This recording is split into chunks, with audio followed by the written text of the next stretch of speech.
Hello, I like money. What inspired you to build a second Krusty Krab right next door to the original? Money.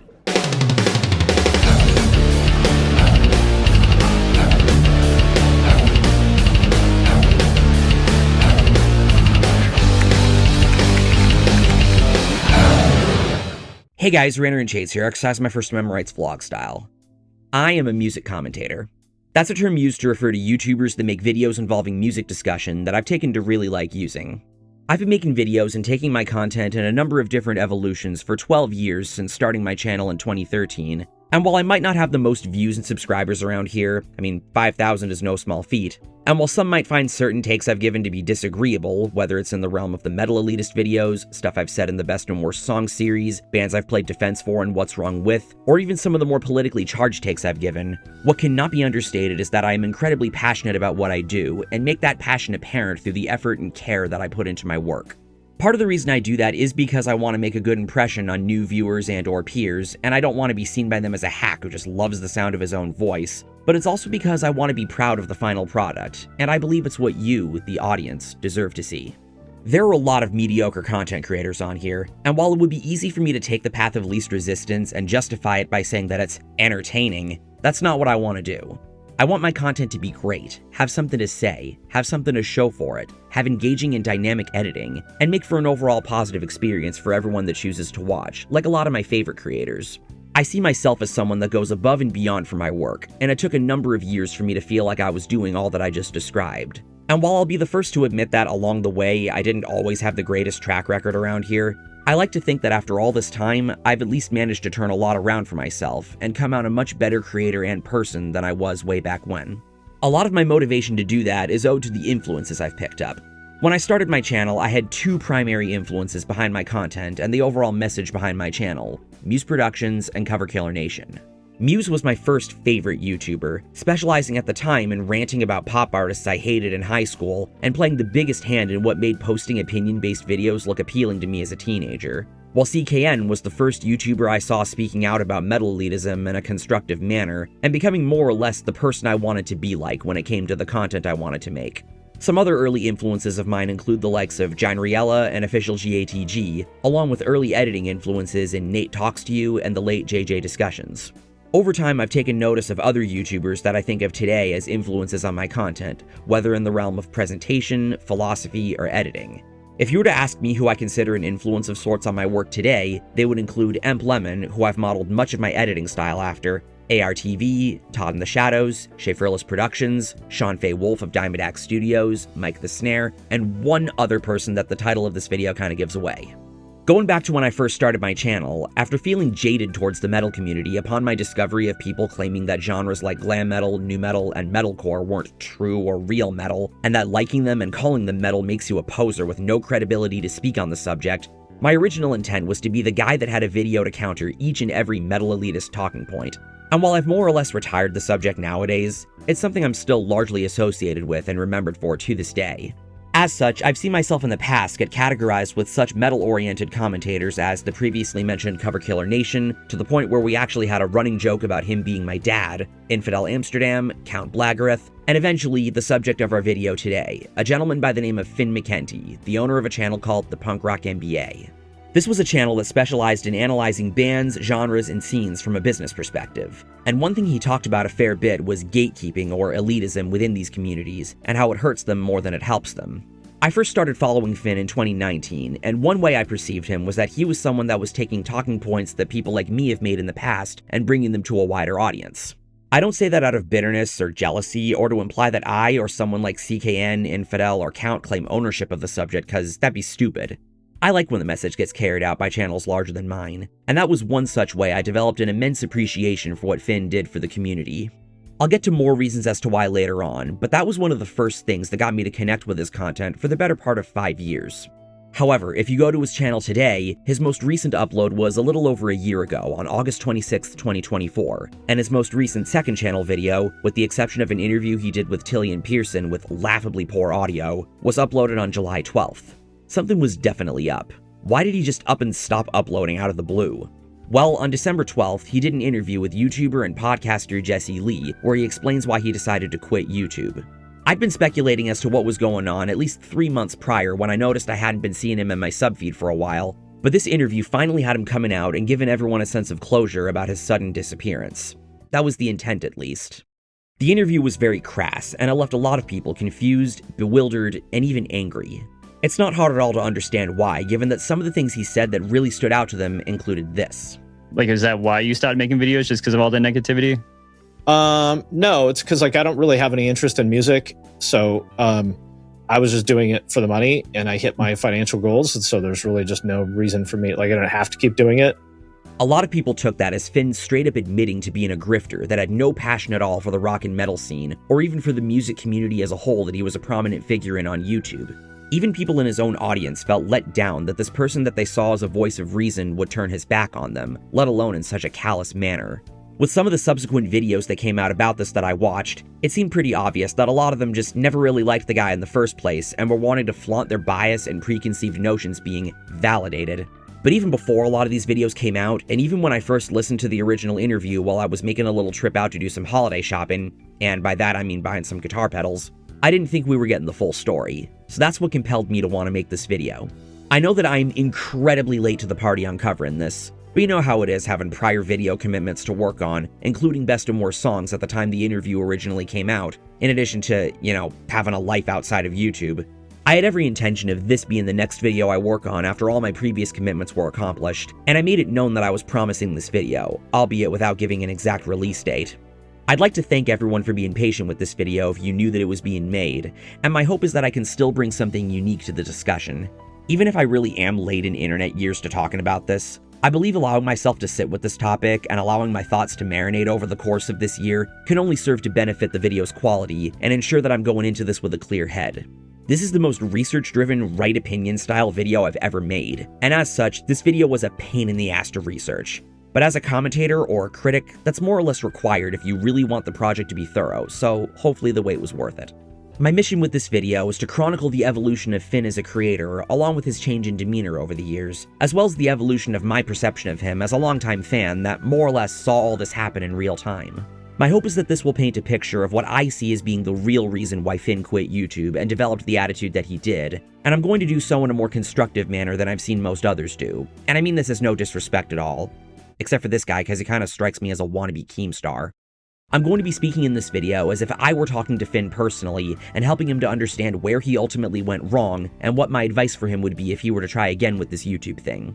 It helps that I'm a person that's dealt with his fair share of scrutiny and self-doubt over the years, so I think I can relate to him a lot of my experiences as a very seasoned YouTuber, along with what I've seen with other creators that have dealt with similar situations, so that he might actually listen to me or take what I say into consideration should he decide to watch this.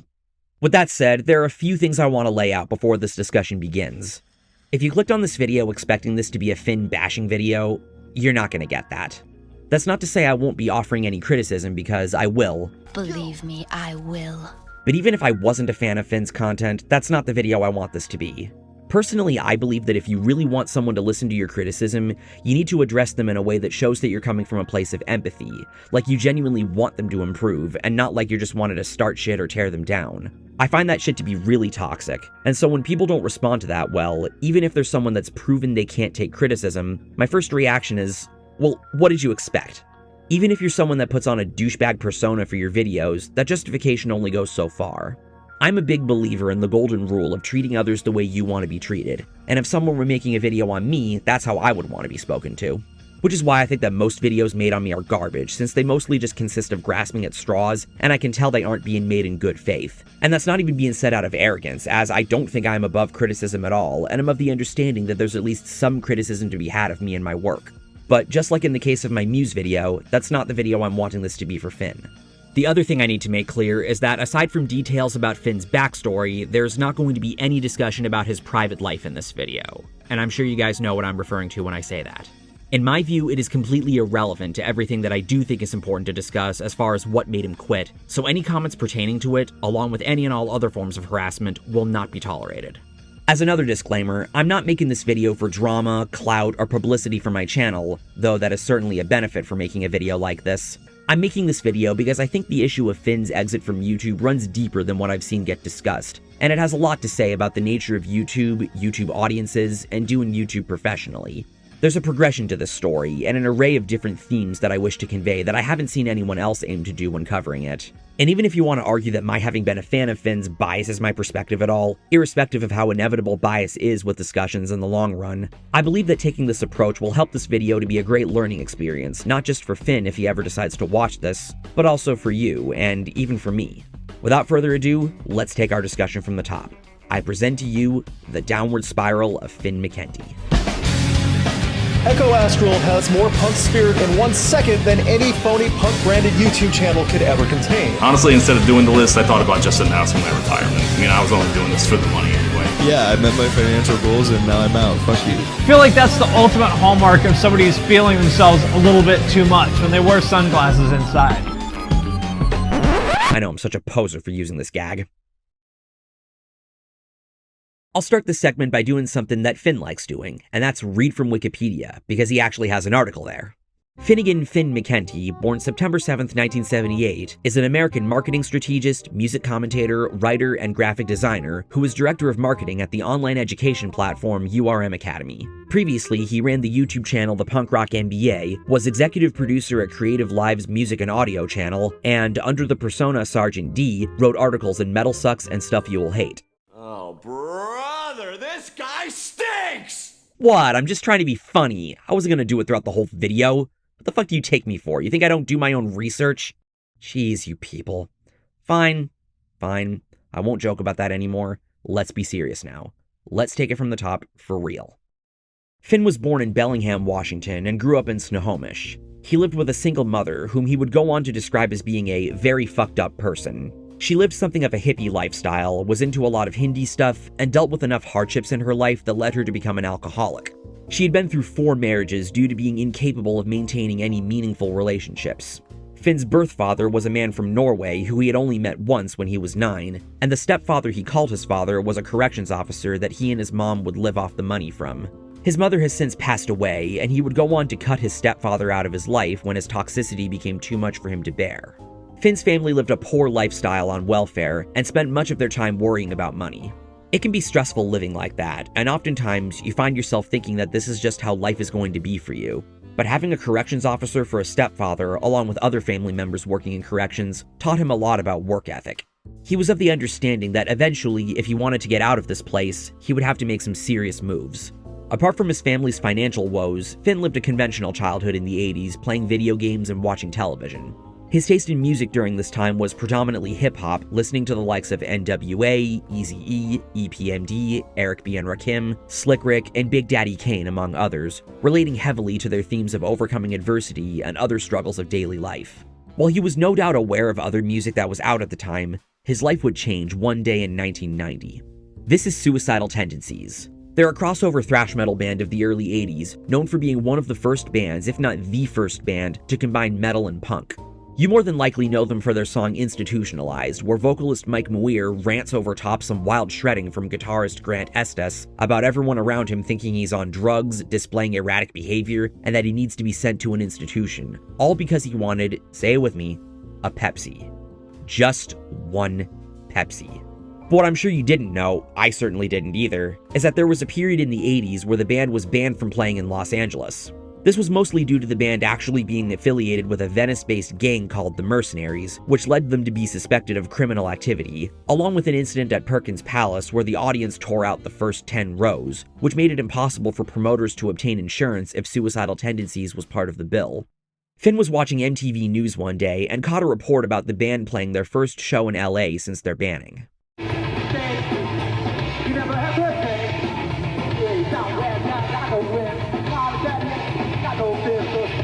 But police shut down the show after 6 songs, even though nothing dangerous seemed to be happening. This blew young Finn's mind. Not just that a band could sound as heavy and exciting as Suicidal Tendencies came across in this report, but that they could have this kind of an image and make this kind of an impact that resulted in society viewing them as dangerous while still having a huge core audience showing excitement for them. We tend to be drawn to danger and that sort of stimulation. It's why outlaws like Jesse James and Billy the Kid were seen as heroes of their time. It's why action, mafia, and thriller movies are seen as some of the best in cinema. And it's why rappers became such compelling figures whose stories carried with them a lot of drama and conflict. There have definitely been stories of rock stars causing controversy for something as simple as thrusting their pelvis, but it was nothing like what was being described in this report. Finn would then spend his birthday money on a copy of the band's then recently released album Lights Camera Revolution, along with a punk standard in Nevermind the Bollocks, Here's the Sex Pistols. And from there, he plunged deep down the heavy music rabbit hole, exploring not just punk, but some of the more aggressive metal genres too. The thing that fascinated him more than anything about these bands was not just that they sounded awesome and wrote compelling music, but that they looked like regular people and came from areas like the one he lived in, going from playing at small venues to becoming larger than life. It became something of an inspiration for a kid growing up on welfare and not feeling like he had the best of adult role models in his life. He found solace in going to punk and hardcore shows and making friends with lots of people in the community. A pivotal point came with his discovery of the independent not-for-profit magazine Maximum Rock and Roll, or MRR, which was seen as the Bible for true punk. The magazine covered a wide gambit of punk and hardcore and consisted of lots of interviews with many musicians from the scene. It was through this zine that Finn discovered the power violence scene. Power violence is a chaotic and extreme subgenre of hardcore that veers closely to grindcore. Bands such as Capitalist Casualties, Plutocracy, Agents of Satan, and No Comment were some of the bands Finn took a liking to. But his favorite of this scene, and the band that would become his favorite band in general for a while, was a band from Redwood City, California called Spaz.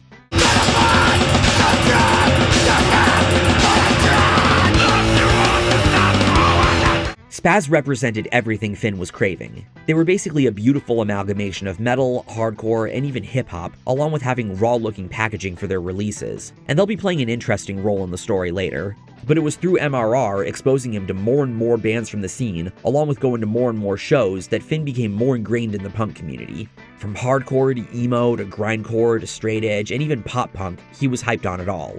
Anything at all related to punk, either musically or ideologically, was sure to capture his interest, since much of alternative music, from the aggression in most metal genres to the DIY aspects of indie, emo, and alternative rock, there's at least some trace of punk in their lineage, but more on that later. The big things that made Finn fall in love with hardcore was the energy, community, and creativity. While he loved the music, the thing that he especially loved about the community was how proactive the people were. Everyone had a role, from printing zines, putting on shows, starting labels, and more. This was the basis of what helped the community to thrive, and it was through this community and hanging out at Denny's after shows and crashing at someone's place that he built many long-lasting relationships. In addition to that, listening to all this music and going to all these shows, Finn took the messages of hardcore to heart. The system was rigged against him, there's no hope, everyone is out to get him, nobody understood him, and authority figures weren't to be trusted. He believed this for many years. The music helped him to make sense of the world around him, but that's not to say that nothing positive came from his venturing into hardcore. Black Flag was a band he became very interested in. While he didn't relate to a lot of their lyrics, the big thing he admired about them was their entrepreneurship, particularly when it came to guitarist Greg Ginn starting the label SST Records, putting out their own records, booking their own tours, and laying the template for what we know today as DIY. Finn was never compelled at the idea of starting a band, particularly since his instrumental ability was very minimal if his joke, slam band, and pedestalment is anything to go by.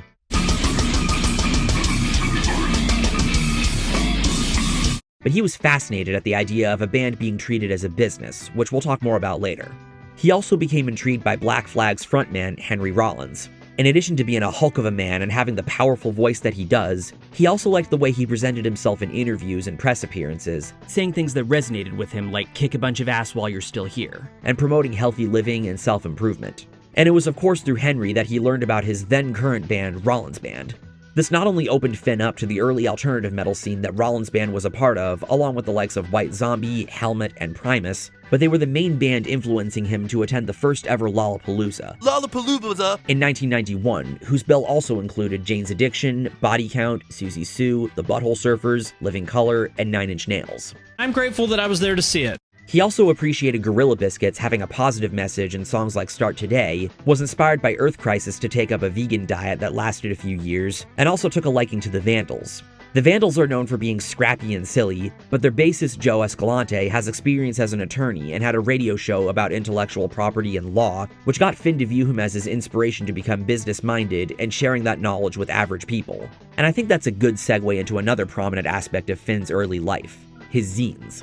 I mentioned a little bit ago that fanzines were a prominent aspect of punk culture, so Finn took on the opportunity to contribute by making his own zines. He started doing this when he was 14 in 1992, and he printed them by himself in his bedroom. His intentions with the zines were to shine a spotlight on things in hardcore that were new and that he felt weren't getting attention. It wasn't long after that he had his first interview for the zine with Mike Vinatieri, the guitarist of Capitalist Casualties. May God rest his soul.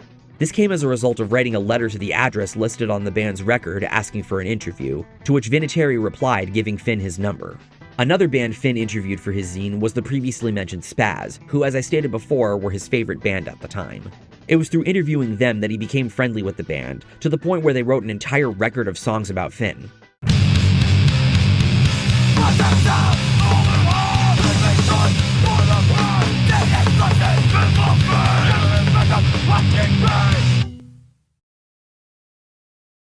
They were also cool with each other to the extent that the band invited him to a show at Gilman's in the Bay Area, which I guess he lived close enough to see the trip is worth making.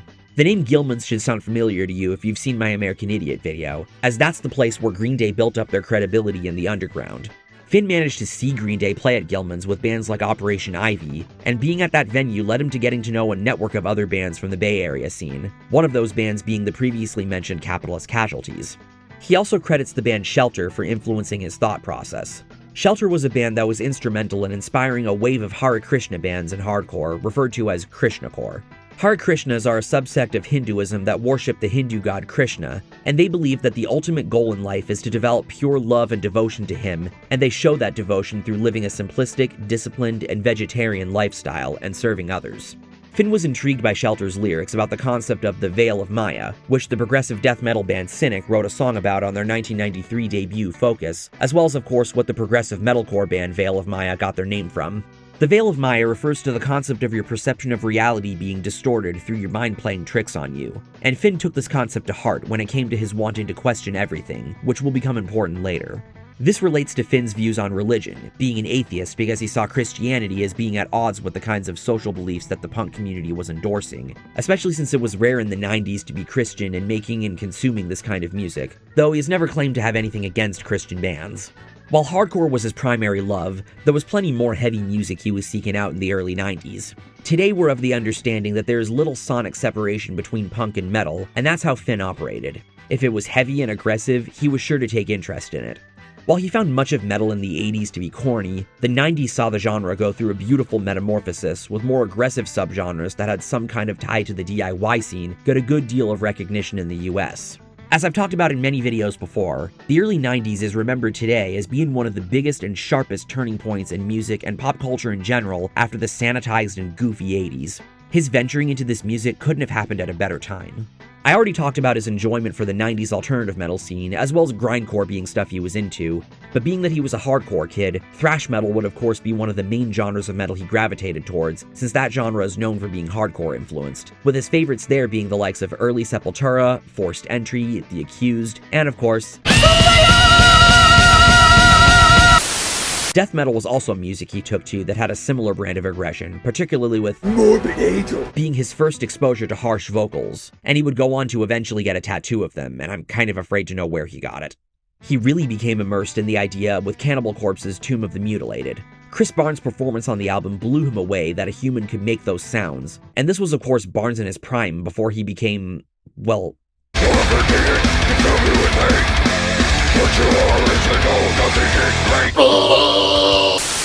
this fascination further intensified upon hearing songs like Grisly Aftermath by Mortal Decay and When the Sun Drank the Weight of Water by the Finnish band Demilich.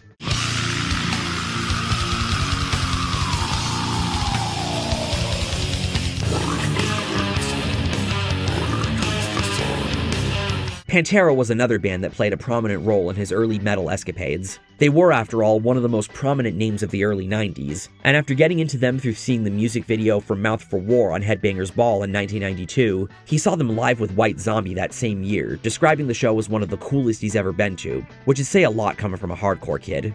He even had some behind-the-scenes VHS tapes of the band that showcased that they weren't the angry rednecks that some people perceived them as. And on the note of White Zombie, they also proved to be a major influence on Finn, with the artwork for their 1992 album Los Exorcisto being what made him interested in graphic design.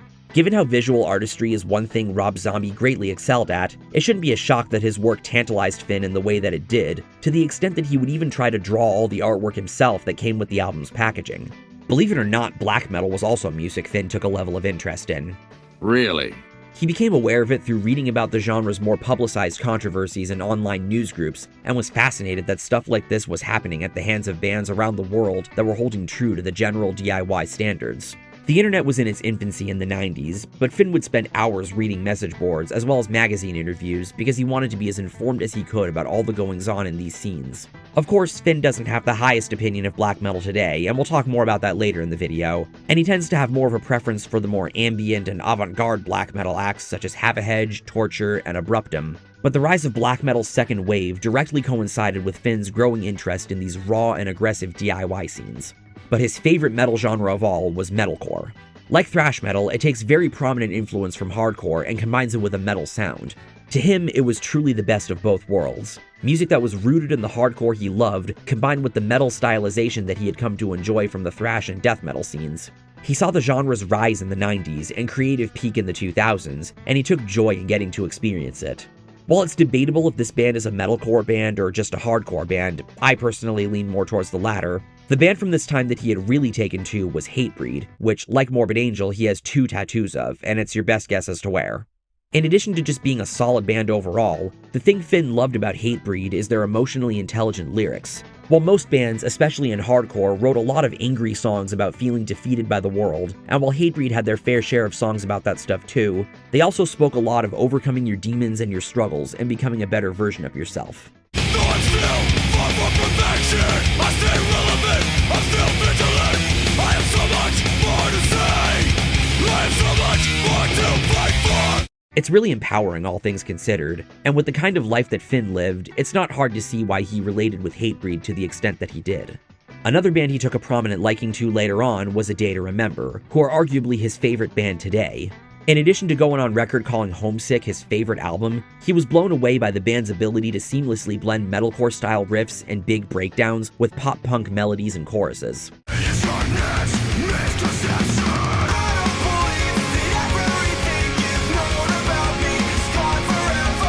Pop-punk was of course another genre Finn had grown a special fondness for, especially when it came to witnessing bands like Blink-182, The Offspring, and Sum 41 become commercially successful, and there was never a band like A Day to Remember that functioned as this kind of a bridging gap between pop-punk and metal. They're the kind of band that I think pretty much everyone can come together on finding at the very least enjoyable, which is why I honestly think they're perhaps one of the greatest bands to exist, and with how often he felt the need to reference them in his content, Finn no doubt felt the same.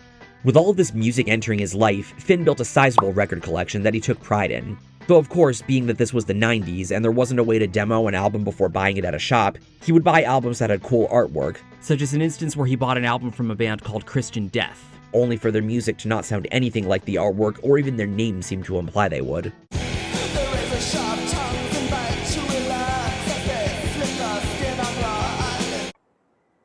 What the hell was that? He would also mail order records by sending cash in an envelope to the address printed in magazines like Maximum Rock and Roll, and even bought bootleg VHS tapes, such as one he bought from Frank Novanek of Integrity, Ringworm, and Hatebreed that contained Morbid Angel and Gorilla Biscuits that he watched to death. Finn spent much of the 90s going to shows and immersing himself in the community. Just about all the bands you see on the backdrop in his videos are bands he's seen and even befriended.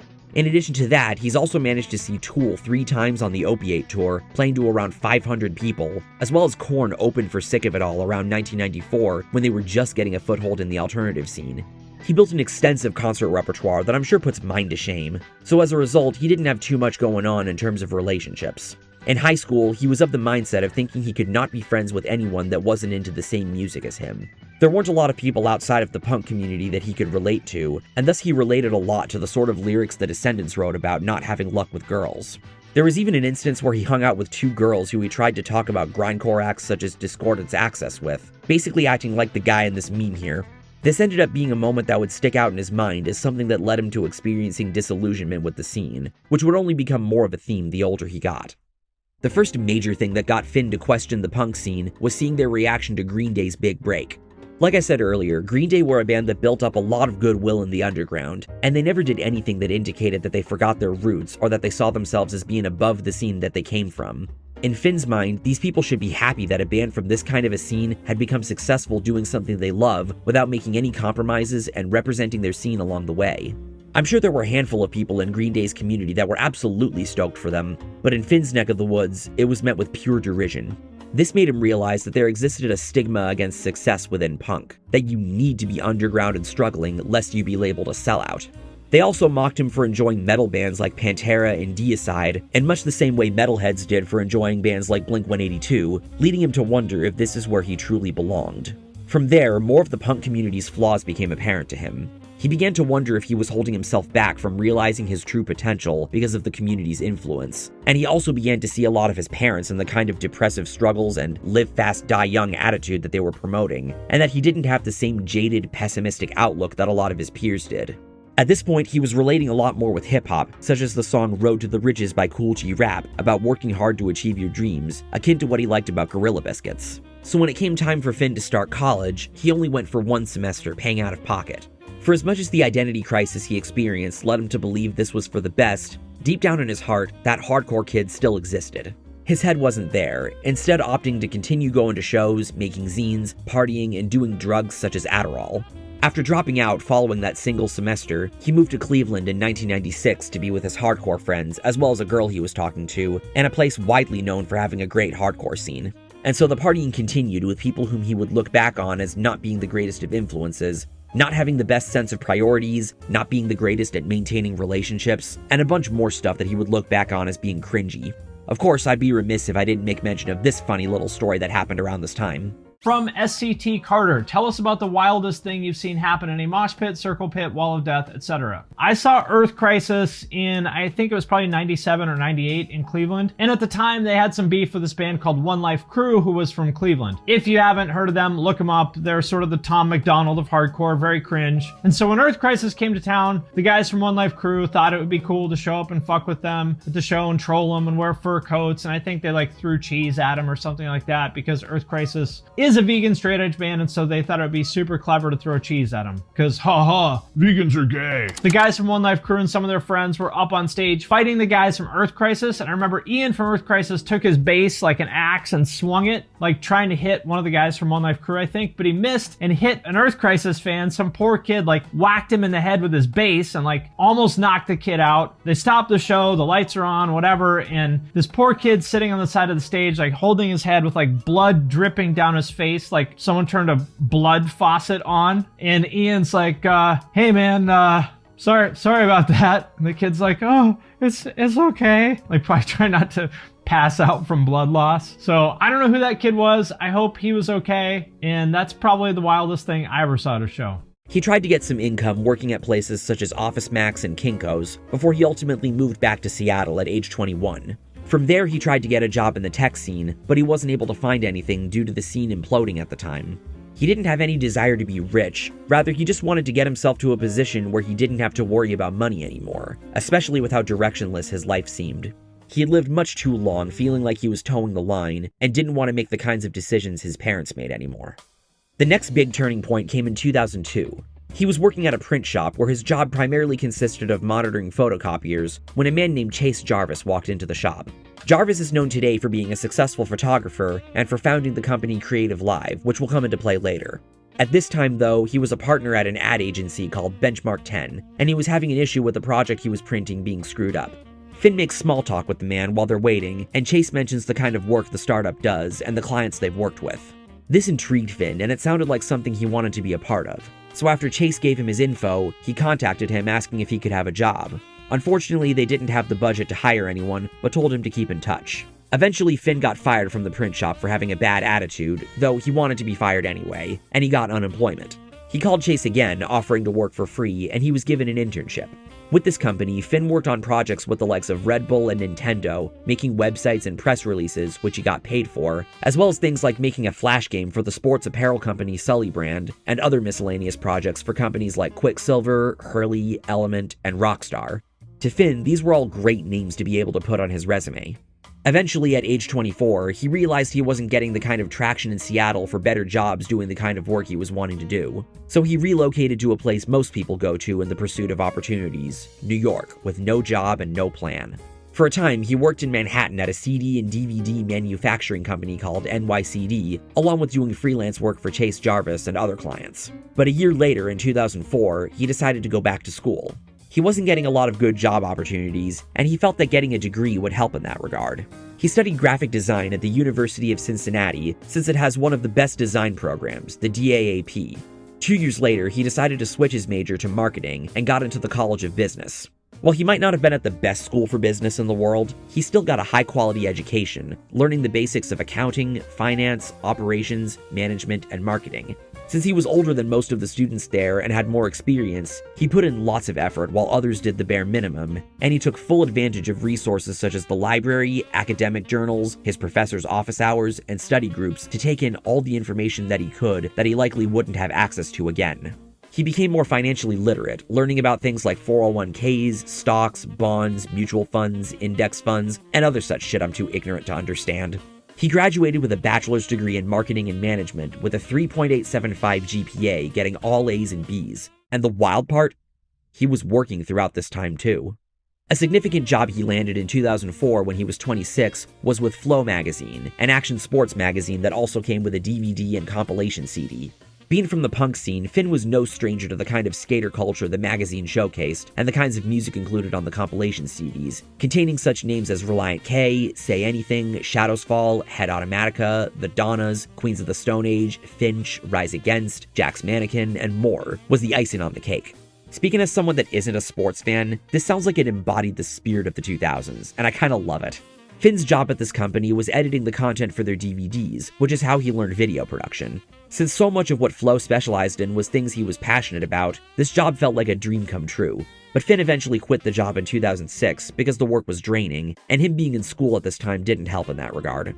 The next job he landed was at a product design firm called Kaleidoscope, where he did industrial design and engineering work on Procter & Gamble products like Febreze and Swiffer.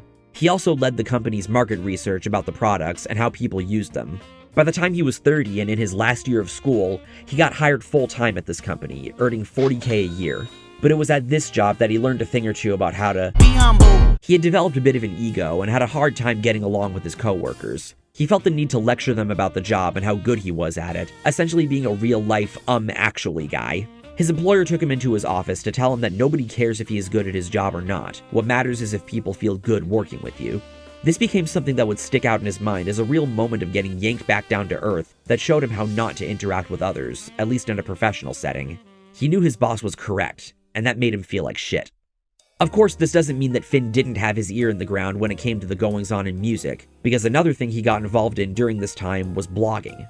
By the late 2000s, the internet had become a haven for average people to share content and opinions. Social media sites like MySpace, Facebook, and Twitter became popular to use. YouTube was still growing at this time, with the earliest forms of commentary being in their infancy, and blogs made with easy-to-use services like Blogspot and WordPress became things that people dabbled in.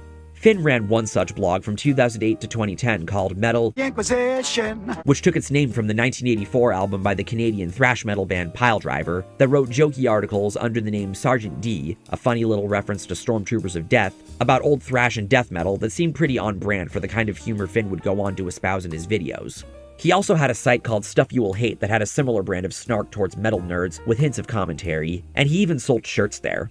Unfortunately, the site no longer exists, and the URL is excluded from the Wayback Machine for some reason. But it was this kind of ingest bullshit that Finn liked engaging with in between his school and work life. Metal Inquisition was doing well, gaining between 30 to 50,000 visits a month. But there came a point where Finn decided to talk about music outside the realm of death and thrash metal, such as metalcore and pop punk, that didn't seem on brand for the blog, resulting in backlash and fueling Finn's desire to disassociate from the metal community, while also doubling down on trying to expose their tendencies. And this will be important later. On April 21st, 2010, he took his Sergeant D writings to Metal Sucks, one of the most popular sites for news and opinion pieces within the genre, especially non-serious stuff. Looking at a lot of the articles Finn contributed to the site, they ranged from genuine sounding to proto-Punk Rock MBA snark and insight to outright trolling the metal community. Such was the case with an article he wrote about the 30th anniversary of Pantera's Cowboys from Hell with this charming Photoshop, when it was very obviously the 20th anniversary. There's some pretty silly grammar in his articles too, which was another clear indicator that he was trying to troll people. A lot of the stuff he wrote for these blogs were pretty outlandish, edgy, and dumb, but remember, this was the late 2000s, early 2010s. The internet was still in its Wild West era, where lots of people ran roughshod when it came to the kinds of actions they could get away with and how they conducted themselves. Nowadays, while many people, including myself at times, look back on those times with nostalgia, people also tend to look back at a lot of the shit from back in the day as being quite toxic. And being of the understanding that metalheads can be trolled pretty easily, which is something I've definitely seen myself, Sergeant D was feeding into that. Finn was also active on Tumblr at this time, back before it became SJW Central, when it was a cheery place where fandoms could come together, such as that of third wave pop punk and easycore, which Finn was also quite invested in. As far as more professional writings, he also wrote for Substream magazine, where he wrote cover stories about bands like Of Mice and Men and Askin Alexandria, two of the most popular metalcore bands to come from the MySpace era. He also had writing published in Decibel, Alternative Press, Terrorizer, and Kerrang! As you can tell, Finn was keeping himself busy, and by the time he turned 31, he would make another daring career move. Finn one day decided that he wanted to work for a bigger company. He may have had some impressive names on his resume from the freelance work and projects he worked on at Benchmark and Kaleidoscope, but he wasn't working for those companies. He wanted to go big. So he applied for a bunch of jobs, eventually putting out on a now deleted Twitter that he was looking for a job in design or marketing. He got a reply from someone he would go on to befriend down the road, hooking him up with Abercrombie & Fitch. I'm sure hearing that name made you wince, as that clothing company has a reputation of being for preppy rich kids and not a demographic someone like Finn would connect much with. But this was just the kind of opportunity he was looking for. After going through the interview process, which involved him making a sample project of a book about kids going to the beach and making shirts about the kinds of things they saw, and even snuck in some references to suicidal tendencies, it turned out that the people there were all fans of metal and punk. Goes to show that you should never judge a book by its cover. They offered Finn $51K a year as an associate graphic designer, plus a $6,000 signing bonus, and even money to assist with moving from Cincinnati to Columbus. He described late 2009 as being the lowest point of his life, feeling like he was hanging by a thread. But by the time he was ready to start his first day at this major job in a major city in Ohio, he listened to Hollow Ground by Hatebreed as he realized he had finally made it out of the depressive situation he desperately wanted to get away from. Getting a job like this at a company like Abercrombie said to him that all along the money was out there. And that he would never be poor again. He worked at Abercrombie & Fitch's headquarters as a graphic designer for the men's team, designing the graphics for their clothes. But 2 years in, much like in college, he came to the realization that marketing was his true calling, and that it was where his interest in these companies truly lied. So he moved into the marketing department, becoming their production coordinator and specializing in printing the photos for the entrances at their stores and working with the vendor to get the material produced and shipped for installation at the stores, which even involved visiting factories in China for quality standard purposes. Eventually, in 2013, Finn became miserable working at this job, so he left and moved back to Snohomish from Columbus. It was around this time after moving back that he met his future wife, Lynn. I'm just now realizing their names rhyme, that's kind of cute. According to this video from 2018, they had gotten engaged by this point. Here's what made me think of making this video. So my fiance, she loves keeping up with the Kardashians, right? And got married in 2019. But getting back to 2013, with all these changes Finn went through, he was on the market for much more than a relationship. Throughout his time in Ohio, going to school, blogging, and working the assortment of major jobs that he did, he maintained his relationship with the person that got him his first significant opportunity, Chase Jarvis, doing freelance work for him, such as making his website, chasejarvis.com. By the time he had settled back into Seattle, he called Chase asking who he could talk to about getting a job now that he's moved back. Chase offered him a job at his new startup, CreativeLive, as a producer, or general worker. CreativeLive was an online education platform for people wanting to work in creative fields such as photography. The internet was much more pervasive by this time, with many people's online careers reaching a lucrative position. And, it's the year I started out too. Social media sites becoming more and more popular of a tool to engage with when offering services, and crowdfunding becoming more normal of a thing for creators to utilize. 2013 is a year that's commonly looked back on as being when cultural tides really began to shift, and a service like CreativeLive was just right for the time. At CreativeLive, Finn helped design courses about music production. This gave him connections with people like Kurt Ballou of Converge, Joey Sturgis, Steve Evans, Tommy Giles Rogers of Between the Buried and Me, and members of the bands Dillinger Escape Plan, God Forbid, Nails, Demon Hunter, and the next most important players to the story, Periphery. By 2014, CreativeLive had led him to becoming business partners with bassist Adam Nolly Getgood and drummer Matt Halpern, whom he was introduced to through the then vice president of operations at Toontrack, Bill Terrell. He developed a close working relationship with Halpern, and together for this company, they made the Working Musician Playbook, a course called The New Music Industry with Warped Tour and Mayhem Fest's Kevin Lyman, and along with Nolly, a course showing how the Juggernaut double album was mixed. He was even involved with the formation of Get Good Drums, Periphery's famous drum plugin, with Halpern, Nolly, lead guitarist Misha Mansour, and Daria Nagel of Good Tiger. Specifically, he helped market the software and came up with the plan for how to do so. Needless to say, Periphery is largely to thank for kickstarting this next phase of Finn's career. His work with Periphery later introduced him to a man named Wayne Pagini, the vice president of label services and marketing at a company called Fly South Music Group, the management company for the likes of Paramore, A Day to Remember, Falling in Reverse, Issues, Astronoid, Heart Attack Man, Wage War, Chunk Now Captain Chunk, The Ghost Inside, and more, in addition to Periphery. This led him to doing the kind of marketing work he was doing with CreativeLive and Periphery for Issues, A Day to Remember, and the band's Self-Help Fest. This work in turn led him to not only develop lots of relationships with many modern rock and metal musicians, including Bo Burchell of Seosin, Michael Montoya aka Morgoth Beats of Winds of Plague, and the members of the pop-punk band City Lights, and getting more clients that he knew what to do with, but also to working with Aaron Marshall of Intervals, helping with the Facebook marketing for his 2017 album The Way Forward and its tour. Finn was making a lot of good connections in the music world, and it was through these connections that led him to being brought on board in late 2015, early 2016 for the launch of Unstoppable Recording Machine, or URM Academy. Like CreativeLive, URM is an online education platform. Created by producers Joey Sturgis, Joel Wanasek, and Eyal Levy, the platform specializes in audio production courses for rock and metal producers. The main product URM specializes in selling is called Nail the Mix, which I'm sure you've seen some ads for before, where every month a producer will send the students the raw, unmixed audio files of a song, take you through how it was mixed for its respective album, and challenge you to come up with your own mix. Finn became the director of marketing at URM, where his job was to run their ads and oversee them on sites like YouTube and Facebook, oversee metrics on the company's dashboard, oversee customer support, oversee quality control on their website, and oversee the project roadmap. This became Finn's full-time job, and he still has this job to this day. It was the beautiful amalgamation of all of Finn's passions: music, marketing, design, and education. But despite having such a fulfilling and interesting job, Finn felt like he was missing something. He felt that somewhere out there would be a better job opportunity that he would be more than qualified for. In his mind, the reason such an opportunity wasn't presenting itself was because no one considered him to be top of mind for it. So he decided to do something that would make him top of mind and show everyone, including prospective employers, how good he is at his job.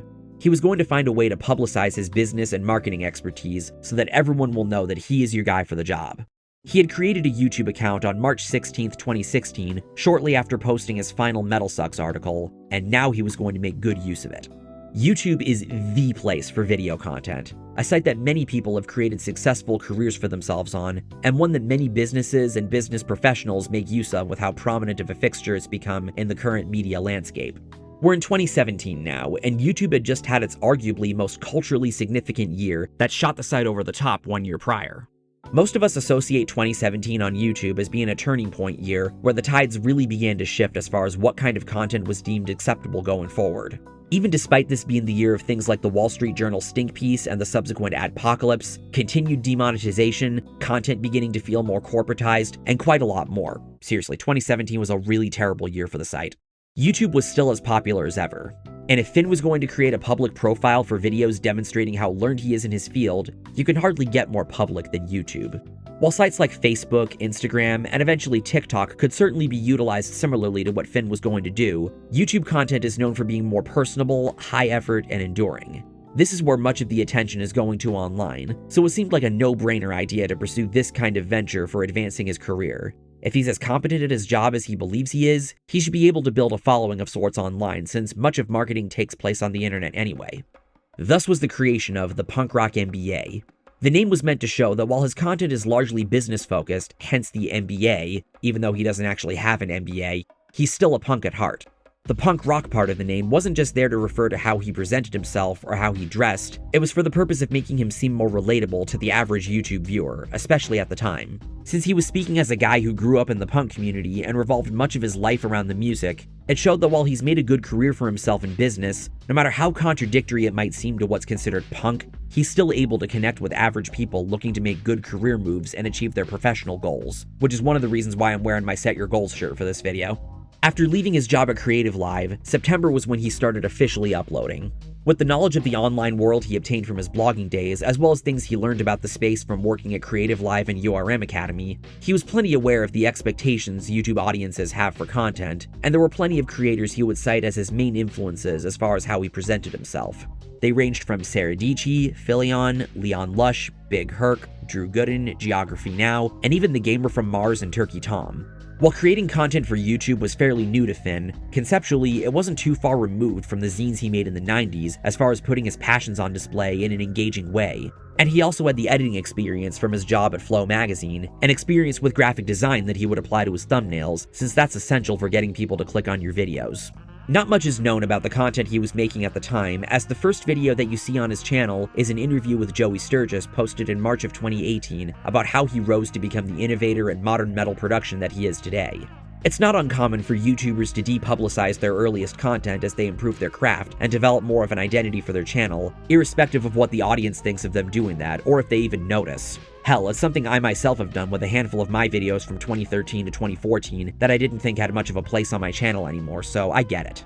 When I was scouring through the Wayback Machine during my research, I did notice a few videos that I wasn't seeing on the channel that I found out through pasting the links were actually unlisted.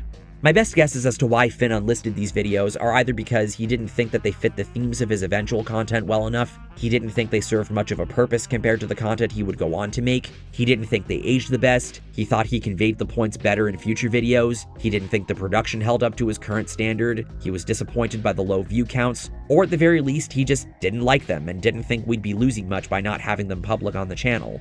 At the very least, these videos paint some kind of picture of what his earliest content was like. The oldest of the unlisted videos I found here was a video called Success Doesn't Equal Happiness, posted on November 9th, 2017. It's a pretty straightforward video about how success comes from lots of grinding, and how that ends up taking a toll on your mental health, relationships, and overall happiness. He also likens this to the band lifestyle and what hustle culture tends to result in for musicians. For example, think about what it takes to be like a really successful national or international level band. You're gonna spend 5, 10, 20 years living in a fucking van or a bus driving around the country. You're basically gonna be homeless, you're gonna be nocturnal, you're never gonna see your family or friends back home, you're gonna eat like shit, it's probably gonna be really hard to get any exercise. That doesn't sound like fun to me, but that's what it takes. Are you willing to make that sacrifice? The overall thesis of the video is that while money gives you a degree of stability, it doesn't buy happiness. There's this idea that success equals happiness, and that is not true. There is no correlation between those two things. Many of the happiest people are not quote-unquote successful, and many of the most successful people are not happy. It's also a video that seems to promote the idea of being humble and not feeling pressured to be a hustler, while at the same time acknowledging that a slacker lifestyle is also unhealthy. While the video might not be strictly music related, I think it falls in line with the general themes of creating your success on your own terms that Finn's content would largely touch on. From what Finn himself has described about the earliest days of his YouTube career, his content in the beginning was generally business related. For as laid back as he presented himself, he wanted to make a good impression on prospective employers or clients viewing his content looking to hire him, so we talked about more professional sounding subjects. He was uploading 1 to 4 times a week, really cranking the videos out so the high volume could potentially get his stuff picked up in the algorithm and the name could spread. However, the videos were not attaining adequate viewership. He believed in what he was doing enough to keep at it, and by 2018, he eventually got the idea to use music as the lens for which to communicate his business teachings. Music was something he knew, having spent much of his life around it, whether through consuming the music, going to shows, making his zines, writing his blogs, or working with and even befriending people in the industry. It only made sense to combine this passion with his passion for business if he really wanted to show that he's the real deal.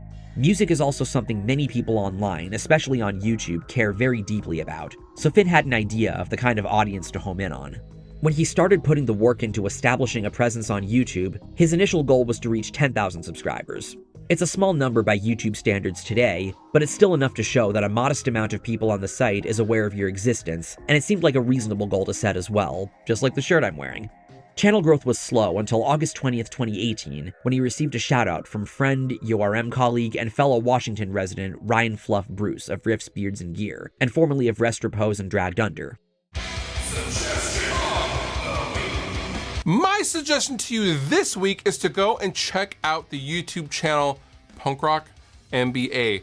My homeboy Finn, hi Finn, if you're watching this, Finn has done marketing and release campaigns for a lot of bands that you guys probably listen to, and he recently started his own YouTube channel, and I will specifically link down below to one of his newest videos talking about his take on the article that recently came out saying out of the entirety of money that was generated by the music industry last year, only 12% went to musicians and artists. And his take on that I found to be really interesting and very informational. So I will link to that down below in the description. But yeah, go give him a sub, guys. It's really, really good informational stuff. And for you guys starting out in bands and maybe are getting to a place where you're wondering if you need management and marketing campaigns and things like that, this channel is definitely a good resource. Thus was his first big surge of new subscribers and his first instance of validation from someone well known in the music space on YouTube. But this was only the beginning. Finn knew by this point that content about music and the business surrounding it was what would give him his identity on the site. The next month consisted of him releasing more content like the video Fluff reference when shouting him out that aimed to give tips for bands looking to grow their brand as well as general commentary on current events in the scene. But on September 12th, 2018, he released what would end up becoming his breakthrough video on Bring Me the Horizon and how they got so big. Welcome to the very first installment of a new series in which I am going to deconstruct how and why important bands became successful. Today's video is about Bring Me the Horizon. Bring Me the Horizon is known today as being one of the most innovative and popular bands in metal. For many metal bands from the 2010s until the present day, their sound and their writing served as a blueprint that they would aim to follow in order to replicate their success. Be it the deathcore sound on Count Your Blessings and Suicide Season, the big metalcore sound on Sempiternal, the more hard rock sound on That's the Spirit, or the more experimental styles they would adopt on the Post-Human albums, they've served an example that dozens of bands would aspire to be like. Finn's video was less a retrospective of the band's history, an analysis of their music, or a collection of reviews of each of their albums, but rather a concise detailing of the things that made them successful that the audience could potentially learn from. He talks about things like the band having a marketable image, Ollie Sykes being a charismatic frontman, how each album saw the band executing a vision, and how forward-thinking they were musically and creatively in a way that gave them a reputation of being trendsetters in the scene. Bring Me the Horizon is a band that lots of people know and lots of people have discussed on YouTube before, but with this fresh take on analyzing the band that no one else had done before, more people became aware of the kind of role the Punk Rock MBA would play in the world of music commentary. Late 2018 into 2019 saw the channel really start to blossom. He even received another shoutout from the biggest music reviewer on the platform and probably the whole internet, Anthony Fantano of The Needle Drop. My favorite new music YouTuber at the moment is Finn McKenty. Finn McKenty. But he does like a lot of weird industry stuff. He's not necessarily doing reviews or anything like that. He does like cool like retrospectives on scenes and like the pop punk and, you know, new metal shit and like, you know, hardcore and deathcore and all that stuff. He seems like a really cool industry dude. Fantano and Finn would maintain a cordial relationship, and he believed in what Finn was bringing to music discourse to such an extent that he'd eventually have Finn do a guest video on his channel while he was out doing a speaking tour. By November, the channel had around 28k subscribers, and it wouldn't take long before it would pass the 100k threshold on 420 of all days. Smoke weed every day. It was around this time that I had started watching Finn's content. I remember it being spring of 2019, around April or May, when my old friend the Random Gangsta sent me his video on Avenged Sevenfold. I have a memory of seeing some of Finn's thumbnails in my Related tab around the time, and it looked like they'd be right up my alley since they cover bands I'm into, and the thumbnail style reminded me a lot of that of ARTV, where there's a picture of yourself or a picture of the main subject of the video against a colorful background, some big text, and an assortment of band logos. I figured that this would be the video where I dip my feet in the water and see where I go from there. So I clicked on the video, and the first thing I see is a familiar face. They're emo, they're not metal. You call them dressing up with a bandana with grills and glasses. It's like Fall Out Boy. That's how soft it is. I remember losing my shit at this, seeing Muck Fettlecore, one of the most infamous metal elitists to have ever existed on the site, and one that the Random Gangsta and I have had our own history with at that, get used as a pre-intro gag to set the scene for the band being analyzed. This was a thing Finn did a lot in his early content, play clips from old rants, including videos made by friends or colleagues of mine about the bands he's covering, either as a pre-intro gag or a segue, and I found it to be an interesting touch. The Avenged Sevenfold video might not have said too much about the band that I wasn't already aware of as someone very familiar with their history, but the information was presented in a way that aimed to boil down the main things that made Sevenfold so popular and get you to recollect about what it was that made you a fan in the first place and why you still are today.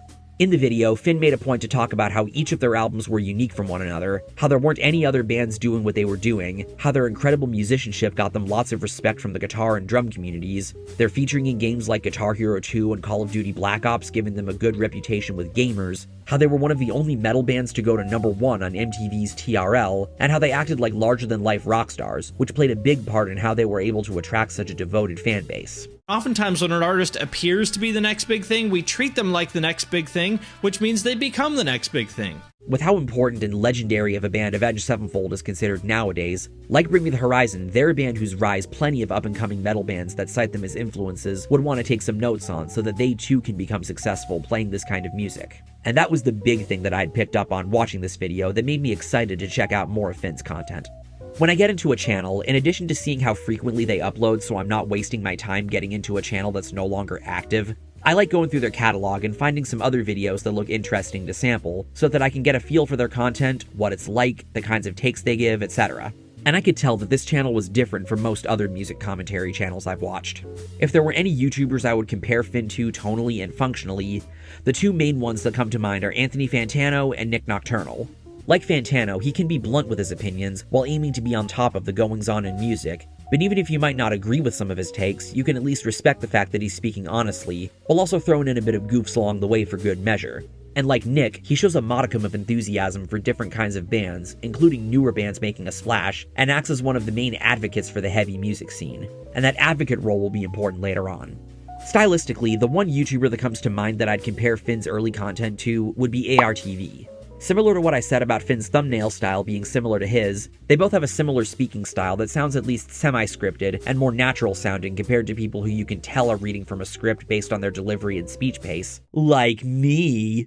And they both have an editing style that I would describe as simple yet dynamic. The main base of the videos have them appearing on camera, having music playing in the background that isn't overpowering their voice, cutting between phrases to keep the flow engaging with the occasional zoom shot, and only occasionally cutting away for B-roll clips that correspond with the narration, along with various images or memes that they would throw up, and of course usage of quick gags such as that Muck Fetalcore clip. I tend to have a pretty high standard when it comes to editing, and indeed if I was editing for Finn, you'd probably be seeing more heavy clip usage, more keyframe usage, and usage of my cool transitions. But as simple as I find the editing in Finn's videos to be, at least in comparison to some of the more editing-intensive creators out there, it's at least the kind of effort you'd want to see from someone making commentary content. So making these kinds of observations really helped his content to click with me when I was getting into his channel. But this is only the tip of the iceberg of what made him one of my new favorite YouTubers at the time. One big thing that set him apart from other YouTubers is the perspective he was speaking from. When you look at other channels that specialize in discussing music, including mine, they're more often than not speaking from the perspective of a fan, a consumer, or even as a musician themselves.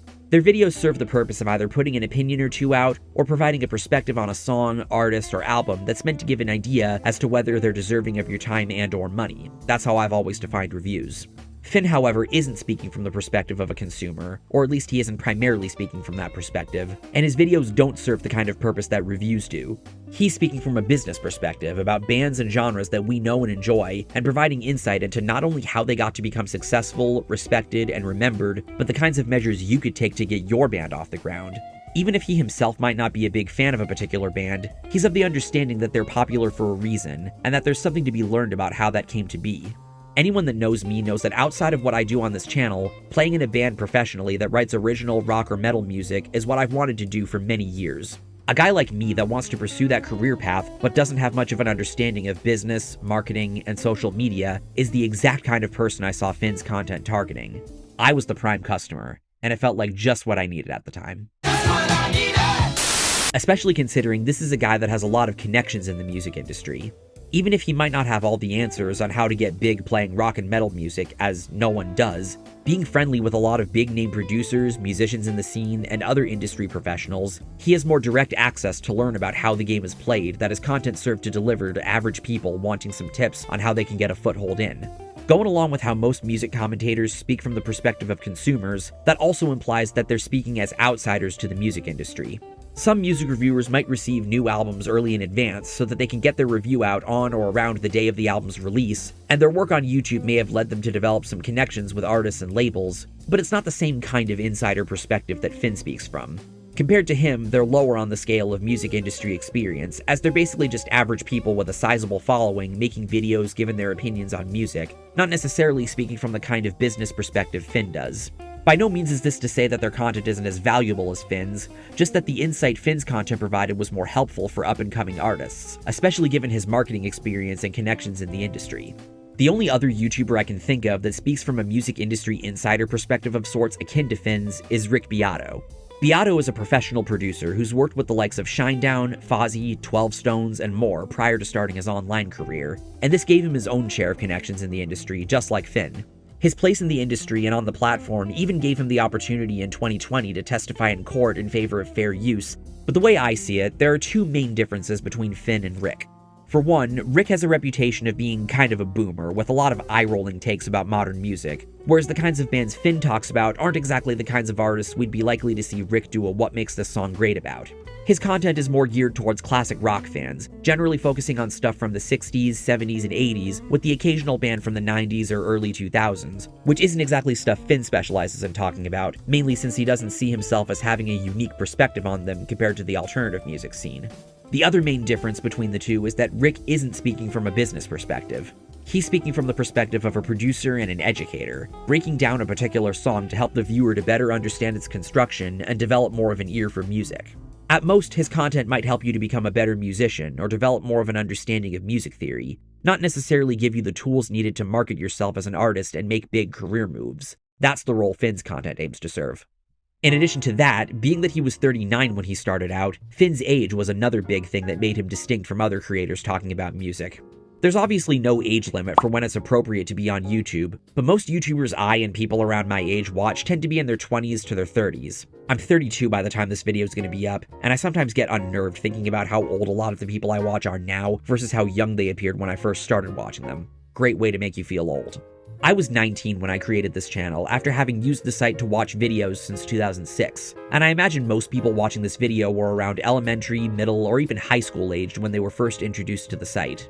YouTube tends to be associated a lot with young people with a particular sense of humor and particular taste, so it can be strange seeing someone as old as Finn in this particular space. It reminds me of how uncanny it felt seeing Chris Hansen enter the YouTube sphere when conducting his earnest investigations on Onision and Davi Vanity, before he ended up fumbling the bag anyway, in the sense that both men seem like they're from different worlds than us young people.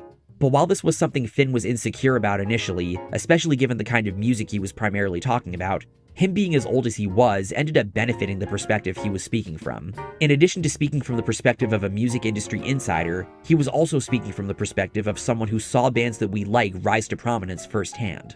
To bring my American Idiot video up again, I talked in that video about how that was the album that got me into heavy music and acted as the starting point to my musical exploration. That album came out in 2004, when I was about to turn 11, a decade after Green Day rose to prominence. I was born in 1993. I hadn't even turned 1 by the time they came out with Dookie, whereas Finn was old enough at the time to be able to see them become the success story that they did. And I'd seen them play shows with other bands I liked, like Operation Ivy and Crimp Shrine. I grew up in Seattle, and I only went to, I think, 2 shows at Gilman. And it was a similar case with a vast majority of other bands that I wouldn't get into until my middle school years at the earliest, fueled by forces such as Guitar Hero, friends from camps I was attending, and the collection of homemade compilation CDs my uncle burned for me as a kid. I can only wish that I could have experienced a lot of the bands I'm into today in their prime, or at least that people in my life, such as my older cousins, took more initiative earlier in my childhood to expose me to some of the music I'm into today. Though to be fair, much of my childhood revolved around watching cartoons, so who knows how receptive I would have been. But Finn more or less got to experience these bands in real time. For example, in his video on Fall Out Boy, he talks about the members' roots in hardcore that he was aware of at the time. So for those who don't know, Pete and Andy, and I guess Patrick, came from the 90s vegan straight edge hardcore scene, which is also where I grew up. I remember seeing one of Pete's old hardcore bands, Extinction, back in the day with maybe like 50 people there. I remember seeing Andy play in his old band Race Trader on the floor in Indiana, the same floor that Hatebreed played on later that day. And in his video on My Chemical Romance, he tells a really cool story of how the band was originally brought to his attention. The first time I ever heard of My Chemical Romance was back in, I think, 2003. I was working in Manhattan at the time, and there was a girl who took the same train as I did to work. She went to school at a place called FIT, right by Penn Station, and she would always wear like band shirts and stuff like that, so I'd chat with her occasionally. One day she mentioned that her boyfriend's band was going on tour, and I said, oh cool, what are they called? And she said, My Chemical Romance. That was the first time I ever heard their name, and I didn't really think I would ever hear it again because it was just the girl from the train's boyfriend's band, right? But obviously I was very wrong. They went on to become one of the biggest rock bands of the mid-2000s. I always wondered which member of the band that girl was dating. With perspectives like that, it really enhanced the insider perspective that Finn was speaking from, like he was actually following these bands as they broke out. I get this feeling a lot from his video on Seosin, that he's since renamed to have be part of his Strange History series, and how their self-produced debut EP translating the name and the band's subsequent rise was, in his eyes, a game-changer moment in the scene. When the Translating the Name EP came out in 2003, as I'm sure a lot of you guys remember, it kind of changed everything. Like overnight, there was this entire subgenre of bands who were essentially just copying that EP. These perspectives are perhaps best showcased in what would become his flagship series, What Killed the Genre. Obviously, as we know, genres never truly die as long as bands are still active making and performing the music, and fans are still listening to and enjoying it, but there's an understanding that they go through a commercial rise and decline, or a period of time where it was at its peak quality, such as the case with his videos on 90s skate punk and 90s alt metal. Obviously, those genres were most prevalent in, well, and while neither of them were producing the most commercially successful music at the time compared to, say, grunge, they still had their moment where lots of activity was happening and lots of hallmark albums were being released that would influence later bands. Finn nonetheless showed a high modicum of enthusiasm talking about these scenes, having grown up with the both of them, and how they contrasted with everything else that was happening at the time. And since he was going at this through a business perspective, you got the sense that he was really zooming in on the exact cause of death, as it were, and the precise turning points these genres faced when going through their respective arcs. He covered genres like emo, metalcore, easycore, and post-hardcore, which I would consider genres more general rock fans are in the know of if they were following the scene in the 2000s to the early 2010s. He also covered more extreme genres like death metal and thrash metal, which are definitely genres you kind of have to know at least a little about if you're a fan of metal. But he also covered genres in this series that are more niche in comparison, such as mathcore and slam. Slam is not a genre of metal that I like personally, but when watching a video like the one he did on the genre, even if it was never the most commercial or accessible music out there, he still showed a degree of enthusiasm and excitement to talk about this stuff. To me, slam is also defined by two more things. First, the production, which I guess we could charitably call raw, but I think most people would just call awful. And I guess objectively speaking, it is awful, but awful in a way that sounds great to me for the genre. For example, I think this sounds fucking great.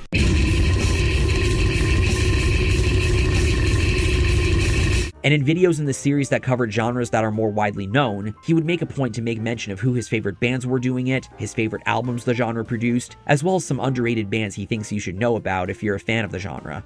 For example, in the video in the series on pop punk, he mentions Phoenix TX, The Starting Line, Unwritten Law, and Homegrown as being his favorite underrated acts of the genre's golden age. Very much agreed on The Starting Line there.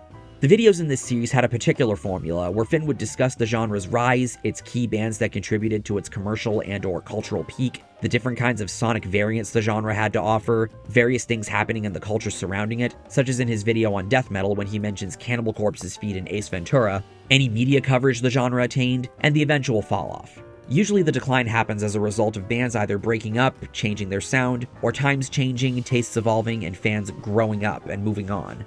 To get a feel for this, look no further than the video that ended up becoming his most viewed video, What Killed Nu Metal.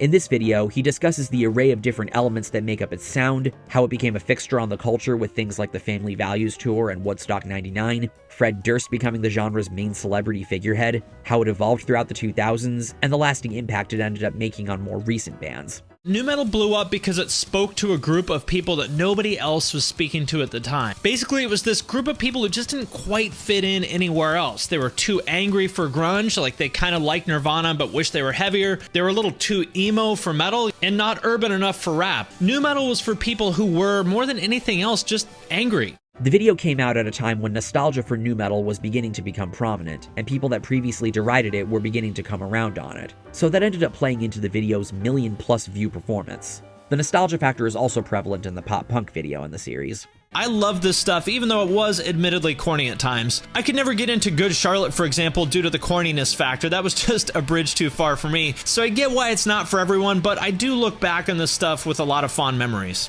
My personal favorite video in the series is the one he did on sad boy pop punk, which is the term he uses to refer to the bands from the 2010s, like The Story So Far, Real Friends, Knuckle Puck, State Champs, you know the deal. The bands I referred to in my Blink-182 video as Third Wave.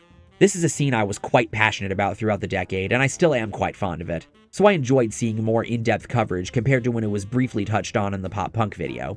Finn describes these bands as being more mature than the pop punk bands of the early 2000s, as great as they were, but still really fun and musically competent, as well as having their own aesthetic that in hindsight was reflective of the early 2010s culture surrounding it. It was nostalgic, like most of us tend to be when we reach our late teens and early adult years, and in a way, this wave of bands represented pop punk as a genre growing up alongside its audience from the 2000s. That's what made this scene relatable and such a cool scene to get into at the time. And even though he expresses towards the end of the video that the scene didn't exactly produce any major stars, Finn shows the same kind of enthusiasm for these bands that I did in college and still do today. Him and I seem to agree that these bands had lots of potential to become some of rock's next big bands, but factors like bands not lasting, some bands going in a more shoegazy direction, and even the decline of Tumblr led to the scene kind of receding a little, even though many of these bands are still around today. Look at this selfie I snagged when I crowd surfed onto the stage because there was no security when I saw Knuckle Puck earlier this year. Point is, the scene's still active and I love it. Finn's enthusiasm and analytical savviness was also present in his Bands That Should Have Been Bigger series. He didn't keep this series going for very long, which we'll explore the reasons as to why later in this video, but I really appreciated these videos less because he was flexing about being aware of bands I'm also into like Hit the Lights, who fun fact played at my college once in 2016 and I got to meet them after, the band on my shirt Set Your Goals, Shadows Fall, Motion City Soundtrack, Man Overboard, Cynic, The Starting Line, Snapcase, God Forbid, and most importantly my favorite hardcore band, Strung Out, but more because he was acknowledging the potential and great material these bands had, and bringing up some logical speculations as to what it was that held them back, without discrediting them at all, resorting to insults, and saying stuff like, well, there's a reason they didn't get super big, it's because their songs sucked, they had a bland front man, and blah blah blah. These guys were just consistently ahead of the curve, and I think that's what held them back. Because you don't want to be the first person to do something, you want to be like the third or fourth person to do it. It shows his insightfulness that if these bands had employed strategies such as what he suggests, they would have been able to reach the next level of their career. And in a way, it also conveyed a message that if you have material as good as theirs and avoid the pitfalls that held them back, you won't suffer the same fate that they did. What's more is that these videos, probably more than any other video he's made, got me into a fair share of bands I wasn't aware of previously. I always enjoy whenever a band's feat in a video from a YouTuber I watch makes a great impression on me, such as getting into the likes of Heart Attack Man, Spanish Love Songs, Trophy Eyes, La Dispute, Pup, Microwave, Wolf Alice, and most prominent of all, Trash Boat through ARTV. Or when I got into bands like Nail of Ascaris, Wilderun, After the Burial, Threshold, Vector, and best of all, Haken through Cover Killer Nation. It's something I try to pay forward in a lot of my videos, and some people have acknowledged this, which is really validating for me in what I do on here. In the case of Finn, it might not have been to the same extent as guys like John and Mark, but it was thanks to this series that I became aware of the pop-punk bands Fireworks and Mest, and most interestingly of all, Candiria. Listen to how he describes them. These guys were a super unique band that kind of combined jazz and death metal and rap in a way that I can't really say I've heard anybody do before or since. I'm a prog fan, so I've listened to dozens of bands pushing musical and stylistic limits with their sound, but it's not very often I hear a metal band being described this way and having this kind of a range of influences in their sound, and that's what made me excited to look into Candiria. This, more than anything, really showed me that in addition to acknowledging the potential bands such as them had, Finn had a wealth of knowledge of bands far beyond the surface level in any given genre of music that he wanted to share, which is something I could relate to, and I'm sure others could too. The original tagline on Finn's channel banner was, "Information and inspiration for the DIY community." When you're a band just starting out, you're basically DIY by default. When you zoom in and extract the main themes from the business perspective he presents, it gives you a lot to think about when putting your career into action, and this was perhaps the most profound thing I remember getting from his early content. One of the core ideas he expresses is that if you want your band to be successful, you need to treat it like a business. After all, business is defined as a person's regular occupation, profession, or trade, or the practice of making one's living by engaging in commerce. And the definition of commerce is the activity of buying and selling, especially on a large scale. Money can be exchanged for goods and services. Woohoo! When you really think about it, a band functions similarly in this basic context to any company you can think of, and that their goal is to sell a product or service to their consumer base. In this case, said product is, well, music, as well as live shows, merch, and whatever else they're offering. Having grown up in the punk community, Finn was of the understanding that everything from the bands to the labels in the scene was synonymous with entrepreneurship. And when you're just starting out in any field and gradually growing over time, an entrepreneur is exactly what you are. It's how the biggest names we know in any field all started out. Outside of Nepo babies, that is. Even Harbucks Coffee started off as a small little business, but because it made such great coffee, and because they ran their business so well, they managed to grow and grow until it became the corporate powerhouse it is today. Operating a band under this idea and utilizing the kinds of strategies I'll touch on soon is an almost surefire way that you'll not only be able to sell your product and be good at doing so, but that you'll be able to make a living doing something you're passionate about. Musicians are often stereotyped as being poor or barely being able to scrape by, earning however much money they're able to selling music, merch, and playing live. And the music industry isn't exactly known for paying artists in the scene particularly well, unless you're a legacy act like Metallica or Ozzy Osbourne. May God unfortunately rest his soul. Especially after how much the industry has changed since the advent of the MP3 file, the growth of the internet, the era of Napster and other piracy sites, all the way until the current social media and streaming age. Just like how the music industry was forced to embrace streaming as a way to compromise with how accessible their product had become on the internet, bands have had to adapt to this current model if they want to be able to keep their business afloat. If they aren't profitable, they go away, they can't put out records. A good business is able to generate recurring income, or passive income as it's called. So if bands want to earn a livable wage, they have to go about their plan a little differently than if we were still living in the 90s. So how do you do it? I'm sure that's the question many people watching this video are asking. It's the question I and many others were asking the moment we were introduced to the Punk Rock MBA and seeing the kind of perspectives he spoke from. There's really no cheat codes or easy answers, otherwise everyone would be implementing them. But being the insider he was presenting himself as, Finn certainly had some ideas for what makes a band successful or what sets them on the right path to achieve that success. One video of his I remember finding really interesting is his video Why We Love Hayley Williams, Corey Taylor, and Blink-182. It's not so much a video analyzing those 3, or 5 specifically, but it explores the theme of how one aspect that any successful band has going for it is that there's at least one member that's the star or the face of the band. More often than not, it's the singer or the lead guitarist, but occasionally you'll find a band like Fall Out Boy or Red Hot Chili Peppers where the face is the bassist, or a band like Anthrax whose face is the rhythm guitarist, or even a band like the aforementioned Blink-182 where the main face is the drummer. All that matters is that they're the ones that come to mind first when you think of their band, and there's a reason for that. They command attention on stage, online, and in interviews. They're such big and striking personalities that we view them as iconic on their respective instruments, even if they aren't necessarily the best. Finn mainly focuses on vocalists in his video because they're the voice, the mouthpiece of the package that is the band. Even if you weren't a technically great singer, or even if you weren't the most conventionally attractive person in the room, you should at least have the charisma, stage presence, and ability to control the crowd one typically expects from a vocalist.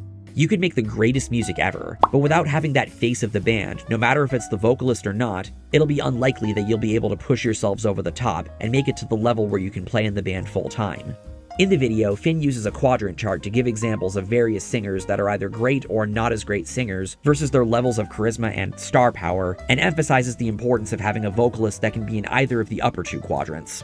In addition to that, another way to make a significant impact with your band is to cultivate a community surrounding it. Whether by giving a name to your audience like Slipknot's Maggots, having an interconnecting lore that fans become invested in like bands like 21 Pilots and Coheed and Cambria do, having some kind of live gimmick, or having a community of guitar nerds obsessed with analyzing your technique and replicating your rig, you're building a cavalcade of fans devoted to what you do that feel like they found somewhere where they belong.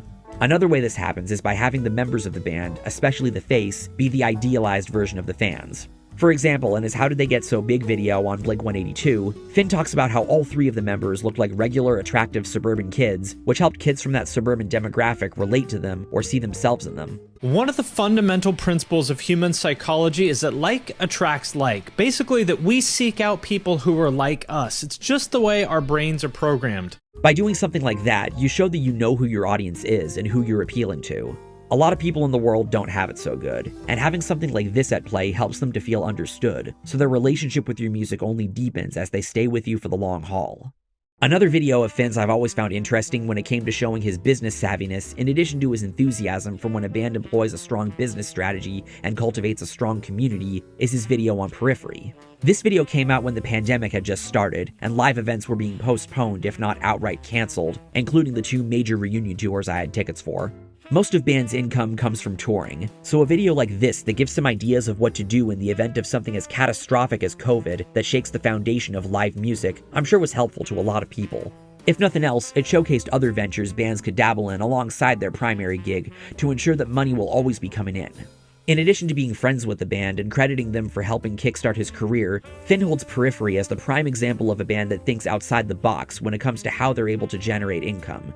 In addition to selling their music both digitally and physically, playing live and selling merch like everyone else, they have multiple revenue streams, including VIP lessons and clinics that take place before shows, online lessons, gear endorsements such as Misha Mansour working with Jackson, Jake Bowen with Ibanez, and Mark Holcomb with my favorite guitar brand PRS. The members all working as producers, including bassist Adam Nolly Getgood quitting the band to produce full-time, creating their own label 3 Dot Recordings so that they can get a bigger cut of the earnings from record sales and streams, and most prominently of all, their gear companies, Horizon Devices and Get Good Drums. Where almost all those other bands are very, very dependent on touring for their income, Periphery really isn't. With all these revenue streams happening at once, combined with the immense goodwill they've built up in the metal community, they're not only seen today as innovators in the modern metal scene, in addition to being the awesome prog metal band that they are, but the band's business has been able to thrive and earn them a comfortable living. Of course, the key to being seen as legit is also to have great music. Even as a business-minded guy, Finn understands that you need to be selling a quality product if you want your music to click with people. What makes music great is subjective, of course, but the fact remains that it's the main factor that hooks people in. We wouldn't be fans of any of the artists we listen to if that weren't the case with any of them. A majority of bands tend to be average, objectively good but nothing out of the ordinary, at least from Finn's perspective. So there needs to be something that helps you to be distinct and memorable. Having a memorable song, a memorable music video, and cool packaging with your album art, merch, and stage set are certainly ways to do that. But one thing that gets you a lot of respect in the scene is having a vision to share.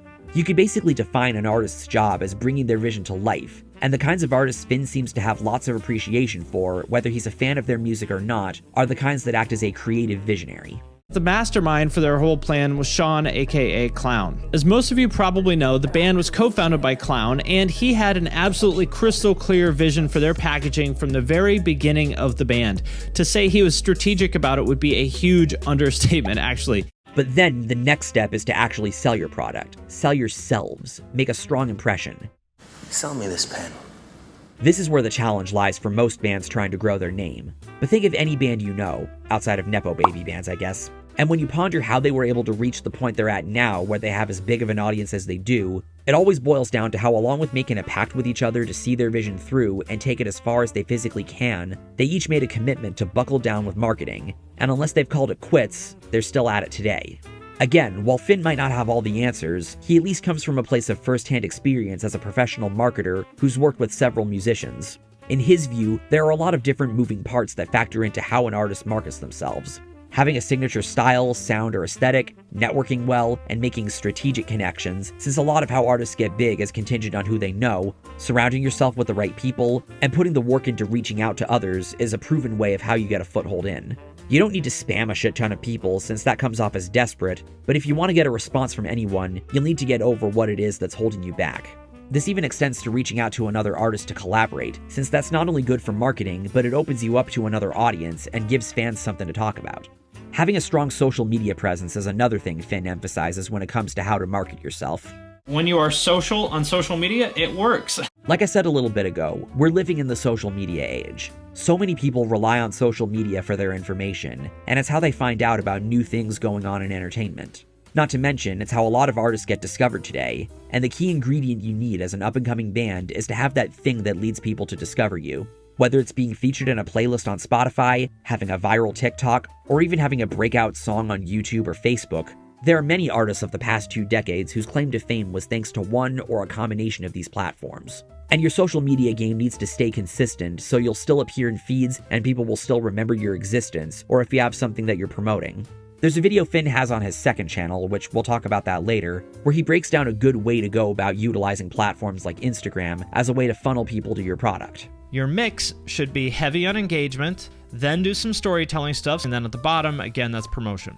There's so much content that exists in the world, and so much that is being released every day, and you need to find a way to cut through it all. After all, good advertising and marketing is contingent on being able to get people's attention, no matter how ridiculous or dumb the ad is, and that's essentially the other primary job as an entertainer. Because at the end of the day, you need to be entertaining because, as Finn says in a lot of his videos, this is, after all, the entertainment industry, where music is just one facet of. No matter what kind of content you produce, and no matter which platform it takes place on, people want to be entertained.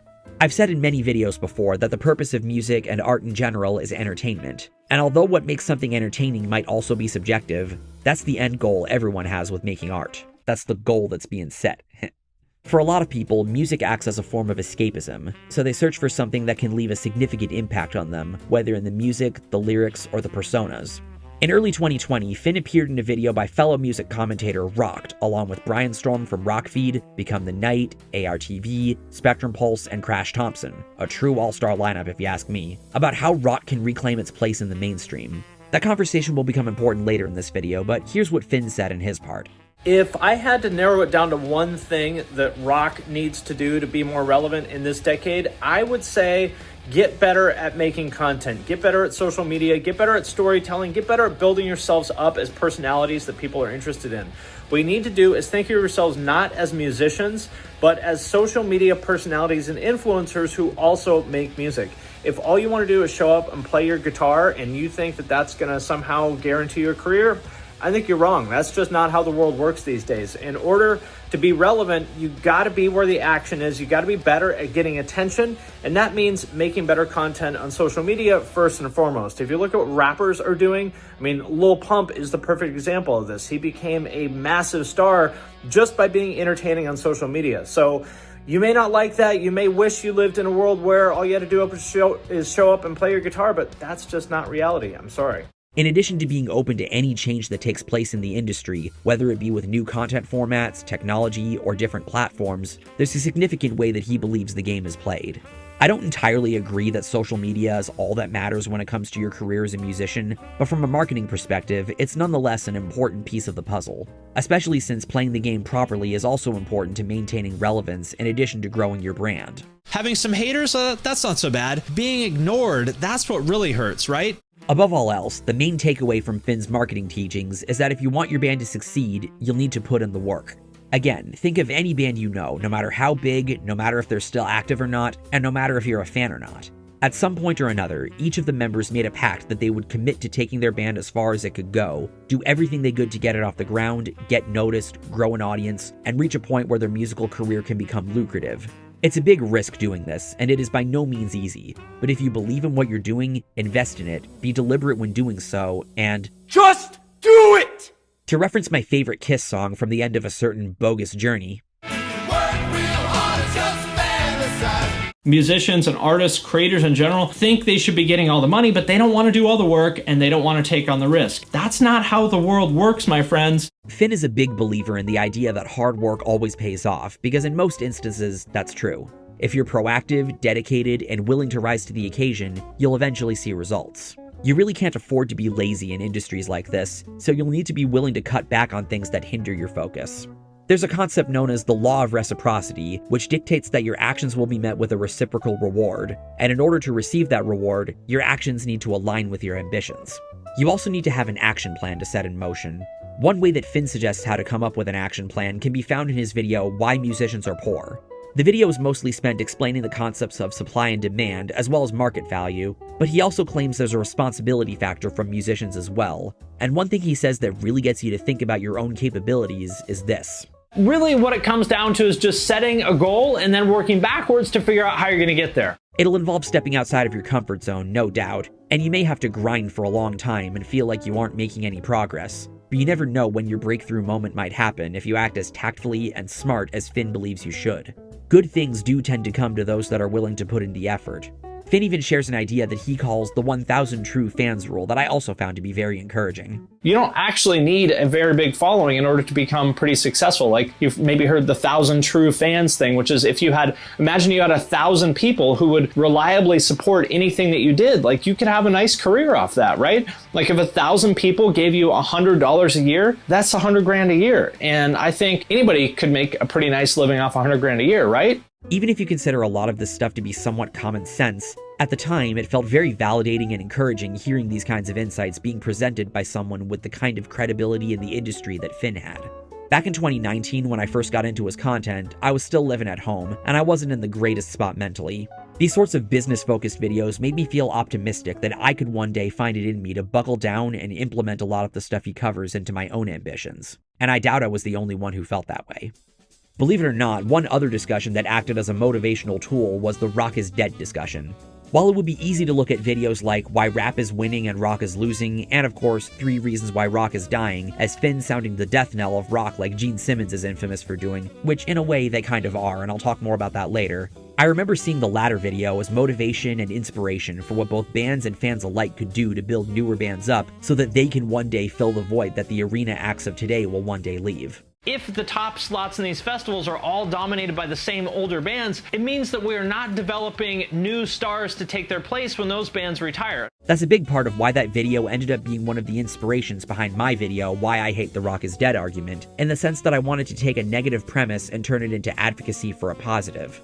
It's also why in that video I spoke a lot about what bands could do to take creative risks and bring something fresh to their respective genres without completely alienating their core audience that would rather they just stick to their formula.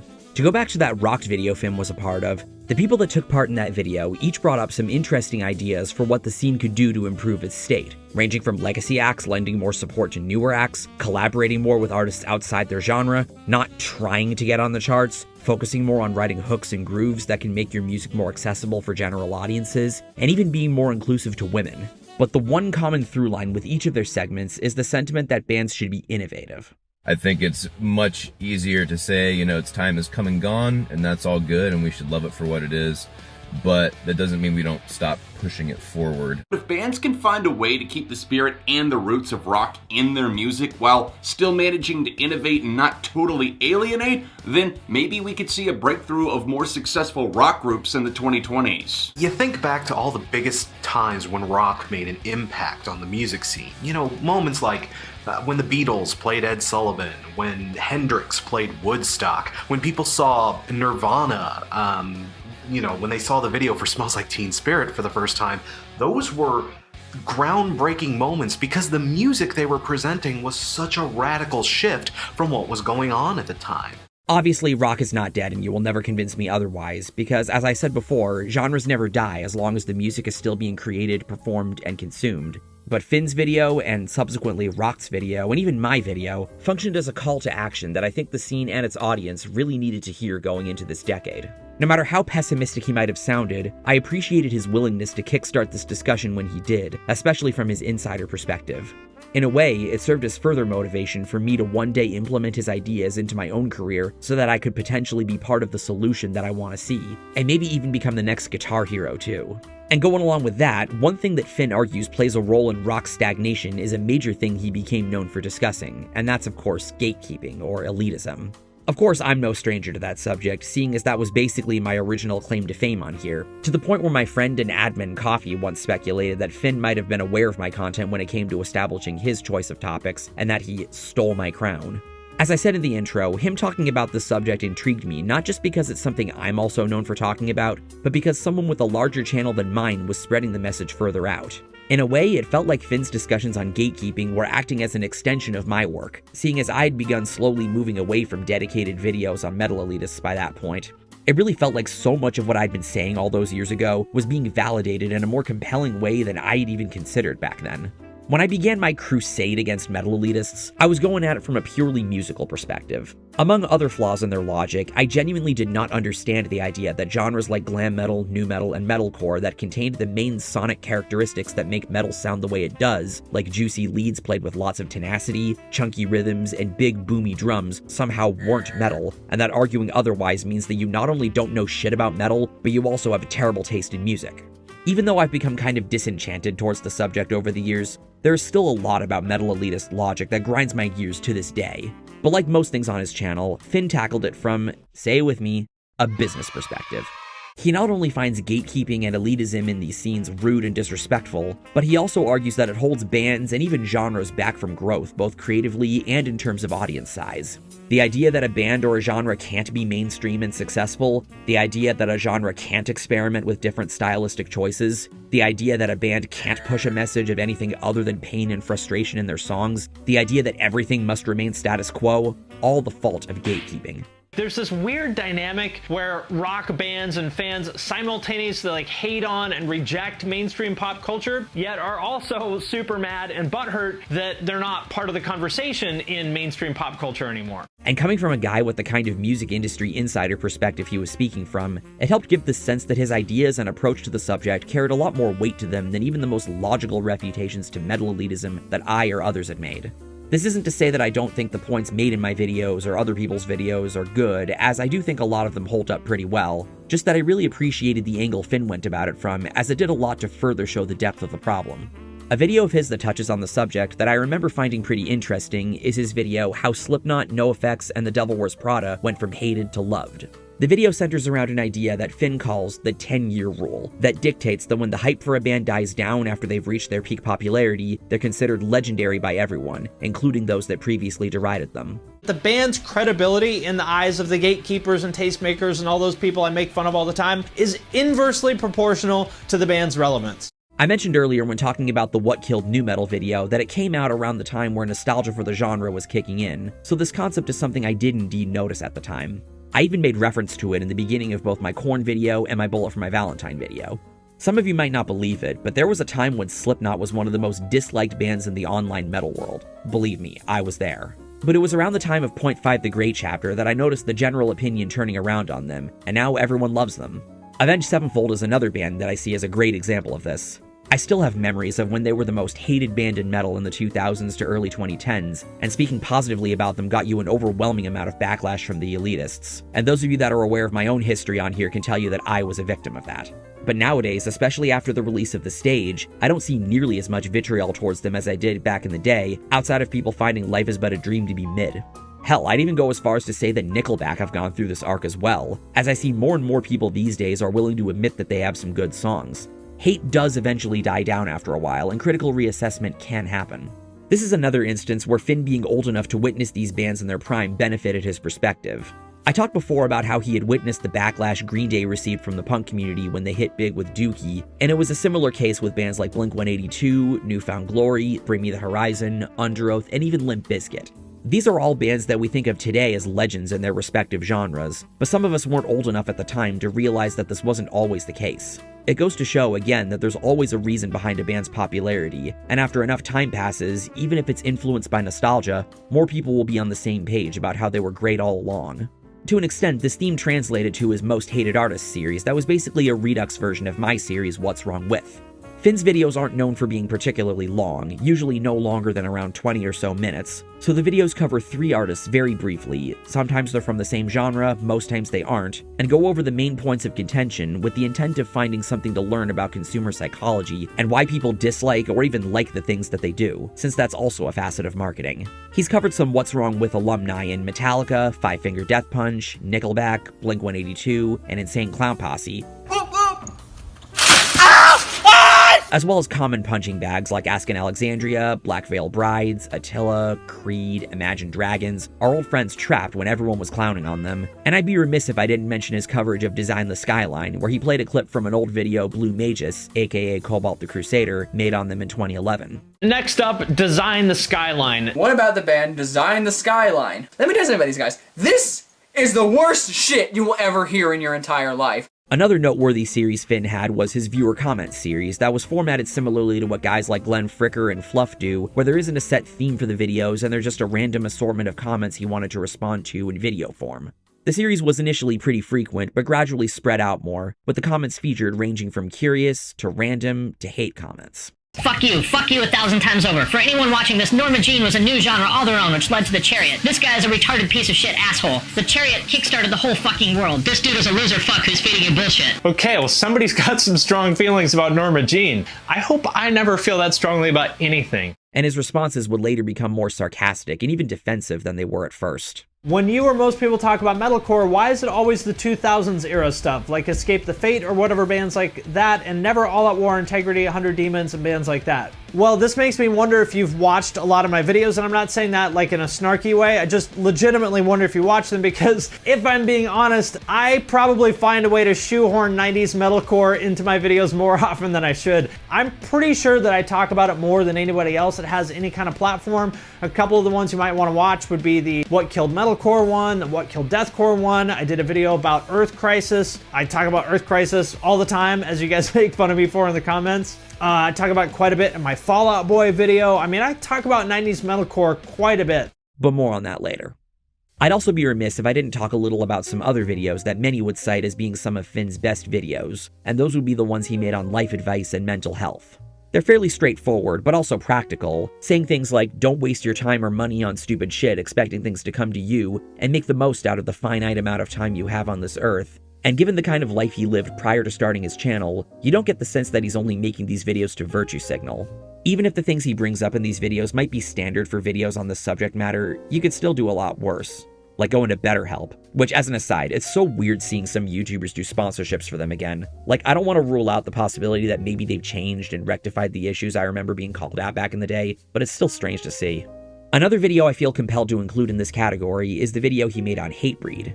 Most people think of Hatebreed as being redneck tough guy hardcore from the late 90s, early 2000s, but this video demonstrates, as I talked about earlier, how emotionally intelligent their lyrics are, with themes of overcoming your demons, not letting yourself be held back, making peace with your past, and counteracting the darkness of life with light, hope, and belief in yourself. Sometimes just hearing the right thing from the right person at the right time can help a lot. This video came out on Christmas Eve of 2020, right as the year was about to close out. I've gone on record referring to 2020 as objectively being the worst year of my life. The worst year of your life so far. As I dealt with things like the pandemic putting lots of things on hold, including the Rage Against the Machine and My Chemical Romance reunion tours I'd gotten tickets for, friendships ending with a couple people, and most importantly, my bestest doggy friend Fenway being put down. While there were certain things I did in 2020 that were enjoyable and I have some nostalgia for doing, like getting into BoJack Horseman, vinyl collecting, and live streaming, I was determined to have 2021 be the year that I bounced back from all that 2020 threw at me and set course for a better life out here in Worcester County. And so this video was very cathartic, empowering, and motivating for me at the time, kind of like what Schaeferless's Shrek 2 video did for me as far as saying something I really needed to hear. You can pull yourself out of the darkness by sheer force of will and create the life that you want. And not to mention, it helped me to better appreciate Hatebreed, since I didn't think very much of them prior and just saw them as being an okay hardcore/metalcore band. Needless to say, I was excited to have become acquainted with the Punk Rock MBA. Finn had not only become one of my new favorite music commentary personalities, but one of my new favorite YouTubers in general. Every time I saw him in my sub feed, even if it was a video as random as his videos about fashion trends, a video like his one about video game soundtracks that shaped punk and metal that acted as a fun nostalgic look back, or when he briefly dabbled in music reviews with his review of Issue's final album, Beautiful Oblivion, one of my favorite albums of 2019, I would get excited and curious about what I might be learning about. But going along with that, 2019 into 2020 was the year of the Punk Rock MBA. He had truly established himself as one of the biggest and most important voices in the music commentary space on YouTube. He'd built some good relationships with other creators. He started working with Tony Kapaki of Dragged Under and formerly Rest Repose as his agent that gets him sponsors and ad deals, with his first sponsor being the beloved Yo boy, Raid Shadow Legends. For his video about the work ethic of Every Time I Die, The Black Dahlia Murder, Parkway Drive, and August Burns Red. He launched his Patreon in June around the time of his video on suicide silence, along with a Facebook group that centered around business and professional discourse that I was a part of on my old account, and eventually his Discord server. His channel had risen to nearing the halfway point between 100 and 200k subscribers, which is the point where most YouTubers find that they're able to cross over into doing YouTube as a job. The dude was having a pretty damn good year. Of course, another thing that took place during this time was the creation of his second channel, simply called Finn McKenty, on August 11th, 2019. Since his main channel had become music-focused, he created this channel with the intent of uploading more general business content that might not have fit the vibe of the main channel, sort of akin to the main channel's original purpose. He uploaded videos about personal experiences and how you could achieve them yourself, some behind-the-scenes vlogs, interviews, and other such content that wasn't inherently music-related. The videos were more laid back and not as editing intensive, serving as supplemental material for people that not only enjoyed Finn's personality and wanted to see more of him, as is the purpose that most YouTubers' alternate channels serve, but also people that wanted more focused business insight than what he was providing in his main channel content through the lens of music. In fact, an argument could be made that these videos provided more of that kind of business insight than his main channel content did. He didn't upload super frequently on this channel for the first 2 years of its existence, but whenever he did, I was sure that whatever he would be talking about was something that might be important for me to take notes on for when the time comes for me to get the ball rolling with my professional ambitions. It was on this channel that he brought up another big change going into 2020. I am officially committing to doing a podcast. I've talked about doing this for a long time. Now I'm officially going to do it starting in January. If you really wanted to see the depth of his business savviness and music industry connections, there's hardly a better showcasing of both of those than on the Punk Rock MBA podcast.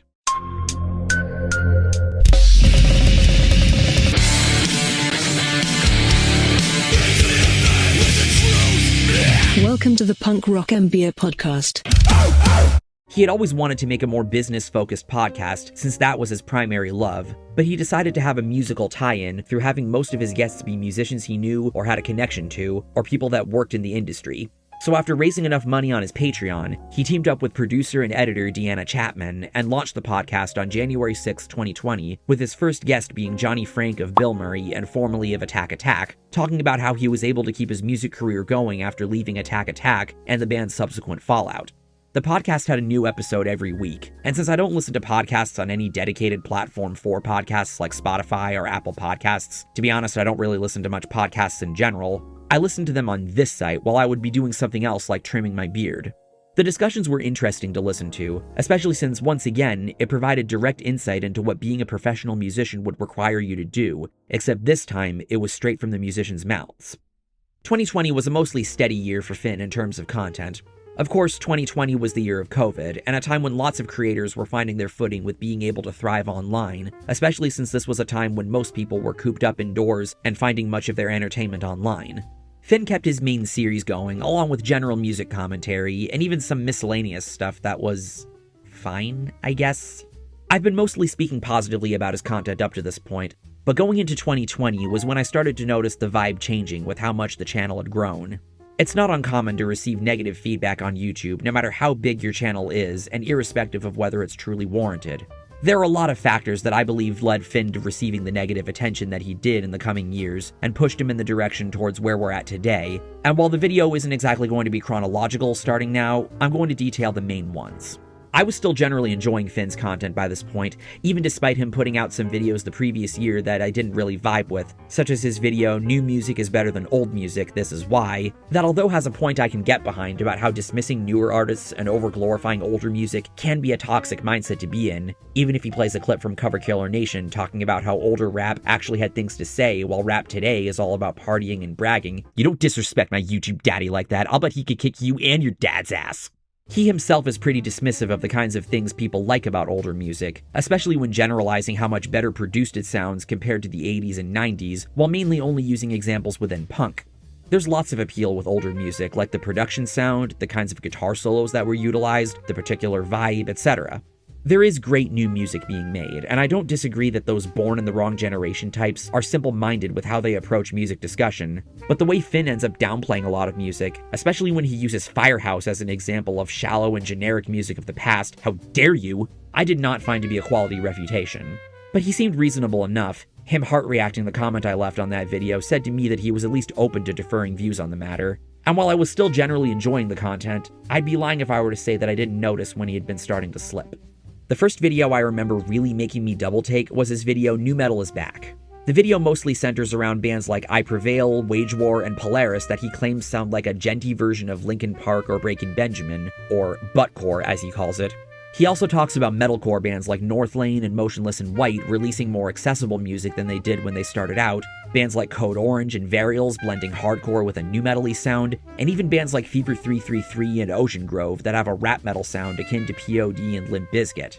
The video started out pretty positive and even optimistic, especially with this taking place after his Rock is Dying video, but then the tone of the video derailed. And if it sounds like I am not incredibly stoked on this trend in general, well, you would be right. Coming from someone that spoke so enthusiastically about modern acts and advocating for their ability to make a name for themselves, hearing him say this felt strange.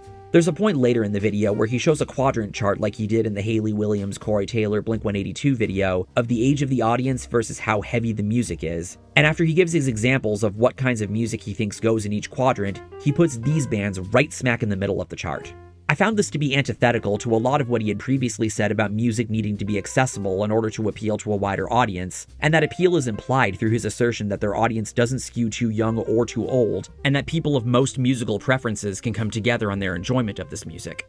These bands might not be the biggest bands around, and they might not necessarily be my favorite bands ever either, but Finn had basically demonstrated why they have the potential to be, and downplayed it anyway simply because he personally doesn't find the music interesting. To me, this stuff is just kind of safe.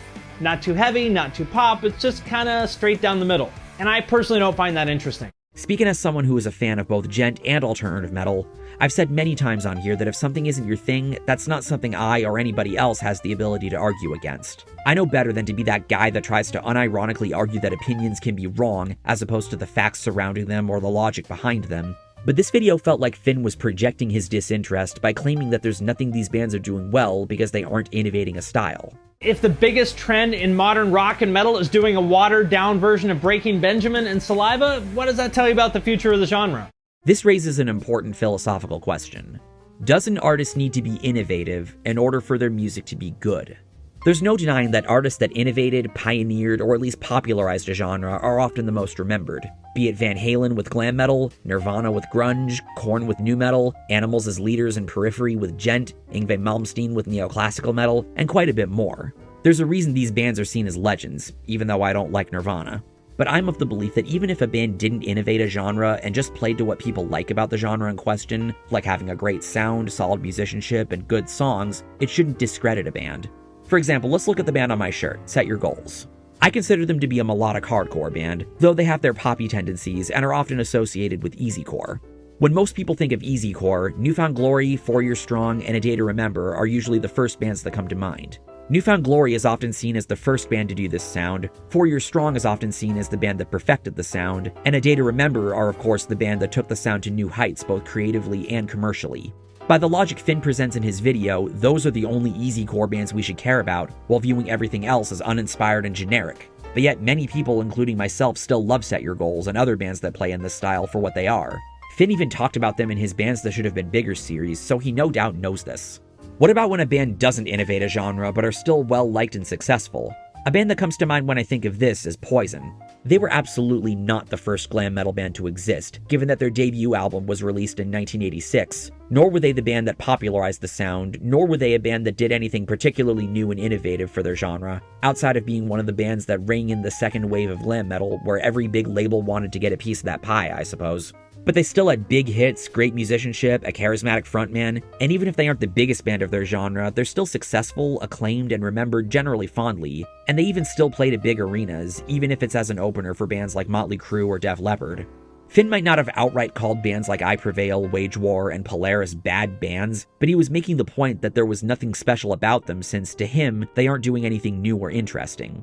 He's free to not like these bands, but I find this standard to be kind of unfair. And what's funny is that later in the year, he uploaded a viewer comments video where this happened. Something I'm curious about is why you praise rappers for bringing back dead genres such as pop punk or mall screamo, yet condemn core bands for doing nu metal and industrial hard rock. It seems hypocritical, almost as if you don't want the rock bands to thrive and just want rappers to take over. Why can't we have both? Well, you are right. I actually meant to point this out in the video. It is hypocritical. Part of it is just because I don't like that kind of nu metal-y, industrially, genty kind of sound. So it's just personal bias on my part, which is a pretty bullshit reason. Number two is a somewhat more valid reason, because the whole premise of that video and the reason why I kind of hate on that stuff a little bit is because I don't think it's bringing in a younger audience, which is what's needed to keep rock alive and relevant in the future. But also, yes, you're right, I am just being a hypocritical hater. It's true, sorry about that. Yep. He acknowledged his double standard and essentially admitted that everything I've been outlining with the problems of the video were correct, that this was shrouded in bias.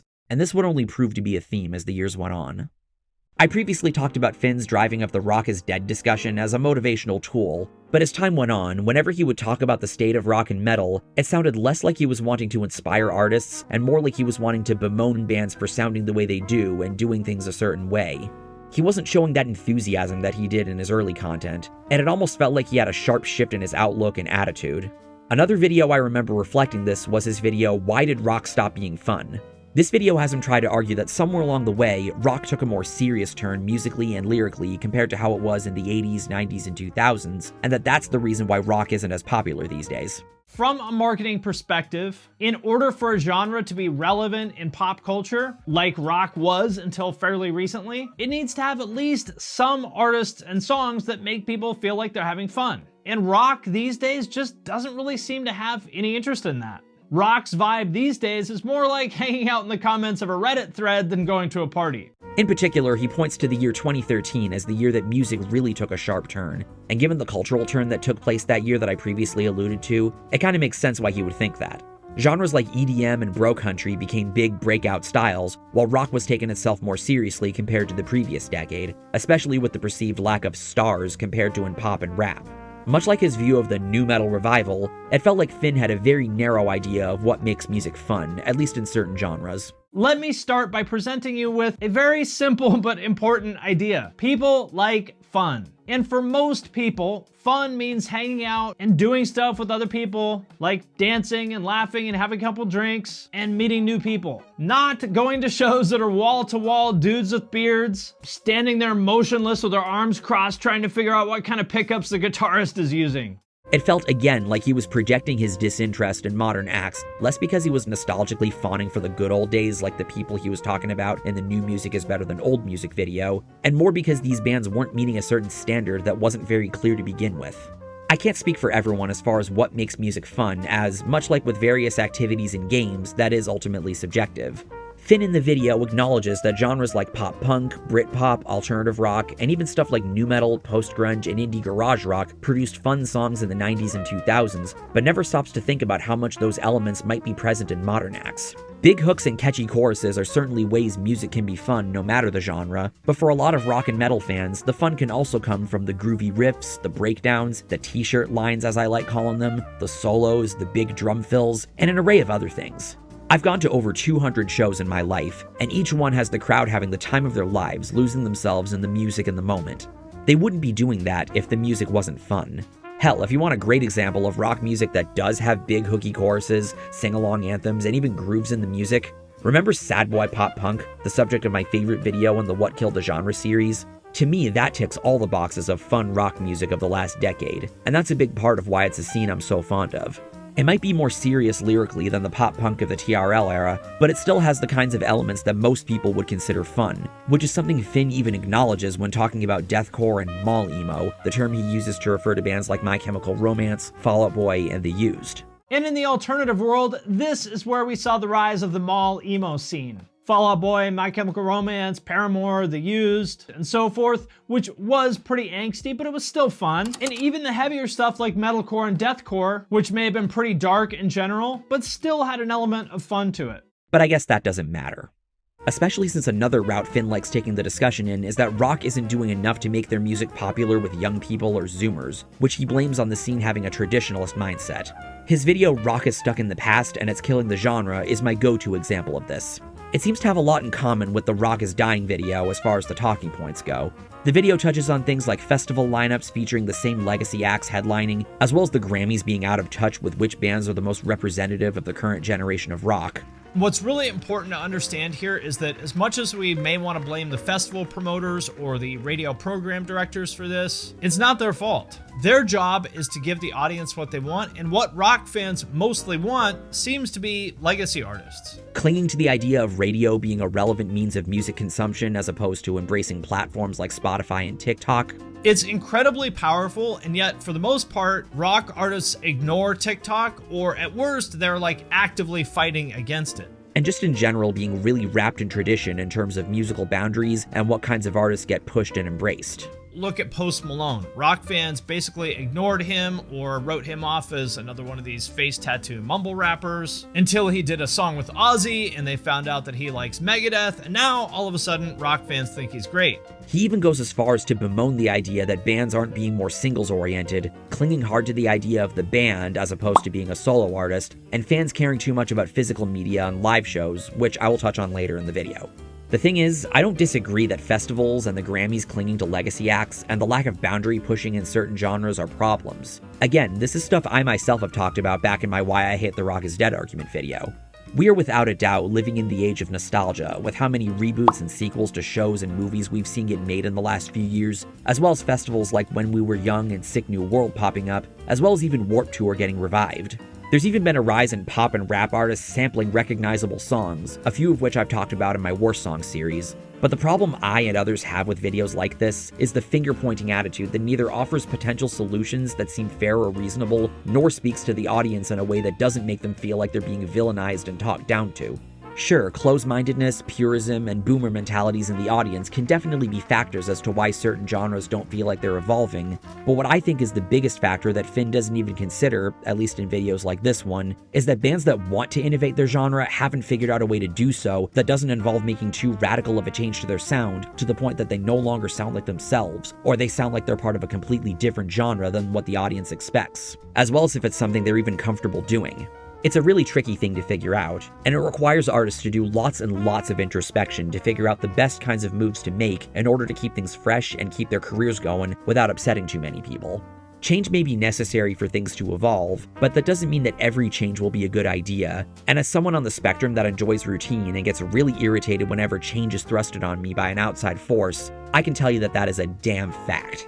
And Finn is aware of this risk, since he has made 2 videos in 2020 about bands that changed their sound, and how even though he might respect those artists for trying something new, which is something I can agree with him on to an extent, it's nonetheless divisive for the fans and doesn't guarantee success. The larger lesson here for any of you who have a band or a YouTube channel or like any kind of creative thing is stick with the one that brought you to the dance. Think about how many times a band or an artist or a company for that matter tried to change who their audience is, and think about how many times that worked. Like, it almost never works. If I didn't know any better, I'd almost think Finn's big solution for what rock and metal bands should do if they want to be successful is act like rappers. Whether musically, on social media, in the press, or in terms of how the music is marketed and the format of its release, he seems to hold rap as the gold standard for how everything is done, which is why the genre has been so enduring in the mainstream for all these years. He even goes as far as to refer to rappers as being the new rock stars, purely because of the amount of celebrity figureheads that have existed throughout each generation of rap. He made a video called The Exact Moment Rock Died, January 19th, 1993. You're probably asking, why that date specifically? Well, that's the release date of Nothing But a G-Thang by Dr. Dre featuring Snoop Dogg.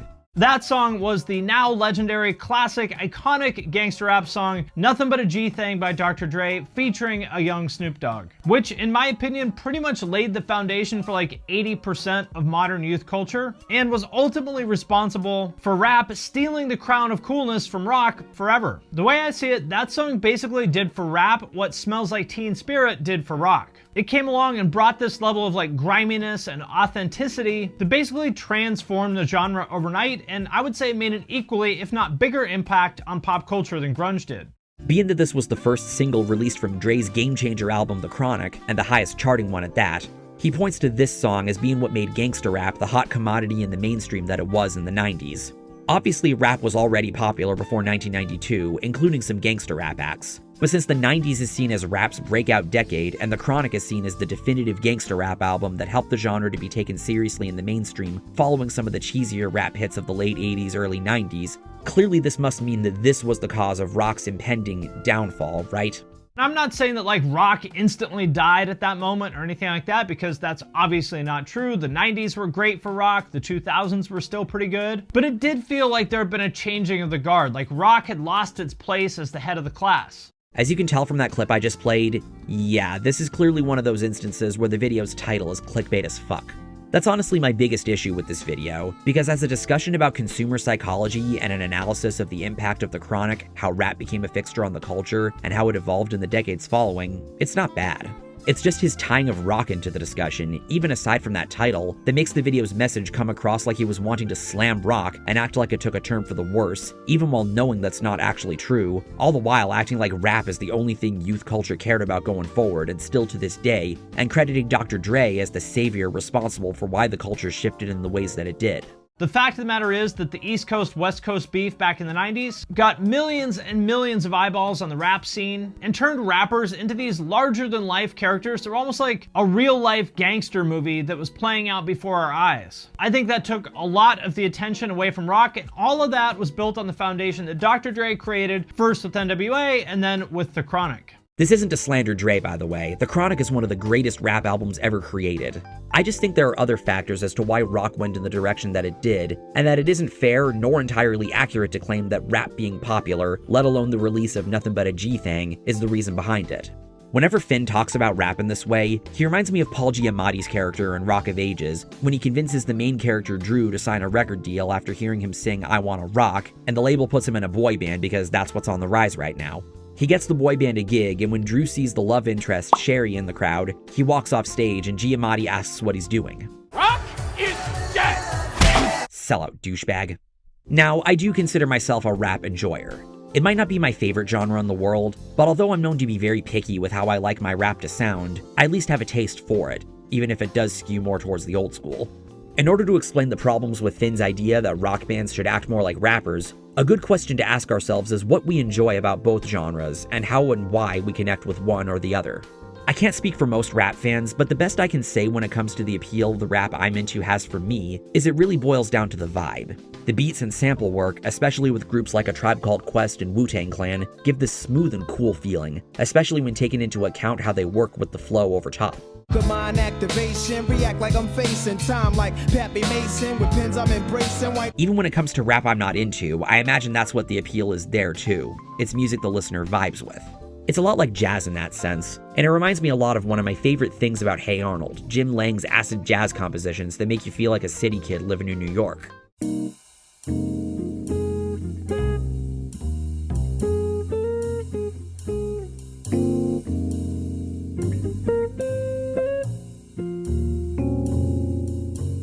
On top of that, depending on the rapper, listening to the delivery, lyricism, and punchlines, you can tell that what they're saying comes from a very genuine place. Even though a fair portion of it is something I can't exactly relate with since I haven't lived their experiences, I can at least respect that about them. And that's the kind of respect I imagine lots of rap fans have for a variety of different rappers, whether it's regarding their lyrics, their stories, their assessment of society, or even their personas or how they carry themselves in things like beefs and battles. A lot of these themes can be applied to what the appeal of rock is for people as well. There's a certain vibe associated with rock, just like with rap, that makes you feel an array of emotions, from badass and excited to melancholy and frustrated. As well, there are lots of singers that have compelling stories to them and sing from a very genuine place. But there's also a particular emotion you can feel from both the singing and/or the instrumental work. The difference in the appeal of rock and rap mostly comes down to the stories they're aiming to convey and how they're wanting to present themselves. While both genres involve putting on a persona to an extent, the differences lie in what kind of persona it is and how it's executed. Most of the personas in rap nowadays strike me as over-the-top, vapid, and not coming from a particularly genuine place. And while it's unfair to generalize all rap, let alone all modern rap, as being like that, since that is absolutely not true, I feel like that's the reason rock bands are hesitant to adopt those sorts of personas. They want to be taken seriously for their music and their message, and they don't want it to be muddied by acting like an over-the-top douchebag, because there's a high chance that's how it will be perceived. And we do have some examples of this coming up later. I'm of the belief that there is a way to be the face of the band, or even a celebrity figurehead, without treading into that territory. Most people, however, haven't figured out what that is. I'm not sure myself, and it's never sounded like Finn had much of an idea of what a fair compromise could be either. The same applies musically, but I want to save that for later. A video of Finn's that's a good showcasing of his idea that you should have an over-the-top persona akin to rappers, as well as his overemphasis on social media, is his video about Corpse, Jaden, and TikTok, and how they are changing music forever. I'm sure most people watching know who Corpse, or Corpse Husband, is. He's a guy that got big a few years ago doing creepypasta readings and playing Among Us with PewDiePie, and is known for having a really pleasant-sounding deep voice, which is perhaps the most prominent aspect of his song E-Girls Are Ruining My Life. Choke me like you hate me, but you love me low-key, wanna date me when you fuck me. Jaden, not to be confused with Jaden Smith, is a kid that got big on TikTok doing some silly TikTok shit, moved into an influencer house, and had some involvement in some gossip drama that I really don't care to look into, before becoming part of the TikTok pop punk revival of the early 2020s, working with Travis Barker. Finn's video is less of an analysis on these two guys specifically, and more so using them as his main examples of how TikTok and being an online influencer, which I kinda hate that word, is the new model for how artists gain recognition. This is the new model. Modern artists who are not just musicians, they're more like influencers / creators who happen to also make music. He even goes as far as to compare making use of the platform to how bands like Blink-182 and New Found Glory utilize TRL as a means of staying in the public eye. Now, there's a lot that can be said about TikTok and the kind of content posted there. For as much as this sentiment has a tendency to get people to view you as a Pepperidge Farm guy yelling at a cloud with how out of touch you are with the kind of video content young people enjoy, especially because an argument could definitely be made that YouTube was viewed the same way once upon a time, there's no getting around the fact that a lot of cringy shit gets posted there. The platform has spawned a lot of infamous crazy people, dangerous trends, and some annoying songs have gotten famous there thanks to their virality on the app, some of which I've covered in the Worst Song series. Obviously, I know better than to outright disparage the entirety of TikTok, since I've also covered lots of songs that got big there in the Best Song series. And for as much as major record labels now know that it's a surefire place to swoop in on to cash in on an unsigned artist's rising popularity, its existence has nonetheless been proven to be a net positive for bands such as Magnolia Park, Meet Me at the Altar, and my friend AJ's band Shakeout being able to launch their careers. So as much as TikTok is very much not for me, I have no problem with it existing for that reason alone. And from my perspective, TikTok content that isn't lip-syncing or stupid dances or other such trends is generally harmless. Point being, I'm not anti-TikTok per se.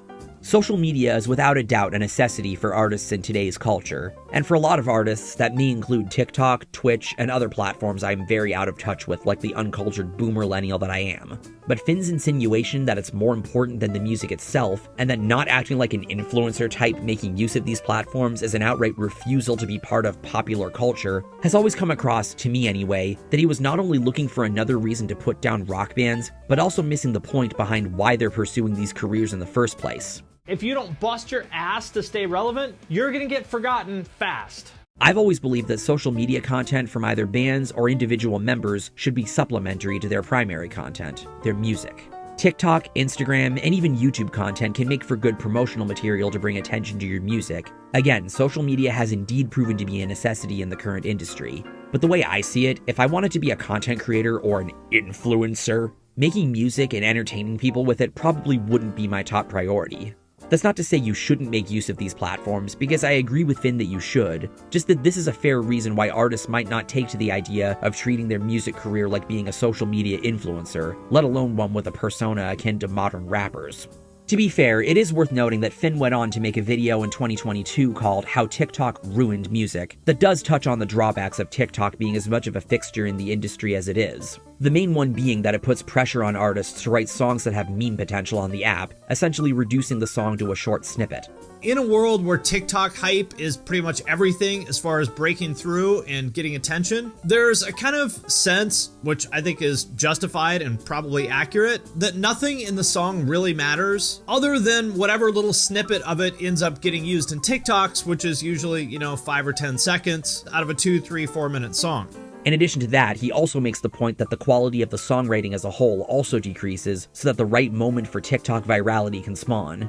He even makes the point about the power labels have over this, since they're fully aware that this is how songs break out nowadays, and gives an example of a label pushing for this before the song was even released. It kind of feels like the only way to cut through the noise of the platform and get noticed is to do one of these big viral stunts. A lot of artists are starting to talk about this. One of the big examples most recently was from Halsey, who ironically talked about it on TikTok. And she basically claimed that her label was holding her new song hostage and wouldn't release it until they could come up with some sort of viral moment around it to promote it.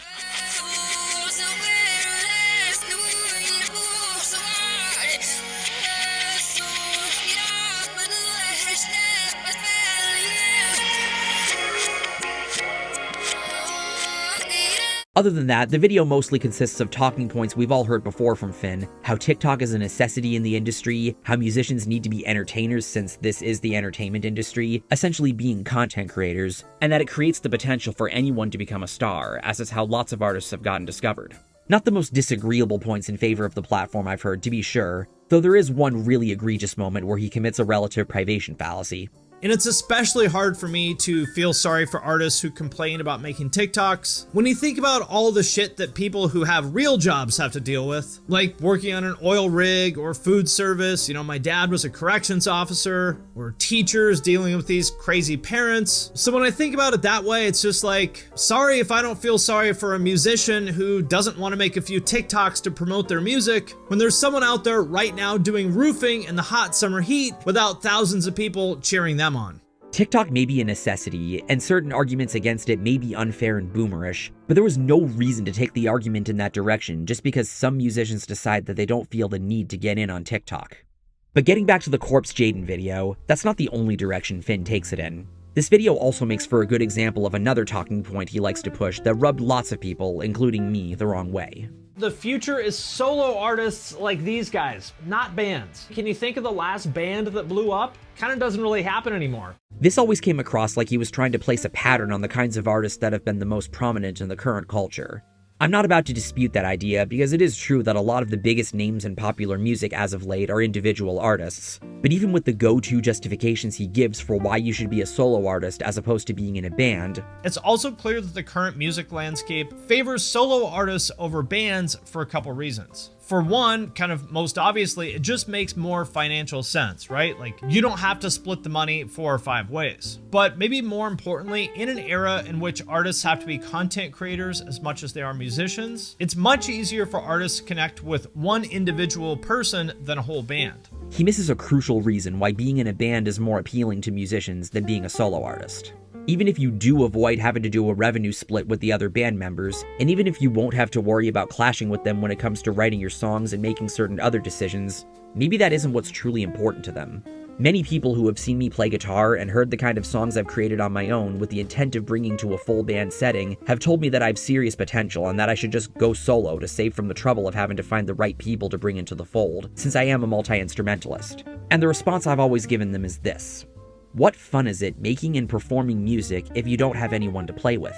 Because that's where so much of the appeal of being in a band comes from. Collaborating to make great music together and build off of musical or lyrical ideas one or more of you bring to the table, along with maybe a cover tune here or there. Recording those songs and helping them to reach their full potential. Playing together on stage and having the time of your lives in front of however big of a crowd you can draw, and working to spread your music and your talents to as many people all around the world as you can, all the while forming a brotherly or sisterly bond with your bandmates.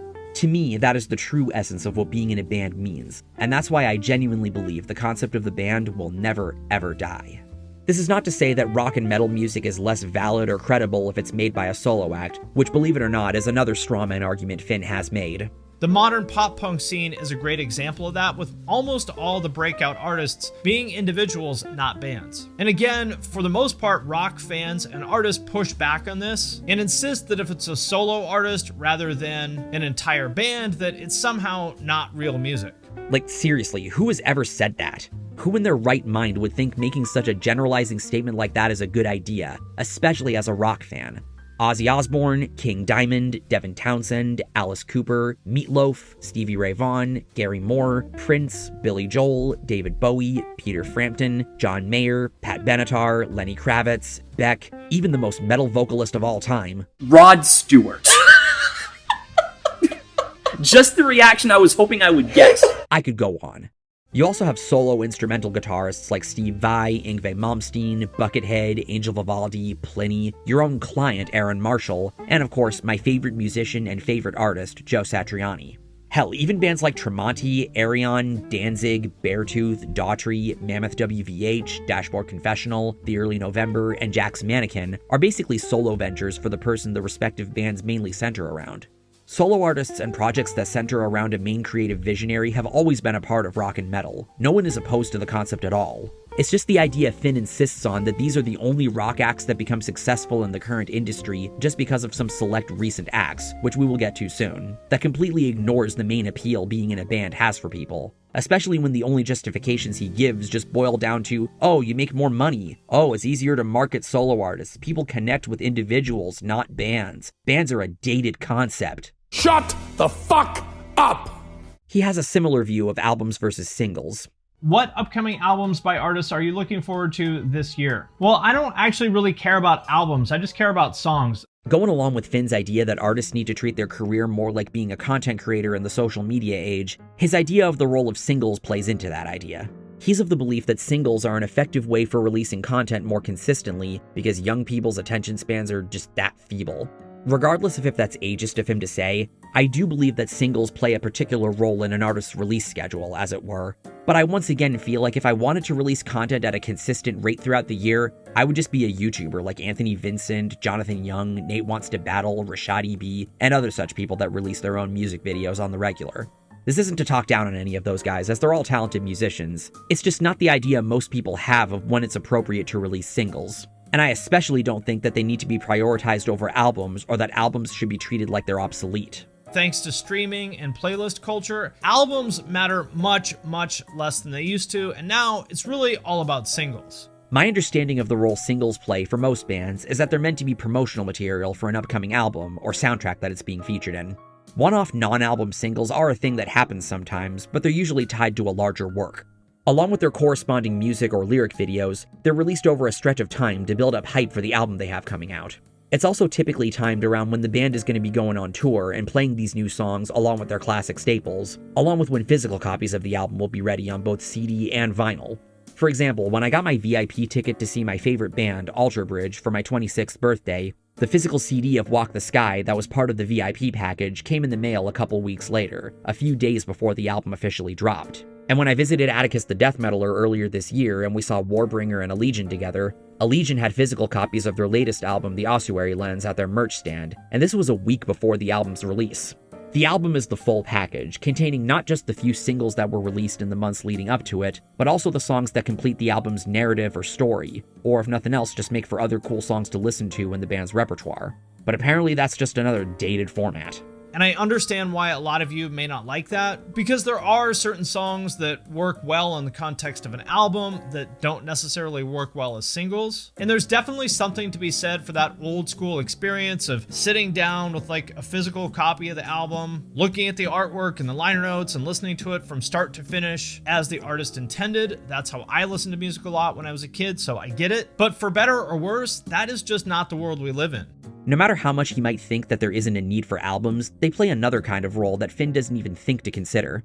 As a music fan that enjoys learning about different bands and artists, I'm of the belief that if you're only listening to the singles, the hits, you're doing yourself a disservice if you really like what you hear from those singles. Wouldn't you want to check out more songs from them if you say you like the band? Like, it feels really soul-crushing when I try to talk about a band like Rush with someone, and they say they're an awesome band, but the only song they know is Tom Sawyer. Don't get me wrong, it's not a bad song, even though I kind of think I could go the rest of my life without hearing it again. But if that song made a great impression on you, what's stopping you from looking further into them? Rush is awesome. They have lots of great songs, many of which I became acquainted with from looking into more of their albums, to the point where they're now a full discography artist in my library. And while there may be albums of theirs that I don't view as being their strongest, I take pride in how I took the time to really immerse myself in their body of work.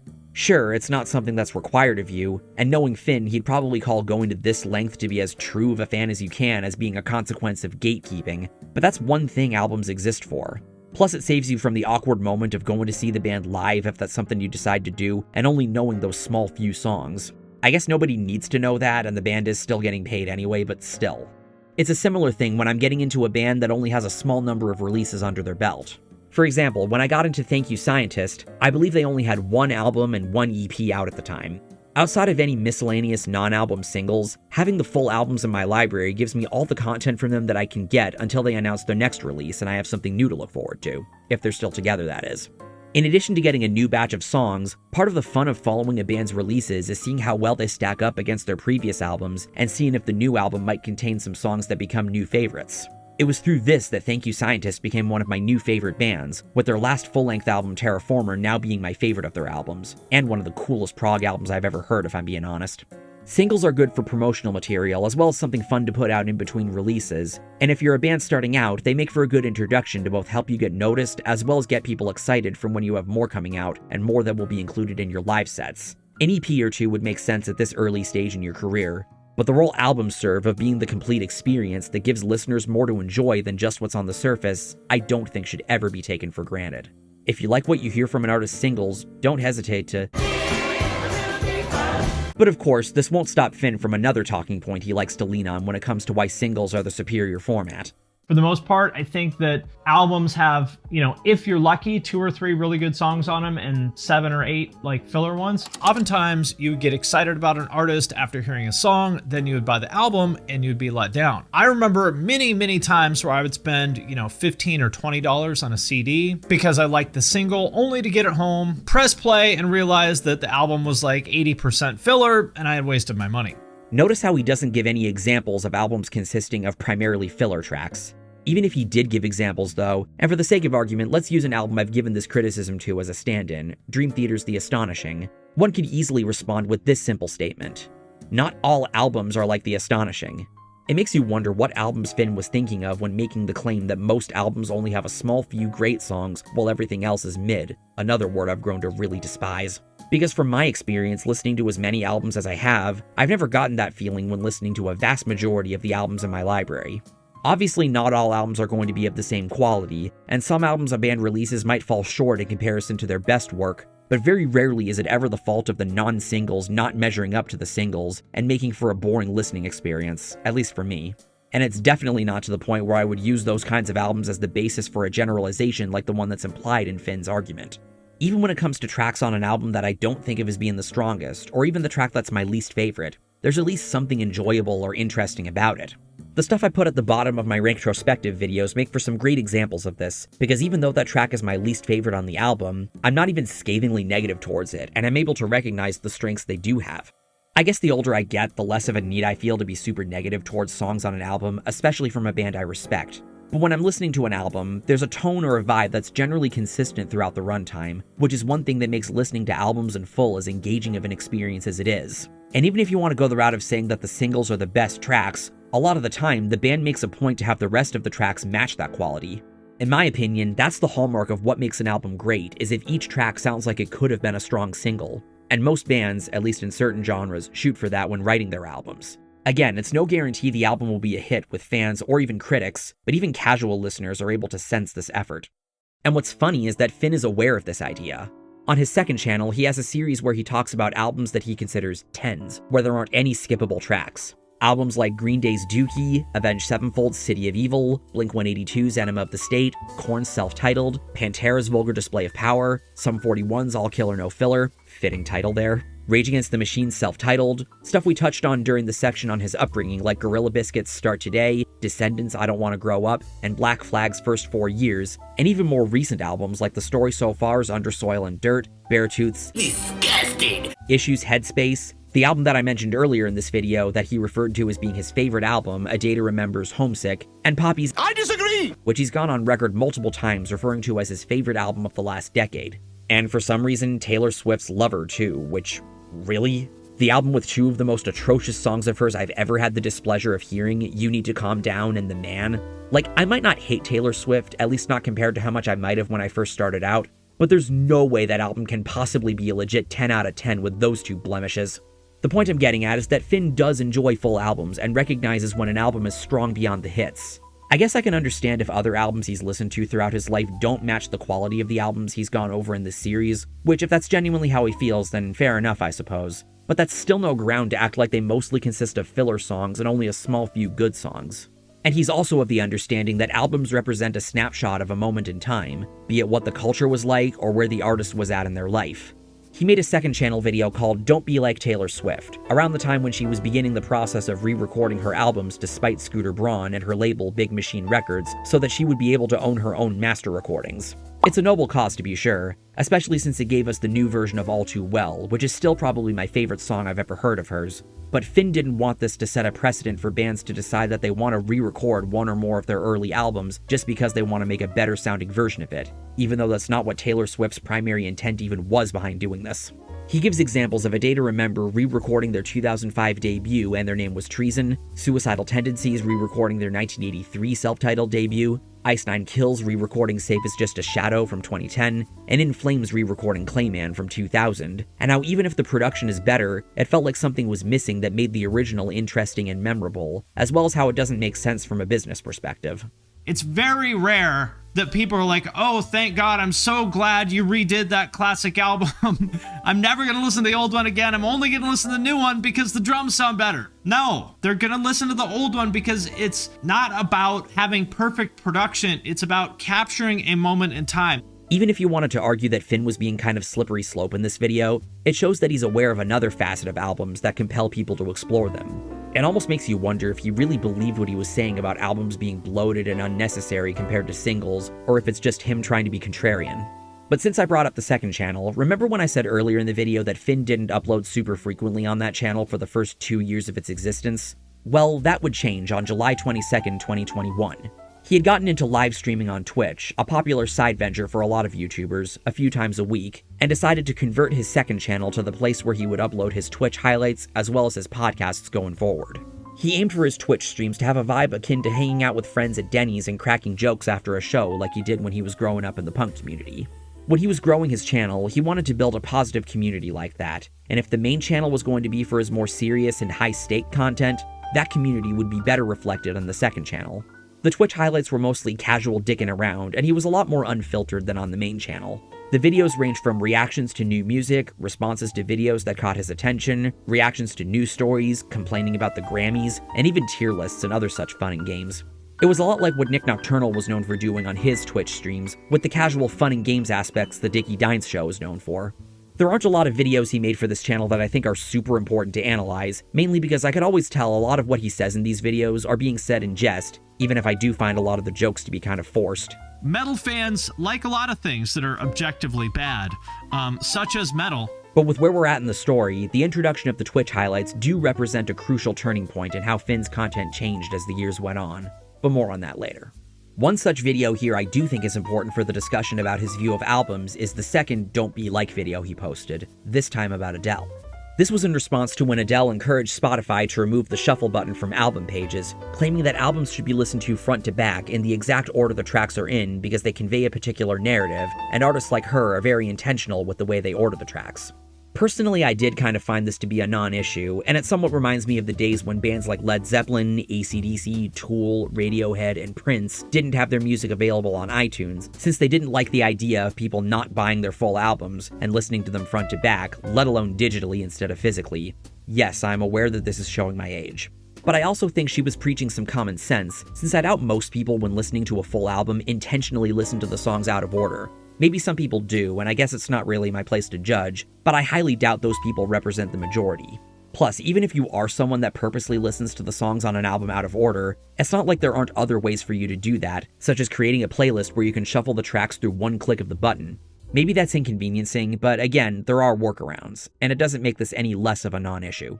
But Finn decided to approach this by saying that Adele was acting like an entitled Karen, that artists that feel strongly about the way their albums are put together have unchecked egos, that he didn't want what Adele did to influence other artists to whine at Spotify about other frivolous things, that it's not her place to tell a business or a tech company how their product should work, and that it's another example of why people need to drop the album mindset. Who are you to tell me how to listen to it, especially if since I am the customer. I am paying for it by subscribing to Spotify or listening to ads or buying the album or whatever. He even goes as far as to, intentionally or not, take Adele out of context and argue something that she didn't even say. I don't necessarily even want to listen to your whole album. Maybe I just want to listen to one song. I don't know that she even believes that this is true really in her heart, because if she did, she wouldn't put it on streaming at all. She wouldn't release singles. She wouldn't put them on playlists. I mean, she's accepted that it's okay to listen to this out of sequence in some circumstances by putting out playlists and singles and stuff like that. No, she didn't say anything about how the only way to listen to a single song should be in the context of the album. You can still click on a single song on the album page. She isn't even saying that the shuffle feature should not exist on the app, since you do still have the ability to click it after you start playing a song. What she is saying is that shuffle shouldn't be a default when streaming an album on the album's page. Is this petty? Yes! And I don't disagree that people can and should be able to consume music however they wish. But it was obvious that Finn's coverage of this story was used as a way for him to rant more about how albums are a dated concept, how musicians are entitled, and even saying this. I think that artists, especially in rock, because I think pop and rap have largely accepted that we live in a singles first world, a playlist first world, or even a TikTok first world. And yes, this is going to be more of a theme the further we get in. On the note of Spotify, not only is Finn one to argue that bands and albums are dated concepts that don't make sense from a marketing perspective, but physical albums as well. To be fair, his "Is There Still a Place for Vinyl" video isn't so much talking down on rock culture as it is speaking from a money management perspective when arguing in favor of streaming. Collecting vinyl is an expensive hobby, but it's one that people that are deeply passionate about music listening get into. I've never exactly been the kind of person that cares about the intricacies in vinyl, CD, or MP3's sound quality as long as I like the music I hear.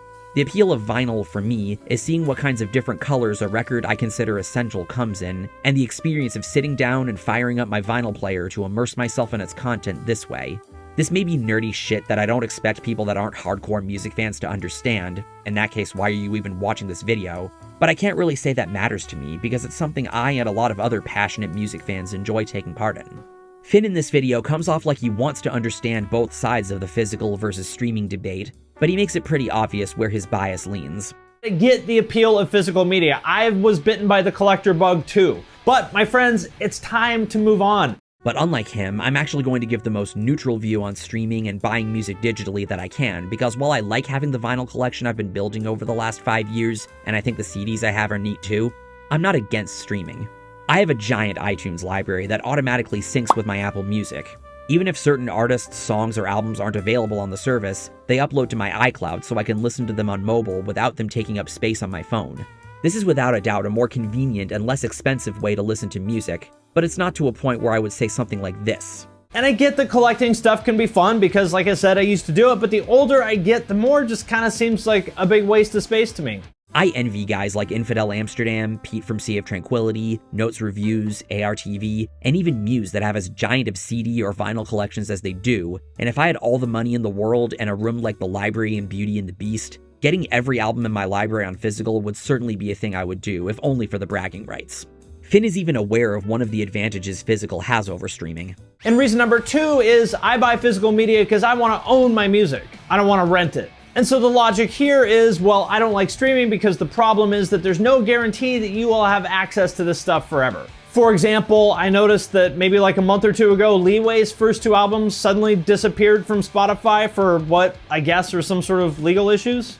I'm reminded again of those artists that used to not have their music available on digital music platforms for the longest time. In fact, let me tell you the story of how I got into one of those bands, Tool. Back in 2007, I was trying to see if I could find some information about what the soundtrack for Guitar Hero 3 was going to be like, and I found this PDF containing the results of a fan voting hosted by a dude from Finland named Anssi Aj-Tenunen. I'm sorry if I butchered your name if you're watching this. This pointed me in the direction of a bunch of bands I would get into in my middle and high school years. Towards the end, he lists his personal picks, and when he gets to Tool and lists a bunch of their songs, he says, if you don't know Tool, don't listen to the music you are listening now. This said to me that Tool was a band that I really needed to get in on, but they didn't have their music on iTunes, and this was before I learned how to torrent. My drum teacher later burned me Lateralis, but whenever I went out to get CDs, I got Tool's other 3 albums because I thought this was the only alternative to something not being on iTunes, whether for legal reasons, disliking the pricing for individual songs, disliking the sound quality, as a form of protest, or just because they're boomers. Hell, you never know if streaming will be a thing forever.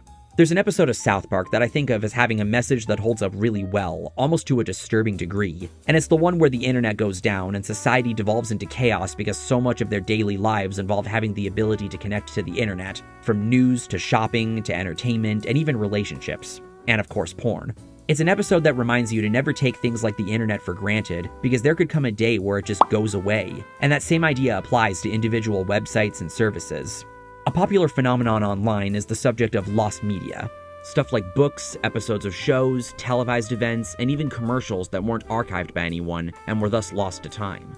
If one day Spotify, Apple Music, or even YouTube went down for good, you'd be shit out of luck unless you had your own copies of your music. The point I'm getting at is that while physical media might not be perfect, there are definitely arguments to consider in favor of it that don't negate the necessity of streaming. Again, I'm kind of speaking from both sides of the fence on this. Classic RanterInShades, right?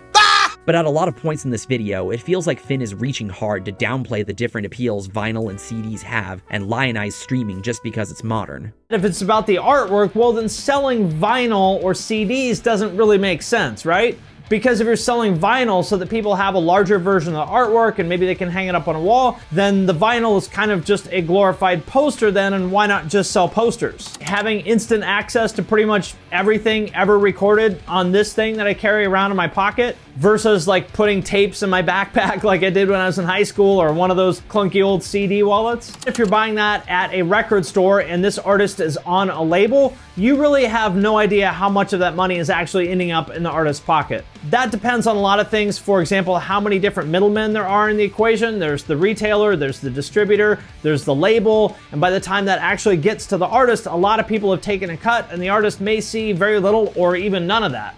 What's next? Is he gonna say that live performances are a dated concept too? Do you think social media has overtaken the value of touring for aspiring bands? Yes, I totally do, and I think that the idea of like using shows and touring as a way of building up your audience is kind of outdated.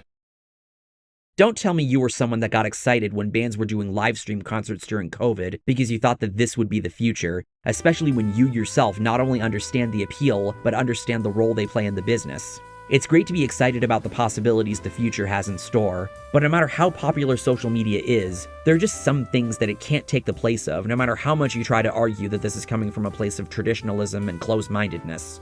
Though to be fair, he did go on to admit this later in the year. What do you think about the current trend of virtual concerts and live streams? Do you think they will exist past the pandemic? I personally am not into them, like just not the same experience. I know that like Code Orange did really well with theirs. I think Under Oath are doing pretty well. I know Clutch like had a super successful one. So there are people who are doing well with it, but I really do wonder like how long is this gonna go once the novelty wears off, if it hasn't already? I don't think that these are a replacement for a show, but we'll see. Maybe I'm wrong. Perhaps the pandemic had gone on long enough by that point, and he was ready for things to go back to normal, like we all were at the time. And he realized by that point how naive of an idea virtual concerts becoming the new norm and replacing live shows was. Either way, my point still stands. So given what he thinks about the state of rock, whether in terms of commercial viability or in terms of the formats it presents itself in, you'd think that Finn has no hope for it getting it all better, right? Well, no. He has acknowledged whenever a rock or metal band has made some big moves, or if a newer band is doing something interesting. This decade, we've seen bands like Spiritbox, Ice Nine Kills, Polyphia, Lorna Shore, Knocked Loose, Turnstile, Bad Omens, Electric Callboy, and of course, Sleep Token rise to unprecedented heights critically and even commercially, in a time where it feels like it's been ages since we've seen a band do that. Finn has acknowledged that these bands defied expectations for how big bands of this ilk could get, sometimes even eating his words about them. But even for as positive as he was towards those bands, it felt like there was something holding him back from giving them the credit for bringing rock and metal to a spot where it's arguably bigger now than ever. Even if we could argue that he's incorrect with his analyses, he would give reasons like them not having a major crossover hit, their songs not meeting his idea of mainstream appeal, the bands not being major trendsetters, their popularity online not translating well elsewhere, no one in the band being a major star or celebrity figurehead like Fred Durst was, even if it's clear who the face is, etc. So if these aren't the saviors that rock is in dire need of, then who is? Well, let's talk about Machine Gun Kelly.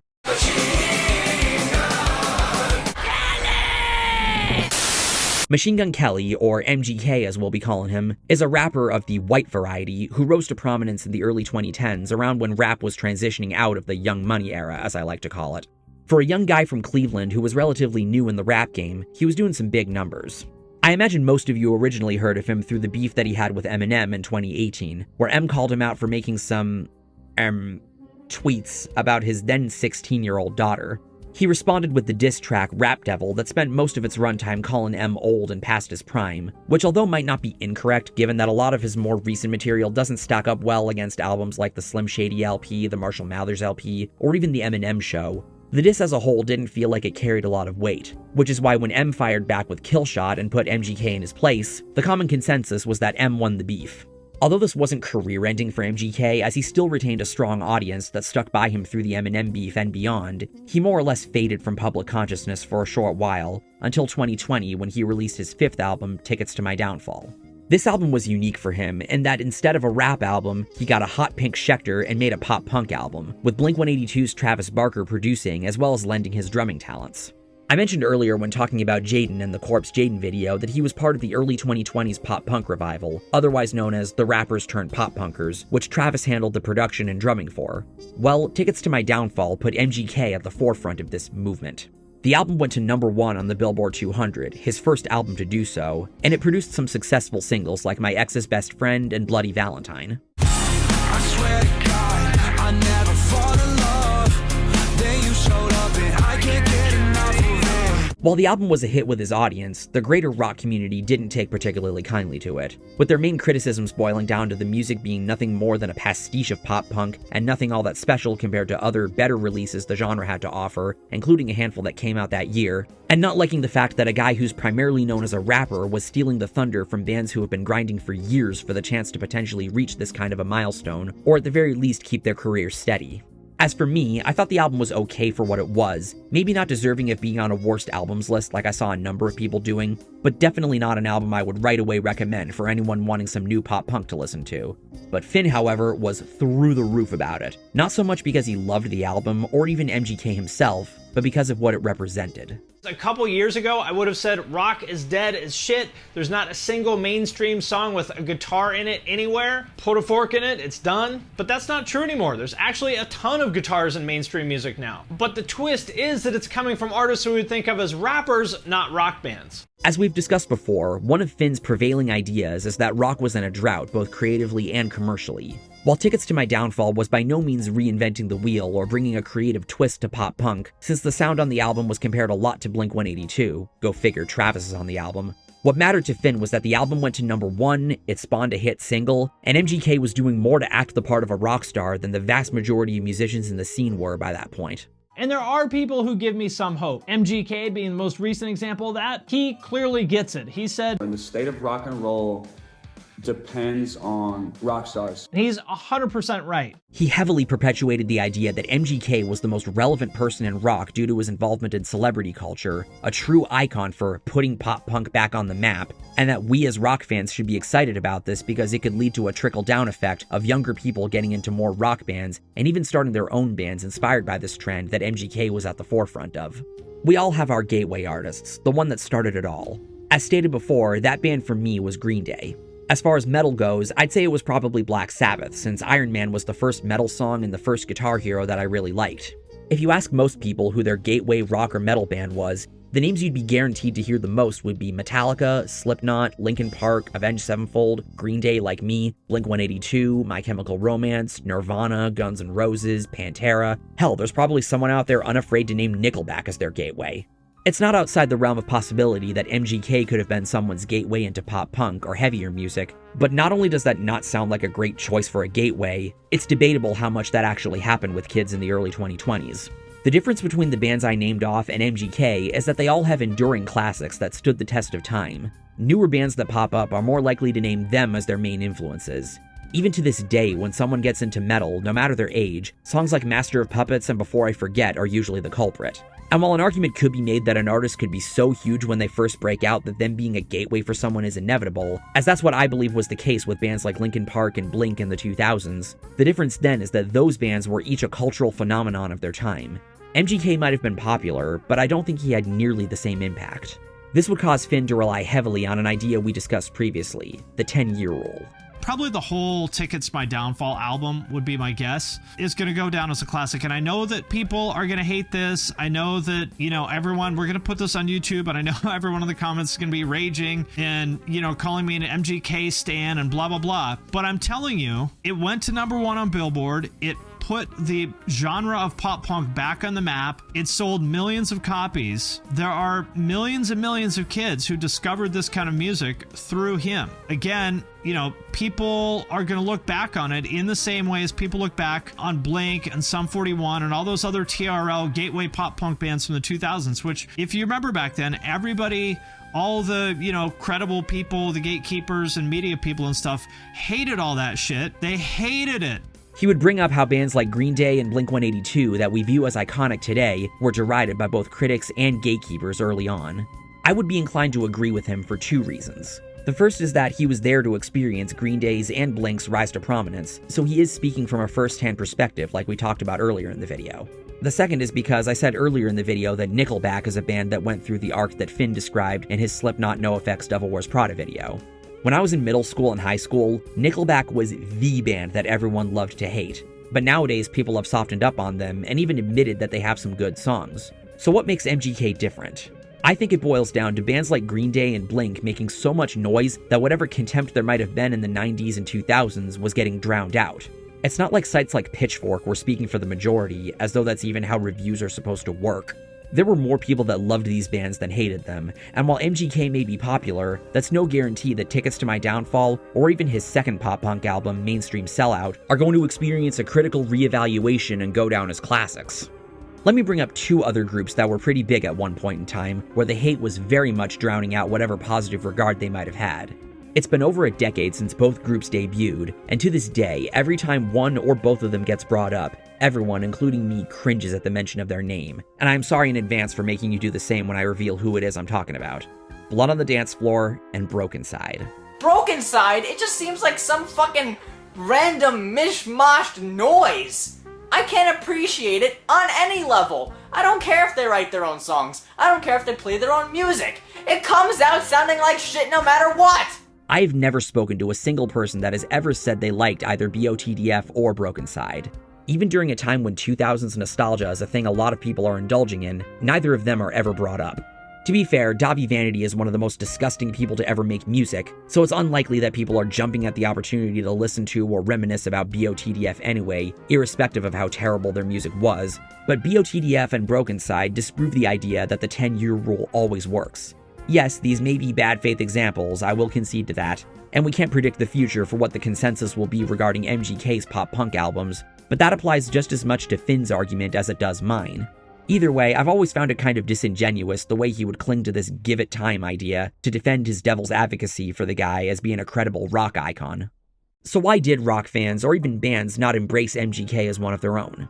His music and videos are all about painting a picture of that 2000s pop-punk lifestyle that was super appealing to all those millions of people 20 years ago. But on the other hand, the rock world's reaction to MGK makes me a little bit less optimistic. Finn was of the mindset that as long as MGK was playing a style that they like, they would like him. The reality is, though, that isn't always a guarantee. Just as there are plenty of people who enjoy every band they hear that plays a certain style, there are also people that are more particular with how a band can win them over.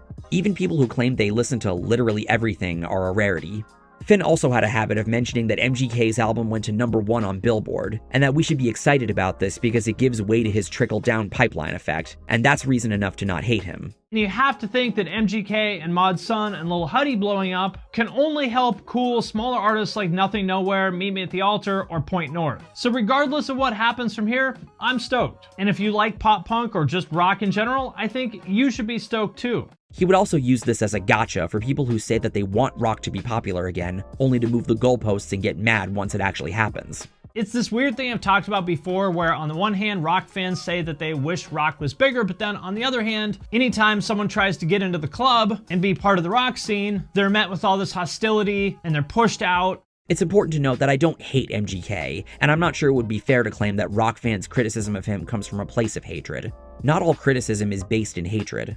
I'm not against the idea of him playing the role that Finn is advocating for, because when it comes to how one discovers music, I am a firm believer in the ends justifying the means. To say otherwise would make me no better than the boomers that comment on my videos ridiculing me for getting into a band through Guitar Hero as if it somehow makes me a poser, even though these are the same people that complain about younger generations not appreciating real music. I'm sure most people watching this can get behind that sentiment. The most I'm really getting at is that the reasoning behind the rock community's rejection of MGK has more meat to it than what Finn likes to claim. While it would be easy to boil down MGK's rejection from rock down to purity testing because he got his start in rap, there's another reason I don't think Finn has considered when it comes to why they didn't take to him and get stoked that he made a rock album that charted well and was popular with normies. It's not like this was MGK's first album. Rock fans would have found an album performing this well to be much more meaningful if it were an artist's debut. This might not be the most realistic scenario for a rock band or artist in the current decade, but I imagine if the band is genuine sounding, isn't making any compromises, and has a sound that rock fans of lots of different varieties can get behind and they blow up to this extent, everyone's mind would be blown. That's the dream that I imagine most aspiring bands have when they form, unless they're a band that doesn't have the goal of being a mainstream success. But because MGK was already a popular artist, the success of his album didn't seem like it was earned. And it's not like a vast majority of his audience were all of a sudden converted into rock fans. When listening to these kinds of arguments in favor of MGK, you can't help but speculate that if Finn were making videos in the late 2000s, early 2010s, he would have acted like this was the biggest moment for rock in ages that had the potential to attract a new audience.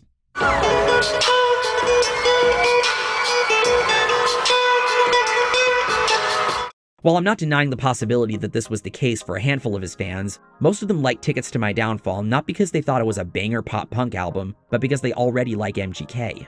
In addition to not feeling like MGK's success with the album was earned, they also saw him as an outsider to the culture. While not all rock fans have any strong feelings one way or another about rap, there's an understanding that it has a vastly different culture surrounding it than rock. And while not all rock fans hate rap, the idea of rap culture mixing with rock or metal, particularly when it comes to over-the-top personalities, comes across to them as off-putting. While it isn't possible for us to know MGK's true intentions behind making this album, it didn't sound like it came from a place of genuine passion or interest in pop punk. But here's how Finn countered that idea. Despite the fact that he put out what is very clearly a rock album with all the elements of that, like guitars and live drums and all that stuff, somehow he's not a rock artist because he's made rap in the past. Which, first of all, is not really true. He's done lots of rock stuff. I mean, he did a song with Sleeping with Sirens in 2013. He did Warped Tour like 10 years ago. So he's always kind of had one foot in the rock scene.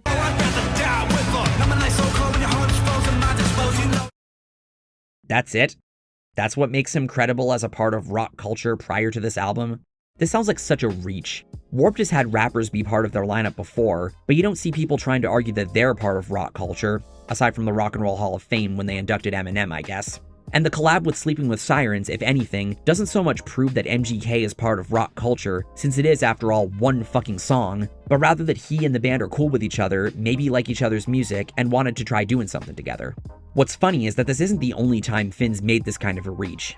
In a second channel video he made called Rock is Back, These Songs Have a Billion Spotify Plays, where in response to a video by Rick Beato of rock songs that have a billion Spotify plays, he goes through the Billions Club playlist to point out popular artists with songs that reach the billion status that have some kind of tie to rock, such as Demi Lovato and Halsey. Not that the songs featured were rock songs, mind you, but that because they've made rock stuff before, they're credible as rock artists.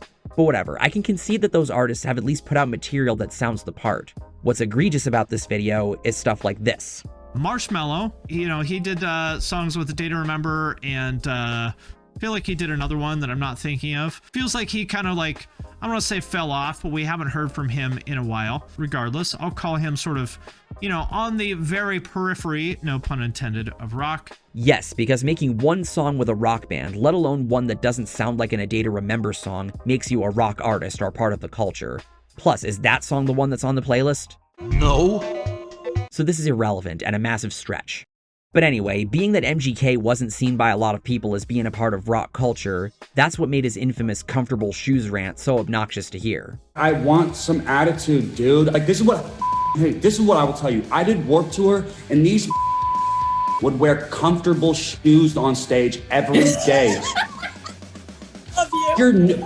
Your fucking Nike New Balance fucking comfy shoes because it makes you feel comfortable. Put on some Doc Martens, you put on some Chucks, put on some Vans, put on, it's not about you, it's about the show. While a lot of people took this statement very literally, like he was outright telling people to not wear comfortable clothing while on stage, it was meant to refer to rock band's unwillingness to put on a rock star image or persona, something Finn evidently agrees with him on.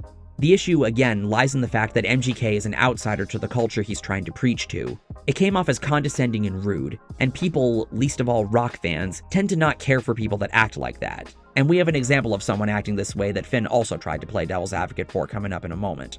Who is he, a rapper that just waltzed into the rock world with one album to dictate what's best for the scene? I understood the point he was going for, and I'm sure a lot of other people did too, but it felt unsolicited. Another reason Finn would give for why everyone should be stoked on MGK and other rappers turned pop punkers is, a rising tide lifts all boats. Again, like with the idea of MGK being a gateway artist for kids getting into pop punk, I'm a believer in the ends justifying the means in scenarios such as this. In theory, the popularity of Tickets to My Downfall opening the doors for other pop punk bands in the mainstream is awesome, and something I and most fans of the genre are not opposed to. But this isn't what ended up happening. We didn't see pop punk take over the charts, and it was clear that MGK didn't have the intention of ushering in a wave of bands. So it felt like Finn was giving MGK way more credit than he really deserved. This was especially the case in his video, Rock Fans Are Mad at MGK Again, that was made in response to backlash over him winning the award for Top Rock Artist at the 2021 Billboard Music Awards, aka the show that went on to fuck up the release schedule for Best and Worst Songs, beating out the likes of 21 Pilots, AC/DC, and Five Finger Death Punch. AC/DC and Five Finger Death Punch are both really good bands, and I think deserve a ton of respect, but who is more relevant in 2021? Five Finger Death Punch, AC/DC, or MGK? With all due respect to AC/DC, I would say they probably peaked in like 1987. Five Finger Death Punch is a solid band who's very successful. Tons of respect for them as well, but they didn't go to #1. They didn't like basically single-handedly revive a genre the way that MGK did. I'm sorry, excuse me? Revive a genre? That would imply that rock, or at least pop punk, was dead. And as we've gone over before, no! It's not like there weren't rock bands releasing music that charted well at the time, even if it was from legacy acts. And it's not like the music straight up wasn't being made by anyone and was totally irrelevant, as that's what the music being dead would imply. If it was that irrelevant, then nobody would care at all about it, including you and everyone that's subscribed to you. Call this pedantic if you will, but claiming MGK revived anything with his album is an obvious exaggeration, when at best it's comparable to when a throwback artist gets popular. It's cool, don't get me wrong, and I'm glad people are listening to them, but I'm not going to act like they're saving rock.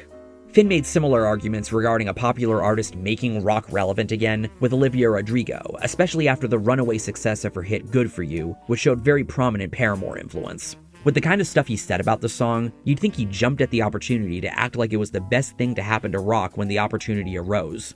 Granted, he didn't bring her up as often as MGK, possibly because he thought it would look weird gushing over an 18-year-old girl at 43, and it mostly took place on the second channel, but she was nonetheless someone he referenced a lot when it came to people we should be happy are making rock popular again. This is very clearly a rock song that totally sounds like it could be from 1993, and Olivia Rodrigo is fucking huge. And we know the way that this stuff works. Kids get into this, there's gateway bands, just like all of you guys watching this got into, this stuff from Green Day or Linkin Park or, Skillet or whatever it was. And then you got a little bit and you were like, this is cool. Who are their influences? And then you found, you went the next layer down on the iceberg, and eventually you got to Gojira and Real Friends and fucking whatever other weird shit you're into.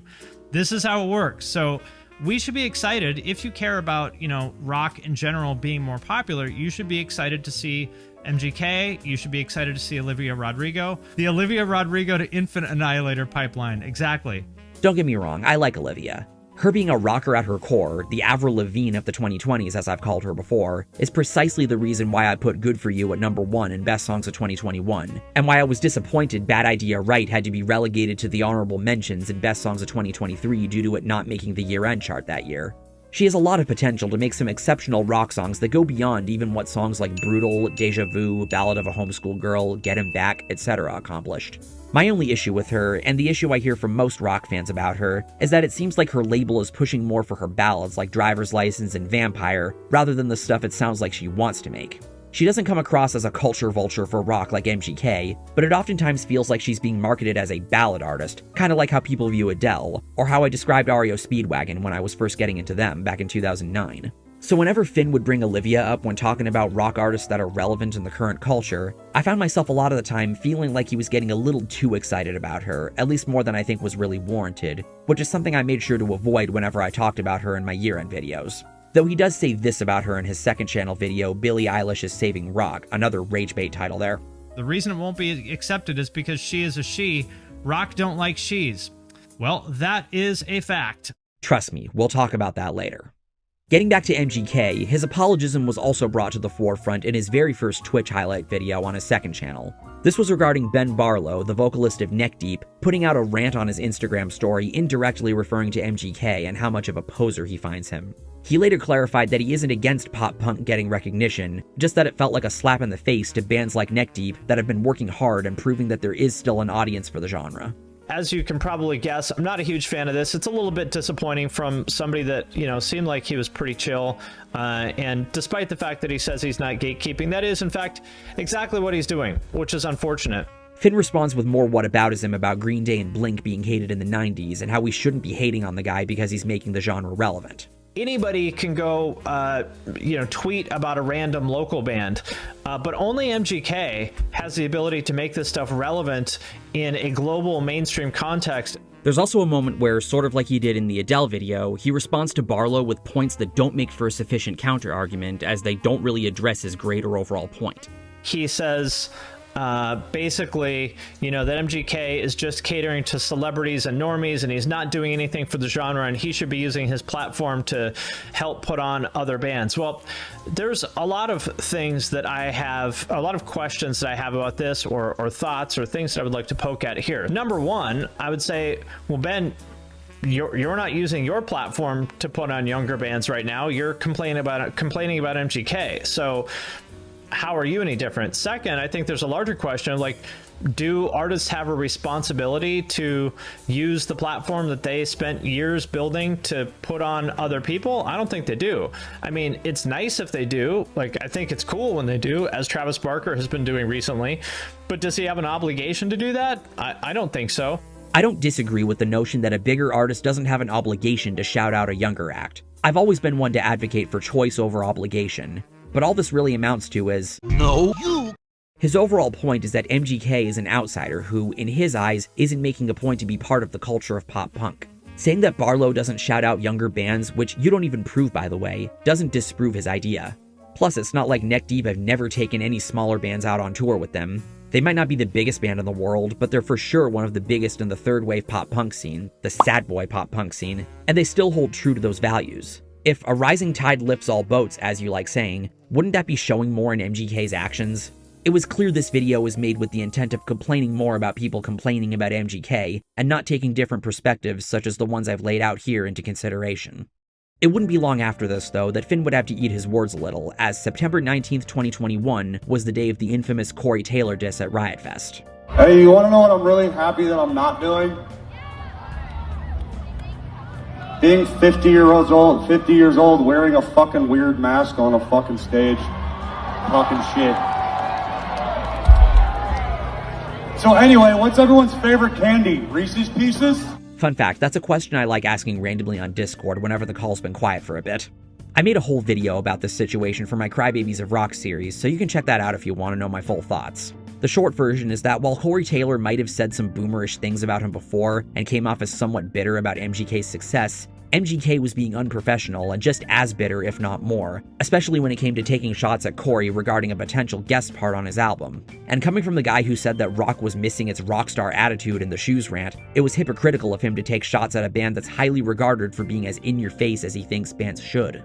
Now, given the kind of apologism and devil's advocacy we've seen from Finn thus far, you're probably thinking he jumped at the opportunity to white knight MGK and call Corey a bitter, irrelevant boomer, right? Well, no, that's not what happened. While he did say in the video that both sides acted kind of dickish, he agrees that MGK was handling this whole thing childishly, and that Corey wasn't in the wrong regarding turning down the offer to be on his album, noting that he was very polite when doing so. And he even makes some really interesting points regarding PR. It's one thing to be a heel and sort of play the foil to a certain segment of the scene, you know, like Franz from Attila does, but that only works if you're gaining more fans than you lose, and if you're like building a platform for yourself. What I think he did here is just really piss a lot of people off and alienate people. He just talked a bunch of shit on somebody that people really respect. He's not winning any new fans from this. All he's doing is making people just think he's kind of a loudmouth douche that doesn't have respect for people that he probably should respect. He's playing this with Volbeat, Skillet, Pop Evil, From Ashes to New, Papa Roach, Five Finger Death Punch, Seven Dust, All That Remains. You know, a lot of these pretty straightforward Red State Rockfest kind of bands. And I think he's gonna get fucking wrecked. He just talked a bunch of shit on one of their favorite bands for no reason, really. I think he is going to get wrecked. You might say, well, he doesn't need the rock audience, and that's kind of true, maybe to some extent, but it seems like he wants the rock audience, right? Like if he didn't care about the rock audience, then he wouldn't be playing these festivals. So he needs them, he wants them, and he's only going to get booked at these festivals if people like him and he continues to draw crowds and stuff. But the cherry on top was this. I think MGK needs to realize that this isn't rap culture. Metal and rock isn't based around dissing and rap battles. The rock culture doesn't play like that. That is true too. That's not really an element of rock culture. They're not into that. Yep, he admitted to one of the biggest talking points against MGK's credibility as a rock star basically being correct. To the point where later in early 2022, he uploaded a video called "This Is Why Everyone Hates MGK," where he essentially conceded to a lot of the criticisms the rock community had against him. The biggest one being that MGK carries himself like a rapper, and that just because he made rock music doesn't mean he's a part of rock culture.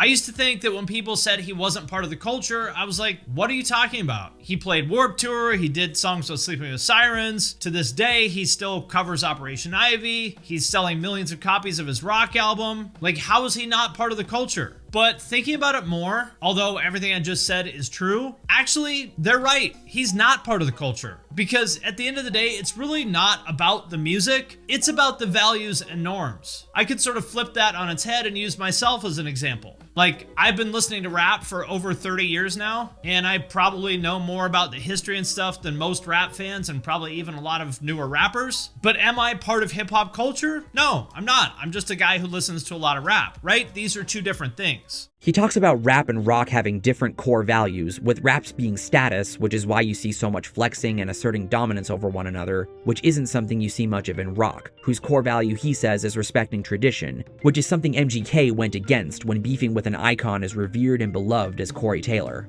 And he also concedes that the shoes rant comes across as disrespectful because it's coming from the perspective of someone who's an outsider to rock culture. While he still stood by the claims he made about MGK's popularity playing pop punk being a net positive for the state of rock, which fair enough, I never claimed to disagree with that notion, and I don't think most others do either, Finn only ever seldomly brought MGK up again going forward, let alone with the intent to rationalize him. I always wondered if this was a business decision he had made, which go figure, he's a business guy, since continuing to justify MGK after he pissed away however much goodwill he might have had left from the rock community would not have been a great look, or if he had genuinely come to the realization that this probably isn't a guy he should be sticking up for. It's really your best guess. Though MGK did kind of become a meme for him on the second channel. It could be worse. Where is MGK? That's the real question. Justice for MGK. God damn it. We riot. Tomorrow, we meet on the steps of the White House to demand justice for MGK. Join me, my brothers. Justice for MGK. We won't rest. No justice, no peace. Someone has to defend MGK, goddammit, and that someone is me. It did get annoying and forced after a while, at least to me, but good on you, sir, I suppose. While it was annoying seeing how hard Finn was willing to bat for MGK, his worst crimes really boiled down to making pop-punk music that wasn't particularly challenging, not understanding the culture he was trying to be a part of, making those tweets about Eminem's daughter, and of course, being annoying. While I don't hate MGK, he's far from the most questionable artist Finn's gone to bat for. I'm very particular with when I like using the term problematic because of how much it's gotten thrown around by social justice warrior types, but this particular individual comes easily to mind when thinking of the most controversial people in rock and metal that aren't named Ian Watkins. Ladies and gentlemen, this is Ronnie Radke. He was the original frontman for the post-hardcore and metalcore band Escape the Fate, singing on their 2006 debut Dying Is Your Latest Fashion. He was kicked out of the band 2 years later after he went to jail for violating his probation following pleading guilty for battery with substantial bodily harm and owning brass knuckles. While he was in jail, he wrote music for what would become his next project, Falling in Reverse, while Escape the Fate replaced him with their current vocalist, Craig Mabbitt of Bless the Fall. In my opinion, Escape the Fate got a shit ton better with their next album, 2008's This War Is Ours, because they went in a heavier and more metal direction than on the first album. I originally got into the band through a dude at the camp I went to, Frenchwood's Festival of the Performing Arts, as discussed in my Maroon 5 video, who was basically your typical late 2000s, early 2010s core kid. He was really into the intro to the title track on This War Is Ours.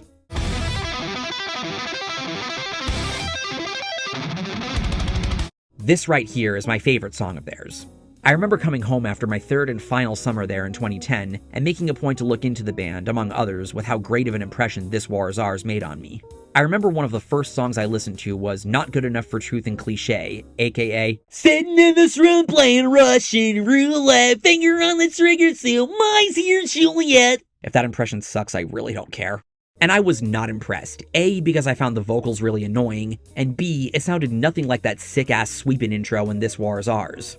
Apparently one of my really unpopular music opinions, along with not liking Nirvana, is not liking Dying Is Your Latest Fashion, since it's considered an emo classic. It's not so much because of Radke specifically, outside of not liking how whiny his vocals are, but more because it just isn't the sound that made me interested in Escape the Fate to begin with. It's one thing to sing on an album I don't at all care for, but the more I would learn about Ronnie Radke, the more hateable he became in my eyes. After getting out of prison, Falling in Reverse was set in motion with the release of their debut, The Drug in Me Is You, in 2011. If you've seen my Bullet for My Valentine video, I talk for a bit about how the metalcore scene evolved with a special focus on the MySpace era of the late 2000s, early 2010s. This was when scene kid culture was on the rise, and with bands like Askin Alexandria and Attila coming out, metalcore was beginning to look try-hard and cringe. Falling in Reverse was at the forefront of this era of the genre, referred to by some as trashcore. With their whiny lyrics and of course tough guy posturing, they and bands like them played a role in straying metalcore away from what made it so cool in the 2000s. If you can't tell, I'm not a fan of the band. I've just never really liked metalcore that sounded like this, especially when it came to Radke rapping like on this song. Started out in 06 and revived the scene. So many motherfuckers wanna be like me. Though the band did give us Jackie Vincent, who was actually an awesome neoclassical shredder, who put out 2 awesome instrumental albums, along with the one album with the power metal band Cry Venom. Are they ever gonna follow that up? However, Falling in Reverse is huge. They have some very dedicated fans, and they've had albums and singles go gold and even platinum in a time where it's rare to see a metal band achieve that. So of course, this would intrigue Finn. If everything that I just said is true, which is that he's been relevant for almost 15 years now, which is an eternity in scene years, and he's bigger than ever, why don't you ever hear any of the gatekeepers who decide what's important mention Ronnie Radke? Another early warning sign of the path Finn would be going down is his video We Need to Talk About Ronnie Radke. This was the first video in a short-lived series that covers people in music that are viewed by a sect of people as problematic, but have a genius aspect of their marketability or some other problems to address. It's worth noting that towards the beginning of the video, Finn mentions that he contacted Ronnie himself to ask questions about some things he was planning on touching on in the video. He did this with a lot of the people he covered in his videos that had a touchy aspect to them, both to ensure that he was getting his facts right, and to ensure that the subject was comfortable with him talking about these things, as a gesture of basic respect. While this did add a layer of depth to the Ronnie Radke video, it also brought into question Ronnie's honesty when sharing his perspectives with Finn during his research. Now, if he was the same person as he was 10 years ago, or even the same person as he was when he got out of prison, I might think he was kind of an obnoxious douchebag. But he seems like a much happier, healthier person than he was back then, and honestly, it's pretty refreshing to me to see someone admit their imperfections and talk openly about how they're working on improving those imperfections. Oh, I'd also be remiss if I didn't show this part of the video. Find any kind of gatekeeper nerd publication that gives Ronnie an ounce of credit, and I'll buy you dinner. Now, Falling in Reverse is one of those hardcore bands. One of those hardcore bands that little rebel teeny boppers seem to love. And of course, they're led by these little teeny boppers' demigod, one of their demigods, Ronnie Radke. Fun fact, Radke did a live reaction to Finn's video, and when he got to the part with that UTF clip, he had some things to say. I will beat the shit out of this guy with one hand. Look at this fucking guy. Oh, don't you just want to fucking punch him? Oh. He's that guy. He's that guy that has no idea what the fuck he's talking about, yet he pretends to. That's like that arrogance, that false, misplaced anger and arrogance that some of these fucking musician critics have. I gotta see this guy again. But weirdly, nobody seems to give them any credit for it. You guys know who this guy is. Let him know that I will fucking knock his bitch ass out. Wait. Does he have a Simple Plan poster signed in the back? Is that Simple Plan? Is that a Barg's, open Barg's root beer container? Oh my god, is that a your with a asterisk next to it? Look at this. Look. Oh, this guy's just the douchiest fucking... He's a grammar Nazi slash... I don't know. I can't handle it. He's a grammar Nazi. He drinks Barg's root beer. And he has a monitor from like 1992. This monitor. Fuck you.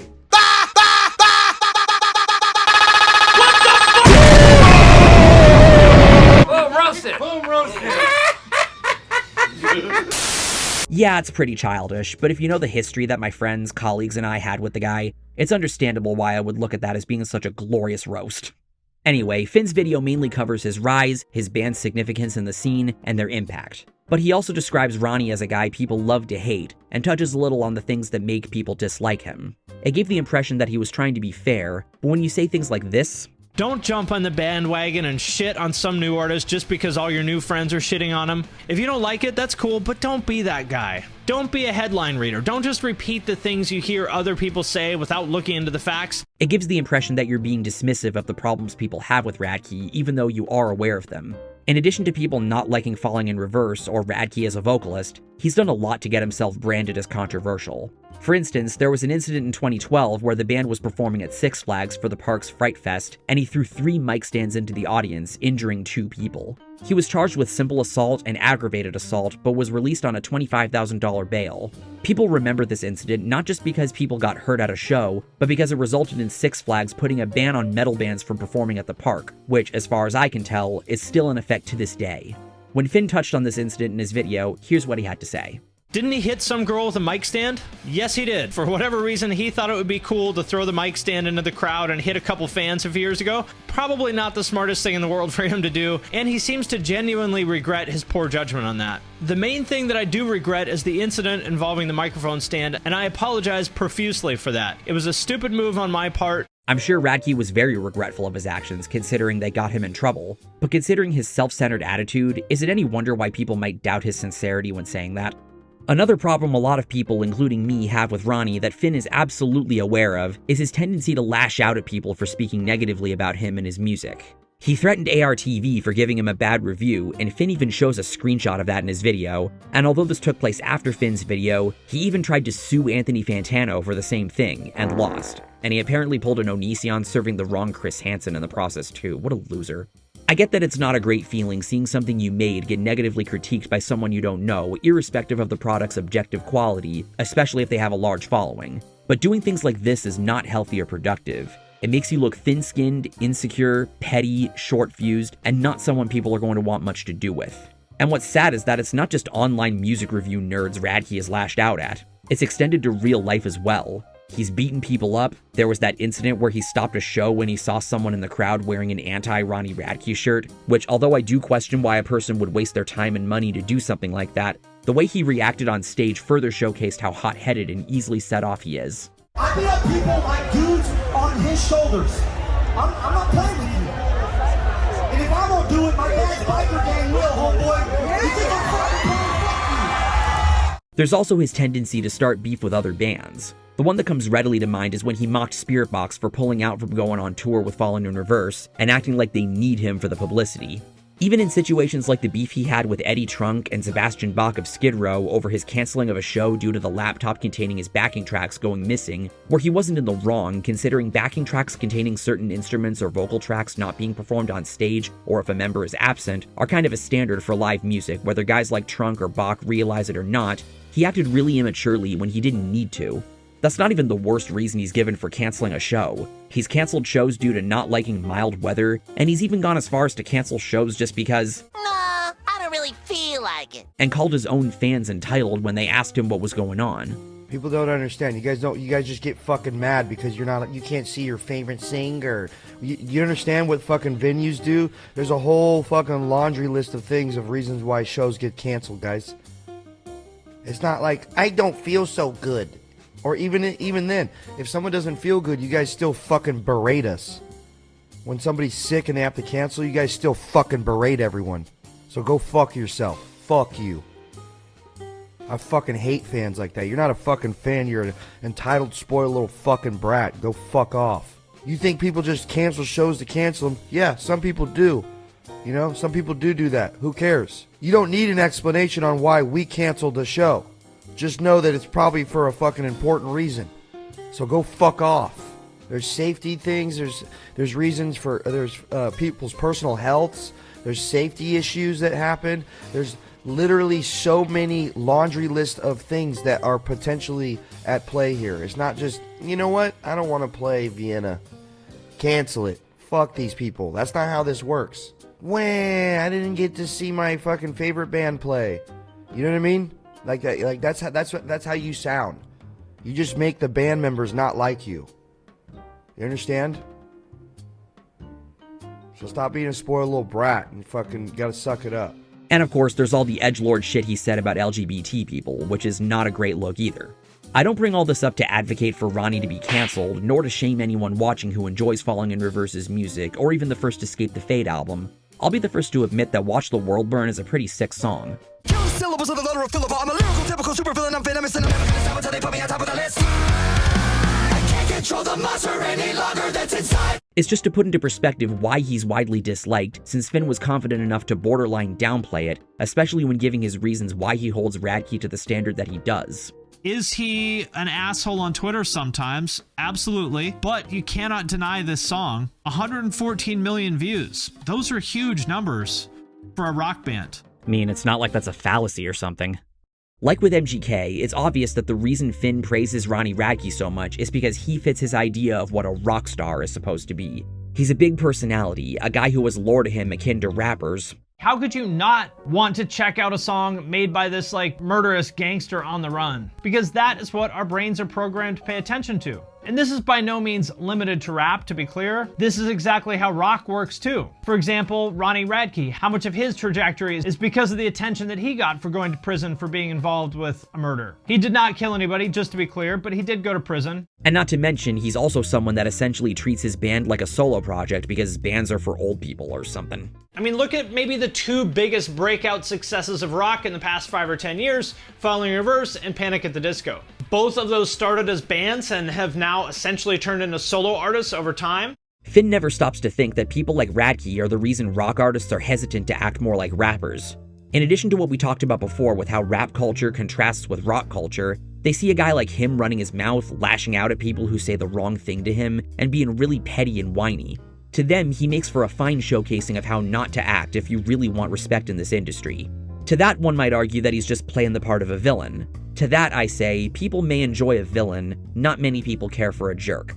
Remember what Finn said about MGK doing the villain shtick during the Corey Taylor beef? It's one thing to be a heel and sort of play the foil to a certain segment of the scene, you know, like Franz from Attila does, but that only works if you're gaining more fans than you lose. Are we supposed to believe that Ronnie is gaining fans from acting the way he does? Is he supposed to be fresh and fit? Again!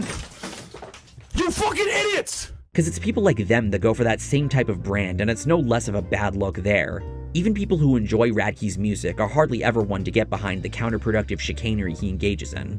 Not only does Finn hold Radke as matching his idea of the kind of big rapper personality that rock and metal bands should emulate if they want to be relevant, he also holds him as being one of the biggest examples of someone who plays the release game correctly.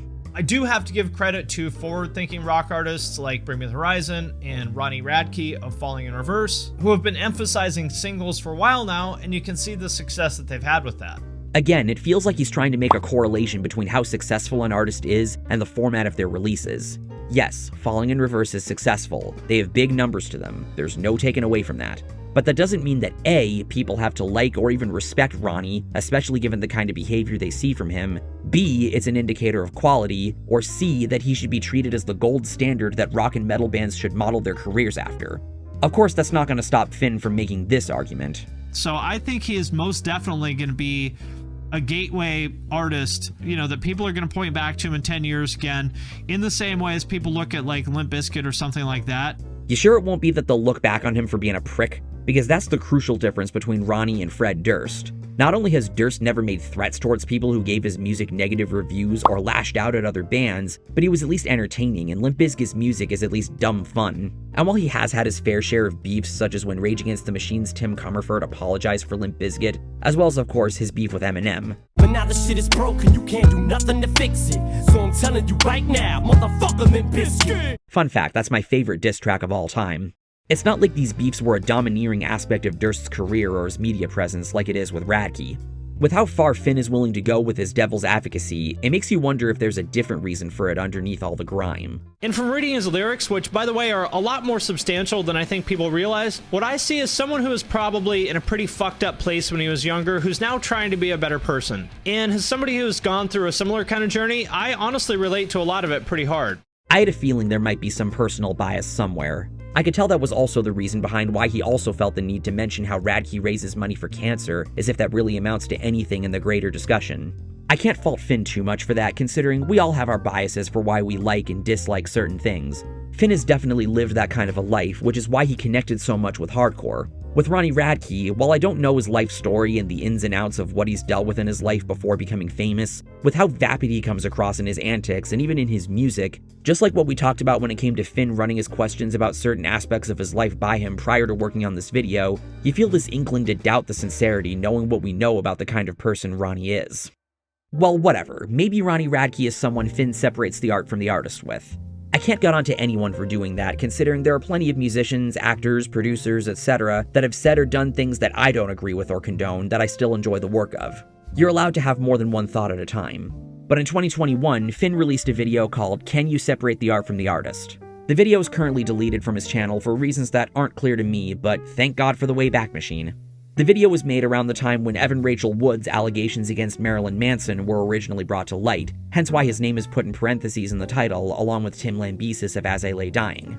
This video always confused me because his overall stance wasn't made super clear. There are moments where he acknowledges that false accusations not only have the potential to ruin someone's career and their life, but also undermine the credibility of actual cases, that cancel treatments can be unwarranted and taken too far because of drama-addicted losers on Twitter looking for shit to be upset about, as well as acknowledging that while accountability is important, people should be given the opportunity to grow and change from their transgressions. If you don't give people the chance to grow and be forgiven, then what incentive would they ever have for changing their behavior?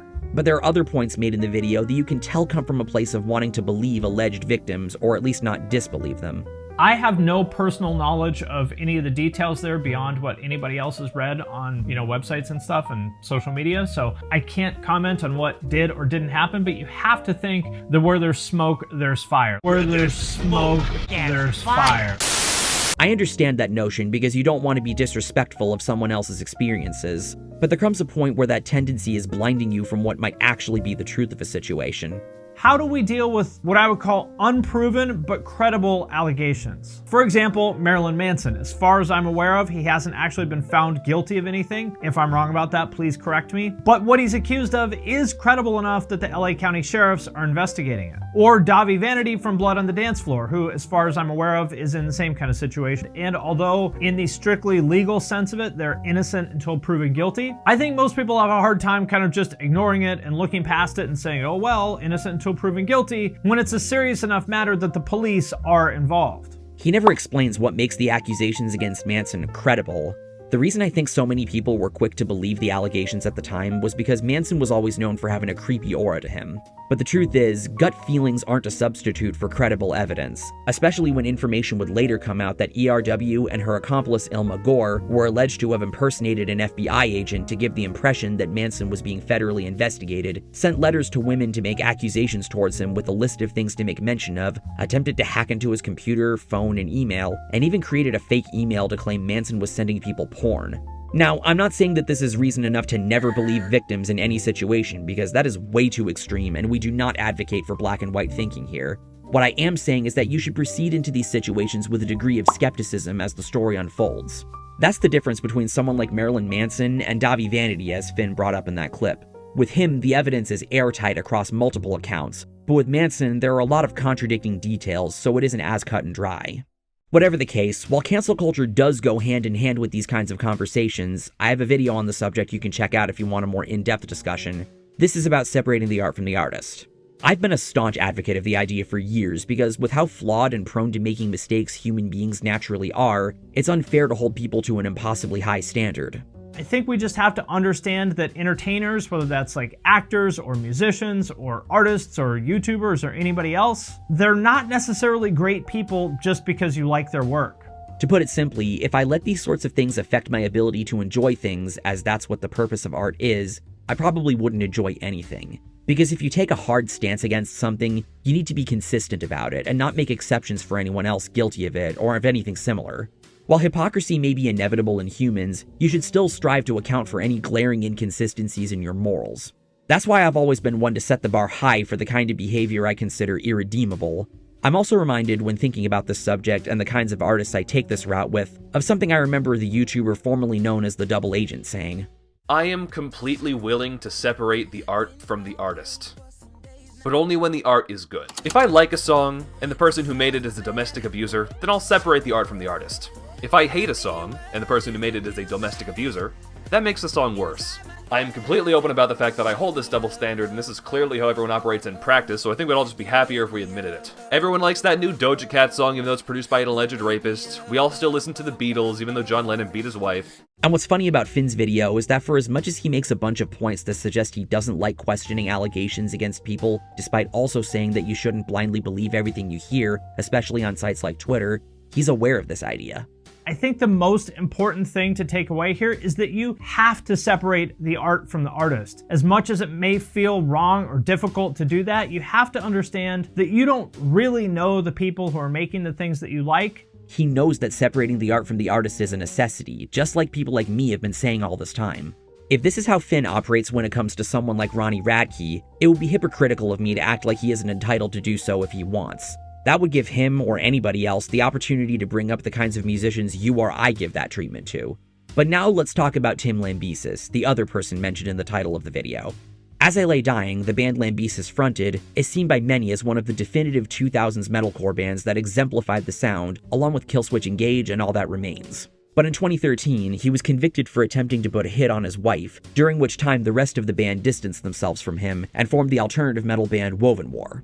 When Lambesis got released in 2016, he reunited with the band and made numerous statements saying that he wanted to move on from his past and work to earn the community's forgiveness. And for a while, he had gotten his second wind. Even after more information came out about him in the wake of the new members of As I Lay Dying quitting all at once, let alone the original band leaving again, they're still seen as one of the greats of that 2000s scene. Finn, however, doesn't appear to be one of those people. Personally, it's pretty difficult for me to enjoy the music of anybody who has done something predatory, which is why it's so hard for me to understand why people, for example, just look past what Tim Lambesis admittedly did. And this wouldn't be the only time he would take shots at Lambesis. He'd do it any chance he'd get. I think this is true too. However, there's crap that people have said in the past that is very concerning, like Shane Dawson or MGK. I think that's true too. I guess I've canceled or not attempted to cancel, but you know, the way I talk about Tim Lambesis from As I Lay Dying, people might say like, why are you trying to cancel him or whatever? Well, I think there's some things that people do that are unforgivable. You know, he tried to have his wife killed in 2011 or whatever it was. I think that is unforgivable. I don't care what he ever says or does, like, he will always be on my shit list for that. Even going as far as to include his crime in the title of the history video he did on As I Lay Dying. If you don't like As I Lay Dying, you find what Tim did to be unforgivable, you're free to think that. That's not something I or anyone else has the power to change your mind about. But if separating the art from the artist is a necessity, as you say in that video, why make Tim out to be an exception? Maybe it's because the differentiating factor is that there's nothing to speculate about regarding what he did. Maybe someone like Radke isn't as problematic in Finn's eyes, and he simply finds what Tim did to be worse. Personally, I've always speculated that the reason he took such a militant stance against Lambesis was because the victim was his wife, and that's something he takes personal offense to as a married man.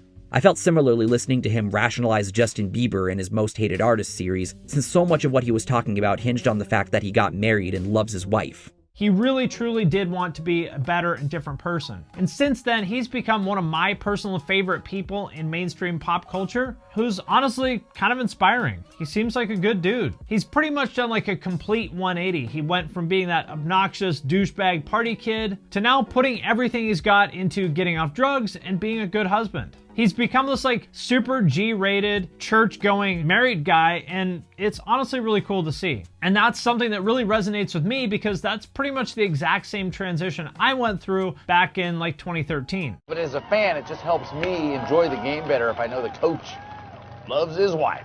But if he was willing to advocate for Radke by saying that he regrets his actions, his lyrics are substantial, and that he's an innovative force musically and artistically, could we not say the same thing for Tim Lambesis, especially since Radke's actions are much more repetitious than his?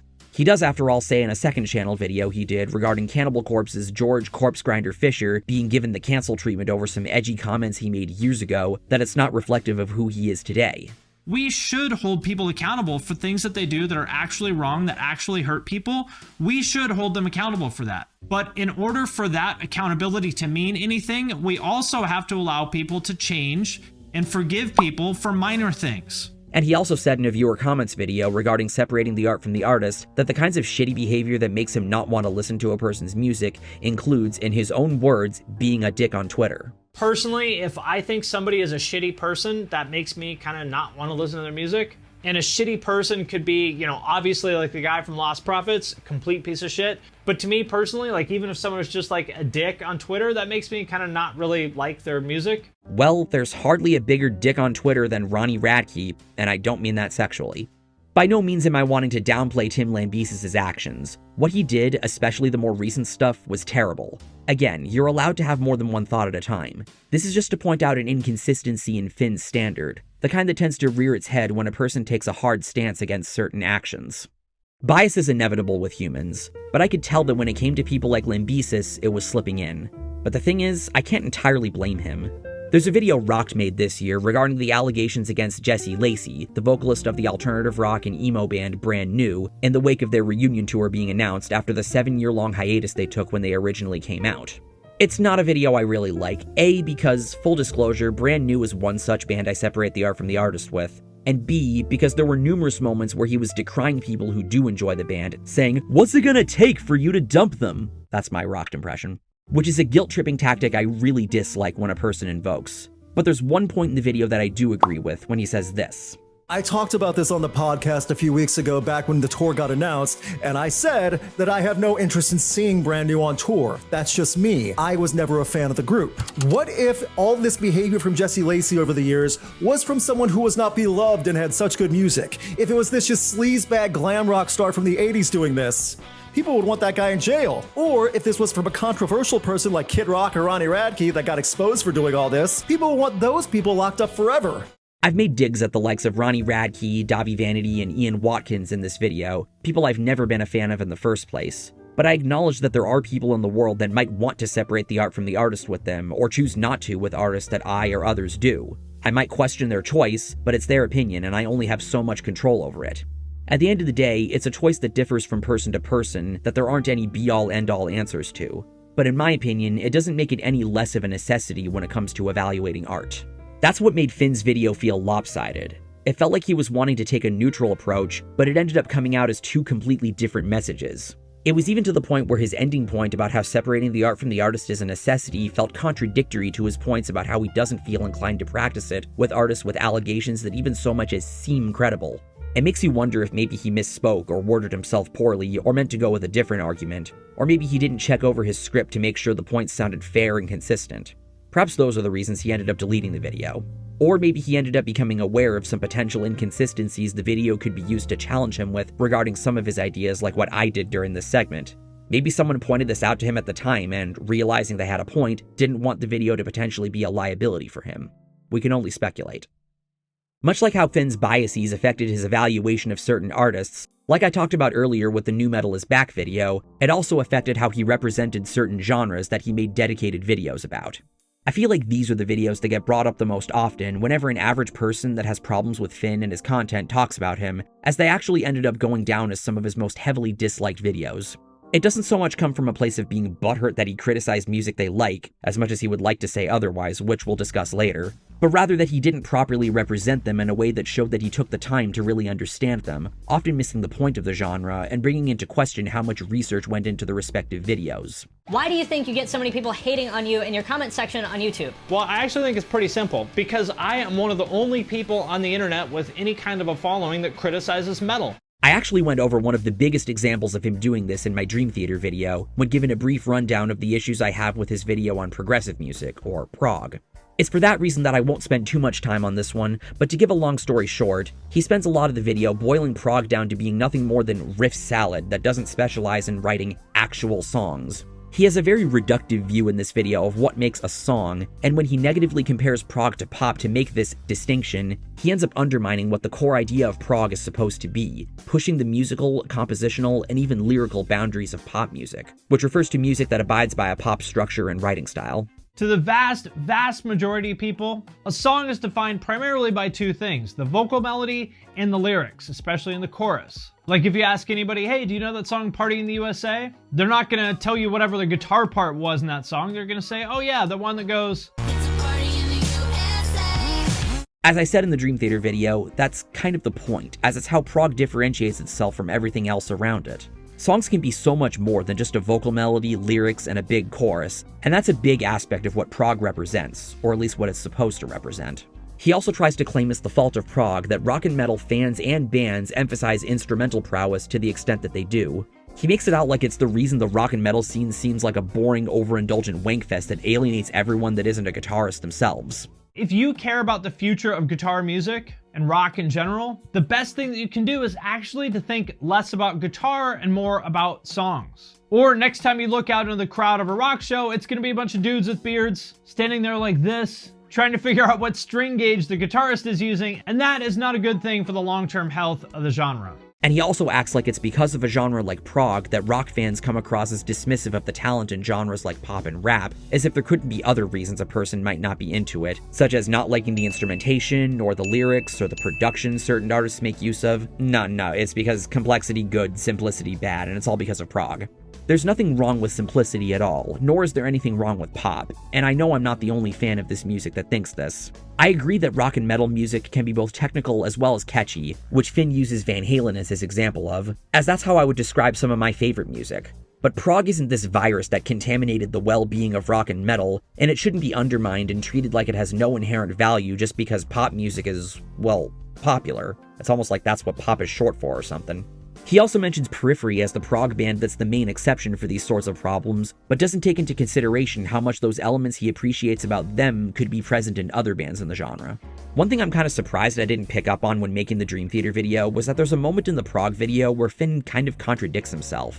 When advocating for simple music, he says this: "Why should it matter how hard it is to play a given piece of music? That has literally zero bearing on whether it's enjoyable to listen to a song or not. I mean, any 14-year-old can play Green Day songs, right? But who cares? They're great songs." But later on, when trying to make a case that pop isn't given credit for how much really goes into it, he says this: "The Dream Theater stuff is very, very hard to play. I'm sure those mixes are super complex, with tons of subtle effects and layers and all that stuff. But I would argue that it's way harder to write a song like Royals, and in some ways it might actually be harder to perform it, because there's nothing to hide behind in that arrangement." Consistency! He does have another video on this subject that I want to go over in a bit, but while I am not one to downplay the kind of talent that exists within pop, that not only doesn't take away from the effort that goes into writing a coherent progressive song, which most if not all prog artists aim to do, it also doesn't mean that it's nothing more than a bunch of assorted riffs haphazardly slapped together and called a song, and that no band in this genre is capable of producing anything memorable. This is what gave the impression that for as much as Finn tried to clarify that he doesn't hate prog and has an appreciation for some select bands, he was misunderstanding and misrepresenting the genre and not treating it with the respect it's owed when putting together a critical video. Like I also brought up in the Dream Theater video, Become the Night made a very good response to this video that puts a lot more into perspective that I recommend checking out, and Finn thankfully would go on to rectify the problem of not understanding the appeal of genres like prog a year later when he uploaded his video about Gojira. In metal, it is all about the riffs. The riffs are the hook. Because what I realized is that metal fans kind of don't really care that much about the vocals, for the most part. It's almost like an inversion of pop, where in metal, the riffs are the hook, and the vocals are just kind of there to support what the rest of the band is doing. And I personally find this fascinating because this is just not fundamentally how I listen to music. As well as say this in a second channel video. I respect people that choose to make, like someone like Cecil Taylor or Philip Glass or something, that choose to make deliberately inaccessible, difficult, challenging music, or, Have a Hedge or Abruptum or whatever. I respect that, I do. But I also respect people, like Carly Rae Jepsen, that want to make music that's really accessible and catchy. That's equally valid art. Though as for if he truly learned anything from the experience, we will see later. But since I brought it up, let's talk for a bit about his video, Why Pop Music is Better Than You Think. As someone that has a yearly series that goes over my favorite pop hits on the year-end chart, I am very much in agreement about that sentiment. Those videos are some of my favorites to make, and there are artists such as Adele, Dua Lipa, Justin Timberlake, Ariana Grande, Harry Styles, The Weeknd, and of course my favorite of the bunch, Bruno Mars, that I not only enjoy talking about in the Best Songs series, but have developed a genuine love for their music. And of course, you can't go wrong with older pop legends like Michael and Janet Jackson, Prince, Elton John, Whitney Houston, Daft Punk, Kate Bush, Amy Winehouse, and my favorite pop artist, Billy Joel. The video as a whole has a message that I can get behind as someone that does have a taste for pop. He talks about pop having a wide spectrum, with artists having a variety of different sounds as far back as when the term pop music was originally coined in the 60s, back when it was meant to refer to music that was, well, popular and wasn't jazz or classical. Pop is maybe the broadest genre of all, to the point where it's hardly even a genre. He makes the whole there's garbage in every genre argument when acknowledging that there is subpar pop, using LMFAO and Right Said Fred as his examples, and says that there is technically demanding pop in terms of its vocal performances and the kind of chord choices it can make use of. Though I think using Adam Neely's breakdown of Single Ladies is not the greatest of examples to prove that, since that song really sucks. But that's kind of a representation of how forced I find some of Finn's rationalizing to be in this video. I do agree with him that there is a craft to pop songwriting. There is definitely an understanding of what makes certain rhythms catchy, how lyrical and melodic motifs drive the song, and what makes the harmonies and chord choices, well, pop. Again, a lot of the Best Songs videos explore these ideas. But in the context of this video and the role it plays in the narratives Finn tries to push, it comes across less like he's trying to make a case for the genius of a lot of pop songs, and more like he's using the idea to down-talk music with instrumental or even lyrical complexity and prove rock fans wrong, so to speak. Anybody that understands songwriting at all will tell you that pop songwriters are arguably the best in the entire world. And where I think a lot of people are confused is that they don't understand the difference between writing a song and playing a song. For example, playing a Taylor Swift song is easy. I probably could have played those songs when I was like 13 years old. But writing a Taylor Swift song is another matter. That is incredibly, incredibly hard, which is why the people that help her write her songs are able to charge tens of millions of dollars for doing that. But for whatever reason, there's this interesting thing where a lot of rock fans place emphasis on technical skill as far as playing your instrument more than they do on songwriting. And the underlying belief there is that music which is technically difficult to play or perform is somehow more valid. This is where he then tries to make a case for pop at times having a high technical ability, with artists such as Demi Lovato, Ariana Grande, Mariah Carey, and Whitney Houston all having amazing vocal prowess, as well as using the drummer Aaron Spears, may God rest his soul, who has played on records from the likes of Ariana Grande and Usher as his example of a really tight and beastly player.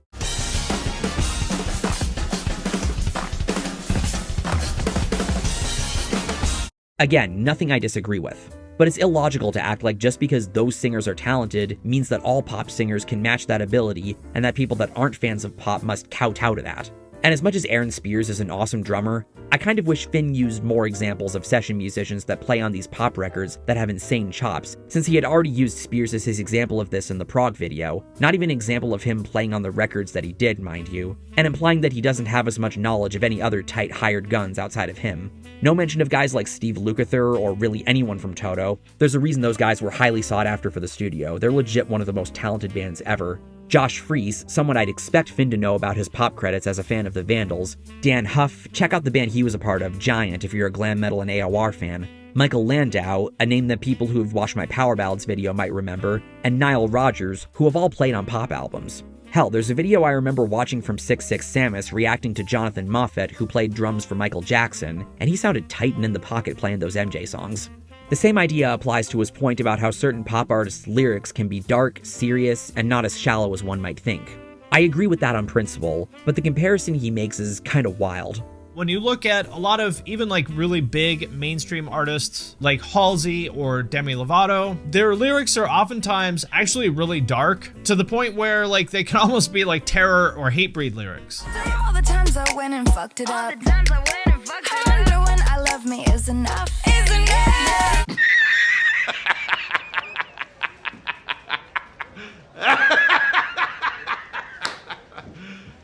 You serious? Another point in the video that I find to be flawed is his argument that pop is innovative because it creates trends that genres like rock and metal end up taking influence from. Not because I don't think it's accurate, the example he gives of Bring Me the Horizon is good enough, but it's the other example he gives that I'm unsure about. For example, Beartooth, who have just like straight up pop choruses. Maybe Caleb Shomo takes some influence from modern pop in his writing, but poppy choruses by themselves have been a thing in rock as far back as the Beatles, so I don't think pop should be given all the credit there. The final issue I have with this video is his way of addressing the issues people have with pop artists not writing their own songs or working with outside writers. Some people will say that means the music is somehow invalid or illegitimate as a piece of art, but I'm not sure it's that simple. Because kind of the underlying idea here is that for music to be valid as art, the writer and performer have to be the same person. But does that concept really make sense? The thing about music is that it's very personal to a lot of people, and we like being able to connect with the artists on that level. Although I'm one to agree that all that should matter is whether or not you find the music to be good, an artist not writing their music implies a lack of authenticity, putting an image in the listener's mind of corporate manufacturing, which affects the listener's ability to connect with the artist in a meaningful way. This isn't to say that there's an issue with working with outside writers and producers, because that is common in lots of genres, including rock and metal, as Finn rightfully notes, since the producer is often listed as a writer, since it's their job to bring out the best in a song that they can, but he frames it as if rock fans dislike the idea of collaboration. Creative projects are team efforts, and if a pop artist gets some help with the songwriting, I personally don't think that diminishes the value of the music. I agree with that, and that exact statement applies to what I said before about what the appeal of being in a band over being a solo artist is. But then there's this argument. Typically, the one or two people who write all the music just bring it into the studio, and everyone else just kind of plays what was written for them. And does that invalidate everyone else in the band? If the drummer writes lyrics that the vocalist sings, does that mean the vocalist is a fraud? Should drummers not be allowed to write lyrics? Or what about movies? Are actors frauds because they don't write all their own dialogue? Are directors frauds because they don't operate the camera? Is architecture fraud because architects don't also do the construction? While yes, Neil Peart, may God rest his soul, was the main lyricist in Rush, it's not like he was the sole writer. If you look at the writer's credits on any of Rush's albums, other than the self-titled since that was before Peart joined the band, rest in peace John Rutsey, almost all the songs have Geddy Lee and Alex Lifeson listed as writers alongside Neil, implying that there was collaboration behind how his lyrics meshed with the music and how Geddy sung them. And the example of the director not operating the camera also strikes me as a weird counterexample, since oftentimes the director of a movie is also the writer, which implies that they have a particular vision of how the scenes are staged, how the shots are framed, and how the actors' lines are delivered that his job is to bring to life. And that's not even mentioning instances where the director also stars. And the same idea applies to the architect example, since that's basically the reason they went to school for design. How this differs from pop songwriters like Max Martin, Diane Warren, Julia Michaels, Chad Hugo, Ryan Tedder, and everyone's favorite, Dr. Luke, is that the songs they write or co-write aren't being billed as being their songs, whereas the director and the architect are the ones at the center of the project's conception, if that makes sense. The bottom line is that while this video does make valid arguments in favor of pop music, while this might not have been Finn's intention behind making the video, it doesn't invalidate any arguments in favor of technical music like prog, nor does it do much to make a case for why authenticity doesn't really matter in music. Even as a fan of pop music, albeit with a pretty particular taste for it if the kinds of stuff I feature in the Best and Worst Song series is anything to go by, it felt like the point of this video was to convince rock and metal fans that they should like pop even if it doesn't fit their taste of how they like music to sound. Sure, their reasoning behind why they dislike pop could be illogical, but there's nonetheless a better way to make a case for it that doesn't come across as forceful. This is something I try to do in the Best Song series, since I'm aware that there are a good number of people mainly subscribing to me for my rock and metal-oriented content that might not be big into the kinds of stuff covered in that series. And this is going to be a theme in the way Finn covers genres outside the scope of rock and metal that we'll talk about later. I really only wanted to talk about his pop video here, as it makes for decent supplemental material for why a genre like prog wasn't represented well in the video Finn made on it. But there are other genres he also represented rather poorly, so let's talk about that. Another such genre that was given an unfair assessment that many took issue with didn't actually have its own dedicated video, but was mentioned offhandedly in a different video. I previously mentioned the What Killed the Genre video on Slam as an example of a niche genre that Finn showed a lot of enthusiasm for when covering. But there's one moment in the video where he says this about melodic death metal, or Melodeath as it's sometimes shortened to. There was a massive glut of generic, formulaic death metals in the 90s and 2000s that was boring and, well, just not heavy. And what really turned me off to the whole genre of death metal for a long time was the melodic death metal mega trend that started in the late 90s. It was way too clean and non-threatening, and just, to me, the whole idea of melodic death metal at all is a total oxymoron. To me, melodic death metal is like saying non-alcoholic vodka. It just makes no sense. Like, those two things don't belong together. Finn is obviously under no obligation to like certain genres of music he's not interested in. We all have particular styles that aren't our thing, but the comparison to non-alcoholic vodka is such a ludicrous comparison because, while he might not be saying that the music is bad, it undermines the heavy and aggressive characteristics that help it to be appealing for metal fans that like a lot of the more brutal styles, even despite its melodic aspects that help it to appeal to people like me that aren't really a fan of that stuff. To me, that's the true beauty of Melodeath.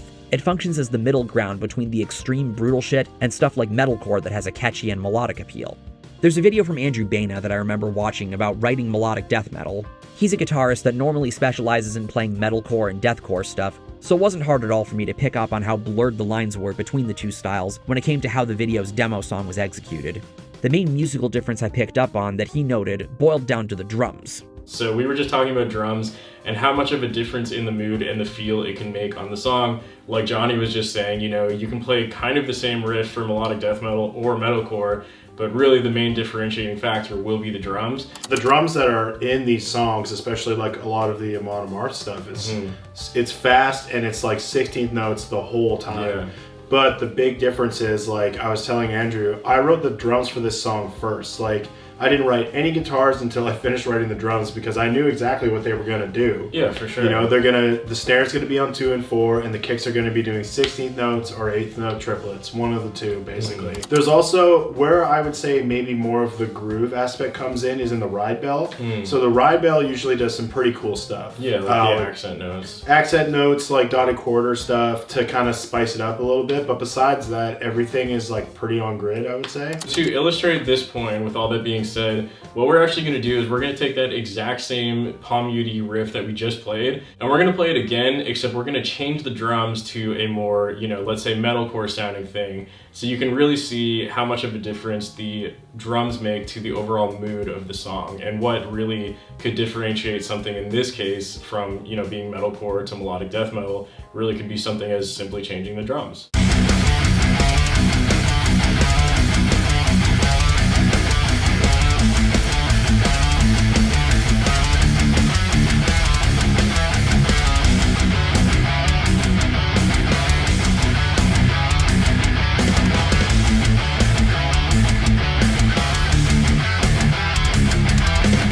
Though I'd also say there's a difference in the approach to harsh vocals.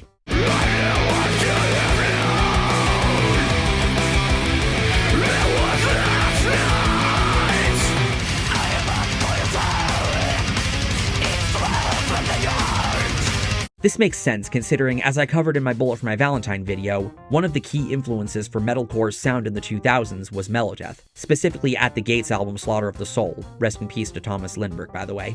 Finn is aware of this, since he refers to this wave of metalcore bands as At the Gates core. This is where you started to see like these mini sub-genres within metalcore as a whole. At the Gates core, As I Lay Dying are obviously the biggest ones here, but holy shit, it seemed like there was just an endless amount of bands who did the whole like At the Gates riffs with breakdowns thing. Early Bless the Fall being another good example of this. He's no doubt aware of Melodeath's importance and the appeal that it has. He even clarifies as much when someone asked about it in a viewer comments video down the line. Well, I've never said that melodic death metal is bad. I said that I don't like it. And these are two separate things. I mean, this is one of the core ideas of my channel, is that opinions and facts are two separate things. There's lots of stuff that I don't necessarily like, but I can recognize objectively is good or important, and melodic death metal would be one of those things. I would never choose to listen to melodic death metal because if I want to listen to death metal, I want to listen to death metal. If I want to listen to something melodic, I'm going to listen to pop or country or whatever it is. So that's sort of my take on melodic death metal, but I can certainly recognize that melodic death metal as a genre had a ton of great bands. I mean, if you would consider stuff like Dismember and whatnot, and I guess Unleashed and whatnot to be sort of early melodic death metal, I think that stuff is pretty cool. When you start to get into like At the Gates and In Flames and Dark Tranquility and all that kind of stuff, again, I would certainly say that those bands are really important, very influential, and great at what they do. But it doesn't make that non-alcoholic vodka comparison any less perplexing. It felt very akin to stuff you hear from extreme metal elitists about why they find genres like metalcore and nu metal watered down and neutered, and it was clear that the comparison came from a place of bias in favor of genres like slam and grindcore. It's fine to have that preference, just like how I, as someone that's a fan of prog and melodic metal, have the preference for progressive death and melodic death. But there's a way to go about explaining that preference that doesn't involve cutting the other down, and especially without misrepresenting it. Then there's a video like his one on indie music that misdirects a lot of the focus that you would think would go to the kinds of bands categorized as indie, but it has more to do with the culture surrounding it and the kinds of modern hipsters that partake in suburban consumerist culture. This is where I started to think of indie as the soundtrack to two things. First of all, upper middle class consumerism. Indie music makes me think of brands like Subaru, Volkswagen, Whole Foods, Patagonia, and Apple. Basically, brands for rich white people. I feel like much of what contributed to him having the attitude towards indie music that he presents in the video is rooted in a combination of finding the kinds of indie bands that get popular to be the "it exists" meme of music, and annoyance at how much the definition of indie has changed over time. Indie is technically supposed to refer to bands that are either independent or signed to an independent label. So theoretically, lots of music can be considered indie if it meets that criteria, including the bands that are supposed to be your target audience, Finn! But there is a sound that's associated with the term indie. The original meaning of the term referred to bands that were independent, outside the major label system, either doing it DIY, releasing their own stuff, or on small labels like Matador, 4AD, Enigma, SST, and all those others back in the day. But since then, it's changed to refer more to like a sound and aesthetic than whether a band is actually independent or not. You can now be a major label indie rock band. Admittedly, that's kind of funny. It's like how AOR stands for album-oriented rock, but yet those bands all have these big radio hits and there's a sound that's associated with it.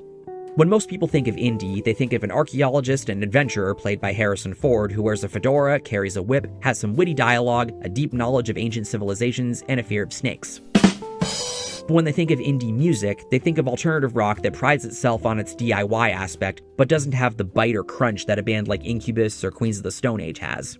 It's more or less an alternative to alternative rock, which in turn is meant to be an alternative to arena hard rock, and it's generally treated as a catch-all for alternative bands that don't really sound like anyone in particular and are hard to categorize irrespective of if they're independent or not.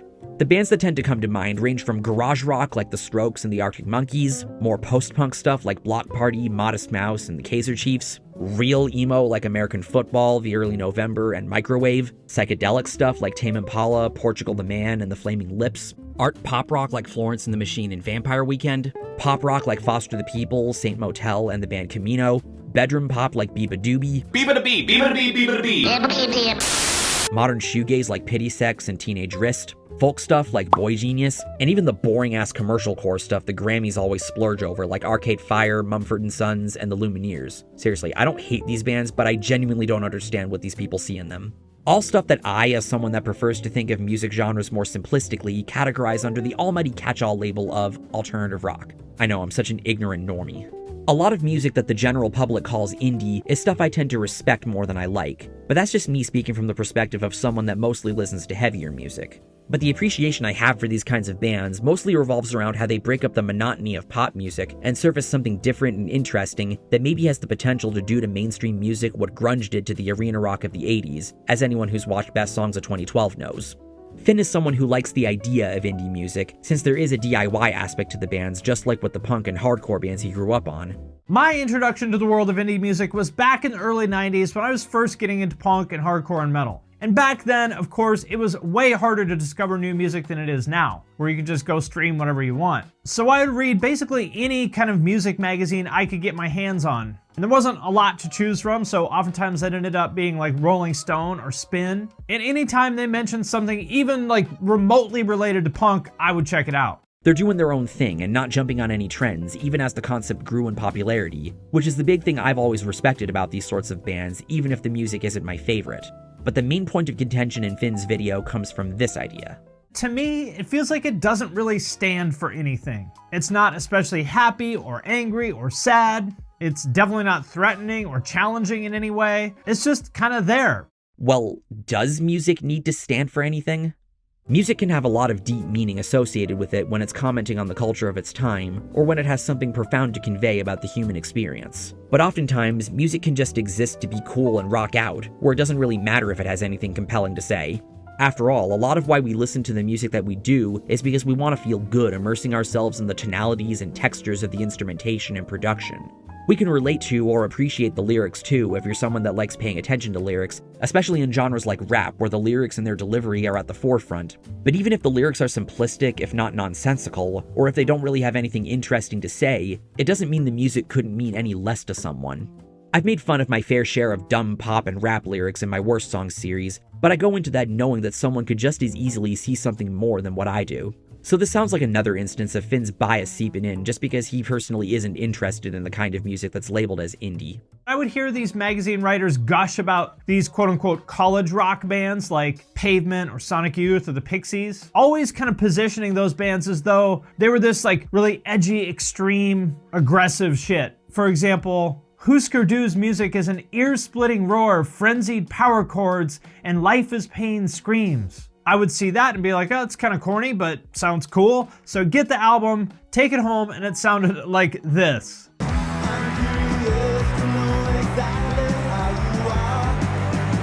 Like, What? This is an ear-splitting roar of frenzied power chords and life is pain screams? No, this sounds like a slightly edgier version of REM. This was the beginning of my kind of distrust of indie music because of exactly what I mentioned in the beginning. That bizarre disparity between what critics and a lot of the fans seem to think that indie music was and what it actually was, a much less threatening version of punk and metal. It just seemed so safe to me. Kind of like how his gripes with Prog revolved around him comparing it to pop, it seems like his gripes with indie revolve around comparing it to punk, both musically and ideologically, so it leads him to miss certain things about it and perspectives he doesn't think to take into consideration about why it is the way it is. They're not really angry, they're not especially sad or happy, they're not really making serious demands for social change or anything. I mean, yes, of course, when it's election time, they tell everybody to vote, of course, for the same Democrat candidate as everyone else in their scene. But how much of a risk is that? Especially compared to a band like MDC, who was talking about stuff like this in 1982. Rebel on the street, makeup on my face, stockings on my feet, all the straights asking me why I don't act like a normal American guy. That is standing for something. I have to imagine that being a crossdresser in early 80s Texas is probably a very scary thing. Like, you could legitimately get hurt or killed for that. So it really means something to put yourself out there like that. But indie rock, if there's a message there, it's lost on me. And not to mention, indie punk is a thing. Are bands like Jawbreaker, Joyce Manor, Against Me, Jeff Rosenstock, and Trenchtown jokes to you? Much of the rest of the video is spent talking about indie hipsters, particularly the kind that became somewhat normalized in the early 2010s. When Finn touches on the culture surrounding indie bands, it's not really clear what kind of hipsters are meant to be the primary focus that he thinks the audience of these bands are made up of. On one hand, he talks about the kinds of people that are comparable to the characters in the movie High Fidelity, a movie that definitely comes recommended, that are really pretentious when it comes to their music taste and their record collection. But on the other hand, it feels like the people he's referring to as indie fans are people that adopt the hipster image that became popular in 2012-2013, but yet indulge in activities that strike me as stuff actual hipsters would act as though they're above, using a girl he knew as his example.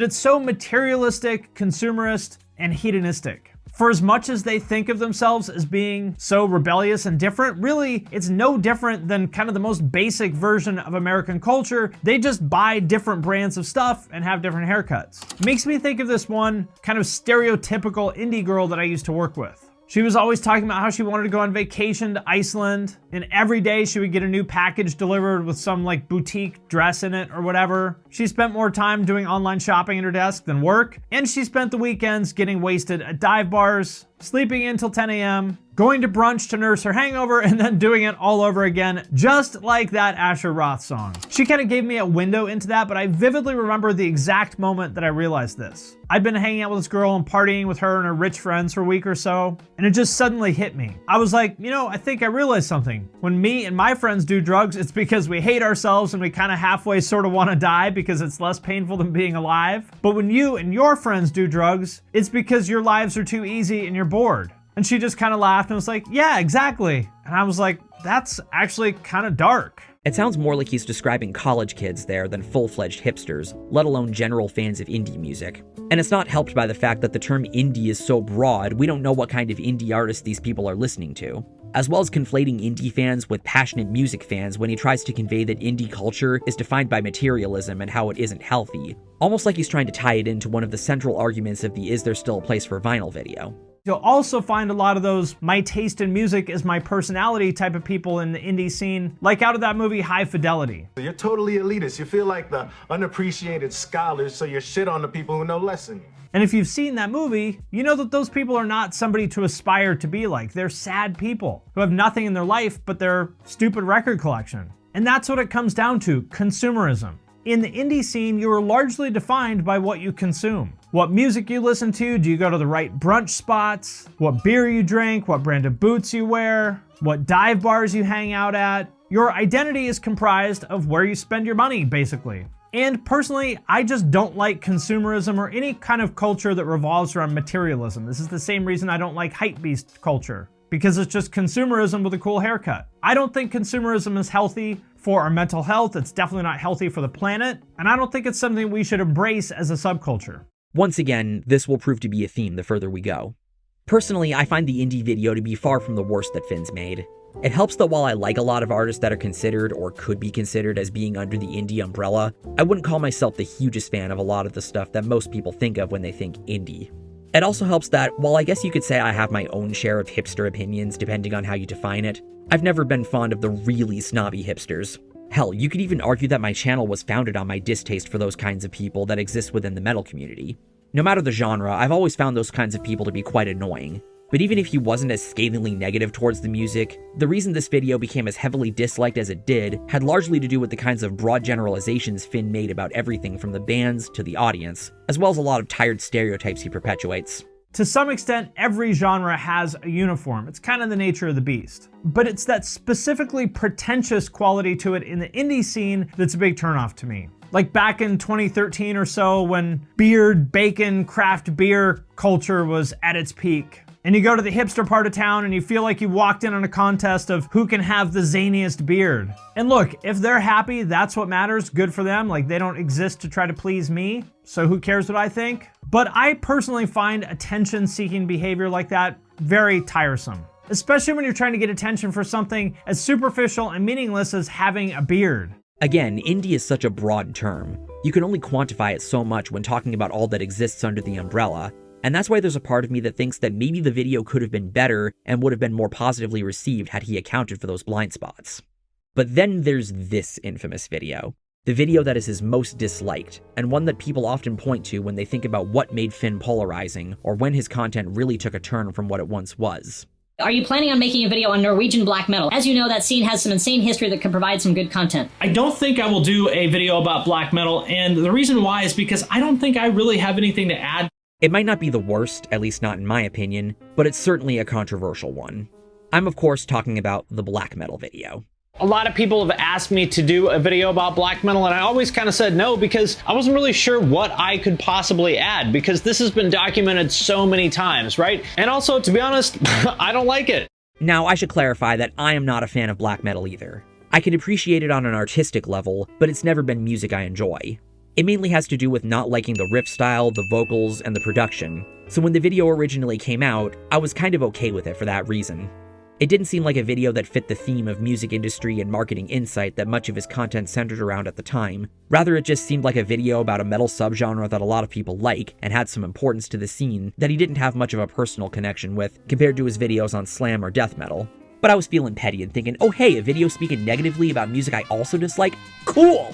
I didn't think the video was great. Like, there's one moment where he plays a clip from PM Rant's worst video. I say this as someone that enjoys his work and has interacted with him on social media a few times, in tandem with his point about how outspoken black metal musicians were with their distaste for the surrounding metal genres. I just love the idea of this nerd from some like small city in Norway getting so angry about the fact that some American death metal band is wearing shorts. It was like the 90s equivalent of the guys that make videos like this. I can say with confidence that the style known as brutal death, grindcore, whatever the fuck, is not music by definition, but a vociferous, ostentatious, over-glorified noisemaker by demonstrable fact. But for the video to have gotten as negative of a reception as it did, there would have to be at least some critical errors that contributed to why that is, certainly more than just fan backlash. And looking back through the video with a more critical eye, I think I have some ideas. The first and most obvious flaw in the video is his recommending Lords of Chaos to give an idea of further details of the genre's history. Now, as far as what happened after that, I'm going to skip over a whole lot of details here because, like I said, it's been told so many times before. You can go read Lords of Chaos or whatever if you want to know all the details. Now, he was specifically referring to the original book from 1998, as opposed to the then recent film adaptation. But regardless of which one you prefer, Lords of Chaos is a work of historical fiction. Historical fiction is a genre of film and literature where the feature is based on a true story, hence the fiction part. If you've seen my Motley Crue video, there's a segment that's dedicated to the 2019 Netflix biopic The Dirt, and how it should be treated as entertainment as opposed to an accurate recounting of the band's early history. Even speaking as someone that's neither read the book nor seen the movie, since, I'm not a fan of black metal, that's how I feel about Lords of Chaos. I don't think using the story as an introduction to black metal is necessarily a problem, as I imagine plenty of people back in 2018 were first exposed to the story of the 90s Norwegian black metal scene through the film. But if you're wanting deeper insight into the history of black metal that touches on more than just the shocking controversies, you're better off seeking out a more accurate historical resource. Especially considering many musicians from the scene, particularly the members of Mayhem, have openly expressed that the book was inaccurate, and who better to trust than people that were actually there? Another glaring issue that you don't even need to be a black metal expert to realize is this little generalization. And it's actually not the politics either, although that is definitely a turnoff. Like, the fact that there is an entire subgenre of Nazi black metal is definitely troubling. Black metal musicians aren't known for being the friendliest of people. Even if you have an extremely surface-level knowledge of the genre, you likely know who Varg Vikernes is.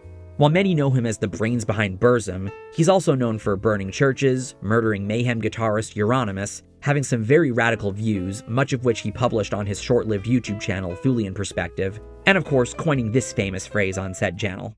Let's find out. He's widely considered the most recognizable personality in black metal, and while not all musicians in the scene have the same beliefs as him, the genre, particularly its second wave, was born out of a shared disdain for the death metal scene at the time. We wanted to continue the primitive sound that bands like Battery and Celtic Frost, because thrash metal had toned down, became more straight. Death metal, on the other hand, became more technical. I saw what Chuck did with death and I was going, fucking hell, it sucks. Sorry to say.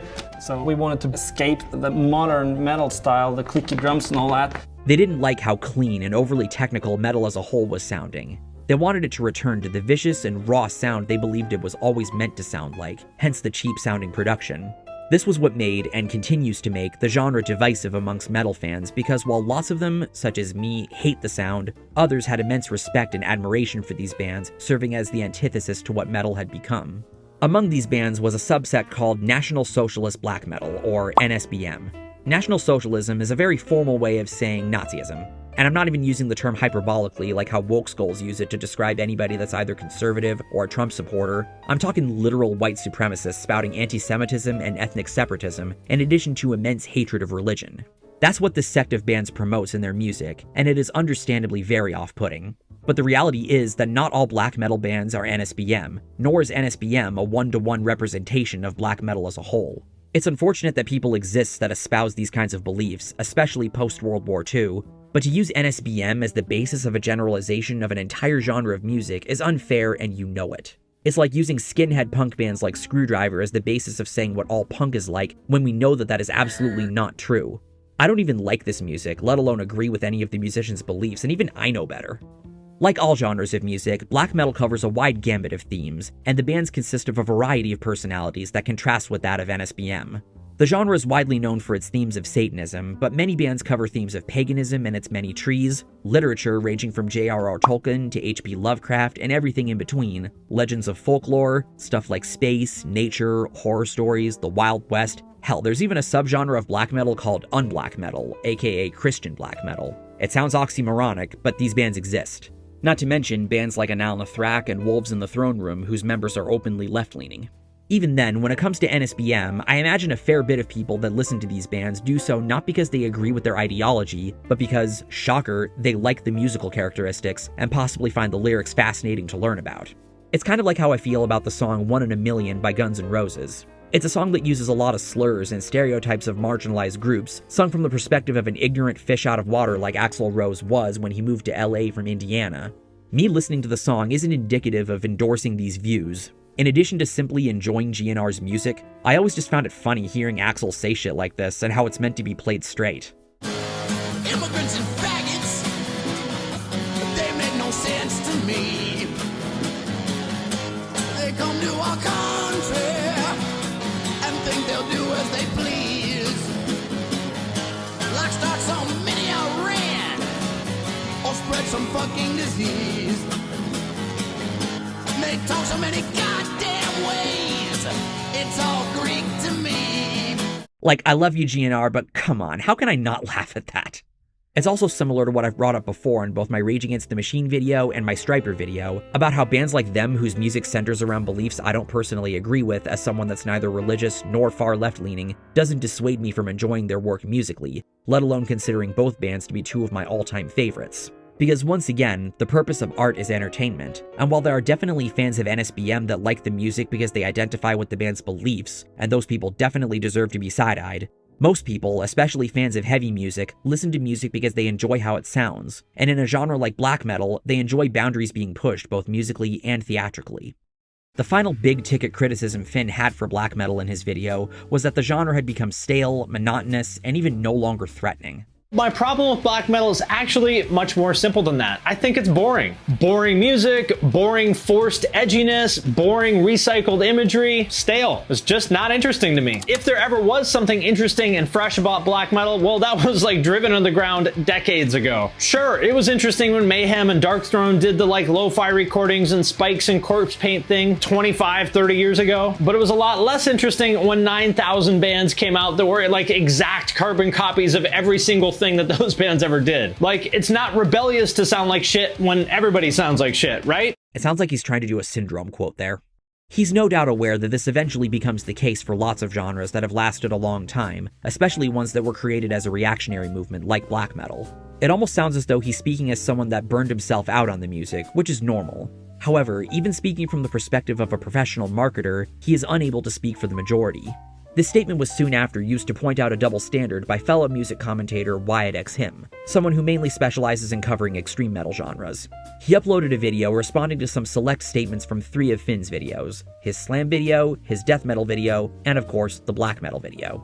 He responded to a variety of different points across these videos. Some I found to be valid, while others not so much. But his main point of contention was regarding Finn's idea that music should be innovative, critiquing genres that leaned hard into a particular sound that doesn't sit well with him, but yet says in the slam video that he has a particular preference for how he likes that genre to sound. The main reason he states why he dislikes black metal as a whole is that it's become repetitive, it's overly edgy, it just has the same type of artwork, and it's nothing new at all. But then says he finds interest in some of these black metal bands, most of them being from the LLN, that have like the dark ambience and the noisy atmosphere to them, stating that he likes stuff to be different and, you know, kind of innovative with the sound, which again brings me to the argument I had earlier with slam death metal. You find so much interest in a genre that just stays true to these two components, yet if other genres still carry out those components that other people like,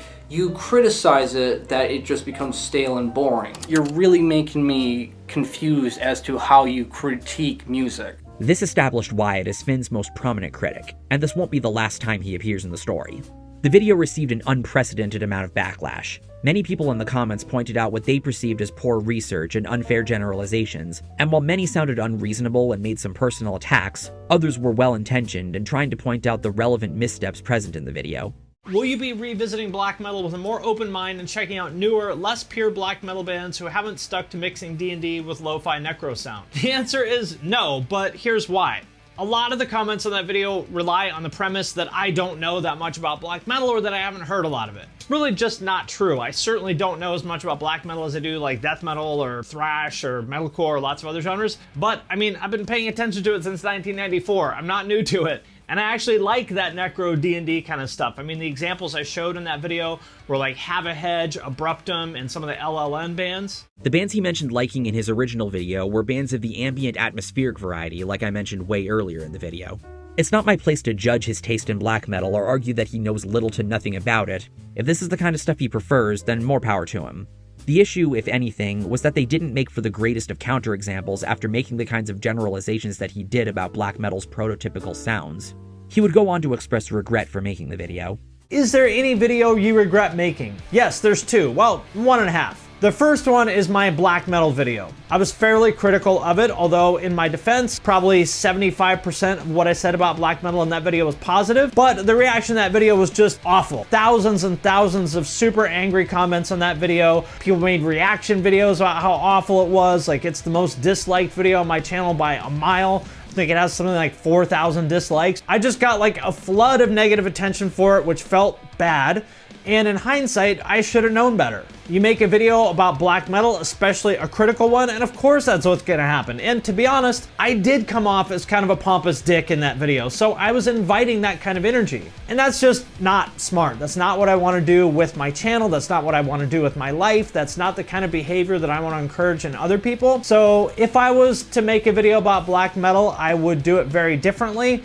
I probably would just choose not to discuss black metal at all, because I do think that fandom is kind of inherently negative and is difficult to engage with in any kind of constructive way, so I'd probably just choose to avoid it. But either way, I definitely did not do a good job on that video, and I do regret that one. Though given how he would continue to make digs and jabs at black metal and its fans, indicating that he still stood by the video, it doesn't sound unreasonable to assume the regret was mostly attributed to the backlash the video received, as opposed to the issues pointed out either by people such as Wyatt or the hordes of critical commenters.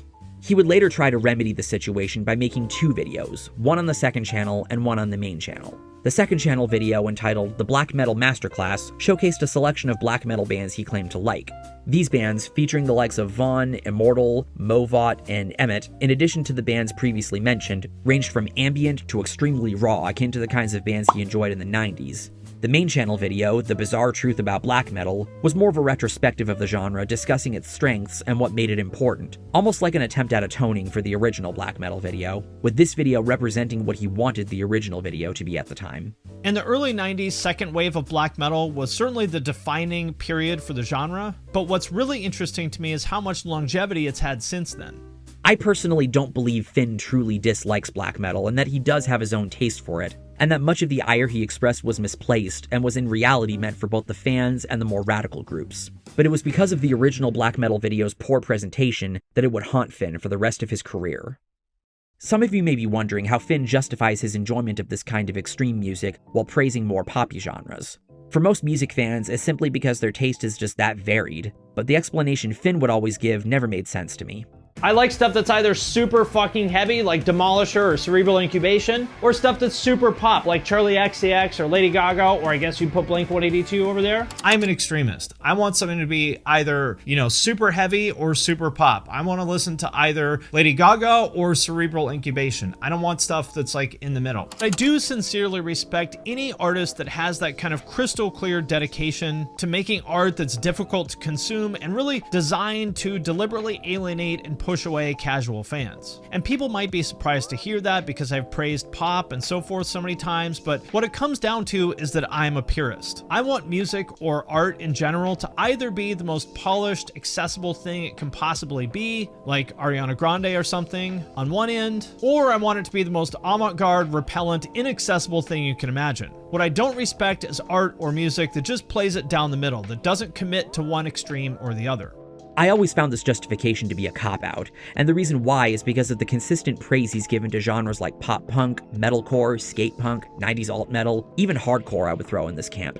Maybe to him these genres fall towards one of those two extremes, but they've never struck me, and I doubt they strike most other people, as being either extremely brutal and avant-garde or extremely poppy like Ariana Grande or Taylor Swift. Unless this is his way of saying he doesn't actually like these genres because they fall in the middle, his rationalization doesn't make sense, as lots of music he speaks positively about falls on different areas of the spectrum, as it were, in between the two extremes. Not like it really did much to calm down viewers' skepticism of his standard. The Prog video was Finn's last attempt at making a critical video of a genre of music, at least for a while, on the main channel anyway. He had realized that these sorts of videos weren't getting him the reception he wanted. I don't like making people that angry, so I just probably wouldn't do this kind of video in the future. But these weren't the only videos that played a large part in what made him a polarizing figure in the rock and metal community. Much like how videos like the black metal video, the indie video, and the prog video showed him misrepresenting certain genres of music, there were other videos he made on specific genres outside of rock that he tried to portray as being part of it. It mostly had to do with how he considers them to be part of alternative culture. And before we get into that, I think it's important to establish how alternative is being defined. The most basic explanation of what alternative is supposed to refer to is stuff that isn't traditionally mainstream. For something to be alternative, it essentially has to be an alternative to something. Seems self-explanatory enough. For example, when girls on social media refer to themselves as alternative, it's meant to contrast with normie girls, or girls that are traditionally feminine. Likewise, in music, the term is meant to contrast with music that's considered to be the big mainstream sound, whether in pop, rap, country, or rock. The whole point of alternative music, or at least one of the big points of alternative music, is to think for yourself and be different and refuse to let yourself conform to somebody else's expectation of who you should be and what you should do. In Finn's eyes, since metal and punk aren't seen as mainstream genres, they're part of alternative music. To me, there's four main branches of alternative music. There's punk, metal, electronic, and indie. But it wasn't just how these sorts of genres' sounds differed from traditional mainstream music. He also considers things like fashion choices and engaging in underground activities like skateboarding as being part of alternative culture as well. And it was this idea of what makes a genre alternative that was the basis for how he tried to promote certain genres of music as though they were also a part of rock, or at least rock adjacent. One genre he tried particularly hard to give that treatment to was emo rap. Emo rap, if you're not in the know, refers to the likes of XXXTentacion, Juice WRLD, Lil Uzi Vert, Lil Xan, and Lil Peep, just to give some of the more recognizable names. It's kind of fucked that 3 of those 5 guys are dead. It's essentially melodic rap that makes use of lo-fi and guitar samples against the kind of 808 trap beats that were popular in rap in the late 2010s and still are today. And of course, it's also characterized by its personal and emotional lyrical topics, since that is what emo is short for, such as anxiety, loneliness, and drug use, taking influence from the kinds of rock acts of the 2000s that wrote about similar things. For me, it's one of those genres where I can see the appeal, but it's not really my thing. Like I said earlier, I'm pretty picky with how I like my rap to sound. My taste tends to skew more towards the old school, as I said before, and a lot of the more recent rappers I'm into have a sound that doesn't feel like too much of a stretch from that stuff. That's always been the main thing that's kept more recent rap movements like emo rap from clicking with me personally. And unless you're someone that just doesn't like rap at all, I imagine most others that aren't into it feel similarly. Finn describes these artists in a very peculiar way. Those are 2 of the bigger names in like the underground emo rap thing, although I put that in quotes because I don't actually think they're rappers at all. He had previously talked in videos like the What Killed the Genre videos on pop punk and sad boy pop punk about how emo rappers were carrying the torch from these bands by talking about how they dress like scene kids, use similar melodic lines in their vocal melodies, and how some musicians from the pop punk and emo scene produced this music, such as Adam McGilvey from Tiger's Jaw and Danny Washington from Neck Deep. He considered 2010's alternative rap, especially from the second half of the decade, to be some of the most, if not the most, exciting, interesting, and boundary-pushing music coming out, going as far as to say this in his Rap is Winning and Rock is Losing video. All the same people that I just talked about are hating on trap metal and emo rap, even though those 2 genres are very clearly like the successor to guitar music, and if they were smart, they'd be embracing them, but no, they're not. They're hating on it just like they always do. His idea that emo rap was officially part of the scene would intensify in the wake of Lil Lotus, another emo rapper, signing with the punk label Epitaph Records in late 2019, leading him to upload a video called Emo Rappers and the Future of Rock. In addition to the clip I played earlier of how he doesn't believe emo rappers are actually rappers, he makes this argument. It may seem like I'm splitting hairs, but this part is actually really important, maybe more important than the sound. Because remember, music is not just a sonic thing, it's also a culture and it's a community, and that part matters a lot. I talked earlier in the section about MGK about how rock and rap differ culturally, and a lot of what I said there applies here too. While emo rappers might sing about similar depressive topics that some rock bands sing about, that doesn't make them a part of rock culture. Rock culture is more than just its lyrical topics. A big reason why I don't really like using the term emo is because sad and emotional lyrics aren't specific to any singular genre. Any artist is capable of writing such lyrics, as they vary across many different styles. I've always seen emo subject matter as just one of many different focuses for their lyrics to center around, just like love, sex, partying, rock and roll, politics, religion, history, sci-fi, fantasy, different cultures, and whatever else you can think of. Having similar lyrical themes doesn't automatically make you a part of a genre because genres of music, at least for most people, are used as a descriptor of the sound. And the way Finn attempts to account for that is by saying this. That actually brings us to the focus of this video, the stuff here in the upper right, what I'm calling emo with 808s. And you might have noticed something already. You might be looking at this chart and you're saying, wait a minute, according to this chart, it sounds like rock and it's part of rock culture, then how is it rap? Why do people call it emo rap? And to that I would say, that is my exact point. It's not rap. They don't rap. It doesn't sound like rap. I mean, listen to this.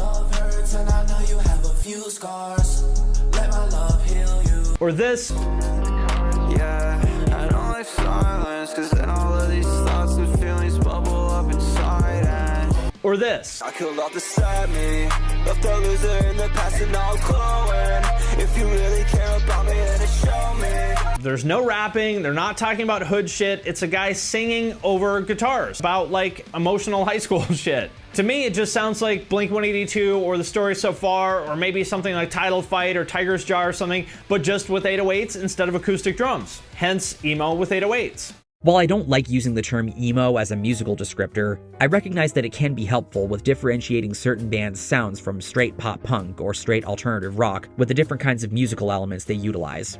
When people think of emo, a variety of different bands come to mind. Some think of old school names like Sunny Day Real Estate, Rites of Spring, and Dag Nasty. Others think of bands from the Midwest scene like American Football, Tiny Moving Parts, Modern Baseball, and Balance and Composure. Others think of what Finn calls mall emo, bands like My Chemical Romance, Fall Out Boy, Panic at the Disco, and Paramore. Others think of bands from the post-hardcore screamo scene like AFI, Underoath, Thursday, Alexis on Fire, Silverstein, and quite a lot more. Others think of more poppy rock bands that came out around the same time and had a similar image, such as the All-American Rejects, Boys Like Girls, and Cobra Starship. Others think of bands like Dashboard Confessional, and Berlin, and Brand New that are more dynamic alternative rock. Even some pop-punk bands like Newfound Glory, Jimmy Eat World, Simple Plan, Alkaline Trio, and my much-beloved Bayside get categorized as emo too. In addition to their dark and personal choice of lyrical topics, and their being part of the alternative scene as Finn defines it, the main thing these bands have in common is their heavy, raw, and melodically intricate instrumental approach, stemming from their punk and indie roots, along with their passionate and vulnerable vocals. With emo rap, the main commonalities with emo, as most others recognize it, are the kinds of vocal melodies and guitar samples they utilize.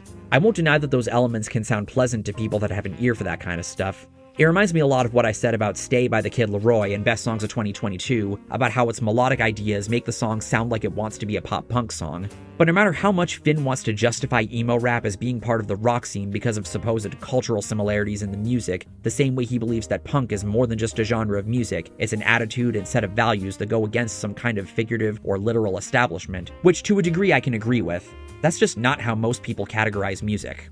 While not everyone is a genre nerd that goes into intense microscopic detail when explaining how bands' sounds differ from each other, most people have a basic understanding of what genres and even subgenres of music sound like. If I played you a song by Iron Maiden and this was your first time hearing them and I asked you what genre they're a part of,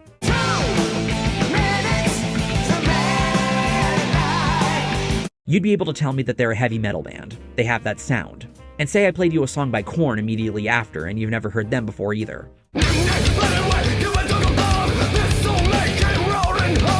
You'd be able to tell that they're also a metal band, but you'd also be able to tell that there are certain musical and tonal characteristics that differentiate their approaches from one another. That's how genres work for most people.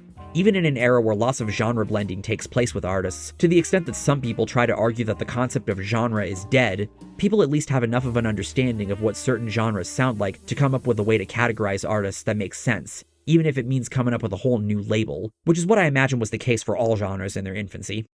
Thus is how people have a general understanding of what rock sounds like. They have an idea of the kinds of instruments that are typically used, the ways that the instruments are typically played, and how they typically sound in the mix. No matter the genre or subgenre of rock being played, no matter the artist's race, gender, sexual orientation, age, or place of origin, and no matter if the artist is a solo performer or a band of any size, if you commit to that sound, then I can't imagine most people would argue otherwise that you're a rock artist, or at least they shouldn't. But see, that's where a genre like emo rap differs. No matter the kinds of artists they cite as influences, no matter how similar of vocal melodies they use, no matter what kinds of guitars they sample, not even play mind you, and no matter what they sing about, they're not committing to the basic consensus of what a rock artist sounds like. But here's how Finn tries to argue otherwise. Well, yes, it doesn't sound like, Chuck Berry or whatever you think rock is, but actually it's pretty sonically similar to a lot of modern rock. As a couple examples, XXXTentacion sampled Spit It Out by Slipknot. On this track he did with Ski Mask, The Slump God.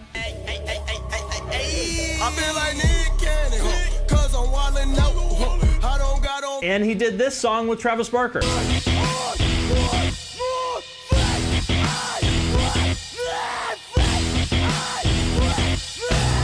Lil Uzi Vert and Juice WRLD, R.I.P., both talked many times about how they're influenced by bands like Escape the Fate and Bless the Fall. All that really says to me is that they have an appreciation and respect for those kinds of artists, musically or aesthetically, but it doesn't mean that they're making rock music. By this logic, Ill Bill must be a metal artist purely on the basis of him having a song that samples Through the Fire and Flames by Dragon Force. Nonsense, the white kids was playing it whack.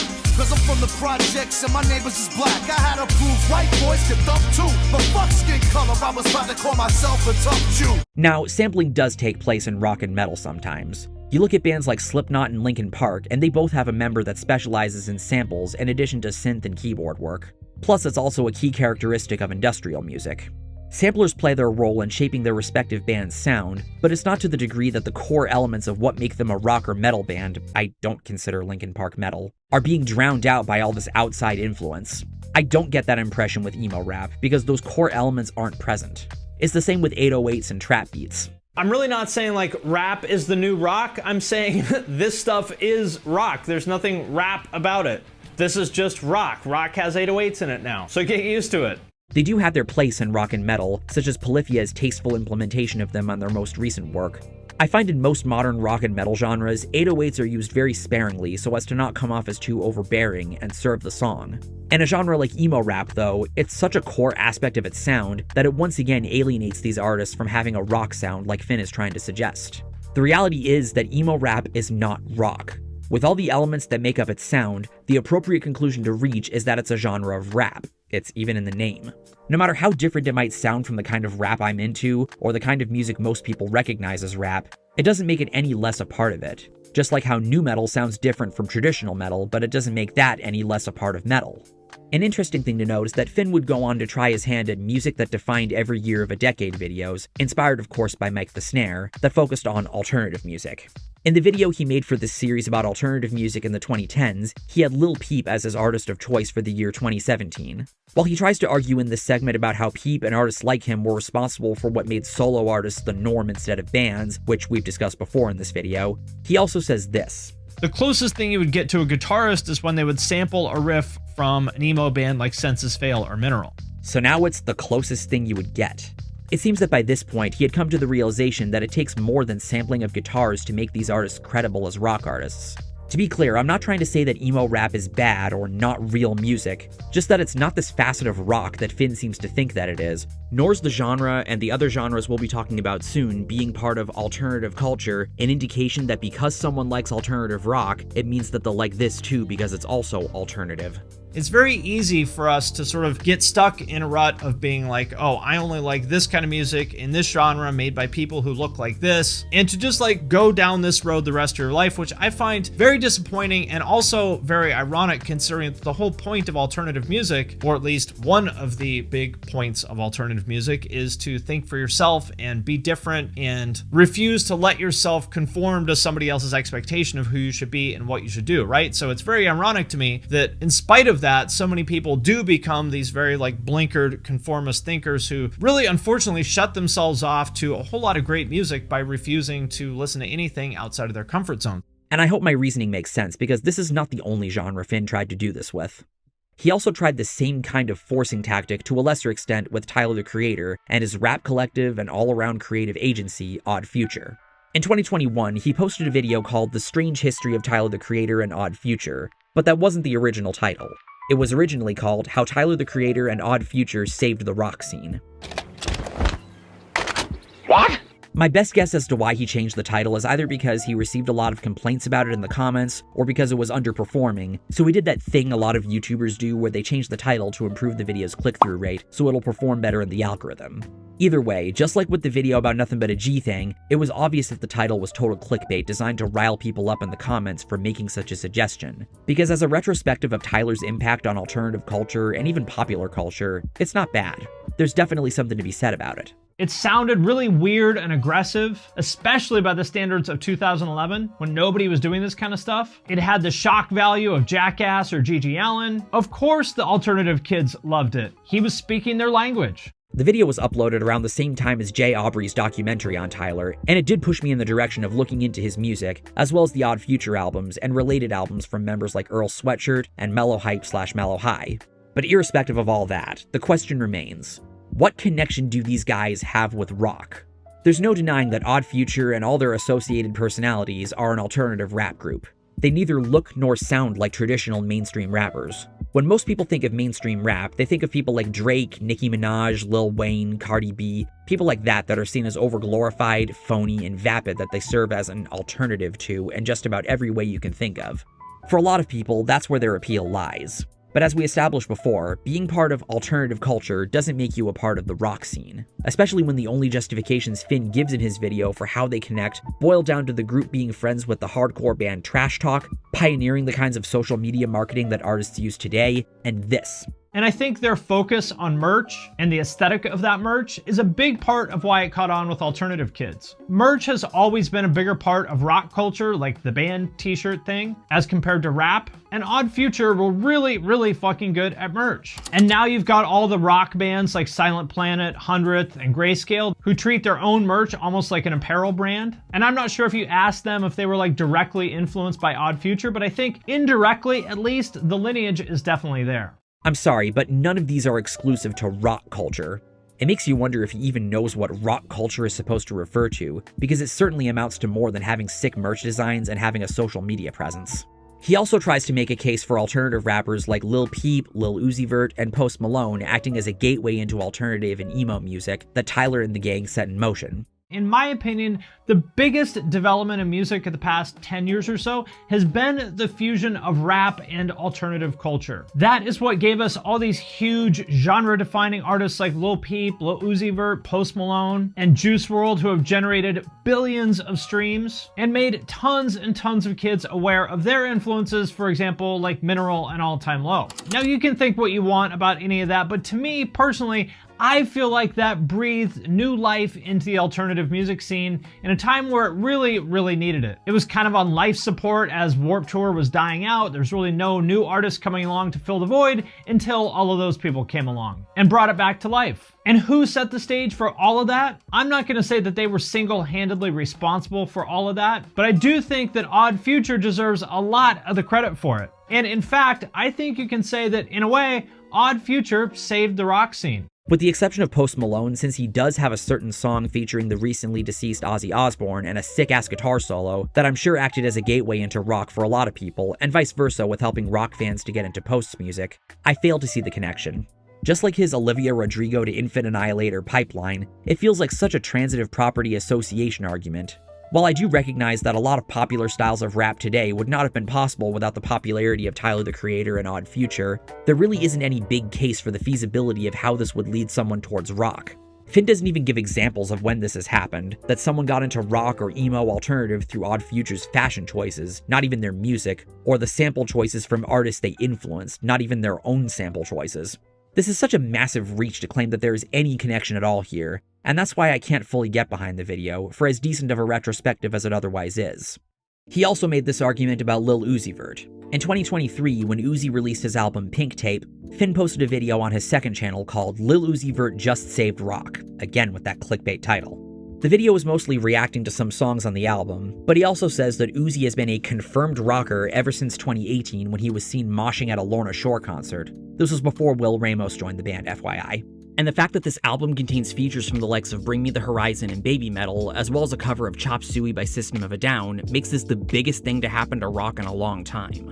What I want to establish here is exactly how popular Lil Uzi Vert is, and also that his status as a confirmed certified rocker goes back many years, so that you understand what a big deal it is that someone of his caliber, who's like legitimately like an A-list rapper, is showing love to not just rock, but like actual legit metal bands with this album.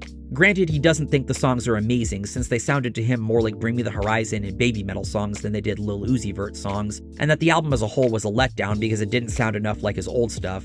But the way he advocates for rock fans to take what they can get from this because of how popular Uzi is always felt like Uzi was being forced on the viewers. If someone like him calls you up and is like, yeah, well, you write a song for me, and I'm gonna spend 5 minutes doing a feature, and you're gonna give it to me for my album and sign all the rights away to me, you're like, not a problem. When do you need it? So even though I think these are kind of bad and like one-sided features where it feels like he didn't really do much, I mean, who's gonna say no to that? And that's not even mentioning how awful the Chop Suey cover is. Like, listen to this. I don't think you trust in my self-righteous suicide. I'm sorry, I know music is subjective and all, but I dare anyone to try to tell me that that sounds good. To be fair, Finn doesn't try to take a contrarian approach to that song, since he's been pretty open about not being a huge fan of System of a Down in the first place, but here's what he does say about it. Even if this song isn't great, you know, reality is, Uzi is really fucking famous, and he's relevant with an audience that might not be familiar with this stuff, so I actually think it's a very good thing that he did the cover, even if it sucks. Really? I can't imagine kids listening to this shit that have never heard of System being that compelled by this to seek out the original with the impression that they're ultimately left with. It's one of the worst cover songs I've ever heard, probably the worst one I've heard since Falling in Reverse's cover of Gangsta's Paradise, and while the album might have compelled some people to look more into Bring Me the Horizon or Baby Metal, just like Post Malone did with Ozzy, I highly doubt even Uzi's biggest fans were that impressed with this cover to give System of a Down that treatment. So it just seemed like a desperate attempt on Finn's part to rationalize mediocrity because of what it represents in his mind. The next genre he did a video covering isn't so much something that he tried to make some crazy case for how it's a part of rock, but he did negatively compare it to rock by, like with Emo Rap, hyping it up as being the most interesting and creative thing to come from alternative music in years. This would be Hyperpop. For those not in the know, Hyperpop is essentially pop that has a kind of 80s, 90s throwback vibe and makes use of distortion and glitch effects that help the music to sound darker and edgier than the kind of pop typically heard on the radio. Compared to mainstream pop artists, Hyperpop has much more of a DIY appeal, which is what helped it to thrive in the TikTok era. The best known artist to play in this style is of course Charli XCX, someone who Finn has gone out of his way in multiple videos describing her as one of his favorite artists. What is your favorite Charli XCX album / mixtape and why? I like everything she's done for different reasons. She's a brilliant artist who really can kind of just do whatever she wants. If you had a record label, which 5 unsigned artists would you sign? Number 4 would be Charli XCX because I shamelessly stan for Charli, as you guys know. And of course, Charli XCX, who you all know that I love. And she is a god tier songwriter. Again, like Emo Rap, this isn't my thing. If the kind of songs I talk about in the Best Songs series are anything to go by, I'm pretty particular with how I like my pop to sound. I wasn't in with Brat Summer, sorry to say. Though one artist I did manage to get into around late 2023 when she was described as having a nu metal pop punk edge to her sound was Underscores. When's the last time you saw someone with a ski mask and a gun dead on the inside? Finn even agrees with that idea. I don't know if it's enough to be considered like a sub-genre, but there's also stuff like Underscores and Slush that's almost like pop-punk hyperpop. From that clip, it doesn't sound like he's trying to argue that it has guitar, therefore it's rock, you guys, but there are moments where he makes some snide remarks about rock as a way to build hyperpop up. Across the board, you can tell that there's a level of pop songwriting craft and appreciation that's just way higher than pretty much any other subgenre of alternative music. Like comparing it to what I usually talk about on this channel, which would be like current metalcore and pop punk. To be honest, as much as I love those genres, a lot of the newer stuff there just feels kind of stale and phoned in to me, kind of just uninspired. It's almost like a computer algorithmically wrote something that was calculated to sound like a catchy chorus. Because it's just lacking that kind of intangible something that gives it the pop appeal that made bands like Blink and Linkin Park so good. This stuff is the soundtrack to the feelings of that extremely online, kind of weird, awkward Zoomer kid, just like Panic at the Disco or Never Shout Never were back in the MySpace days. For example, the song I played in the intro. Don't wanna be someone else, just don't wanna hate myself, just don't wanna hate myself. Instead I wanna feel good. And these artists are helping people get through it, just like the emo bands or nu metal bands did 10 or 20 years ago. There's that kind of rawness and vulnerability to this stuff that I really vibe with and appreciate. And I feel like that's just kind of missing from this generation of rock for the most part. Although hyperpop doesn't sound punk, like nobody's gonna put this on and be like, oh, that sounds like the Dead Kennedys. I think it's arguably more punk than punk, as far as being a home for those young kids who don't feel accepted by any other scene. Especially with how many like angry, ignorant boomers there are in punk these days. Hyperpop artists understand the internet in a way that rock bands just don't for the most part. They're funny and clever without being corny. It feels like internet native music, and by that I mean music that's made to be shared on social media and especially TikTok. I don't think I would have minded this video if it were simply a video about why he thinks that hyperpop is an interesting musical development. From the way that the video is constructed, I can tell that that's what his intention with it likely was. If that's the kind of video he made, I would have likely been indifferent to its message. I could see myself just thinking, meh, not my thing, but it's cool that this is what you're getting from it, before moving on to something else that was in my subfeed that day. But it's the narrative he tries to shoehorn in that this is stealing rock's potential audience and furthering its irrelevance with how uninspired it's gotten as of late. Even if those remarks were supposed to be jokes, I don't know how he would be unable to see it coming that some rock fans wouldn't take kindly to them. In a nutshell, that's the main thing that put me off about the hyperpop video. But compared to the next video I'm about to go over, these ones were a cakewalk that I'd be willing to call at the very least disagreeable by comparison. I'd be willing to agree to disagree about the kinds of arguments presented in those videos, for as irrational as I found the logic behind them to be, but not this one. Yep, it's time to talk about that video. What's up, everybody? I'm Finn McKenty. This is the Punk Rock MBA, and today we are here to talk about trap metal. I hate this video. Legitimately hate this video. I'm not usually one to get outraged and physically frustrated at YouTube videos, even ones made on me, but this was perhaps the angriest I've gotten at a video since Cammy Abam's condescending, vindictive, and overall ridiculous video on Nate Talks to You. And to put that in context, that video had him forcing points that were so inconceivable and made the kinds of unfair and unreasonable assumptions about Nate's character and his intentions that he should have known better than to make as someone that was previously friends with the guy, even if I don't exactly think the video he was responding to was one of Nate's better videos, that I immediately upon finishing the video slammed the dislike button, unsubscribed after at least 2 years of supporting his content, and never looked back. For a video to have me comparing the emotions I felt to a video as toxic as that video from all the way back in 2014 that acted as the final nail in the coffin of how a person whose content I used to really enjoy degraded into a spiteful SJW, let alone going after one of my oldest friends on the site, that should really give an impression as to how abominable the quality of this video is. So, let's talk about what I believe to be Finn's worst video, Trap Metal and the Future of Metal. Though nothing will ever be worse than the trap metal video, good God. So what is trap metal? Well, it's essentially 3-6 Mafia-style trap music with screamed vocals and heavy guitars. I wouldn't say a lot of the prominent names in this genre are names that general audiences might recognize unless you're someone that follows alternative rap, but they include people like Ghostmane, Scarlord, and City Morgue. This is not music I care for, mainly because I've never been the biggest fan of trap, but also because the way the metal elements clash against the trap elements always sounded uncomfortable and uneven to me.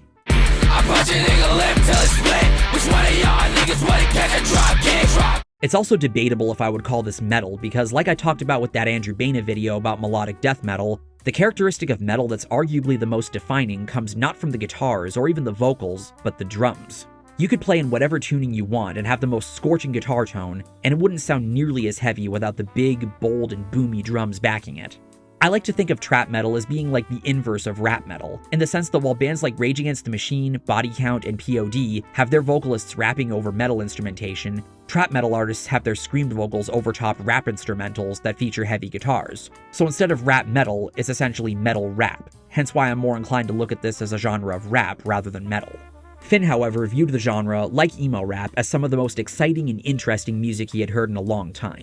It felt fresh and new to me in a way that I hadn't really felt about alternative music in a few years. I got burned out on any kind of like rock or heavy music around that time, and this is what got me excited about music again. Because he had gotten so burned out on what metal was doing at the time, he saw a lot of potential in these artists to bring something new to metal that could rejuvenate its creativity and potentially bring it to a spot where it could be mainstream like it was in the 2000s. And although it strikes me as a bit of an appeal to popularity argument that I don't think makes for sufficient enough evidence of how dedicated the audience actually is, he justifies this by mentioning how these artists have over 1 million monthly listeners on Spotify. It is by far, no contest, the fastest growing genre of heavy music right now. I really don't think a lot of metal fans understand how popular this stuff actually is. For example, there are tons of these artists with well over 1 million Spotify listeners. Zelakami, Josiah, and Scarlord, and Ghostmane, to name just a few. All their music videos get millions and millions of views. XXXTentacion has over 1 billion views on a song. Those numbers are no joke by any standard. And then compare that with the artists that people always tell me are the next big thing in metal, and you'll see what I mean. But as the video continues, he tries to tackle the question of why metal fans aren't taking to trap metal. After all, it's a new sound, something that metal has been sorely lacking in, and the artists making it are super popular, especially with young people. This is something we want, right? If tens of millions of people are listening to this stuff, then there's definitely something here, and that kind of like dismissive, arrogant thinking is exactly the kind of attitude that's made metal less and less relevant every year. On one hand, I agree with that. I think a lot of the gatekeeper attitude has held metal back from having a golden age like it did in the 80s, 90s, and 2000s, which isn't something I'm at all against. But if the reasons I gave for why trap metal isn't for me are anything to go by, it should be enough to demonstrate that metal fans do have their reasons for why they aren't flocking to these artists. My reasoning and other people's reasoning might be subjective, and you're free to disagree, but it doesn't make the reasoning less valid. This is something I've learned a lot when it comes to countering differing ideas about music I like. People are going to have their own reasons for why they don't like a band or genre, or why they prefer one over another, and it would be arrogant of me to act like they aren't entitled to feel however they want, and that they should bow down to my perspectives. This is why I aim to not be antagonistic when explaining why I don't agree with certain things, or why I find certain reasoning to be flawed.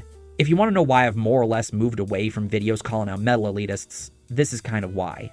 Finn also tries to address the criticisms against trap metal's sound and its place in metal. Metal music is made with musical instruments. Like the idea that because there isn't a band, this can't be metal. Which, first of all, is not even an accurate criticism. For one, there's tons of guitars in trap metal, especially the newer stuff that I mentioned before. The thing that he doesn't take into consideration is that to people that have a good grasp on how metal typically sounds, the guitars are only half the battle. And yes, one big thing that draws a lot of people to metal is the musicianship, that the brilliance you're hearing is being played by real people. Even if you're a solo artist, you still have a backing band or studio musicians booked to play on the record.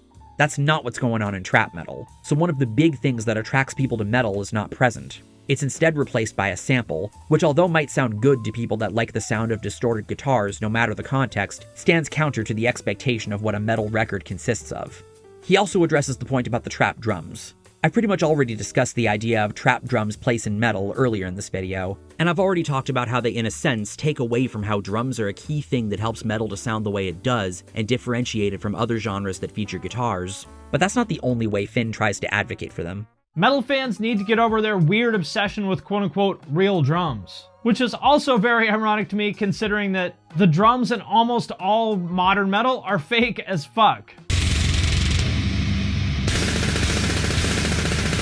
They're either completely programmed or they've been edited and sample replaced to the point where they might as well have just programmed them. And half the guitarists record their parts like 2 notes at a time, which is fine. I don't care how you make your music. My point is just that nothing about metal production these days is quote-unquote real, so just get off your high horses. Even if some editing is taking place with the drums or some samples are being thrown on, that doesn't take away from the fact that a person is still playing the drums and maybe writing their parts as well. And even if the example being shown is a valid instance of a studio drum performance being 100% fake, it does not represent the majority. I could easily say that that example was cherry-picked and something being used as the basis for a massive generalization, which funnily enough is a tactic Finn once tried to call out. Music these days is shallow garbage compared to the stuff from back in my day. They don't even play instruments anymore. They just mumble over a beat. Anybody could do that. But if you think about it for even a little bit, this whole line of thinking falls apart pretty quickly because, like I said, it's based on some, well, pretty stupid assumptions. Consistency! Are there instances where the drums are completely programmed and not the least bit real? Sure, I won't deny that. Meshuggah's Catch 33, Devin Townsend's Ziltoid the Omniscient, Animals as Leaders self-titled, Sky Harbor's Blinding White Noise, Rest Repose's self-titled, and a majority of solo gent albums come to mind. I'm sorry if I ruined any of these albums for anyone not in the know. But that's still in no way representative of how all metal drums are produced. And even if the drums on these albums aren't real, the reason fans are more forgiving of these than trap drums is because they at least sound like drums you'd hear on a metal album that a person is capable of playing, and it doesn't sound obvious that they're fake.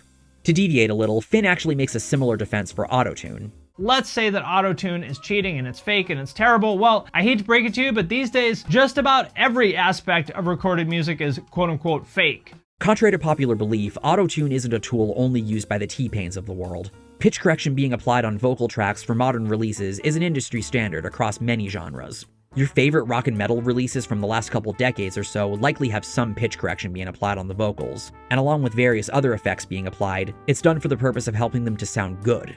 Autotune is not going to make you a good singer if you aren't already. Now, there certainly are some times in which it is used in the way that this guy thinks of it to turn someone with zero vocal ability into like kind of an okay, sort of passable singer, but does that really work? For example, listen to the original version of Friday by Rebecca Black. She obviously can't sing, but they used autotune to at least keep her on pitch, and ask yourself, does that sound good? No, it sounds terrible. And that's no shade on her. She was a kid when she was doing that. Like, I'm not putting her down, but I'm just using that as an example of the limitations of autotune. With that said, there is a version of this criticism that I think is valid. Rick Beato made a video about this recently, where basically what he said is that it kills the feel in music when you overdo it by removing the perfections in a recording. And I agree with that. It's actually the imperfections in art in general that make things interesting to us. But just like with drums, the reason why the everything in music is fake argument is stupid is because even with the kinds of pitch correction being applied to good and competent singers, it's not like they aren't singing at all. Same with this other ridiculous direction Finn takes this argument in. Everything has been processed. Like, why is distortion on guitars okay, but auto-tune on vocals isn't? Like, both of them are artificial processing that changes the sound of this thing the way it normally would be. Even if effects like distortion are artificial, there's still humanity in the playing, just like with the vocals and the drums. It's also why you don't see people make this kind of complaint about keyboards or synths, because a person that knows how to play the piano is still playing them. That's why this everything is fake argument is not only a non-refutation to the issues people have with tools like autotune, it's also just a fucking stupid argument. But nothing is as stupid as the big thing that ruined the trap metal video and got it to completely implode on itself. Like with the Hyperpop video, I would have likely just shrugged it off and gone, meh, not my thing, but it's cool that this is what you're getting from it, were it not for the clip I'm about to play. Even if you disagree with my reasoning for why I don't view trap metal as a metal genre, I am more than happy to allow you to believe otherwise. Metal is a wide spectrum, and if you believe that there is a place for trap metal on it, then more power to you. What I am not okay with is this.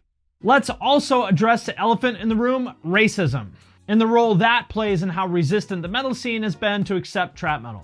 There's way more Black and Hispanic people in trap metal than pretty much any other branch of heavy music, which I think is a very good thing because it brings in some much needed diversity into the genre and therefore opens it up to a much larger potential audience that before probably had a hard time seeing themselves in metal. But I'm not so sure that it's a good thing in the eyes of a lot of metal fans who, let's be real, can be kind of racist. I made a whole video about this if you want to watch it, but I don't think that I'm saying anything that most of us didn't already know. And to be clear, I haven't seen anybody explicitly say, like, I'm not going to listen to this because there's Black people in the video, but I do think that the unconscious bias is there for sure. For example, when people see Zillakami wearing metal shirts in a video and assume that he couldn't possibly be a real metal fan, why is that? Would they say the same thing if he was the same tattooed kid in a Dying Fetus shirt, but he was white? Or would they say, hell yeah, brother, Dying Fetus. Fuck yeah. Let's just say it, they don't think Black people can be metal.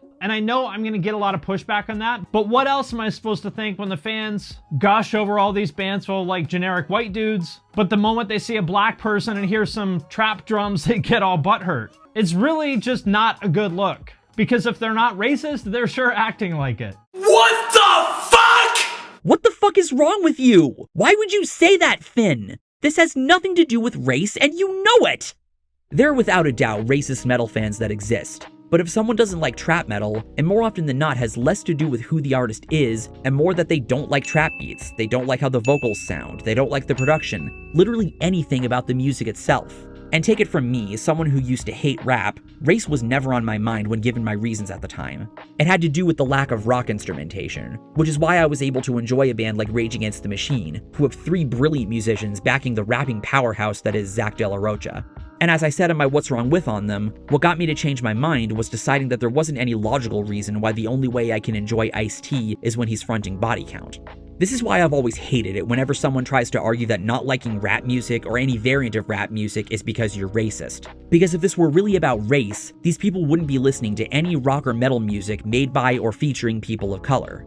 They wouldn't listen to Jimi Hendrix, Thin Lizzy, Animals as Leaders, Prince, the aforementioned Body Count, Sevendust, Killswitch Engage, or to go a step further, they'd listen to the Jesse Leach albums but not the Howard Jones albums, or the albums he made with Light the Torch, Devil You Know, or Scion. Same idea with the William Duvall Alice in Chains albums versus the Lane Staley albums. Live in Color, Oceans of Slumber, Lenny Kravitz, The Bad Brains, Tony McAlpine, God Forbid, Zeal and Ardor, Loathe, Volumes, Fire from the Gods, Fever 333, Let Live, Hyrax, Candiria, Fishbone, Skindred, King's X, Ad Infinitum, Hivemind, Tetrarch, Block Party, Churia Moore, Chuck Berry, B.B. King, and any other blues musicians from that time, and God knows how much more. I don't think this even scratches the surface. These bands feature one or more Black member. I'm just now realizing that's a dick joke. So if these people were shallow enough that they hate music made by Black people, they would be dismissive of all these bands and not give a shit that they're playing in a style they otherwise enjoy. But that's not the case. With the exception of if, for one reason or another, a particular one of these bands isn't their thing personally, or if a person has never heard of any one of these bands before, which if you haven't, they all come recommended. They love these bands because they make great music and styles they enjoy. That proves that for most people, not liking a genre like trap metal or even rap music as a whole has nothing to do with race and everything to do with taste. And they wouldn't make exceptions for white people making a type of music they dislike since, they dislike it. Again, I would know because I didn't make any exceptions for white rappers back when I hated rap, other than the Beastie Boys, I guess, but they played instruments, so they were basically a rap rock band to me. If that makes teenage me a hypocrite, then congratulations for stating the obvious because I don't disagree. Moreover from that, Finn's only evidence to support this shitty and disrespectful claim is something he can't even prove. You can't see inside anyone's head and prove the existence of this supposed unconscious bias. Yes, every human has their own set of biases and preferences. Neither you nor I are exempt from that. But in these kinds of contexts, they're just that, preferences. Say you're putting yourself on the dating market. You have an idea in mind of what you want your ideal partner to look like and what you want their personality to be like. If someone isn't your type, it's likely that it won't be because of any internalized bigotry, but rather that they just don't match your preference. And that's normal. Having preferences is normal. And they aren't always made with the intent of discriminating against someone for their identity. Is it shitty when that happens? Yeah, but it's not what's going on here. So I don't know where you get off making this kind of erroneous assertion. It's pretty obvious that this whole argument came from a wanting to virtue signal, and it's obnoxious. If you're wanting to call out racism, save it for when it's actually warranted. This was not it. The video got rightfully met with significant dislikes and prompted another response from our old friend Wyatt X Him. Although there are 1 or 2 points in the video that I find to be a bit half-baked, it's a solid response and I do recommend the video. You do realize you're just expressing the fact that trap metal at this point is trending. I mean, for fuck's sake, dude, don't you remember that you have a whole series called What Killed the Genre? And every single video, no matter which one you click on, it's basically done the exact same way. That there is a new genre, people like it because it's new and refreshing, then it gains a following, then it peaks, and then it fizzles out. That's basically right now what's happening with trap metal. It's something new, people like it, it's gaining steam at the moment like you just pointed out, and it probably will climax at some point with popularity, yes, but just like history shows itself time and time again with your whole series, it'll fizzle out. So when people, especially the metal fan base, are stating that, it's just a trend at the moment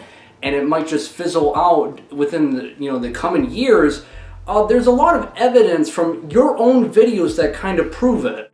As bad as the trap metal video was, unlike in the Camia Bams example I gave, it didn't get me to unsubscribe from Finn.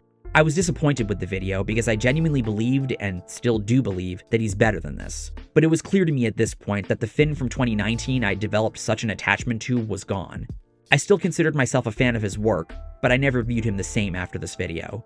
So with that, I say with all my heart and might, fuck this video. Some of you are probably thinking that a video like the trap metal video was Finn's mask-off moment, revealing himself as a far-left moralist, the kind that's historically been off-putting for someone like me. Well, it's not that simple.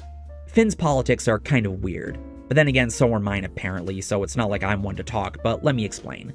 For as much as he's one to criticize someone like Tom MacDonald for making a career out of putting on a victim act while pandering to the kind of anti-woke people that treat that label like a badge of honor, as well as feeling a need to bring up Phil Anselmo's white power incident whenever he talks about Pantera, and mentioning Dave Mustaine's politics whenever he talks about finding Megadeth overrated, in his video on Rage Against the Machine, he makes mention of not agreeing with a lot of their politics. And I don't want to get too political here or anything, but I think it just kind of has to be pointed out that their sort of casual endorsement of communism is really kind of fundamentally at odds with the anti-authoritarian part of their message. I get that to Tom, a guy who grew up in middle-class America, went to Harvard, to him, commie is just cool, edgy slogan that he can put on a hat in his next Rolling Stone photo shoot to shock everybody back home in Illinois. But let's remember that it's not that for everybody. It's a very real thing to the millions and millions of people out there who suffered or died at the hands of communist regimes, and to them it might not be so cute. He's been critical of things such as cancel culture and the kinds of condescending and tribalistic tendencies often associated with the left, especially on sites like Twitter, and he doesn't like when the right or the anti-woke crowd engage in the kinds of tactics they would sooner criticize the left for. There's even a viewer comments video where he makes mention of watching both Blair White and ContraPoints, two trans creators from opposite ends of the political spectrum, and went on to feature both Blair, who I personally find to be mild at worst, and the libertarian Phil Labonte of All That Remains on his podcast. Not exactly the kind of people an SJW type would sit down with, unless it was with the intent of having one of those confrontation debate streams and making a big show out of it. His video Should Musicians Talk About Politics that he uploaded around the time of the 2020 election is a decent showcasing of where his attitude tends to lie when it comes to politics. In this video, he affirms that he supports the marketplace of ideas, but also states that for as much as politics have always been a part of music, that musicians don't have an obligation to either speak about these issues or make it a part of their music, especially with how much it tends to bring out tribalist anger in a lot of people.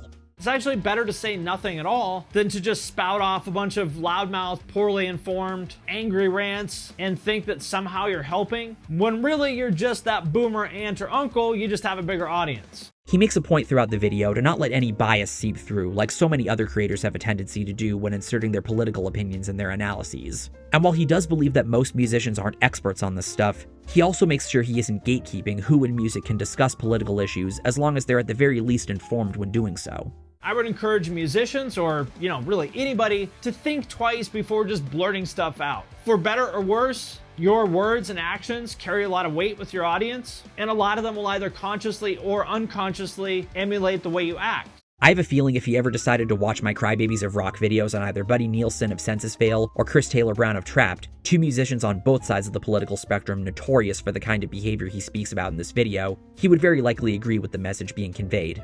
This is leaving aside the fact that he did do some clowning on CTB like I'm sure most of us did at the time. Those were such simple times. What I'm ultimately getting at is that with the kinds of nuanced views he does express in his content, I don't think it's fair to write Finn off as an SJW simply for saying that racism, sexism, homophobia, or transphobia is bad. I personally wouldn't call myself either a progressive or a conservative. What he's probably talking about is when I have brought up the fact that I used heteronormative language in a given situation, or the times where I mentioned being supportive of trans people. And where I think he's wrong about that is being considerate of people who are of another gender or race or sexuality or whatever does not make you an SJW. That just makes you a decent, thoughtful human being. When I think of SJWs, I think of the super over-the-top nutty Tumblr people from 2014. First time ever anywhere. But if you think it makes me an SJW, that I want to make sure people of other races or genders or sexualities or whatever feel like they are included in the content that I talk about, then I guess it makes me an SJW. Because if that's enough for someone to be an SJW, then I'd be one too by that logic, since these aren't at all sentiments I disagree with. But I don't think I've been saying anything that would really hint at that idea. I even left a comment on that video I just played a clip from about what an SJW can basically be boiled down to, and he heart reacted my comment and replied to it agreeing. I also have a video on this subject on my channel that I made some years back that you can check out for more information. Either way, I really don't like thinking too hard on the politics of people I consume content from. I find that to be really unhealthy, and the more you engage in that, the more innocent people you're going to push into the line of fire you've created with how much you've alienated yourself from others. And I'm not just referring to one side or the other when I say this, because both sides are guilty of this. Be it writing a person with mild left opinions off as an SJW, or writing a person with mild right opinions off as a fascist, it's very terminally online behavior, and a toxic mindset to be in, when you could just as easily treat people as more than just their opinions, not assume the worst in them, and recognize that unless they're participating in really toxic behavior, they aren't bad people at their core and have the best of intentions. The fact that Finn is of this understanding makes it difficult to put him in a box, like it's so common for people online to want to do with various figures. In my comments, people either call me a bootlicking Trump supporter, or they call me a woke libtard. I get both of them, which is great. And I can relate to that, since I identify as a center-left libertarian, in a very literal sense of advocating for individual liberties as long as no one is getting hurt. And I've said things that have gotten me to be seen as a reactionary half-wit by the left and a snowflake by the right. It's comical, but also kind of pathetic and annoying. Nuance exists, people. But while I'm willing to be fair to Finn for that reason, like I am with a lot of people, he said some particular things that don't do him many favors as far as what gets some people to think of him as a radical leftist, even if that might not actually be the case. The first example of this is his video Racism in Metal. This video was uploaded around the time of the infamous murder of George Floyd that catapulted the Black Lives Matter movement to such a spotlight in the mainstream media that even people from my personal life that aren't terminally online were talking about it. I don't want to go on a tangent about the significance of Floyd and the subsequent protests and how devastating of a situation it was, among other similar circumstances, but it made lots of people aware of the issue of police brutality and the racially charged situations that sometimes take place within the force. I know better than to generalize.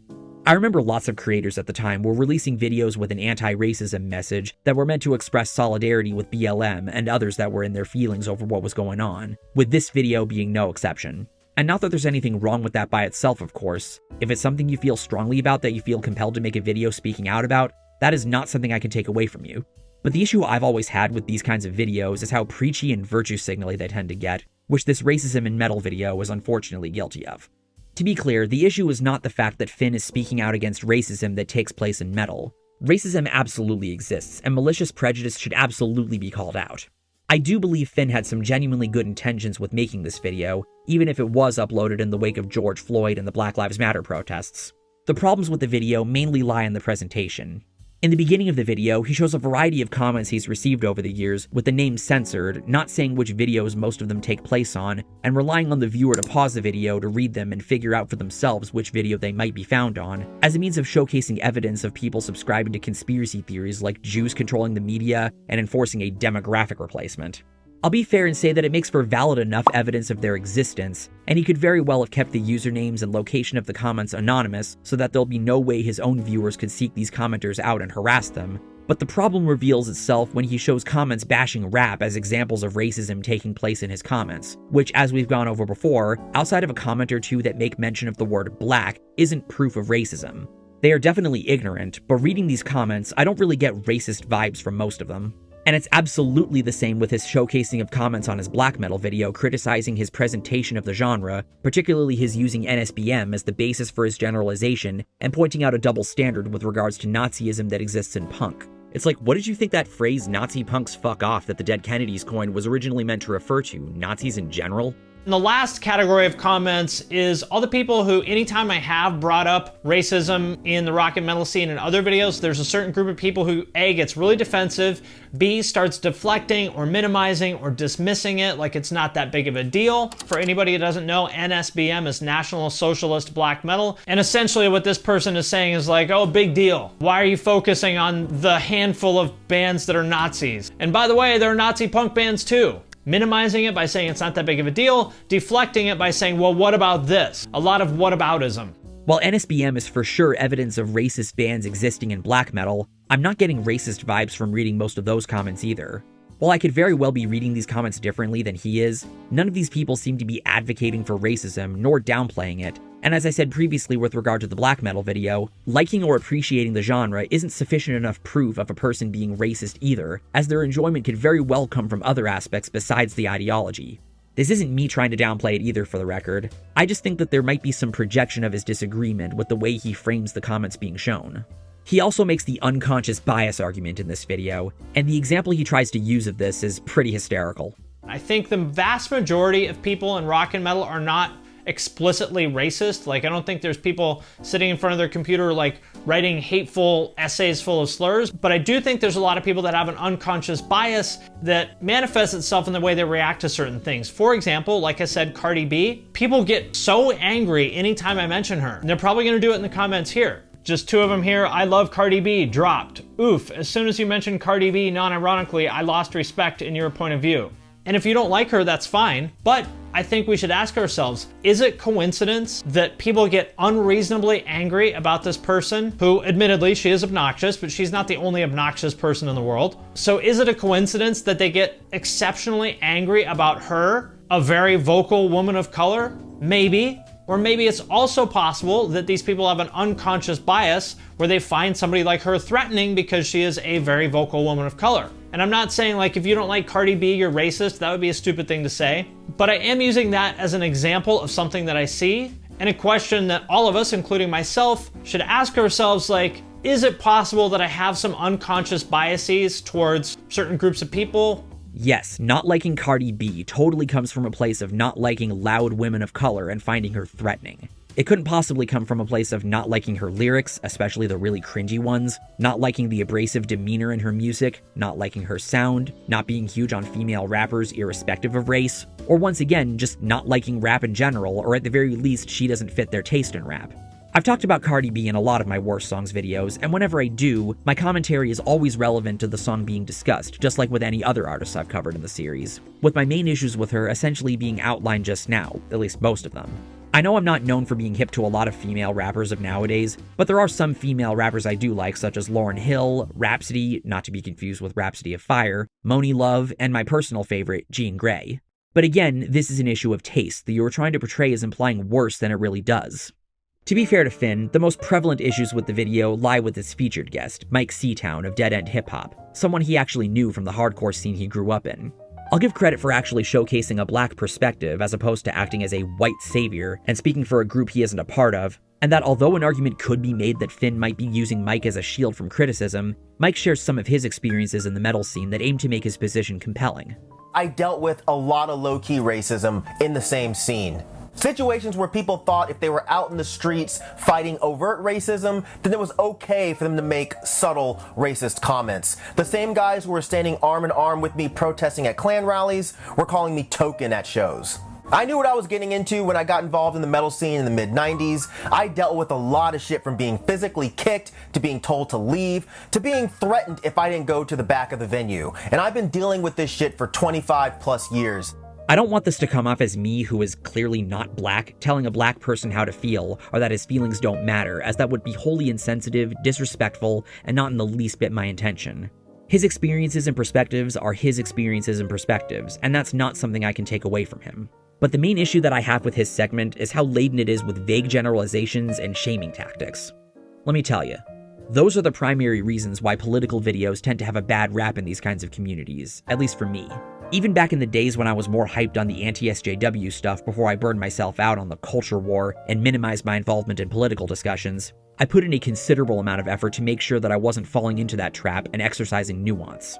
A video of this nature desperately requires nuance, and while Finn does try to approach the subject of racism within metal with a degree of nuance and not wanting to come across like he's shaming innocent people, anybody who's potentially interested in rock and shows up and sees people like this, like talking about Jews inspiring to eliminate white culture, if I was one of those kids, I'd be like, all right, I can see that I'm not wanted here. I'm just gonna see myself out. Trust me, if this continues to be a part of rock and metal, it will kill the genre. So the big question is, what do we do about it? Well, to be honest, I'm not sure that I have all the answers, but I definitely don't think that cancel culture is helpful in most cases. Pointing out that somebody made an edgy joke 9 years ago when we know that person clearly is not actually racist, I don't think that's helpful. If anything, I think that makes people just like tune you out and ignore you. I think that all this stuff is rooted in ignorance. And that might sound obvious, but what I mean is the actual definition of the word ignorant, meaning that they literally don't know the people that they think they hate. Because it's actually pretty hard to hate people that you understand. So what I would say is make a conscious effort to educate yourself about just different kinds of people in the world. Number one, put in a conscious effort to talk to and make friends with people who aren't like you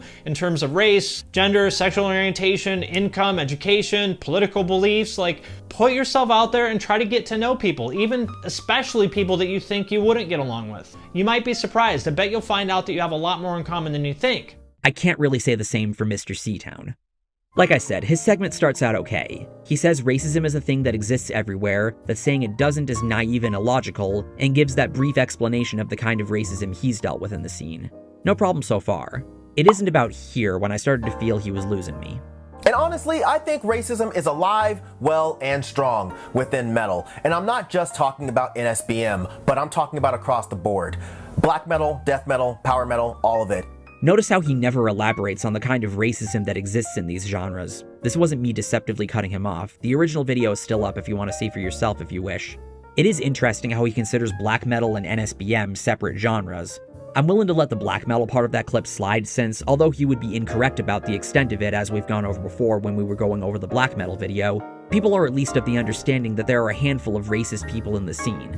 But death metal? Power metal? Really? Really? Not denying there may be some people from bands in those scenes that have some legitimately racist beliefs, but this is where some elaboration would have been helpful in helping the audience to at least understand where you're coming from. We don't even know if he's referring to bands or fans, nor does he even give any ideas as to what their racism amounts to, so it gives the viewer all the more reason to raise an eyebrow at that statement. Even though he immediately then says, now that doesn't mean that I think metal as a whole supports and fosters racism. I'm just saying that it does exist and it's definitely highly downplayed and ignored. He still said all of it in the previous clip, making an extreme generalization without any elaboration. I'm sure he genuinely does believe that not all statement, or at least I hope he does, especially given that he's made a career for himself on YouTube discussing this music, but the poor organization combined with the tone of voice he puts on hardly helps much. But that's not the only part that really frustrates me. It's one thing to make an extremely broad generalization, as it's a tactic that's quite common in rant videos where tone is prioritized over thinking your points through, but then there's tactics like this. Or you'll say, metal isn't a safe space. Well, if you're a straight white male, it certainly is. Where else can you feel safer?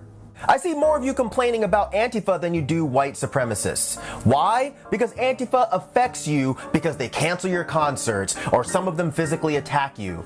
But a lot of you don't say a word about Nazis doing the same shit to people who look like me because you don't have to personally deal with it. Sounds kind of selfish, doesn't it? The mention of white supremacists in tandem with Antifa is nothing short of whataboutism, which funnily enough is a tactic Finn calls out in this very video.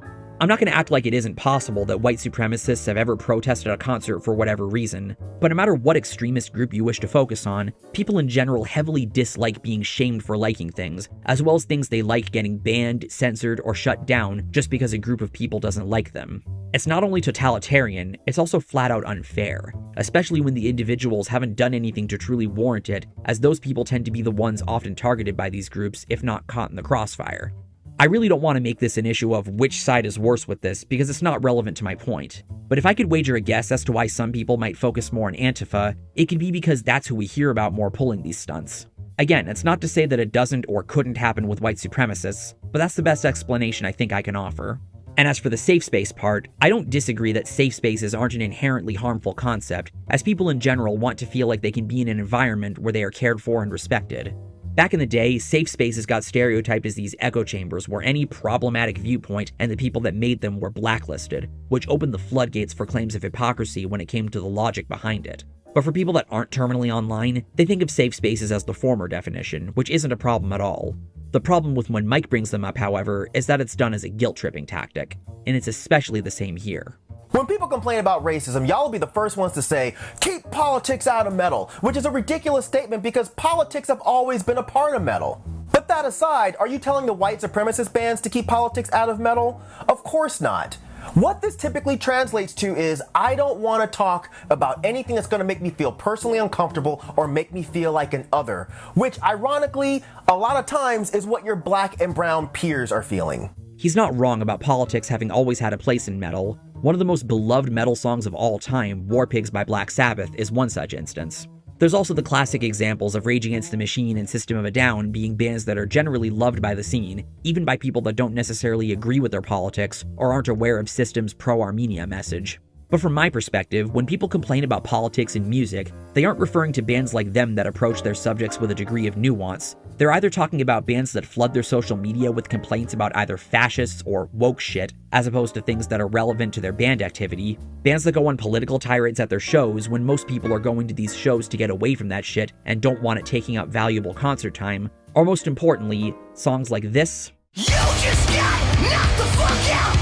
The punishment fits the crime! Keep your head held high! You'll find out why that this racist ain't afraid to fly! Or this.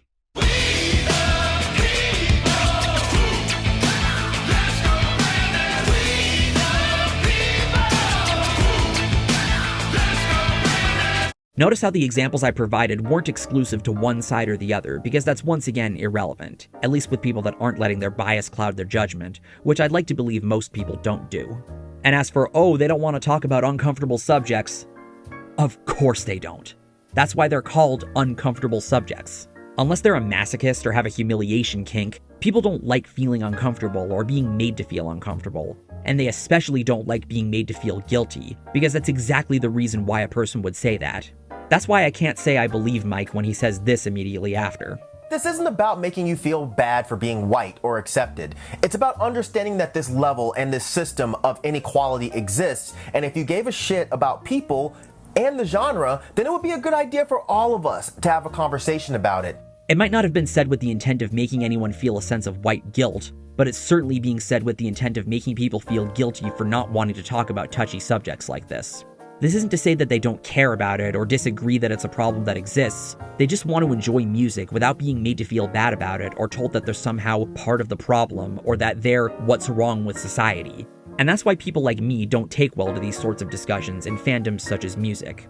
It's not to say that these aren't conversations worth having, especially in instances where genuine bigotry is being espoused, but I believe there's a way to conduct these conversations without generalizing and without any condescension or shaming tactics towards people that might not deserve that treatment. And that's why, despite how well-intentioned Finn might have been with making this video, it wasn't received very well. Now, if you thought that not liking rap was a baffling way for Finn to attribute racism to a person, wait till you hear about this. Why do people have such a problem with hats? I really don't get why that is such an offense. If you follow me on Instagram, you've probably seen me share a lot of comments about how much people hate hats. If you're not aware of what I'm talking about, well, here's an example. I'm allergic to douchebags wearing baseball caps thinking they're punk. And this is not an isolated example. I have dozens and dozens and dozens of people commenting on how they don't like the fact that I wear a hat. And I thought about this. Why are people so triggered by hats? So the first thing to understand is that these comments almost always come from metal people. It's the metal videos that get the comments about hats. I think hats remind them of two things that they don't like: sports and also rap, and rap reminds them of black people. And metal fans don't like sports and they don't like black people. I think that's what it comes down to. I really do. Do metal bands just not wear hats? Because I'm pretty sure that's not true. I highly doubt people have this much of an aversion to something as insignificant as hats, and even if they do, they might just be referring to the kinds of snapbacks you mainly wear, which they associate not with rap or black people, but rather try-hard white people that obsess with having swag, you know, those annoying people. I would think metal fans would find those kinds of people way more bothersome than rap music. It might also be a thing about thinking it's a strange fashion choice for a man as old as you to be taking part in. Now, I don't give a shit one way or the other, and I doubt most other people do either. I'm just saying that there's probably more to why these people make these comments about your hats than this really forced correlation that I think makes you sound like the racist one here, since you're playing off of stereotypes about how black people dress. This once again has nothing to do with race or about rap music, or if it does, you're doing fuck all to show it. Plus, you do realize that not all metal fans hate rap or even care one way or the other about it, right? This is dumb and you know it. Even more dumb was this moment that took place in a second channel video he made as 2021 was about to close out, about the best rock and metal albums of the year. It's not so much a video about the best albums the genres had to offer that year, but rather the most significant releases, as well as some personal favorites. He featured albums like Ice Nine Kills' Silver Scream Part 2, Spiritbox's Eternal Blue, Olivia Rodrigo's Sour, Turnstile's Glow On, Lorna Shore's And I Return to Nothingness, Architects for Those That Wish to Exist, See You Space Cowboys' The Romance of Affliction, and Trivium's In the Court of the Dragon. But for some reason, he also felt it necessary to include Montero by Lil Nas X, and I'm sure you already see the problem. Lil Nas X is not a rock or metal artist, so why is he being talked about in a video about rock and metal albums? Either the title is misleading or you're including irrelevant material. Pick one. Anyway, the segment is pretty much just spent talking about the music video for Montero and the controversy that came from the part where he gives Satan a lap dance. If this were a video about shocking moments that happened in music this year, I could totally understand wanting to include this. But Finn decides to take the discussion in this direction. I thought it was funny to see all these metalheads get upset about it. Like, won't someone think of the children? What is Lil Nas X doing in this video? It's awful. I think it's funny to see all these people that listen to fucking Deicide and shit get upset about someone giving a lap dance to the devil. And it's like, is there anything different about Lil Nas X that could contribute to the fact that these people are so upset about it? Could it be that perhaps a gay black man doing the same thing as their, like, white boomer heroes do? Could that possibly be what might offend them? No. What could it be? Why are metalheads so upset by Lil Nas X? Gosh, I wonder. Excuse me? I don't recall metalheads being the people that were freaking out about the music video. I do recall uptight pearl-clutching Christians being the ones making hell and lovejoy arguments about how much of an abomination the video was. Could some of those people have been metal fans? Sure, I guess. But metal wasn't even being talked about in conversations about the Montero video, at least that I heard of. I doubt many metalheads really cared one way or another about the video, much less Lil Nas X himself, let alone that he's a gay black man, since his music tends to be outside their main scope of interest, and so they just stayed out of the discourse. I know that's what I did, because I find radical religious fanatics and out-of-touch boomers that push these kinds of conspiracy theories about popular media really insufferable. It doesn't shock me that those people would place this kind of emphasis on the man's sexuality, since we've seen this happen for years. But to pin this on metal fans is absurd, because while this is not to deny that homophobia and transphobia ever occur within metal, there are plenty of LGBT metal musicians the community praises, such as Paul Masvidal and Sean Reinert, may God rest his soul, of Cynic and Death, Angel Vivaldi, Doug Pinnick of King's X, who's also black by the way, Mina Caputo of Life of Agony, Connie Scarbosa of See You Space Cowboy, Lizzie Hale of Hailstorm, Marcy Free, or as she was known in King Cobra and Unruly Child, Mark Free, and of course, Rob Goddamn Halford. Either way, there was no reason for Lil Nas X to be part of this video. What's strange about Finn's dealing with race in his content is that he has a blind spot of his own when it comes to musical acts from a particular country, Japan. Japan? He's of the mindset that the country or continent a band comes from shouldn't factor into how their music is perceived or evaluated. I don't really care what country a band is from either, and it's just not a thing that I think about. In particular, he's jabbed a lot at bands from Europe! Since the metal community, at least in the US, tends to lionize countries like the UK, Germany, anywhere in Scandinavia, Poland, the Netherlands, Denmark, and Greece, among others, for the bands that they've produced, sometimes to the extent that they'll talk down on the US, the home of such bands as Five Flavored Fruit Punch. While I would tend to agree with Finn's viewpoint, the thing that's important to remember when it comes to European metal is that, in addition to metal basically being birthed in the UK, the appeal of international bands is that there's a particular flavor that you can feel in these bands, depending on the country of course, that you aren't able to detect in American bands, whether it comes from the singer's accent or the tonalities in the instrumental work. That's obviously not a knock against American bands, but that's what I've always felt was the key ingredient that catches people's interest over here when learning about bands from different countries. I'm by no means someone that would go out of my way to say that Europe is the best continent, especially if my only argument is that lots of great metal bands come from there. With some of the things Finn says about the continent and the people that enjoy its bands, I wouldn't blame you if you were to claim that Finn was speaking from a nationalistic perspective. I'd like to hear your unironic opinion on Europe. You've been making a lot of jokes about European bands, Europeans in general, and as a European I can take it, but I'd still like to know where your bias comes from, if there even is one. Here is my honest opinion. All jokes come from some place of truth, right? So the jokes that I make about Europeans being uptight, humorless, and rude is because Europeans can be uptight, humorless, and rude. Just like when people make jokes about Americans being fat and owning a lot of guns. That joke is based in reality, right? So these things don't come out of nowhere. My favorite kind of explanation of Europe and Europeans is a term that a friend of mine invented called European personality disorder. When he would talk about going on tour over there and some fan would come up to him after the show and be like, "Your show tonight was pretty good. Not as good as last time. Tonight you sound a bit shit, but pretty good." I have no idea why Europeans think that it's okay to act this way, but they just do. But it's a much worse case when it comes to Japanese bands. And the unfortunate thing is that I think I can pinpoint what caused his view on them to worsen. In early 2020, he made a video called What Baby Metal and Poppy Reveal About Metal Fans. The video's main point was to argue that for as much as some metal fans like to decry gimmicks or act like they're above them, they've always been popular within music, and Baby Metal and Poppy are two of the most recent examples of this idea in action. In the case of Poppy, she had a particular image and made lots of abstract and experimental pop music and videos that she would eventually incorporate into the metal music she makes nowadays. And in the case of Baby Metal, the entire concept of the band revolves around a trio of Japanese idols performing with wild imagery while being backed by a metal band. The video seemed like a simple enough premise, almost like a more analytical version of a video I made on the topic of gimmicks back in 2015, but Finn had some interesting things to say about Baby Metal.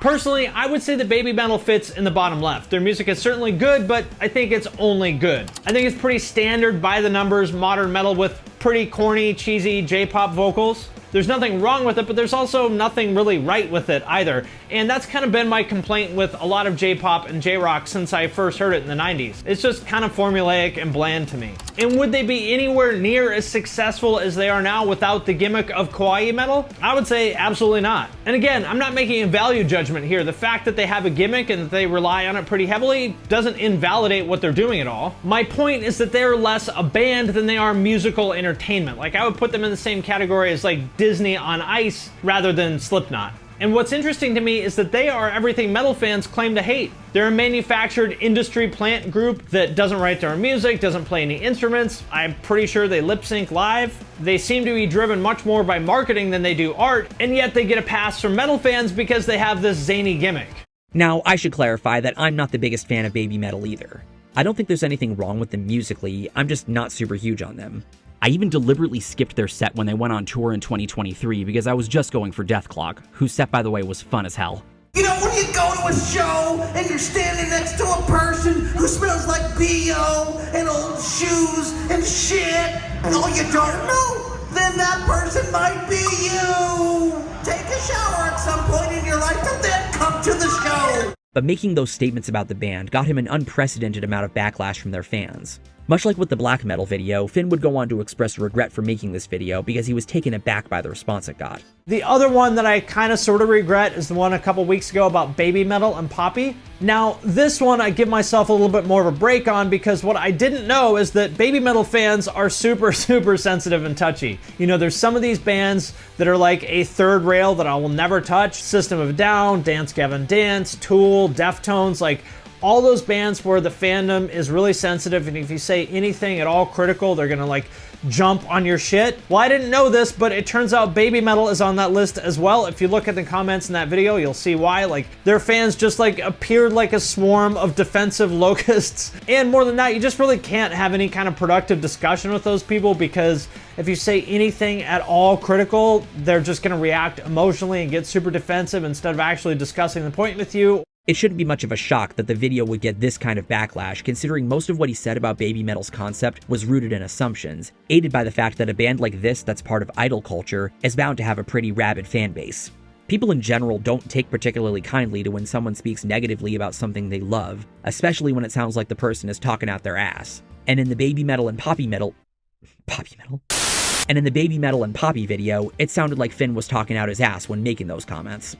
But he would double down on the jabs at baby metal fans in the months and even years following. I mean, think about it. Their fandom is like the Venn diagram overlap of weeaboos and metal fans. Two groups that are bad enough on their own and are absolute cancer when you combine them. With the added yuck factor of their fans who are like older guys with ponytails who like them for, let's just say, questionable reasons. This would worsen in a video he made for the second channel of a bracket game about the worst fandoms in music, which included the likes of Dance Gavin Dance, Deftones, Megadeth, Rammstein, Tool, Dream Theater, ICP, Taylor Swift, black metal, and baby metal, among others. As I said earlier in the video, for as corny and forced as Finn's humor is, I could tell that a lot of what he says in these videos is said in jest, so I didn't take it too seriously. But some of the things he says in this video about baby metal fans are pretty concerning. Baby metal fans are like the porn historian type nerds. The more emotionally invested the fans are, the wilder they get. It's true. You get that weeb rage with baby metal fans. They've also got the sort of creepiness factor because you wonder, why do you like these Japanese girls in schoolgirl, semi-schoolgirl outfits so much? It's kind of weird. Little kid lovers versus 40-year-old virgins. All right, when you put it that way, my decision is easy. I would think baby metal fans also have a bit of racism thrown in as well. It's true. Fetishizing Japanese girls in particular, that's true. There's some racism on both sides, just different kinds of racism. Unexplained hate versus kid/Asian fetishism, it's tough. The final round consisted of black metal versus baby metal, the two fandoms that gave Finn arguably the most trouble in his career. And spoiler alert, black metal ultimately won because of course. But it's nonetheless wild that he and his chat would make claims this bold about why baby metal fans love them as much as they do. Even as someone that isn't a fan of the band, I can tell that a lot of the appeal comes from how catchy their music is, and that it also comes from a lot of their audience being anime fans that like music that captures that sort of vibe. But nah, it's totally because they're creeps that get off to little Asian girls that dress provocatively. You'd think that as someone who's married to a younger Asian woman and has dealt with rude and unwarranted comments about it, he'd know better than to say things like this. And this mindset would translate over to his view of Japanese artists as a whole. Maybe do a video on metal in Japan, covering some of the bands and influences of those bands and what the outlook is on metal in Asia as a whole. That is something that I will do a video about. To make a long story short, would you care about the same bands as much if they were from Canada? And if not, why not? Like, what is so special about being from Japan? And before anybody says anything, I've been to Japan and I was watching anime in like 1989. I can read katakana, so like, I'm not ignorant about Japan. I can understand the sentiment that their country of origin shouldn't really matter as much, considering the most popular rock and metal bands from Japan, such as One OK Rock, Love Bites, Crystal Lake, X Japan, and my personal favorite, Loudness, all have a pretty American sound since they were wanting to break into the American market. But like with European bands, there's a particular flavor with Japanese bands when you listen to them that makes you feel, for lack of a better word, cultured. The video Finn referred to in that clip I played wouldn't come out until a year later on the second channel, and it had him saying some very questionable things about the people that are fans of Japanese music. There's this fascination with Japanese things that I find to be a little bit weird. And what I mean by that is that I feel like among the people who are super into this stuff, it's almost like they worship the band just because they're from Japan, right? Like, would they feel this strongly about the exact same artist if that artist was from, say, Austria or Cleveland? I don't think they would. I think that the root of this is that they think that there is something special and interesting specifically about Japanese things. And not only do I disagree with that, I think it's a little bit, I'll use the woke word, problematic. And I believe that it's problematic because to me, this is an example of exotifying someone. And people are going to call me woke. They're going to call me an SJW. They're going to call me whatever the fuck they're going to call me. But this is how I feel. Exotifying is seeing someone as exotic or unusual, and with that, romanticizing different stereotypes that are connected with who you think the person is.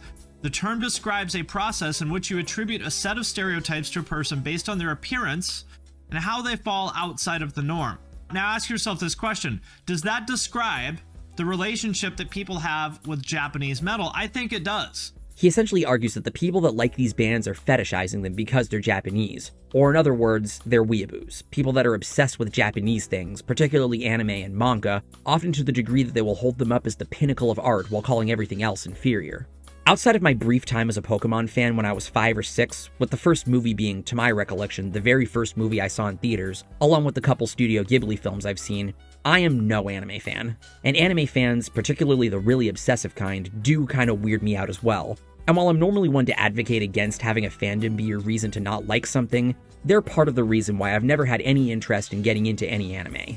I know the exact kind of people Finn is referring to that have a glorifying view of Japanese media that comes across as borderline fetishistic, because I might or might not have played in a band with someone that was kind of like that, in the sense that he was highly influenced by anime openings and would describe certain chord choices and rhythms as Japanese or influenced by Japanese music, and it weirded me out.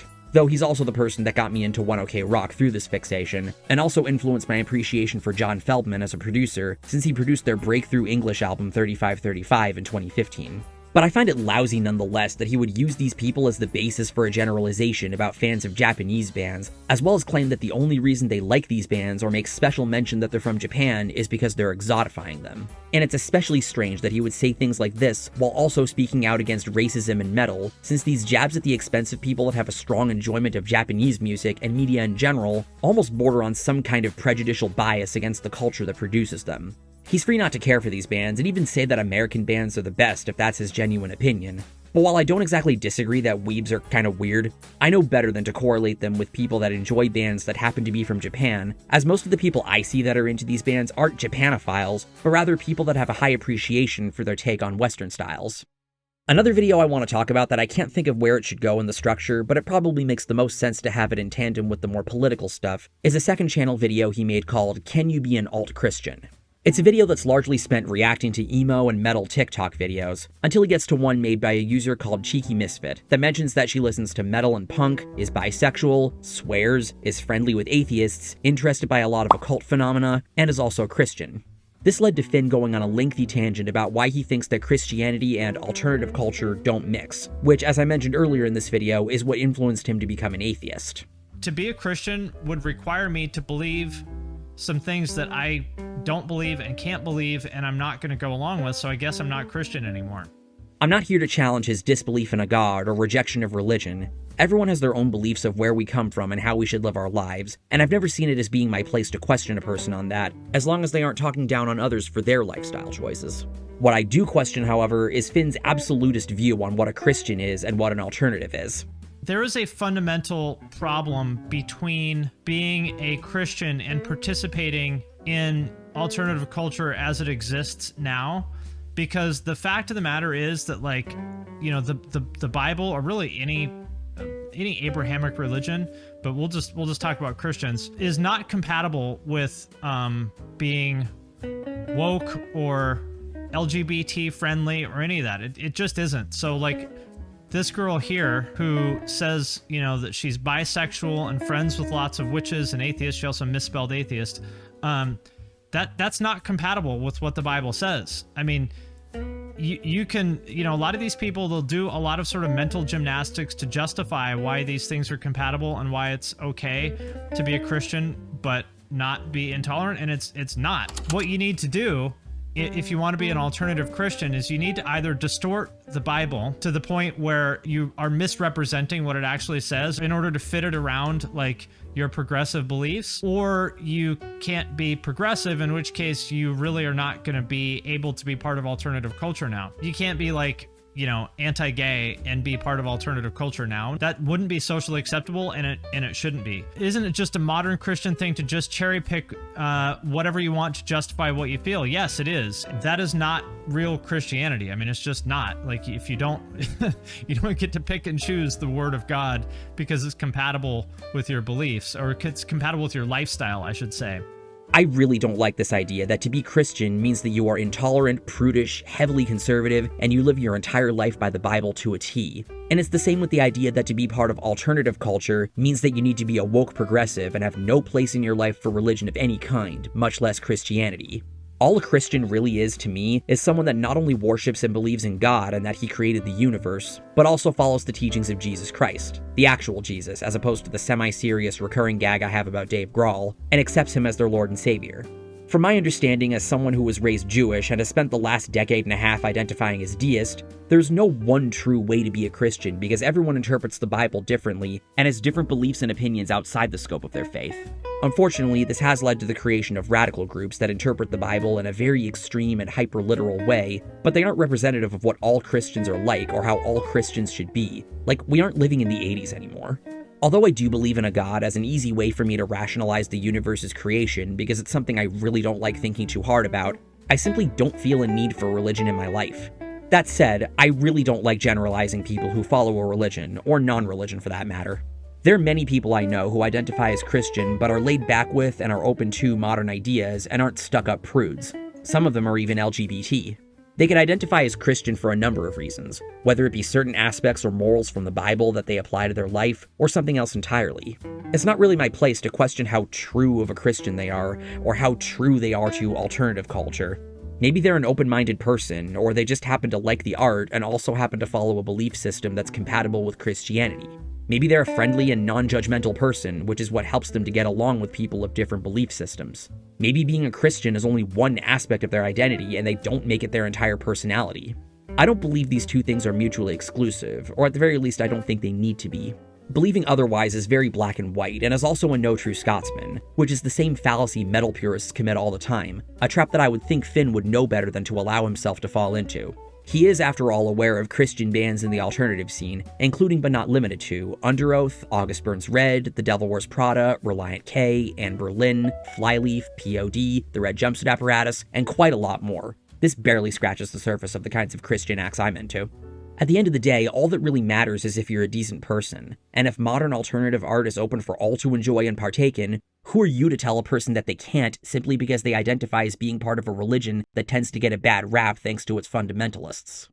So we've talked about the way Finn tackles subjects of race, and to a lesser extent the LGBT in rock and metal, but there's one final piece of this mind-boggling puzzle, and that would be the way he discusses sexism and the treatment of women in the scene. Once again, I'm not going to act like sexism towards women and even men don't occur in these communities, but with how blatant he is about what he believes the root cause of it is, it makes his unconscious bias statements about racism seem civil and reasonable by comparison. Just to cut right to the chase, to be completely honest, I think rock really just does not like women all that much. You see what I mean? Here it sounds like his assertion is more definite than his idea that metal fans don't like anything having to do with black people. And it's statements like this that make me feel like I'm back in the heyday of the skeptic community, when you would hear people say stuff like that when advocating for feminism. He would justify a claim this bold by bringing up how female artists are judged more harshly than male artists, how they have to work extra hard for the same amount of success and respect as men, how their appearance is brought up pretty consistently compared to men outside of how they dress, and the questionable ways female fans get treated with things such as the Name 3 Songs routine. The credibility skill check that all female fans have to pass when they wear a band shirt. The whole like, cool Metallica shirt, can you name 3 songs? As though it's so hard to believe that a woman couldn't listen to fucking Metallica, one of the most commercially successful bands of all time that's been around for like 40 years. You doubt the fact that she could possibly listen to them based simply on the fact that she's a woman. And the flip side of that is that it's arguably even worse if you do pass the credibility check. Like, remember years ago, my wife had an Iron Maiden shirt and I was like, I don't know, I don't think you should wear that. She didn't understand why until she did. She wore it to the mall and she came back and she was like, oh my God, like 5 guys tried to talk to me because I was wearing an Iron Maiden shirt. So it's like, again, they're either hated or put on a pedestal. Like, oh my God, she likes Metallica, I'm in love with her. I don't disagree that that shit is pretty dumb, but while I can't speak for everyone on this, it's nonetheless something I would want to talk with a person about, especially if they've seen the band live and have a similar relationship with their music that I do. I'm not going to act like those other general ideas about how women in the scene get treated are invalid, mainly because I don't really think it's my place to say something like that. I'm not a feminist, but I do think that it can be helpful when it comes to advocating for fairer treatment of women as both fans and as artists, since there's no logical reason that I think they should be treated differently than men. I'm also not going to act like women aren't a minority in the scene, which is what leads to certain artists being held to a particular standard with how much they stand out, but I don't believe that necessarily comes from a place of misogyny or general gatekeeping. One thing that Finn brings up in his We Need to Talk video about Hayley Williams is this point about the terms female vocalist and female fronted. Now, don't get me wrong, the fact that she's a woman in a very male-dominated scene definitely has to be brought up. That is a big part of her story. But personally, I find it very dismissive when people refer to her or anyone else as a female vocalist or female fronted rather than just a vocalist, because A, that reduces her to her gender, and B, because that puts her or any other female musician in a separate category from their peers. I actually agree with this, and it's why I've been trying for a while to phase those terms out of my vocabulary, since it implies that there's something exceptional and extraordinary about a woman being involved in this kind of music, which kind of defeats the purpose of saying they're equal to men. But the thing is, with how much of a rarity it ultimately is to see a woman making this music, it feels like an important distinguishing factor when describing their band's sound and what makes them special. Let's say I'm introducing a person to BADke. I'm using them since they're my favorite band that's fronted by a woman. It feels, for lack of a better term, natural to refer to them as a female-fronted symphonic metal band, since it gives a pretty clear idea of what they sound like, assuming the person is familiar with how symphonic metal sounds, that is, along with clearing the assumption that because this is a metal band, they must be fronted by a man. Another way you could probably go about talking up BADke to the person would be to say something like, you should check out this awesome symphonic metal band BADke, Simone Simon's voice is so wonderful, or you should hear their singer, her voice is awesome. The idea is still being gotten across that their vocalist is female without having to use that dreaded F word.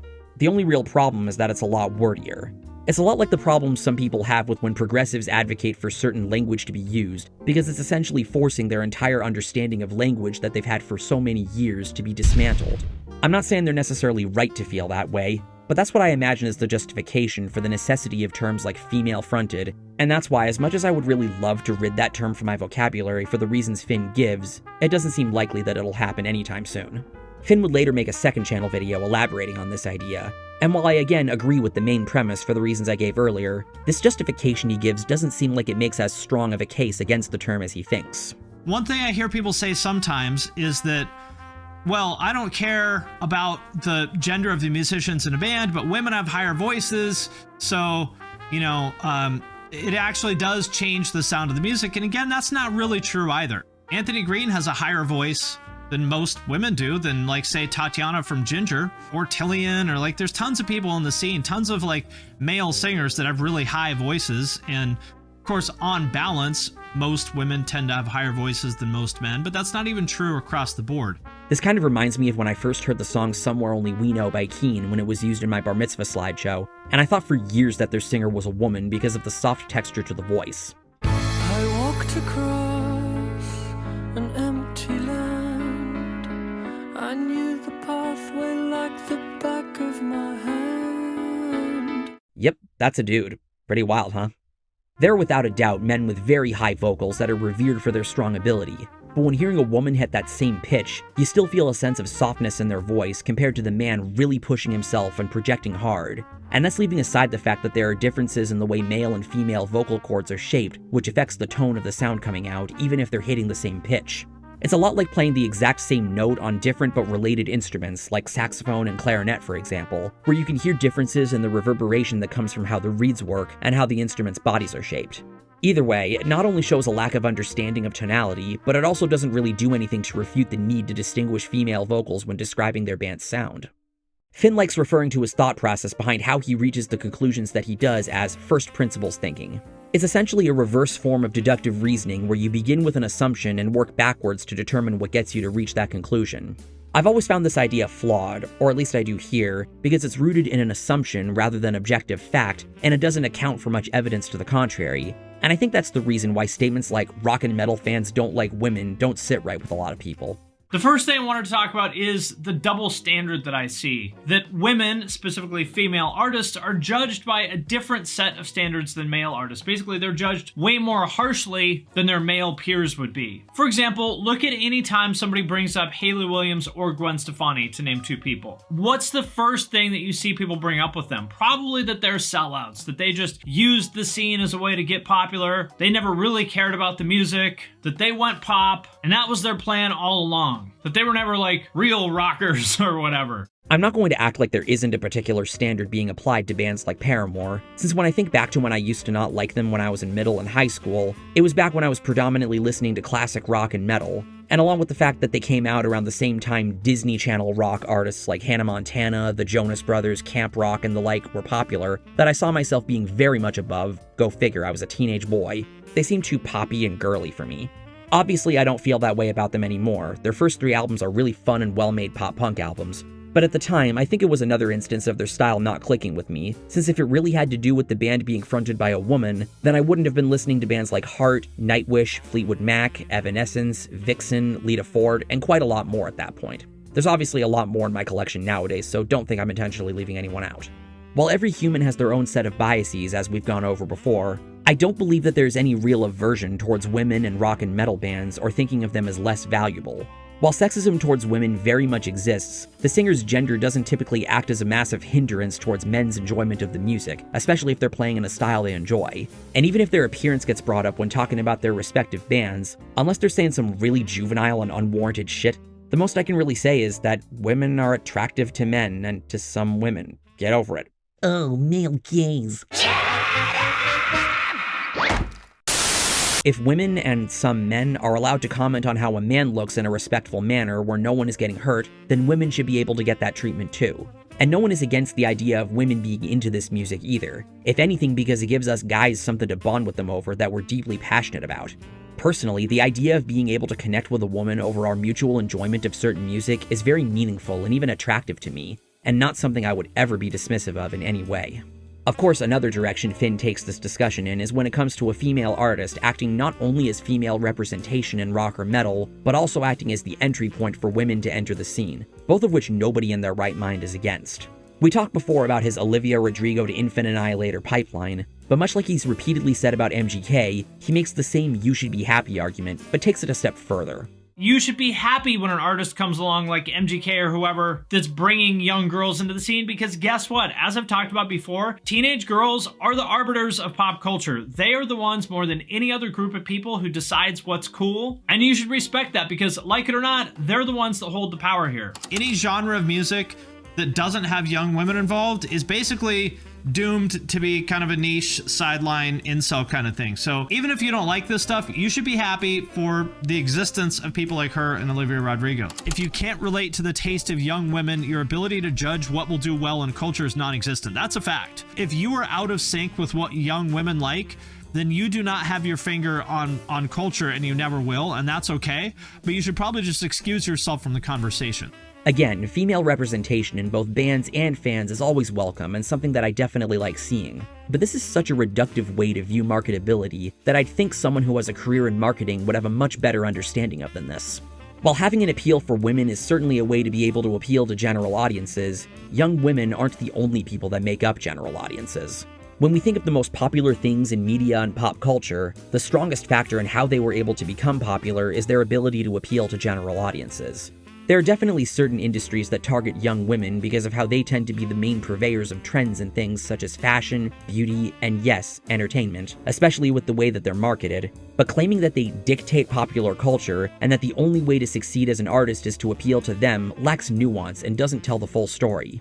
There's a quote from my trusty American hair metal book that I like referencing whenever I talk about the genre that I think of a lot when it comes to audience retention, particularly when you have a sizable female fan base. The quote comes from Kip Winger in 1991.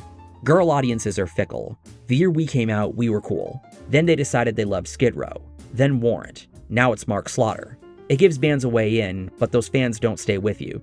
No matter how sexist that might sound, it's another potential pitfall that comes with targeting young women, or at least people that just follow trends. None of this is to say that you shouldn't appeal to their tastes, rather that it shouldn't be reason enough to write things that don't have as strong of an appeal with them, or have a largely male audience off as being an incel thing that has no chance of truly succeeding. Which, by the way, not all men that enjoy things like rock and metal are incels, and if you're going to speak about sexism in these scenes, I don't think hurling these kinds of insults at the expense of either men or the content in question is a good idea. Not to mention when he says this. It's especially not good for the scene in the current sort of era, in which if your whole scene is composed of straight white men, I think that's going to put you very sort of at odds with pop culture in general. Because diversity, and I mean real diversity, I don't mean like the bullshit kind that, you know, your job makes you sit through like a boring ass presentation about diversity. I mean like real diversity. The world is increasingly more diverse. And if your scene is only full of like straight white men, I think you're kind of gonna be left out in the cold, right? I mean, think about what portion of pop culture, especially music in general, what portion of pop culture and music is driven by black people, women, and queer people. A fucking huge amount of it, right? A huge amount of it. Black people, women, and queer people are, I would argue, probably like the most dominant cohort of people that drive pop culture, right? And if your scene is just a bunch of like angry white dudes with guitars, you kind of don't really fit in, and so you're kind of gonna get pushed off into this little box. You know, you're just gonna kind of become irrelevant. It doesn't do many favors in quelching the idea that you're just wanting to demean straight white men and act like that's okay. This isn't to say that I'm one of those sensitive snowflakes that gets super offended at jokes about my race, gender, or sexual orientation, provided they're cleverly done, just that I can tell that that's what the intent is behind statements like that. Finn doesn't apply this logic to just female artists, but also male artists and other miscellaneous products that have a sizable female audience. I think for some people, there's also some weird feelings about women kind of involved here too, because if you ever noticed that the gatekeeper types always seem to hate what's popular with young women, whether it's Justin Bieber, My Chemical Romance, or Twilight, anything that has an audience made up primarily of young women tends to be the target of a lot of negativity. Yes, we are in fact still in 2009 with those references to Justin Bieber and Twilight. Something that Finn doesn't consider is that it's not necessarily young women liking these things that puts some guys off. It's that when we think back to what everyone hated about fans of Bieber, Twilight, and the like, it's that fangirl obsessiveness that was seen as off-putting. It's similar to bands like Avenged Sevenfold and certain metalcore bands from the 2000s and early 2010s that got shat on a lot at the time. Looking back, whenever a person expressing dislike for these bands weren't bringing up musical reasons, such as not liking how the vocals sound or not liking the breakdowns, a lot of what really put them off wasn't the fact that girls liked these bands, but a lot of the attitude from the fanboys in their audience when it came to handling differing opinions on the music, obnoxious and elitist as a lot of them were. Not to mention the implication in that clip that all female fans, or at least young female fans, of something are fangirls, which is in itself sexist. Finn's chat in one of his second channel videos even counters him with this idea that it has nothing to do with gender, but rather overhype. I think people hate on anything that becomes super popular and therefore by default is liked by a lot of women. It has not much to do with women. No, but I don't think that's true, because there's lots of things that are super popular. For example, NFL football, Star Wars, Call of Duty. You don't see these people hating on that stuff because this shit is for men. Things that are equally popular but are mostly only popular with men don't enrage these people. They're extra enraged by things that are popular with young women. So I don't think it's a coincidence. Because it's not like anyone shits on those things for being over-glorified with how much of a normie audience they're known to have. The common denominator here is that regardless of gender, the hype and obsessiveness from the fans is what puts some people off about these things. Of course, Finn has a counter-argument for this. Yes, of course a lot of these fangirls are annoying, because they're teenagers. Like, teenage guys are annoying too. Like, teenagers in general are irritating. This type of behavior isn't specific to just teenagers, let alone teenage girls. It's obsessive behavior nonetheless, and when people speak in absolutes like fanboys and fangirls tend to do, of course it's going to be seen as annoying and irrational by some people bearing witness. I agree that the fans alone being the reason for writing something off isn't fair. I have a video in the Metal Elitist series about this concept if you want to know more. But the point is, gender isn't a relevant issue, or at least it isn't as relevant of an issue in these conversations. And with the mention of My Chemical Romance there, he also doesn't take into consideration that even if their audience did have a significant female percentage to it, it's not like guys weren't enjoying their music and considered them a girly band. My first exposure to them was through a family friend back in 2007 when we were talking about Guitar Hero, and he mentioned that his favorite song in the second game was Dead, which was unfortunately only included in the Xbox version of Guitar Hero 2 and not the PS2 version I had. A big part of MCR's appeal is that while the members, or at least just Gerard Way, were conventionally attractive men, they're still strong writers and their musicianship still had something to show for it, especially on a song like Dead.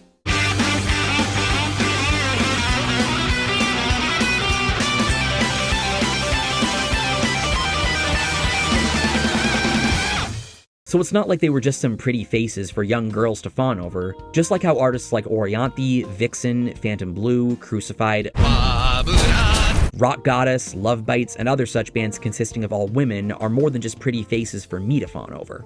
Not that I do, mind you. Two of my favorite genres of music are glam metal and pop punk, and this relates to why I view them as two of the best genres to exist, because there was something for everyone.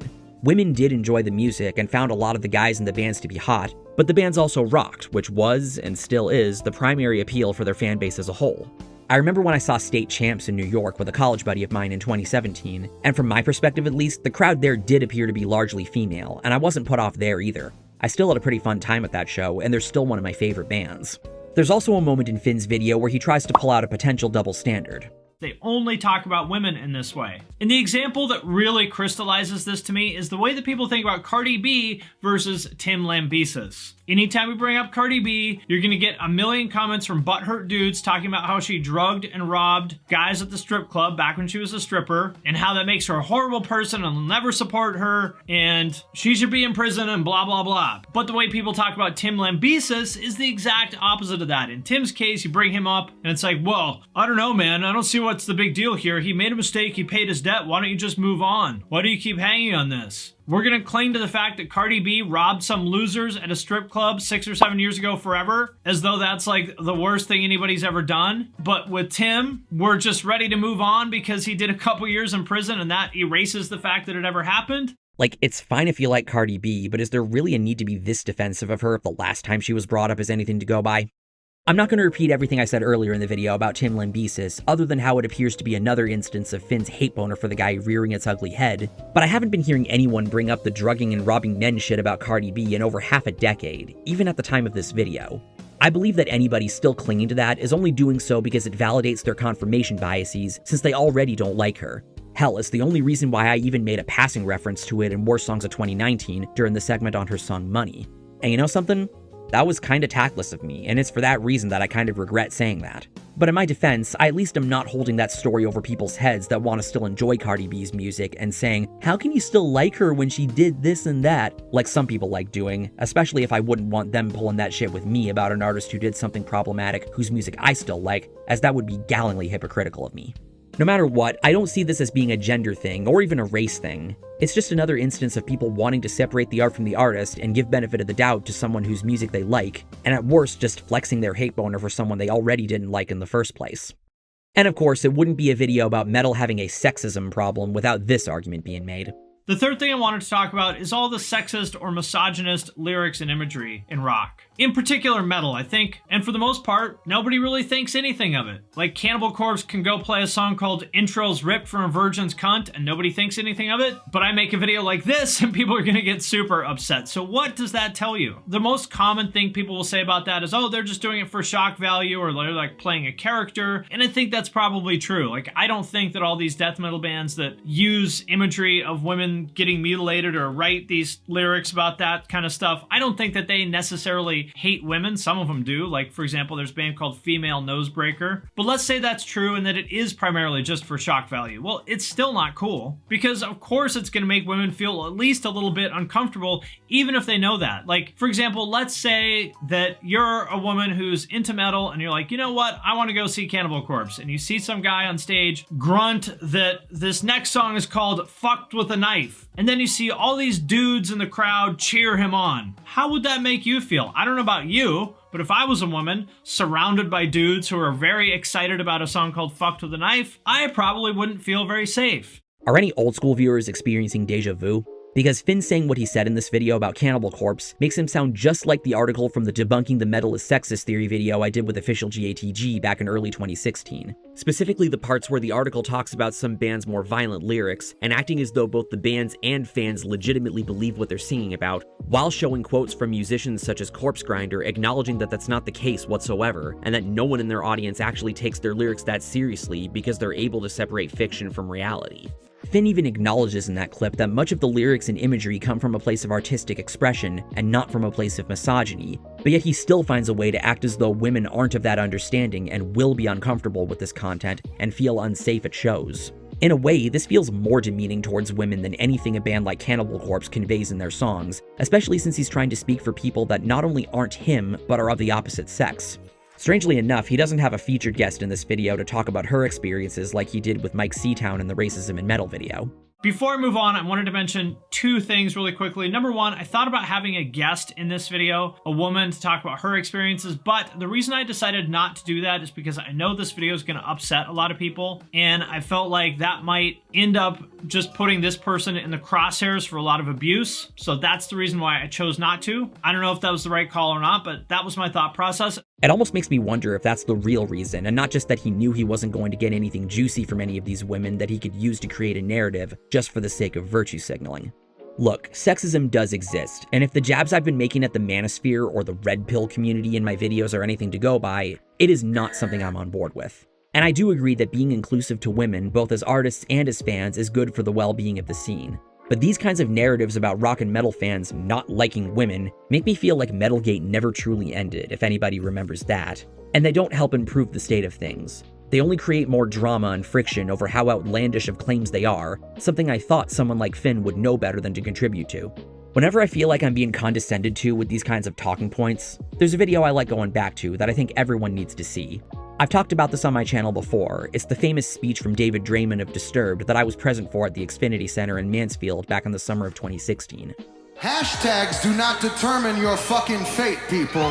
There's too many people in this country, fuck it. There's too many people in this world who are pitting us against each other. And I'm sick and fucking tired of seeing it. Just look at you. Look at you here tonight. All walks of life, all colors of skin. Everyone is welcome here. If we stop being so divisive in this fucking environment, if we stop worrying about what fucking hashtag we have to follow in these fucking times, if we only spread a little bit more love, care, and understanding for each other, maybe we wouldn't be in this fucking mess in the first place. Fact is, we love women being involved. They aren't being disallowed, and there isn't any internalized hatred of women on the part of men acting against them.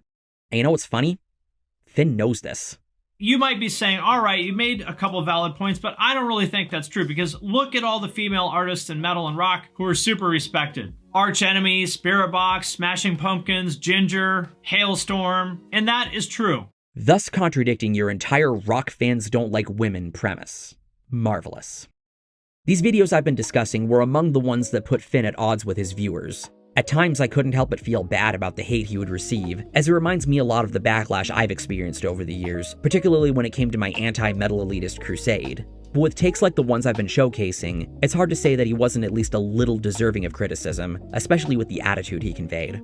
While he wasn't extremely negative across all of the content he was making, especially in the latter half of his career, and while he would likely say that much of that negativity was in jest, as a viewer, I would be lying if I were to tell you that it didn't get discomforting at times hearing him say a lot of the things that he did. He targeted many bands and genres with his critique, some more harshly than others. If you could kill off one subgenre of rock or metal music, which one would it be? This is an easy one, buttcore. And if you haven't heard me talk about buttcore, well, what I mean is all the metalcore bands that basically sound like some combination of Slipknot, Limp Bizkit, and Periphery. The like genty nu metal kind of thing that all these bands are doing now that all sound the same. If I could just press a button and make all that stuff go, I might think about it. But in all seriousness, I wouldn't kill off anything that anybody is doing. If they are happy doing it and the fans enjoy it, then I sincerely support it. I might gently make fun of this stuff or I may have some criticisms of it, but that doesn't mean I want to like get rid of it. I support anybody who has what it takes to actually get out there and make something and put it out into the world. If you've done that, whether I like it or not, I support you. But when his takes were met with disapproval, one way that he would deal with it is he would internalize what everyone would say and clap back in some pretty condescending ways. He would fight back by clowning music fans and metalheads by poking at what may just be both their greatest strength and their greatest insecurity, their true and genuine passion and devotion. Something I want to make mention of before we get into this next section is one particular moment that took place on the second channel. I mentioned earlier that one thing that Finn did on this channel was make reactions and responses to various videos he would come across, or videos from creators he knew or was acquainted with that seemed interesting. 2 such videos were made towards Nick Nocturnal. In 2023, Nick made 2 videos discussing the state of metal and his predictions for what the year would hold, and Finn reacted to both of them. He was mostly agreeing with Nick, disagreeing at times, which we'll talk a little about later, but there was one point in his second video where he says this. Once again, I've been telling you people about this for years. Nick, please, tell me your secrets. How do I get through to these people? You know, I sit down with the kids and I try to help them and they won't listen to me. And then you sit down with them, you say the same thing. In 30 seconds, you say the same thing that I've been telling them for years, and they listen to you on the first try. What am I doing wrong? Well, as luck would have it, Nick on his Twitch channel reacted to Finn's reaction. I know, it's such a convoluted concept. Unfortunately, I can't find a clip of what Nick said in response to Finn since nobody put it on YouTube, and Nick doesn't appear to have his past streams available for viewing, and if he does, I don't use Twitch, so I wouldn't know where to look. But Finn would later make a video called Reviewing Other Music YouTubers, and when he talks about Nick, he says this. He's right. He reacted to my reaction of his video the other day, and he made a great point of basically, he didn't use these exact words because he's too nice for this, but I said, like, why don't people listen to me, but they do listen to you?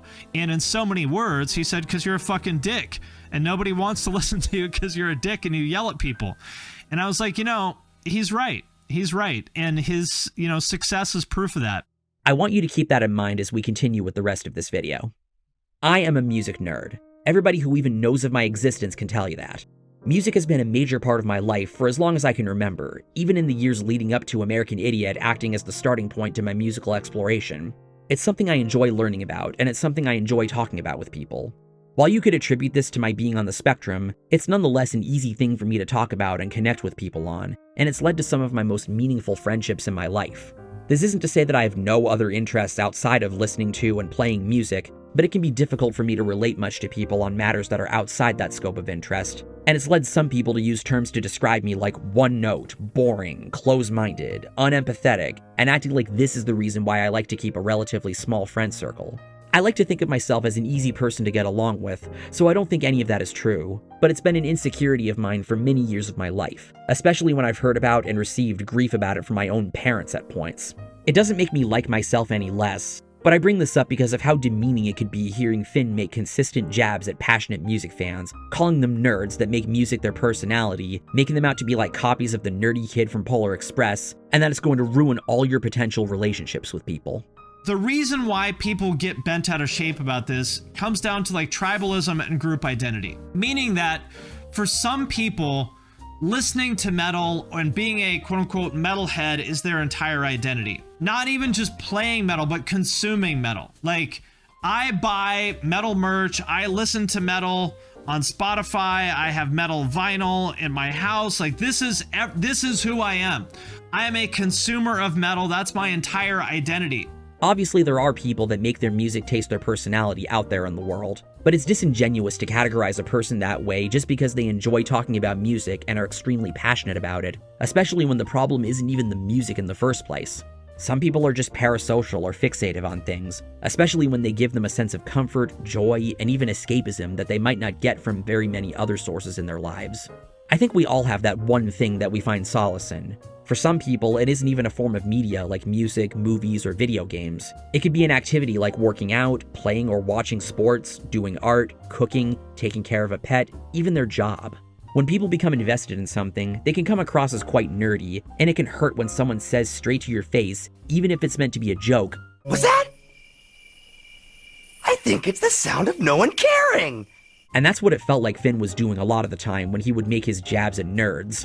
The last thing I wanted to point out is this thing of like forcing your interests on other people who, you know, aren't interested. You know, I understand that when people get into something like metal and it becomes your identity and you want to like evangelize for this thing that you love and you want to like promote it and blah, blah, blah.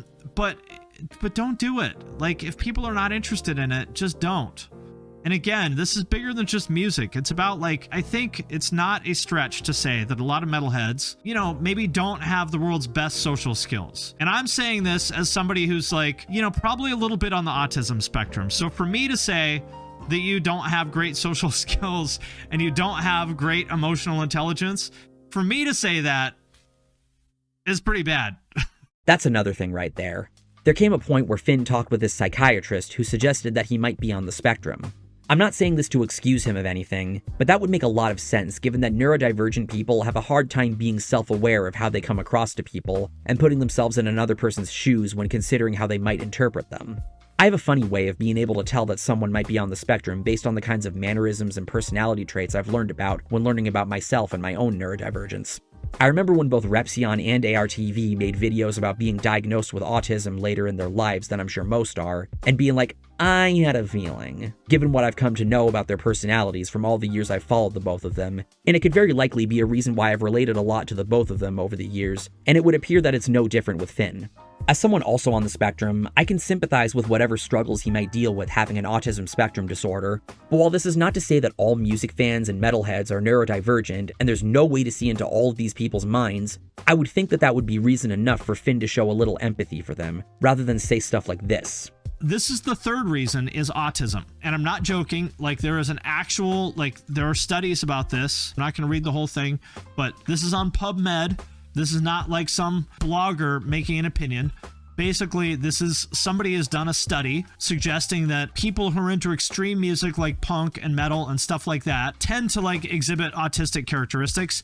And for a lot of them, the sort of like intense nature of this music is basically stimming. And then when it comes to things like fetishizing technique, the way that metal people do, this like hyper fixation on technique and tone and stuff like that, those are very like spectrum-y type of behaviors, right? And the autism thing, you know, that's, I mean, I'm almost certainly on the spectrum, as probably anyone who's interacted with me can tell you. So I get that, and there's nothing wrong with that. But if you're not autistic, then, you know, fetishizing over technique and stuff probably just makes you go like, yeah, that guy can play really fast, but I don't care. That's not interesting to me. No one cares about your music taste. Shut up. That may be true. It might not be of interest to many people that don't think much of it, and this is leaving aside the obvious contradiction of saying no one cares while addressing them, but it nonetheless still means something to people like me. While it may seem strange to people that are generally indifferent to music, it's hard for me to not take even just a little bit of pride in the reputation I've developed for myself as a music encyclopedia. Finn mainly directs this towards people that like to flex on others about how unique their taste is and the kinds of bands they know, especially if they're the kind to belittle others. I'm aware of that.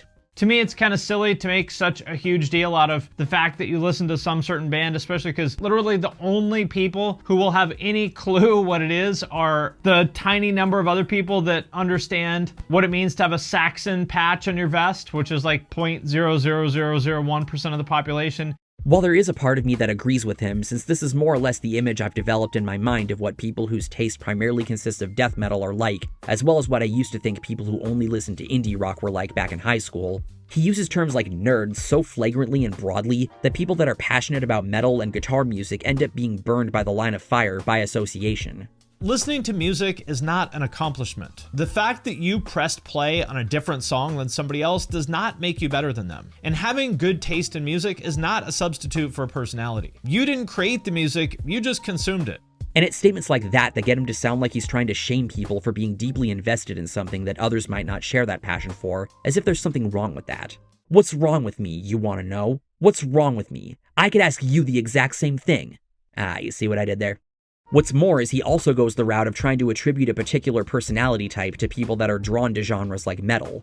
It's one thing to say that the metal audience is primarily comprised of condescending, pseudo-intellectual, snobby hipsters and elitists. They obviously exist if a certain series on my channel is anything to go by, but it's another thing to say something like this. The more I focus on my mental health and relationships, the less interested and connected I feel to metal music.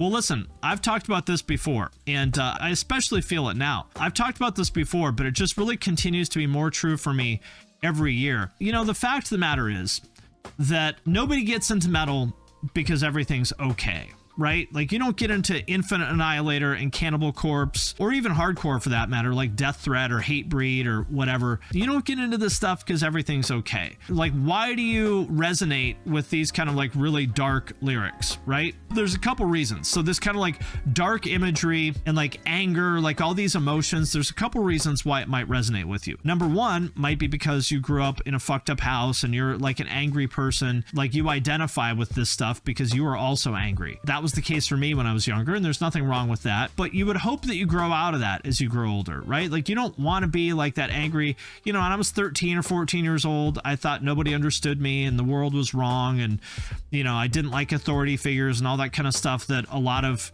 typical, you know, kids are into. And so, you know, I gravitated towards like, you know, punk and hardcore and stuff like that. You know, it's not that I dislike that stuff now, but, you know, I'm an adult, and like that sort of like really black and white view of like me against the world doesn't really resonate with me anymore. And then when it comes to stuff like this, like Infinite Annihilator, where this stuff is like legitimately disgusting, it's like, if you think these lyrics are cool, there's something wrong with you. This is like actually disturbing stuff. And if you're into this, like there's something actually wrong with you, and maybe you need help.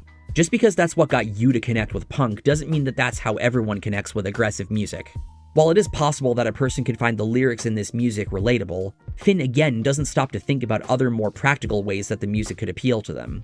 I know for me, what got me interested in diving more into metal towards the beginning of my musical exploration was playing Guitar Hero a lot and wanting to listen to more music with prominent guitars and cool solos like the songs in the games, which intensified by the time I was introduced to Joe Satriani through a family friend / uncle of mine.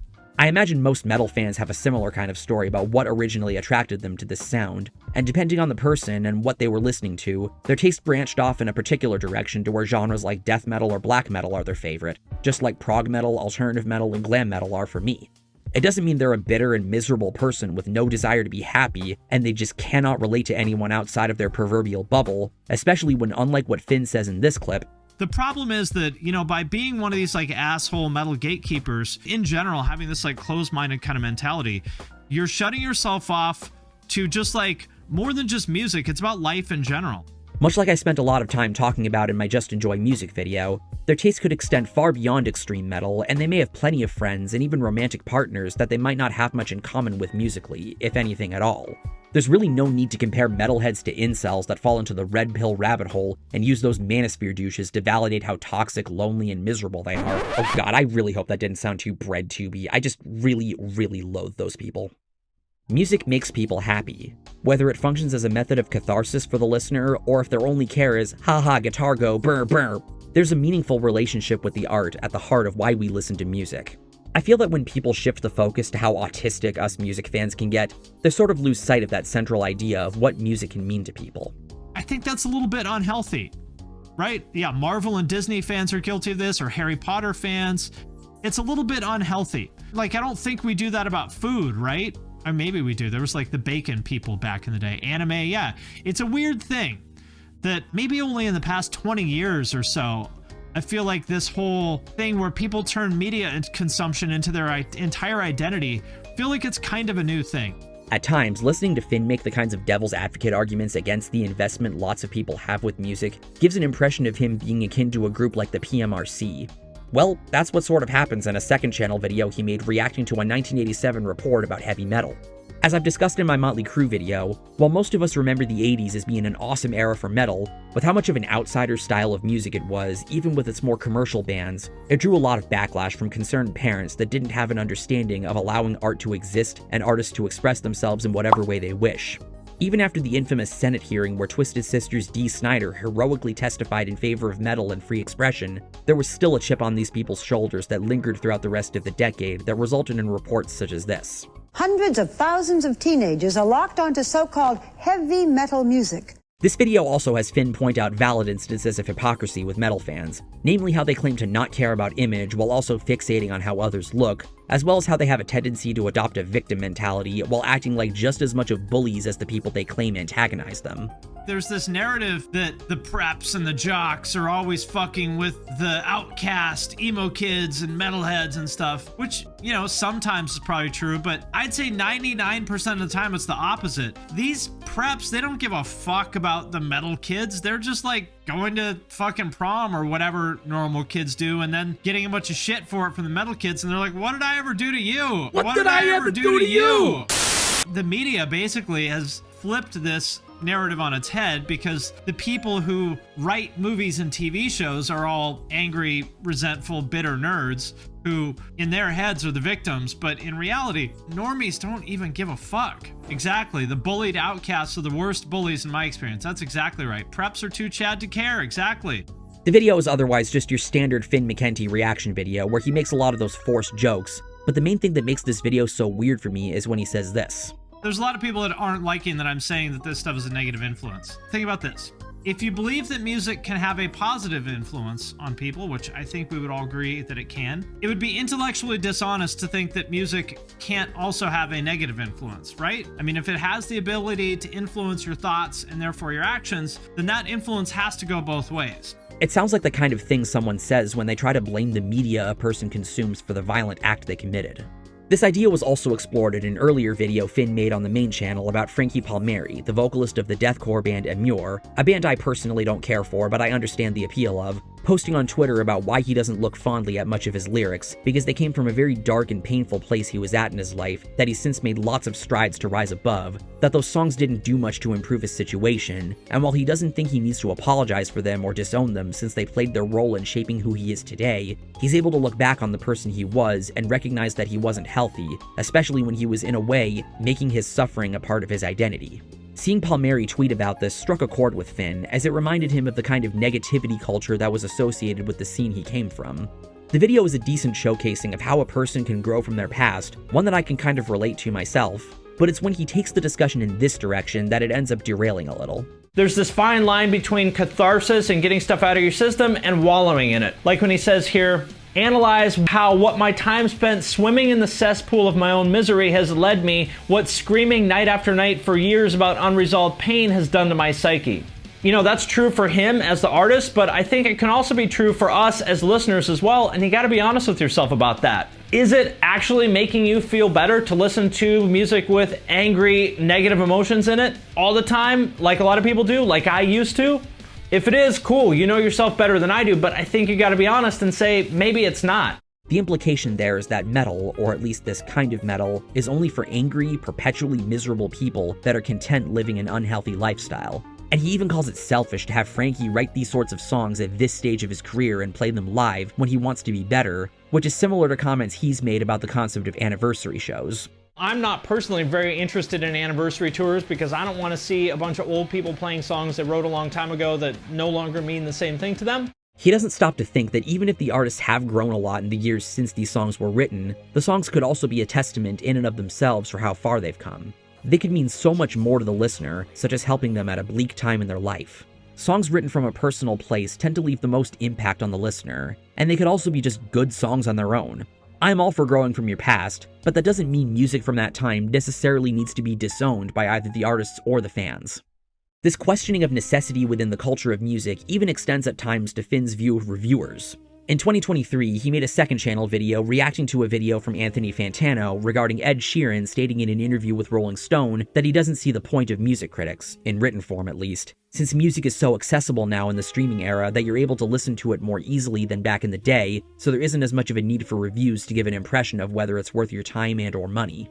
Fantano, being the most well-known music critic online, and potentially offline too, took that statement as a slight against him and other such creators, since it not only read as though Sheeran was making himself out to be one of those artists that dislikes their work being critiqued, but it was also undermining one of the primary purposes of reviews, that being to contribute to the discussion being presented by the work in question. It's like almost as if humans validate our experiences based on the experiences of others, and communicating to each other about art and various ways of interpreting art is just one of the ways we do that. While Finn does show in this video that he understands what the purpose and appeal of reviews is, he takes a sympathetic stance in saying that he agrees with Sheeran simply because of how negative the discourse gets the more popular you become, and going as far as to argue that Fantano is projecting his personal dislike of Sheeran's music. But of course, Ed wouldn't see music that way because he doesn't write music with that intent. He produces a... Well, how do you know? You don't know what his intent is. I mean, I think it's easy to say. I think Fantano's kind of saying that, well, let's see what he has to say. Let's see what he has to say. And acoustic boy opiate for the masses. So he's basically saying here, people enjoy talking about art, but Ed Sheeran doesn't see things that way because he doesn't make music for the sake of art. He's just doing it as like a commercial product. And maybe that's true. But I think that's a little bit of projecting. You don't know what his internal state is. You don't know why he makes music. And I don't think there's very many people who make music just purely as a commercial product. I think it just so happens that Ed Sheeran probably makes music that happens to be extremely palatable and accessible and popular with a wide range of people. But I don't think that just because his music is popular, that means his motives are, somehow suspect. In Fantano's eyes, Sheeran making statements like this at a time when, let's be honest, his best days are behind him, and I'm saying this as someone that is a fan of his music, is him projecting his not wanting to hear what others might have to say about his newer output as it pushes back against the mounds of support he gets from the industry. Whether that's true or not, the fundamental purpose of reviews at their core is to give context to and share their perspective on a product, whether it's positive, negative, or anything in between. Even if you're someone that thinks that they technically don't need to exist, they're nonetheless making contributions to their community's discourse, which can be an interesting thing to indulge in. It's a big part of why reviews and analysis content are some of my favorite things to watch on YouTube. I can understand wanting to think about this from the artist's perspective, since a majority of them aren't exactly asking for their work to be criticized, but technically they are.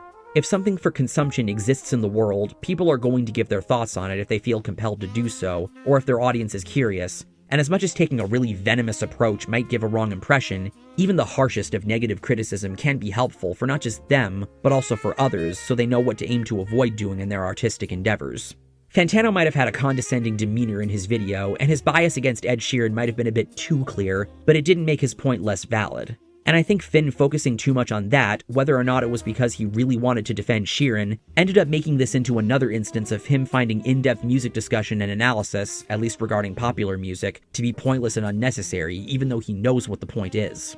This sort of limp defense of a popular artist getting criticized can also be found in another argument he would make at times. Don't jump on the bandwagon and shit on some new artist just because all your new friends are shitting on him. This argument was perhaps the most prominent aspect of his video, This Is Why Everyone Hates Imagine Dragons. Now, Imagine Dragons is a band I have generally mixed opinions about.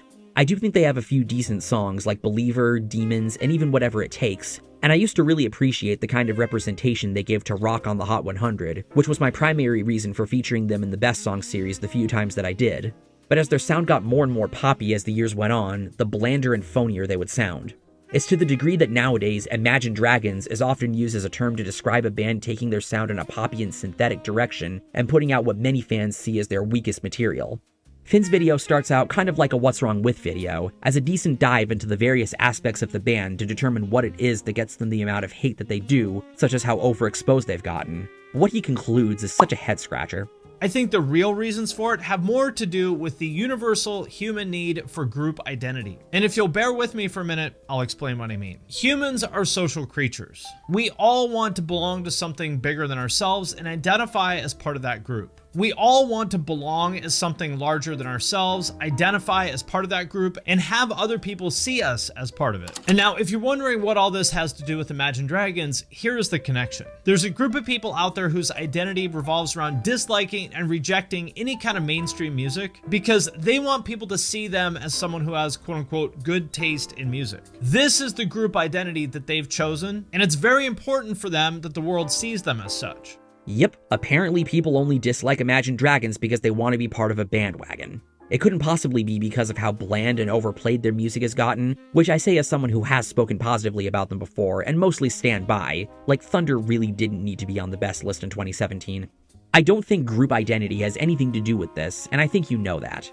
This is such a short-sighted view to have on why a band gets bashed, and not to mention kind of borders on an appeal to popularity fallacy, because it diminishes the valid criticisms there actually are to make about the band and makes it out to be pettier than it actually is. A term Finn likes to lean on in these types of discussions is tall poppy syndrome, which refers to resentment towards someone for being successful.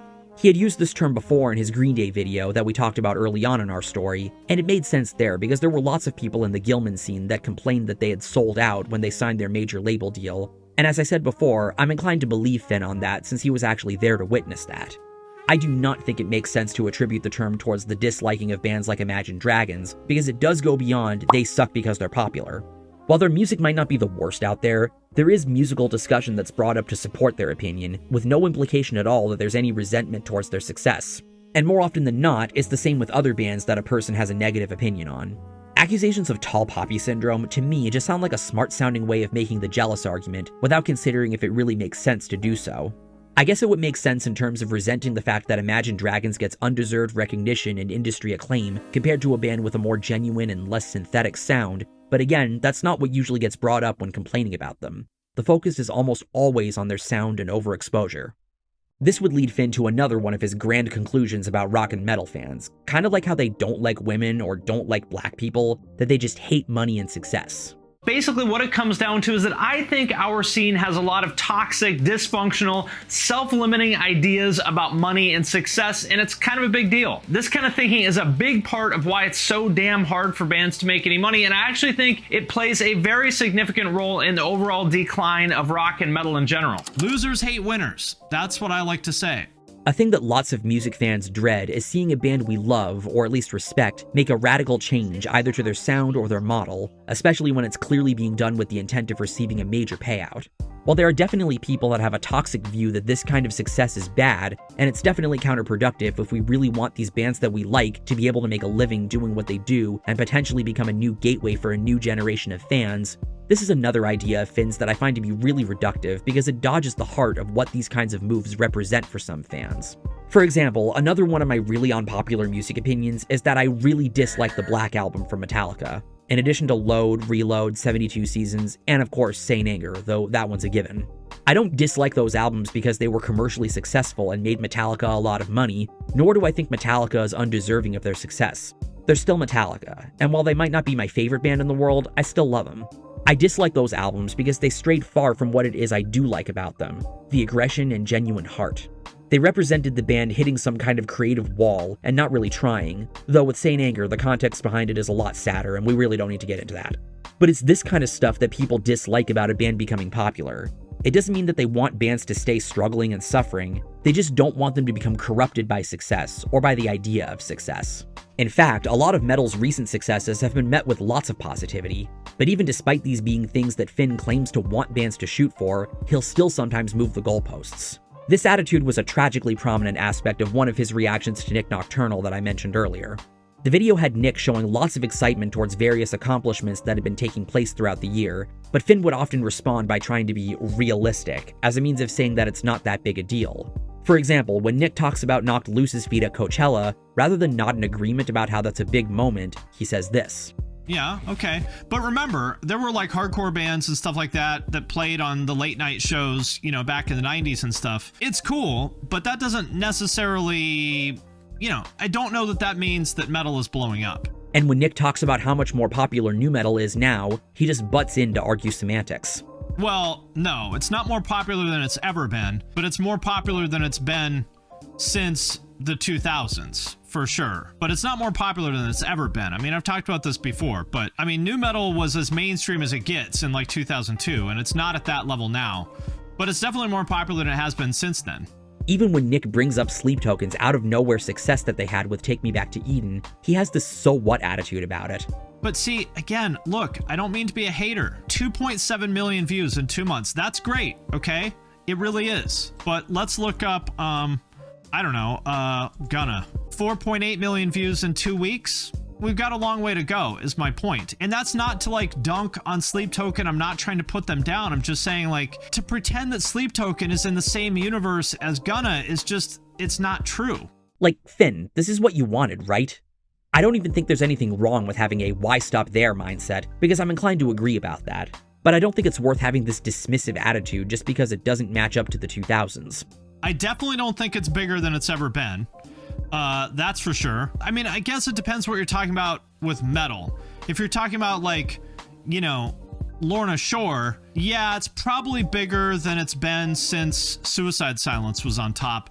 If you're talking about like, you know, heavy music in general, that's objectively not true because, you know, look at how many records Slipknot and Linkin Park and stuff were selling back in the 2000s.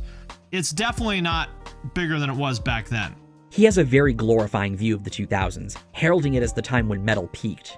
I agree that the 2000s was an awesome time for many different scenes, a time that I think gets taken for granted a lot, at least compared to the 80s and 90s, and a time that I can have some really stupid levels of nostalgia for, since this was when I was growing up and when the beginnings of my musical exploration took place. But that doesn't mean that these moments rock and metal are able to attain aren't worth celebrating, at least when they're earned. Another thing Finn would regularly jab at music fans for is caring too much about fake fans, aka posers. He did 2 videos on the second channel regarding non-metalheads and celebrities wearing metal shirts. He is of the mindset that it really shouldn't matter if someone is a fake fan or only buying a band shirt because they like the design and have never heard of the band before, because A, the artist is still getting some cut of the profit, which I'm not sure if that's actually true, but I guess it would depend on the store, and B, because in the case of celebrities like Justin Bieber, Kendall Jenner, and even Kanye, they're giving the band free advertising and it hurts no one.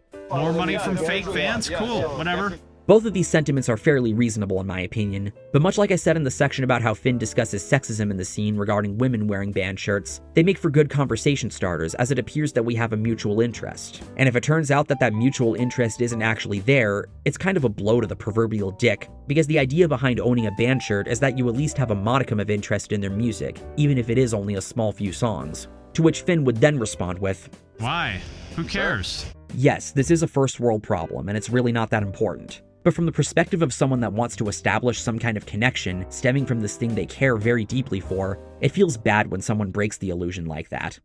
This is the true essence of what being a poser actually is. In fact, I'm pretty sure I even said that back when I did a word analysis video about the word, as a means of saying that it does have a legitimate meaning in metal, as in not just someone who enjoys mainstream metal genres that I don't like. In the case of celebrities, I do agree that you shouldn't be quick to assume that because someone is famous, that means that they have no connection at all to metal. This was the subject of another video I did back in the day regarding Justin Bieber wearing a Metallica shirt. But once again, the problem with both of these videos is that Finn is quick to downplay the concerns one might have about someone repping a band's merch while not caring about their music. If your identity is that you're a metalhead, that's totally fine, whatever. You know, we all have some sort of identity. But it shouldn't be so easily threatened that when you see a stranger wearing the same shirt that you own or a shirt of a band that you like, that you get angry about it and you get enraged to the point that you like talk shit about them on social media when they don't even know you exist. That's like legitimately unhealthy. And not to mention mocking Dee Snider, someone who spoke out about this, for how he looked in the 80s, as if it discredits him from speaking on the matter, like that totally isn't a fallacy. Like, say what you want about how he looked back then, or about Twisted Sister's music, but the dude was jacked as fuck nonetheless, and even if he might sound somewhat paranoid, he's allowed to feel however he wants about the idea of celebrities being posers, even if it does make for decent advertising of the band in question. It's free promotion. If Kanye wears a Cradle of Filth shirt, Kanye is a very fucking popular person. Some portion of the people who see that shirt are gonna go, oh, what is Cradle of Filth? And they're gonna go look it up and they're gonna go, hey, this shit is actually kind of cool. I think I like this band. So if you're a fan of the band, you should be happy because it's helping them. Technically, both Entheos and Fall of the Albatross are bands I got into through seeing someone wearing their shirts. But who's gotten into a band, or at least an extreme metal band like Cradle of Filth, through seeing a celebrity wear their shirt? The potential might be there, but that sounds kind of ridiculous. And he then makes it out like the reason a person would take issue with this is because they both make their music taste their identity, and because their identity is easily threatened. I am a consumer of metal. That's my entire identity. Part of that is being this, lone wolf, this outcast that's different from everyone else. Like, us metalheads, we're over here. Nobody likes us. Nobody understands us, but we don't care. That's sort of the identity that a lot of these people take on. To these people, when someone else comes along and wears a shirt that's part of quote unquote your culture, that feels like a threat to them. Because in their view, part of what is central to their identity is that they're one of the few people who listens to this stuff. Because as much as they sort of say that they would like metal to be more popular, really they don't want that. Because their whole identity is about being part of this small, like, elite circle that doesn't welcome other people unless they're worthy.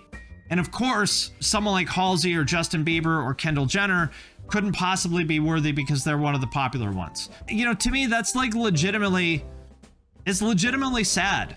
Your identity should not be so easily threatened. He's basically poking at what's potentially an insecurity for some people and saying, "You mad, bro?" And this is supposed to be a guy that doesn't want his community to be toxic, though he would probably say it's justified to bully bullies, even if it does look hypocritical in a way, all while continuing to jab at the fact that these people are just annoying nerds. These are the most insufferable, bottom of the fucking food chain. Like, these people have zero social currency. They have nothing going on in their lives. These people are fucking losers. Losers. Losers. Losers. Well, you know what? Yeah, I am a nerd. I'm a huge nerd. In fact, I'm not just a nerd, I'm a massive, gargantuan, autistic as fuck dork. A dork that is unashamed to be genuinely and unabashedly myself. I've known this about myself for about as long as I can remember. And you know what? I like that about me. My friends like that about me. My fans and subscribers like that about me. Even my family has an appreciation for how much of a dork I am about music. I might not have the largest number of friends, or the best of luck with women, or other miscellaneous things viewed as privileges. I might not have the most conventional of interests outside of music, and there may be people that don't like me and don't like how much of a geek I act like, but what matters to me is that I like me, and that's a big part of what gets me through the day. But what if they don't like me, Mokar? The important thing is that you like you. Just be yourself, and you can't lose. I always feel like John Candy in Planes, Trains, and Automobiles when he responds to Steve Martin's rant about him when thinking about the pride I take in the dork that I am, and I wouldn't have it any other way. Much of these problems I've been outlining would culminate in one of the last ever videos Finn made that might just be my second least favorite video of his that I've seen after the trap metal video, at least on the main channel. Rockism is killing music. It might be too late. You're probably thinking that's a word that Finn just made up. Word doesn't even think it's a word. But it is an actual term used to describe the belief that rock is superior to all other forms of music, lionizing authenticity and technical ability, while looking down on music that doesn't match that standard, such as pop and electronic, and treating it as the norm and comparison point for music in general. We're already at a bad start when he uses a clip from Anthony Fantano's review of MGK's Mainstream Sellout as the pre-intro gag, implying that he might still be a little bitter about the treatment MGK got. In addition to lambasting the idea that older rock legends must constantly be revered and that live shows really matter, the video basically blames rock fans and people that are known to be positive towards rock and rock-adjacent music for why he feels like music discourse sucks nowadays. Rockists only care about music if it validates the very specific, narrow range of music, which they define as important and authentic. Everything outside of that is ignored or rejected. As one example of that, Post Malone. He came out in 2016 and became one of the biggest names in hip-hop almost overnight, with his first two albums, which were both smash hits on a commercial level, but also, at least in my opinion, some of the best mainstream music to come out in like a decade. Both absolutely incredible. But despite all of that, rock fans wouldn't give him the time of day, because again, they don't care about anything outside of rock. Until a couple years ago when it came out that actually he's a big fan of bands like Pantera, Megadeth, and Power Trip, and he did a live stream of Nirvana covers.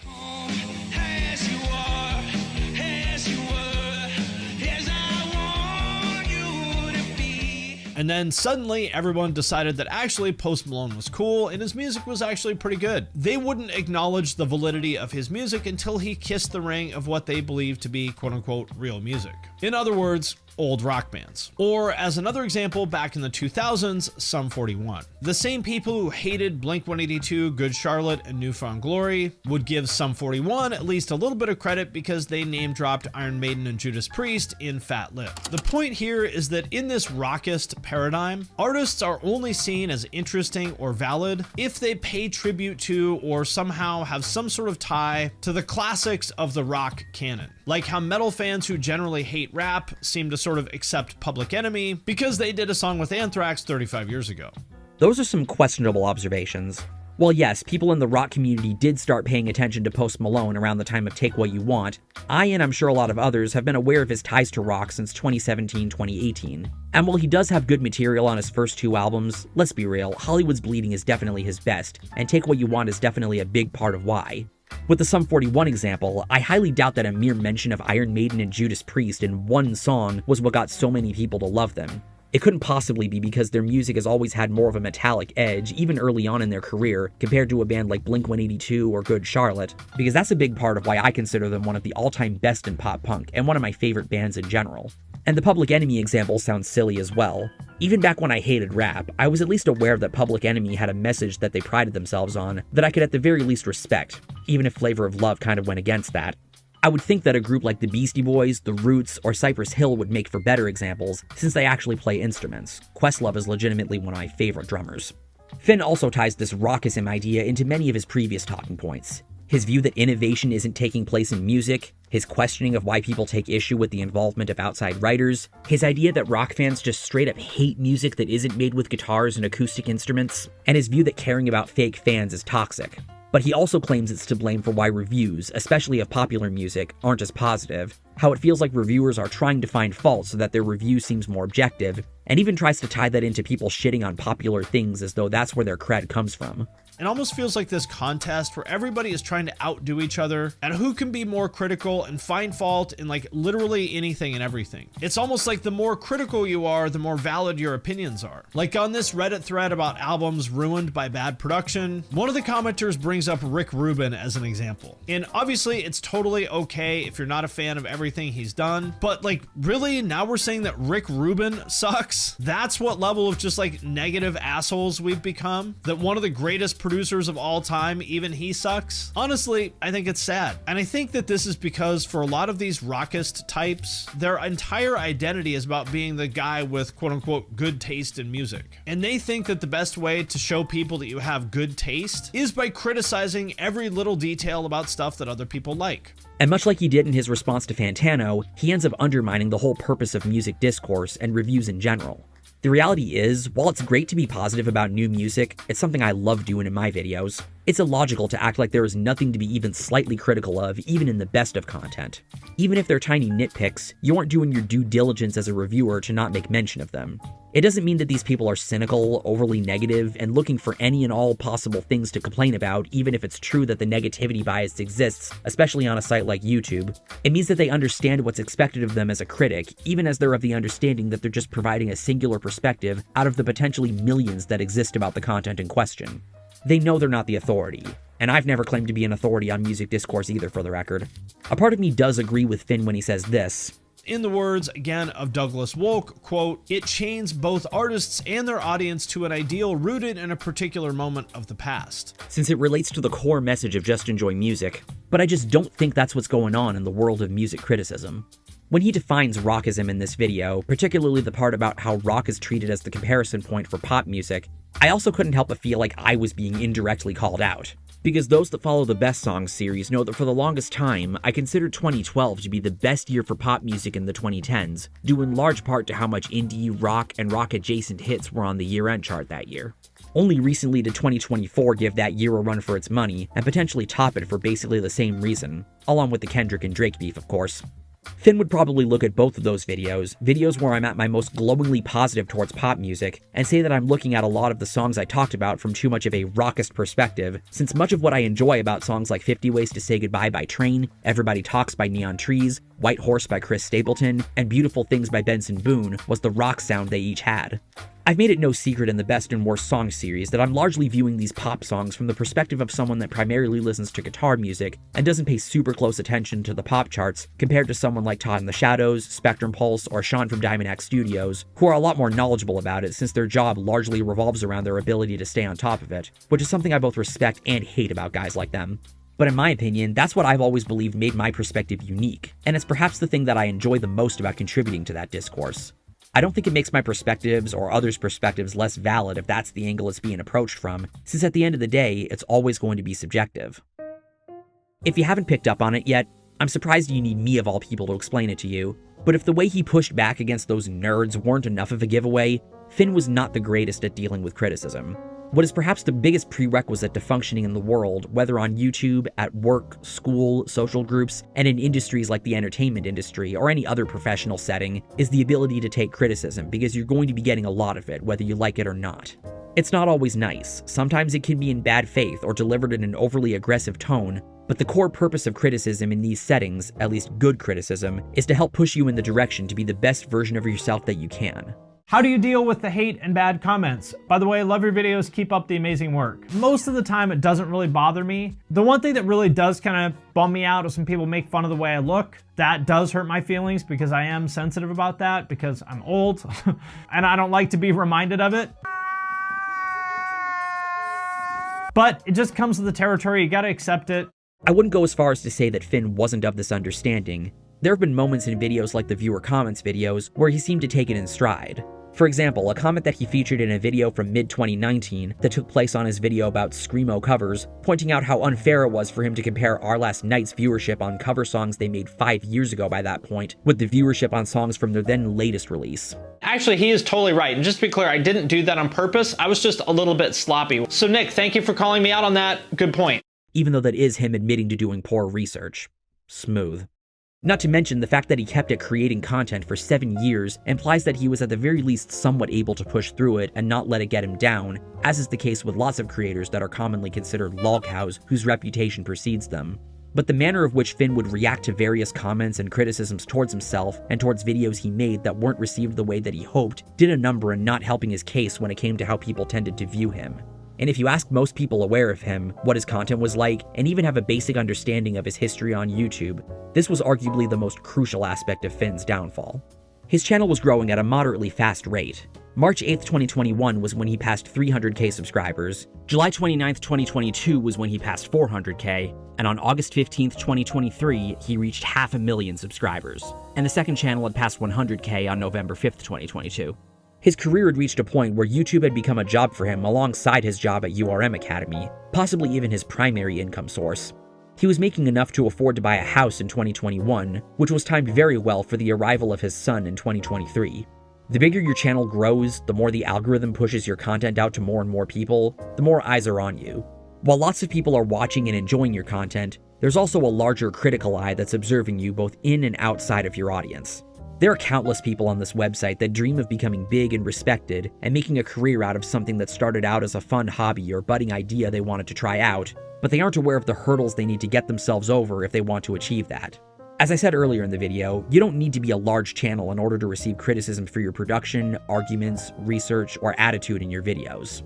Early on, the most Finn had to deal with as far as criticism goes was petty insults, making fun of his appearance, and nitpicks about bands he didn't mention in videos like the What Killed the Genre videos. The ones that make me mad are the people who say, "How come you didn't mention this band or that band?" as though every video I make is intended to be a list of every single fucking band in the genre. They're not supposed to be that, my friends. That's not the point of the fucking video. I'm not trying to list everybody's fucking favorite band. So please, stop saying, "You didn't mention so-and-so." Sometimes viewers felt he was downplaying a particular band, to which his tendency was to respond either saying that they're taking jokes too seriously, or that it's the result of them making music their personality, and taking whatever he said as a personal attack. I get a lot of angry messages from fans. Those are the people who get upset about it, which I think is kind of interesting because if the artist isn't mad about what I said, then why should you as the fan be mad? I think it's just kind of getting to one of these points that I've talked about a lot of that people make fandom into a part of their identity. And so if I say something that is critical of a thing that they like, they take that as a personal attack, which I think is just not a healthy way to go through life. Honestly, most of the time, if I can take a step back and remove my emotions from the situation, it makes me just feel sorry for the person because I think, what's wrong with this person's life that they have so much negative energy that they're gonna write a 6-paragraph long comment calling me all these horrible names because I don't like the same band that they do. While Finn tried to portray himself as not being incredibly bothered by these negative comments, it was fairly evident in certain videos that they were affecting him to an extent, especially when he made dedicated videos motivated by them. Sometimes his first instinct when faced with criticism of certain videos was to react dismissively. For example, whenever he would talk about what he thinks bands should do if they want to be marketable, the audience would respond saying, well, maybe certain bands don't really care about being marketable. The idea is that they think he is looking at marketability superficially, and not considering different perspectives on what might be good business moves to make that don't require too much compromising on the band's part. I think that death metal artists don't give a crap about being marketable. More power to them. Money ain't everything. Well, that might be true, but why don't you leave that up to them to decide whether they want to make money or not? How weird is it to just decide on their behalf that they don't need to make money? Why don't you leave that up to them? I hope somebody comes along at your job and is like, you know what, JP, money's not everything. I don't give a crap about giving you this raise, and you shouldn't care either, because money's not everything. I can't help but feel he missed the point of what that person was saying. He wasn't saying money isn't important, just that in a genre like death metal, most bands aren't going into it with the expectation that they'll be selling out huge arenas like your Avenged Sevenfolds or your Def Leppards. The most I imagine they want, aside from their fans loving their music, is the ability to make at least a comfortable living in this current industry structure, so they don't need to worry about towing the poverty line and barely being able to scrape by. The focus on making your career profitable got some to accuse Finn of not being a true punk. A true punk would have ad revenue removed from his videos. Well, that might be true, but a true punk also wouldn't be on YouTube watching videos about Green Day. Gotcha! He would counter these kinds of claims by saying that punk is a very broad term. To him, it's not just a genre of music, it's a mindset and attitude that can be embodied by anyone. I'm going to talk about any artist that I find interesting, whether they sound quote-unquote punk or not. But I do try my best to cover artists that I think largely fall under the umbrella of punk, which to me means two things. Number one, in the most kind of obvious definition of it, punk is a genre of music. In other words, bands that sound like The Clash and X and Social Distortion and any of the other bands that you would have on your list of like classic punk bands that everyone has to listen to, which is totally cool. Like that's a great sound. I like a lot of those bands. But to me, limiting yourself to this definition of punk is just not a very interesting way of looking at things. And I think will ultimately just hold you back and make you miss out on a lot of artists doing cool, interesting things. And honestly, I think that having such a like rigid definition of punk, kind of weird and conservative and dogmatic. Like punk was perfected in 1977 and everything else that came afterwards is just dog shit that you shouldn't pay attention to. I just can't really sign off on that. Especially since part of the origin of punk was like scrappy working class kids who thought rock had become stale and gotten up its own ass and just said, fuck this shit, we're gonna throw out all the rules and do something just totally different that everybody hates. It's very ironic to me that so many punk fans have become those dogmatic conservative people that the original generation of punks were rebelling against. So to me, my channel can cover any artist that represents like the spirit of punk. Anybody who's challenging the current musical norms, which oftentimes means pissing off the current generation of the punk establishment. Which is why anytime some new kid or kids come along that are doing something new and different that pisses off the older generation, I always pay attention because historically that's a sign that something cool is happening. On one hand, I do find that idea interesting, since to be alternative means to have some punk in you, in the sense that your approach is clashing against the norm, but it nonetheless comes across as a desperate attempt at trying to rationalize why he was making content about things like reality TV shows that aren't associated with punk or alternative culture. Now, I don't think that this means that Finn isn't punk in any way, as I do believe there's always been that part of him that he carried with him throughout the various stages of his life. His Why I Don't Talk About Punk video is an otherwise decent showcasing of how he describes his content and what the goal of his channel is, but the way he responded to this particular criticism in this video made it seem like he was trying to change the idea most people have of what punk is, as most people, whether they're correct or not, do associate a particular sound and a particular attitude with it that to them, Finn was contradicting. To get an idea of how the bigger picture criticism of Finn changed over time and how his reaction to it changed with it, there are a few key videos from the second channel that act as the upping of the ante. Two of the first Twitch highlight videos he uploaded in 2021 were videos reacting to videos made on him. This is a valiant effort for any YouTuber to attempt. A paradox lots of YouTubers face is the idea that if they don't watch or respond to things like videos made towards them, they can't take criticism. But if they do, they might come off as overconfident and end up making a fool of themselves, or come off like a person that thinks that they must respond to every piece of criticism against them because it's the only way they won't seem cowardly. I've always found this idea to be really toxic because the reality is that no one is owed a response, and the idea that simply ignoring them and moving on with your day makes you a coward who can't take criticism, to me says more about them than it does you. At the same time though, some of the videos Finn responded to in these two videos were deserving of a response, not because they were in need of a good ownage, but because of the conversations they were starting or continuing. Regardless, Finn wanted to prove a point about the kinds of people that make videos criticizing his ideas, and that's what makes these two videos quite hard to watch.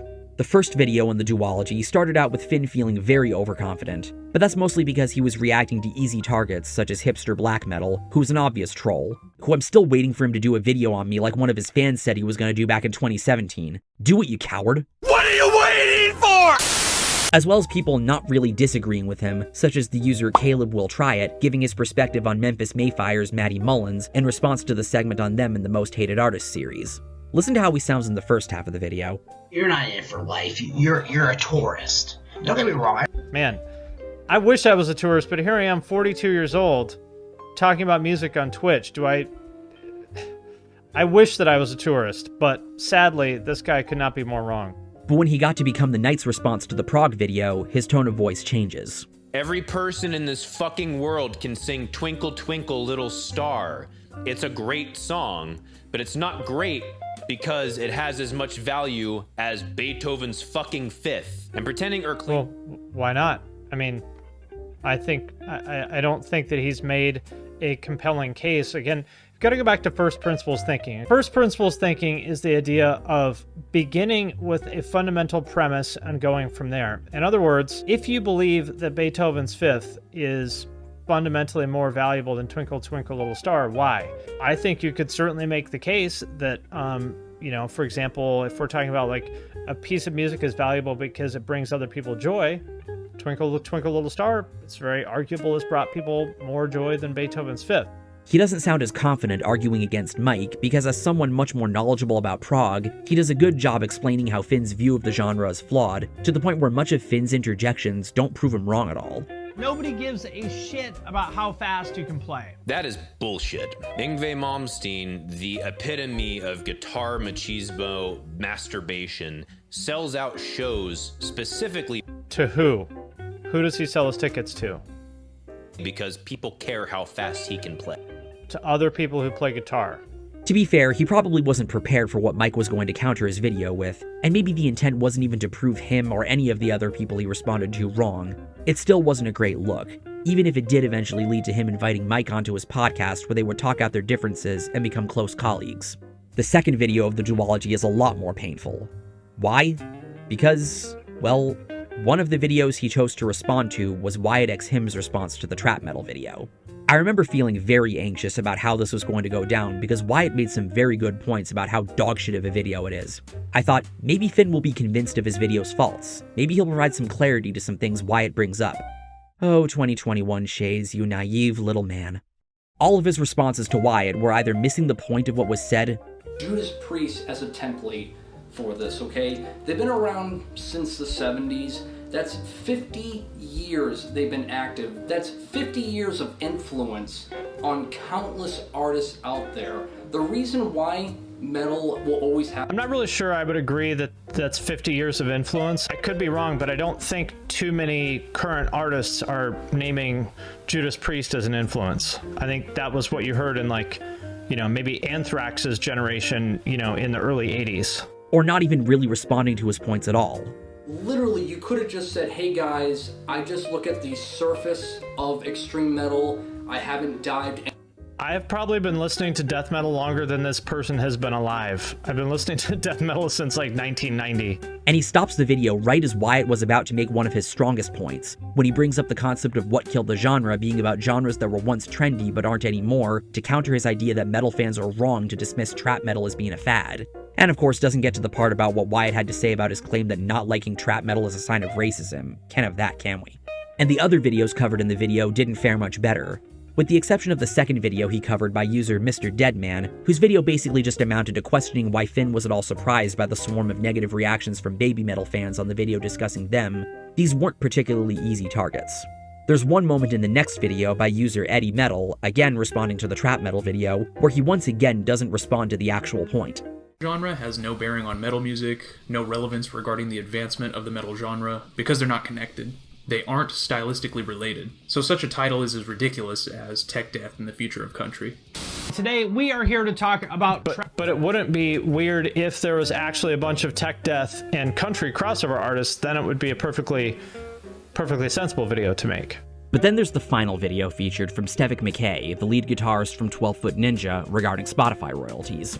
If you couldn't tell from when we talked about his video on Adele, Finn is a staunch defender of Spotify. And I'm not just talking the idea that Spotify and playlist culture is important for music getting discovered, or even the idea that the number of monthly listeners is a 100% accurate way to measure the size of an audience. I mean everything from its mechanical function right down to how it pays.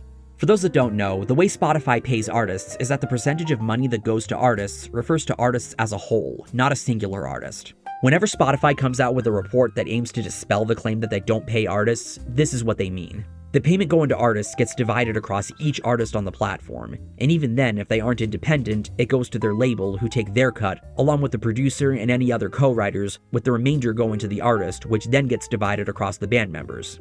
In contrast to Spotify's pro rata or platform-centric payment model, Stevik speaks a lot about what's called a user-centric model, which refers to the money you pay for your monthly subscription being divided across the artists you streamed, rather than the top dogs getting the lion's share even if you don't listen to them.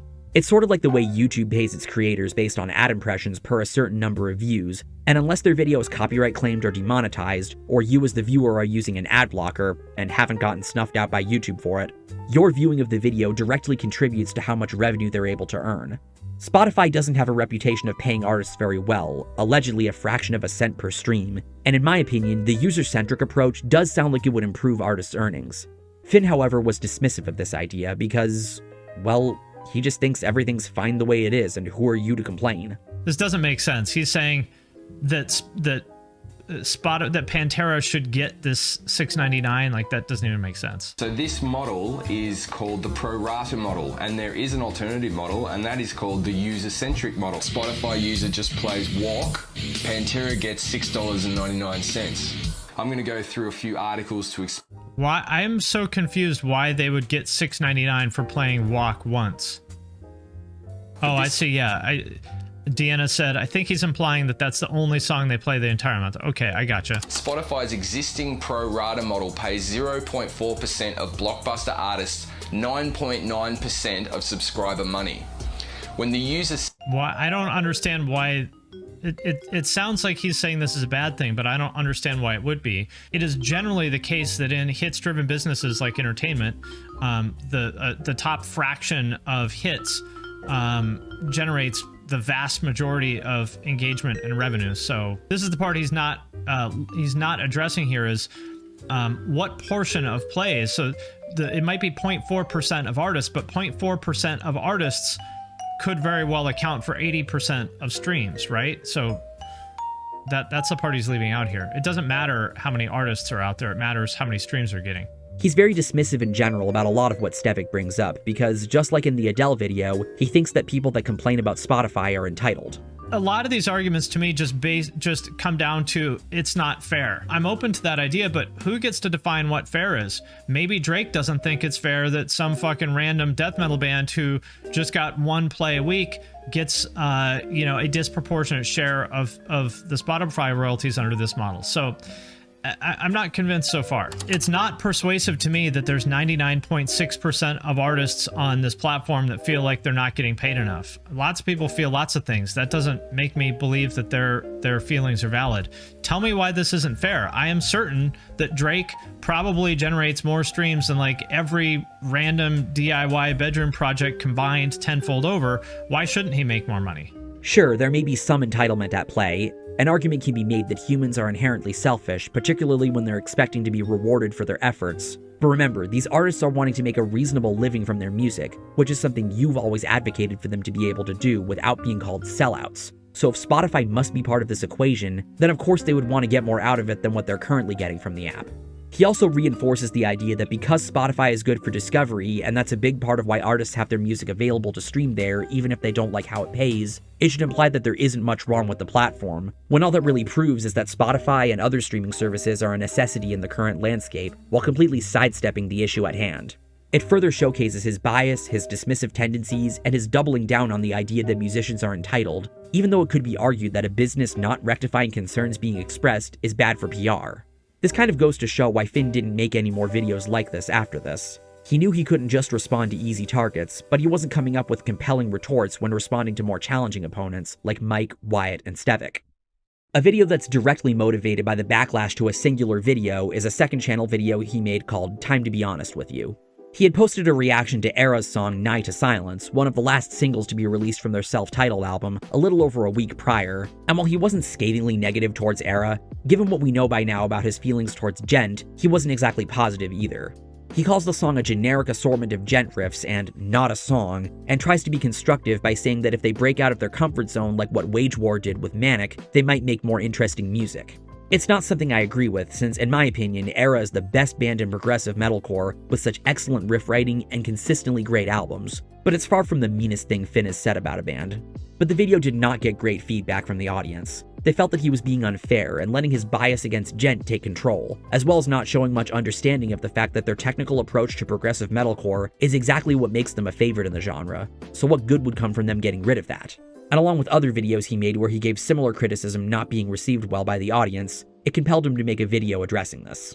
The Time to Be Honest With You video has him standing by his criticism of Era and thinking it wasn't anything incredibly harsh and hardly deserving of the kind of blowback it got, bemoaning the fact that these kinds of fans just want their opinions validated by people such as reviewers, and declaring that while he could easily just pander to what the fans want to hear him say, he would rather be honest. Maybe I would have more followers, more subscribers, I would get more views if all I did was just validate everyone's taste and say whatever, like, everything is great. Your taste in music is so good. I love everything.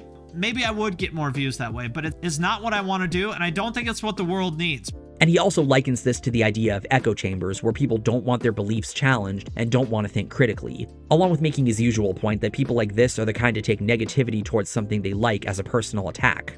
I agree with the idea that people should be able to take an opinion and avoid the echo chamber mindset, but it doesn't change the fact that this video was born out of an overreaction to very mild comments that weren't even fanboyish, pointing out the clear bias that was on display towards Era, one that has been a pattern for a fair number of other bands. I appreciate the wanting to maintain honesty when giving your thoughts on music, but videos like this didn't help Finn's case when it came to how he reacts to criticism.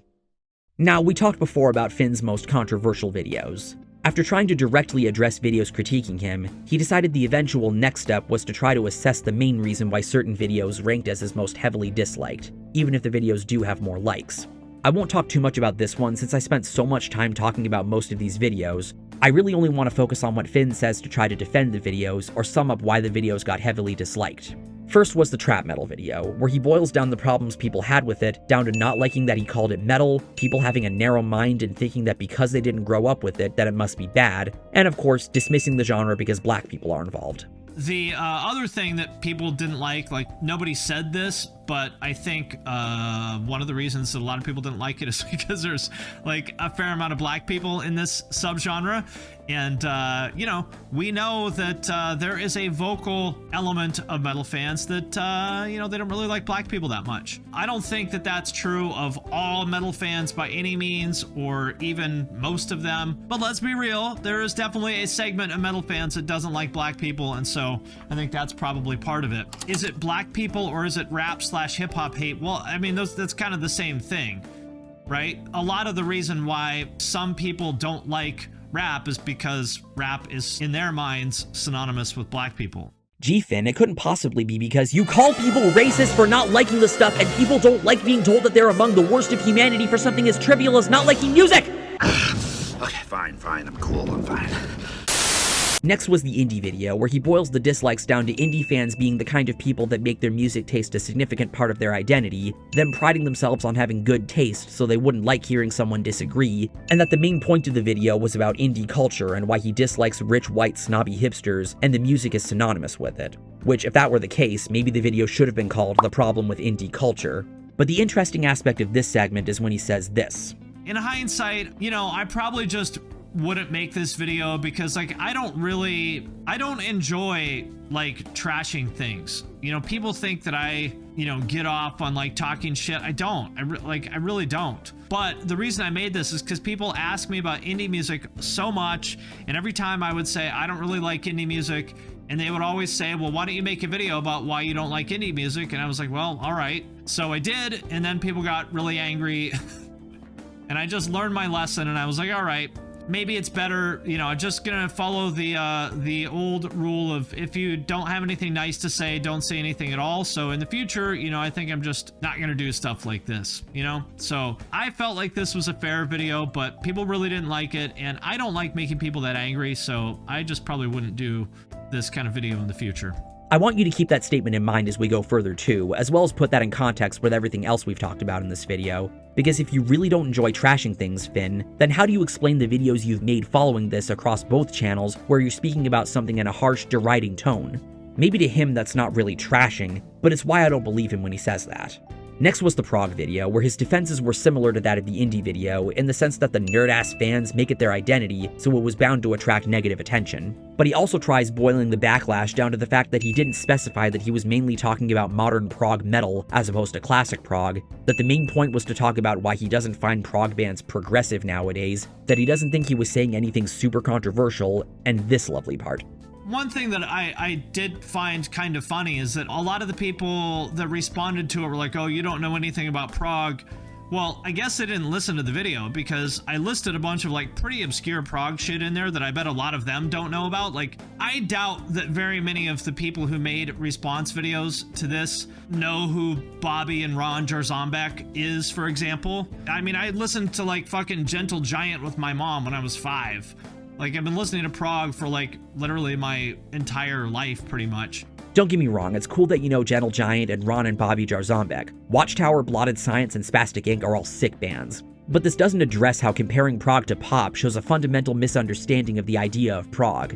Again, watch my Dream Theater video if you want a deeper breakdown. Next was the Racism in Metal video, where he basically just calls everyone that left negative comments on the video racist, that people are still in denial of the idea that racism exists and is an issue, and even makes the don't like, don't watch argument.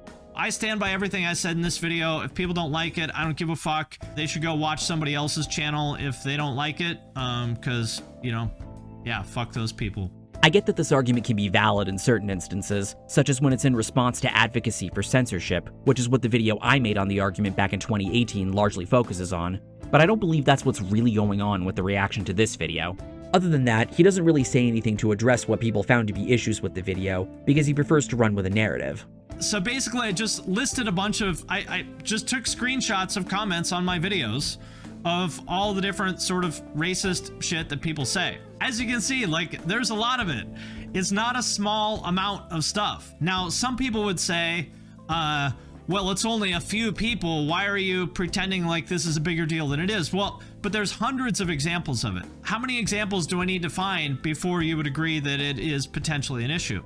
Again, nobody is denying that racism can and does exist in metal, but this doesn't prove their claim wrong that they don't represent the majority. Next was the Baby Metal and Poppy video, where he mostly talks about how he didn't expect Baby Metal fans to come in such droves and be so brutal, though he thinks it makes sense because, well, they're weeaboos and weeb's gonna weeb. I guess the only other really noteworthy part of this segment is this. The one thing that people really didn't like is that I said Baby Metal lip-synced. They got really mad about that, and they were like, that's not true. Baby Metal only lip-synced at the very beginning. So it's like, oh, okay. You're mad because I said Baby Metal lip-syncs, but they used to lip sync, but you're mad about that, whatever. I don't know. I mean, even if I was wrong about that, which I wasn't, this is not something that you should like get angry about. Like if someone makes a minor factual error about a band you like, it's really not worth getting upset about. Because it couldn't possibly be because you came off as willfully ignorant about the subject, and that's what people didn't like. Next was the video in the Most Hated Artist series that featured Tom MacDonald. What's interesting is that he doesn't show the percentage of dislikes for this one. It's 4.5k dislikes against 13k likes, and he boils the backlash to this one down to him also having a fan base that really came out for this video, claiming he doesn't understand Tom. Look, I'm not a fan of the guy either. Even when I was more vocal about being anti-SJW, I always found him to be really corny and displaying a huge victim complex, so I really can't speak to what might have been the issues with this one. But Finn doesn't really make much of an attempt to either. What I described about this segment is literally all he talks about, so let's move on. The final video he talked about here, the one with the largest number of dislikes, was of course the black metal video. He claims that the video was mostly positive, and that his only real criticism was that the genre had lost its edge, was no longer shocking, and had become conformity repackaged as edginess. He boils the backlash for this video down to people complaining about how he dresses, clinging really hard to why the point about Lords of Chaos was stupid, and saying that this is another instance of some things just not being worth it to talk about because it makes people mad and he doesn't want to do that. This is what everyone said. Oh yeah, Lords of Chaos is very inaccurate though. I see why people get pissed off. I'm not saying that the book is accurate, but how would you know what's accurate in the book and what's not? Were you there? I wasn't. who's to say what's not accurate about it, you know? Everyone tells me how inaccurate the book is, and it totally may well be. The guy who wrote it seems crazy, so I totally accept that it might be inaccurate, but I feel like people are just sort of dogmatically accepting that the book is bad and it's full of inaccuracies without actually having any basis to say that, is what it sounds like to me. Would you ask the bands who are mentioned in the book? Look, if somebody who was mentioned in the book says, here's what's wrong with the book, then I would be inclined to trust them, or at least take like, all right, that might be true. But I always ask people, okay, what's wrong with the book? Tell me something that's inaccurate. And nobody can tell me anything. They're just like, oh, well, I just read on metalarchives.com that it was inaccurate. And people just sort of, you know, parrot that out. And anyway, the larger point is, like, that was like literally 2 seconds of a 19-minute video that everyone gets hung up on, which I found kind of frustrating. Again, there's a reason I gave an example of this in the section on the video. If you had done your due diligence and made an effort to represent the genre properly, you would probably know this. Again, this is coming from an avid black metal disliker. I shouldn't be the one telling you this. All in all, while Finn claims that the intent behind the video is for him to think critically about why these videos are widely disliked, he ends up doubling down on the points of the respective videos, dismissing what he sees as being the main problems people had with them, and not considering what else could have been the problems with them, other than the fact that he didn't like how they made people angry with him. It sends a message that he still stands by the videos, which is fine. I'm not saying he's wrong to do so, but the only regret he really has about these videos, as we saw from the clip we played before from the viewer comment series about the videos he regrets making, is the reception they received and nothing else. And it makes him come across like he's spending the video just covering his ears and going la la la la la la la la la la la la la la la. Again, that Nick Nocturnal thing I told you to keep in mind is proven to be mighty relevant here. I mentioned earlier that the Prog video was the last attempt Finn had made to make a dedicated critical video of a genre for a while. With the amount of times he had mentioned in the Most Hated Videos video that he didn't think making more videos like this was a good idea from the perspective of both wanting his videos to be received well, where not many people are complaining in the comments, complaining elsewhere on social media, or making videos responding to him, as well as not wanting it to be the cause of him losing views and subscribers since his job is dependent on that, he knew that there had to be some kind of change to make if he wanted to remedy this issue. While this didn't stop Finn from making critical videos about the state of rock and problems with rock fans, he decided that the surefire way to solve the issue of both wanting his viewership to be consistently good and the reception to his videos to not be overwhelmingly negative was to just give the people what they want. Early on, if you asked Finn the kind of bands and genres he had no interest in making videos about, he would have answered by bringing up bands that have a nerdy cult fan base, or as he sometimes refers to them, Punisher fan bases. What is a band that the fans want you to do a video on but you won't do? I mean, pretty much any of those kind of cult bands with a super intense, like, Punisher fan base, Thrice, Deftones, Glassjaw, He Is Legend, Alexis on Fire. Anything related to Mike Patton, anything related to Tool, stoner or doom metal, anything like sludge, ska, scrams. Any of those kind of like nerdy cult genres. In addition to not being a fan of these bands, he doesn't have a good impression of their audience and felt that they would be relentless towards him if they were to hear what he had to say about the bands. There's a video I remember him making for the second channel that has since been set to private, I'll explain why a little later, called I Won't Make Videos About Deftones or System of a Down, Here's Why, Art versus Business, where he explains that because he doesn't have any interest in those two bands, in addition to bands like Dance Gavin Dance and Faith No More, and genres like Midwest Emo and Ska, he doesn't want to force videos about them. Unfortunately, the video isn't backed up on Wayback Machine, or else I'd show clips from it, but the evidence I have of the video existing is an email notification I have of Finn heart reacting to the comment I left on the video, which for some reason YouTube stopped doing, saying that while I think that some of these topics would be interesting to see him cover, since I'm sure there are lots of people starting bands in the vein of bands like System or Dance Gavin Dance that would find his insight into how they became so iconic helpful for them, I understood where he was coming from, because it reminded me of that time Demon Dog whined at me for not making What's Wrong With videos on Cradle of Filth and Dimmu Borgir for essentially the same reasons Finn gives, the fact that I'm not a fan. However, 5 months after he posted that video, he posted a video on the main channel about Dance Gavin Dance. While I wouldn't say it's as insightful of a video as I hoped, it was still a decent video about what the band did to acquire such a devoted fan base, for as crazy as they're known to be. I was nonetheless surprised and happy that he changed his mind about not wanting to do a video on them, that he saw the potential in what a video like this could provide for the audience. I bring all this up because of a video uploaded to the second channel released a couple months later explaining why he changed his mind. This is part of the reason why he privated that video I mentioned a bit ago, because the existence of the Dance Gavin Dance video kind of renders that video to be somewhat redundant.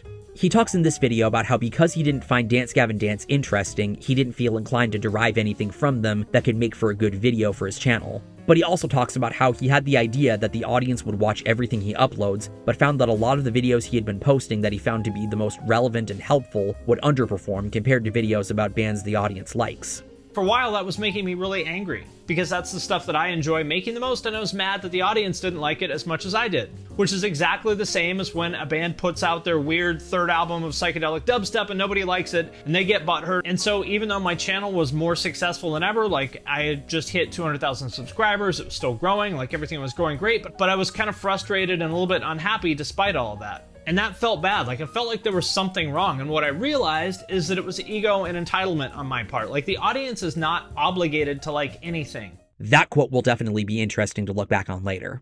The main takeaway of the video is that Finn was wanting to show gratitude that people are watching his content at all, and if they're only watching for videos about music and nothing else, he should own the fact that that's his thing on here. So like for me, as soon as I took that constraint off myself and just said, you know what, I'm gonna entertain people, let's just have fun with this, that is when I hit the next inflection point of growth for my channel. Like I think it was April or so, March or April, and I did that Pantera video, and then May and June were like my biggest months ever, and that felt great. So that's kind of how I'm looking at things going forward. My job is just to give people what they want, to entertain people. And what I've found actually is that people are taking away more information than I realized. Like you don't have to beat people over the head with it. And in fact, by making it entertaining, that's what's gonna make people pay more attention and absorb the useful stuff that is in there. Just like at school, the teachers that were the most entertaining and high energy, those are the ones you paid more attention in, right? I appreciated at the time that he had come to the realization about the potential a Dance Gavin Dance video had to fit with the narratives of his channel that had intrigued me so much.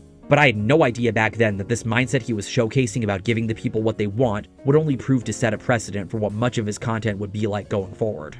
This idea was also explored somewhat early on in another second channel video made that same year called The Corey Taylor Effect. I don't talk about new artists. This video was made to address criticisms people had about not making dedicated videos about newer, lesser-known bands compared to videos on bands like Pantera, Rage Against the Machine, and other such mainstream bands. He calls this the Corey Taylor Effect, as a reference to how so many metal media outlets love publishing articles about miscellaneous opinions Corey Taylor has that people are naturally inclined to click on. I'm basically explaining the what does Corey Taylor think meme, but that's the idea. People don't care about smaller artists. I'm sorry, it sucks. I wish it wasn't like that. Not that I'm opposed to it, but the reason I talk about new metal and butt rock all the time isn't because like that's my necessarily first choice of topic. It's because that's what people want to see. And that's what I call the Corey Taylor effect. He continues saying that while he doesn't believe he has an obligation to talk about newer artists, once people have clicked on the video because of what's in the title or thumbnail, they'll find that newer artists do get mentioned in a lot of his videos, and they wouldn't know this if they didn't watch the video. But at the end of the day, his success on YouTube is contingent on people clicking on his videos, and one way he knows he can achieve that is by once again, giving the people what they want. In order to build up to the kind of content this mindset resulted in Finn putting much of his focus into on the main channel, I think we should digress a little to briefly go through each of the update videos he made. The first one he made when he passed 50k subscribers was posted on January 7th, 2019. It consists of him talking about what the early days of the channel was like, how he could have stood to use more live footage instead of music video footage so he wouldn't get copyright claimed, and says it's fair that the label should be getting the revenue for some reason, even though he was operating within fair use guidelines, shows his filming setup and computer setup where he edits his videos with Premiere, gives advice about how being authentic is the way you as a creator will be able to connect with an audience, and that he's happy with the community he's grown. The second one he made was posted on the second channel on April 23rd, 2020, after he passed 200k subscribers. It starts out similarly to the 50k video, talking about the early days of the channel, along with aspects of his past that gave him the skills he would utilize, but he also mentions that while What Killed the Genre is his flagship series, he's questioning the likelihood that he'll be able to keep it going without taking it in a nerdier and more niche direction. How the How Did They Get So Big videos varied in terms of performance, and that the interview videos he posted that he was proud of didn't perform well, but they laid the foundation for what he's doing with his podcast so that he can keep the concept alive. The most substantial aspect of this update was that this is where he floats around the idea of making videos about music-adjacent subjects. At the core of it, this channel is about understanding why people like what they like and why they don't like what they don't like. And I talk about that in the context of music, but you know, I've kind of dipped my toe into the waters of some music adjacent things, like I did the MTV one, I've done the pop punk and metalcore fashion videos, done a couple about video games, and those did fairly well, so I think the door is open to that. Between this update and the next one, he would make a few videos that one would consider music adjacent, and he would introduce a couple short-lived series with his Evolution of videos and his Who Are the Big Four series. The next update video he made, called I Need to Make Some Changes, was posted on December 3rd, 2020, as a New Year's resolution of sorts. This one is interesting because he talks about how taking the give the people what they want approach by making videos on legacy bands has caused him to become a slave to the numbers.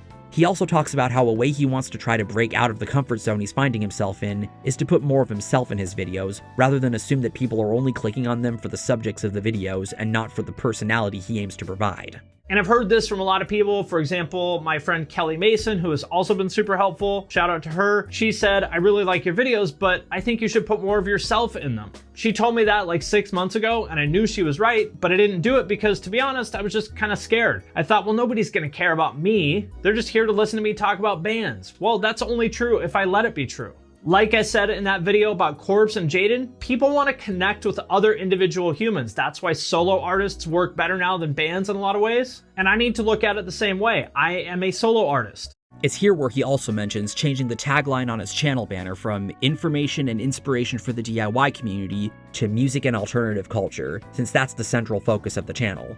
But the most interesting thing about this update is when he says this. Personally, I would rather have 50,000 people that watch every video that are like really engaged, loyal viewers than have twice as many viewers on the back of videos that are like bullshit, drama, gossip, clickbait. This is on purpose. I'm okay with that because I'm not here to get the most views on every video. I'm playing the long game. I want to build a relationship with this audience, and that includes making some of this personal content that may not get as many views as her videos about big YouTubers. So I was like, if that's Donna's strategy, and she is one of the smartest people on this platform who I look up to very much, maybe that's something I need to think about.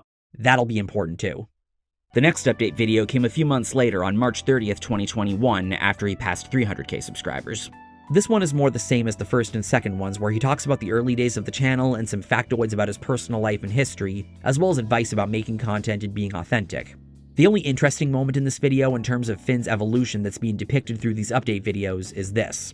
I was afraid, 6 months ago or so, that I had painted myself into a little bit of corner as far as being like a nostalgia channel. I felt like, oh, well, maybe I can only talk about old stuff because that's what my audience expects from me. But I said, you know what? Fuck it. I'm not going to let myself be defined by that. That's not the cause that I'm passionate about. I am passionate about the next generation. And so I made a conscious effort to talk more about new stuff, and it's working. They can tell that I'm passionate about that, and they respond to it. That newer stuff in question refers to the pop punk revival, the butt rock revival, the Corpse Jaden video, and I suppose MGK. If there's one thing I can give Finn here, it's that while these might not be the kinds of subjects I'm exactly the most excited to hear someone talk about, you can't deny that they didn't interest him at all. The next update video, titled The Future of This Channel, came out on July 27th, 2021, around when the second channel became the place for the Twitch highlights and podcasts, so the video mostly focuses on what Finn's plans were for that channel going forward. But as for the main channel, the most he talks about is wanting to find a balance between wanting to take some risks with different topics versus sticking with what he knows, to the point where he'll eventually find himself falling victim to the AC/DC effect because it's what the audience wants. I think if you ever take the easy route of just pandering to your audience, you're holding yourself back. On the other hand, if you don't listen to your audience and do too much like crazy shit out of left field, you're shooting yourself in the foot. And the best creators are able to like thread the needle and do both of those things. It's fucking hard, but I want to challenge myself. I have to believe in myself that I can do that. And to be completely honest, I doubt myself all the time. Like on a daily basis, I tell myself I'm washed up, I suck, nobody cares about my videos anymore. Like, you might as well just delete your channel because you're done. Like, I literally tell myself this 10 times a day probably. But I have to like go back to the well and believe that I can do this, because if I got here, if I got 325,000 subscribers, there's a reason for that. I guess I don't completely suck. And in those moments where you doubt yourself, you just have to like go back to the well. And even if you don't believe in yourself, and even if in the moment you feel like you suck, you just got to keep going anyway. And that's kind of the conversation I have with myself. He felt that he had found a good rhythm between both channels at this point, and that he had found a comfortable enough direction to go in. The next update video, What's Next for Me, uploaded on December 27th, 2022, as another New Year's resolution of sorts, is probably the most interesting one. He mentions that he was feeling burned out lately and was making content he didn't think of as being his best, such as the Big Four videos, his video about the worst and best gateway bands, the albums fans hated videos, and the worst side project videos, comparing it to a band that's well into their career and putting out mediocre by-the-numbers albums that don't stand up to the classics. It doesn't feel good to be putting out stuff that I just don't think is great. And so I said, you know what, if I'm going to be here and if I've got hundreds of thousands of people watching my videos, I want to respect their time. And also I want to push myself to do the very best stuff that I can do, because what's the point of doing this for 5 years only to just kind of burn out and let it be something kind of crappy? He mentions feeling like his early content was better than what he's currently putting out, even if their production wasn't at the standard that it is now, since it aimed to ask the question of what we can learn from something. Though he then says that he thinks some of the videos he's been making this year, such as his videos on ICP, Creed, the TikTok ruining music video, and his video on industry plants, were some of his best, and seeing them perform well helped them to rediscover his passion for what he does on the channel. The next part of the video has him talk about not wanting to be seen as a condescending dick, unlike people such as Nick Nocturnal, Rick Beato, and Mary Spender. He thinks of himself as friendly and likable in much the same way those three previously mentioned are, but feels like he isn't representing himself that way, which causes people on sites like Reddit to think the worst of him. It's also here where he mentions talking with a psychiatrist who suggests that Finn might be on the spectrum because being unaware of how you might be coming across to others and how it contrasts with the image you have of yourself is a trait commonly associated with autism. That's not an excuse or anything like that, but I will say that this has been something my whole life that's been a problem for me, is that I come off as an asshole to people when I don't realize that I am. And it's really held me back a lot in my career and my personal life. It sucks. I'm not happy about that. And I can relate to that, since a big part of why I don't like reaching out to people a lot is because I'm always worried I might be annoying them or sounding like Bill Lumbergh from Office Space. If you could just go ahead and make sure you do that from now on, that would be great. There is one other update video I want to briefly touch on that was posted to the second channel on August 20th, 2023, called I Don't Completely Suck. It's another retreading of talking about the early days of the channel and his advice for people starting out, but with one idea that wasn't explored before, and the idea of not being afraid to think big. In my head, I'm telling myself, there's no way I could ever have 1 million subscribers. There's no way that my channel could never be twice as big as it is now, let alone 10 times bigger than it is now. Well, why not? Why not? Why couldn't it be? I have to talk myself out of it all the time of thinking small even to this day. But the most interesting aspect of this video is when he says this. I want to quit YouTube almost every day. Literally almost every day. I think to myself, at least once, but probably more 3 or 4 or 5 or 10 times, this sucks, I hate this, I want to quit. For various reasons. At the beginning, it's because I wasn't getting any views. For the first year of the channel or something, I was putting out 1 to 5 videos a week and I would get 50 views on them. And it sucks. That is the most demoralizing thing in the world, to put something out and just nobody cares, right? That's worse than getting hate for it. To just get indifference, that sucks. Screaming into the void is such a horrible feeling, right? Now, when I get a bunch of hate, sucks and I want to quit. For example, the fucking Reddit thread about me, one of the many Reddit threads about me, the Punk Rock MBA is a shitty YouTube channel, but not for the reasons most people say it is. He writes this essay about how much I suck. It's fucking exhausting dealing with all the negativity and shit. But you know what? That's part of the job. You just got to deal with it. The more successful you become at something, the more other people are going to want to tear you down. That's just how it is. Yep, he was floating the idea around almost a full year before he actually did. And yet he still managed to keep himself generally grounded and didn't allow himself to fold. It's so eerie listening back to him saying that, knowing what would eventually happen. But we still have one piece left of the puzzle to go over, and if you've been following along, you probably have an idea of what that is. One of my favorite Bayside songs is Stuttering from their 2014 album Cult. It's a song about Anthony Ranieri feeling pressured to write certain types of songs a certain type of way because that's what's expected of him from both the fans and the label, and if he were to do anything different, nobody would care, and he might have irreparably damaged his career. I always think of these lyrics when I think of Finn in this era.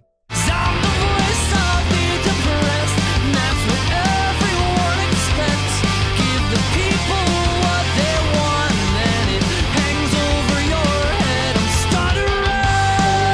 After the backlash Finn had received on videos such as the trap metal video, the prog video, etc., dealing with criticism of his championing music outside the scope of the kind of music that the majority of people in his audience enjoy videos discussing, criticism of his demeanor and even his humor, he decided that rather than argue about it, if he wasn't doing this enough already, this was going to be the time for him to go all in on giving the people what they want.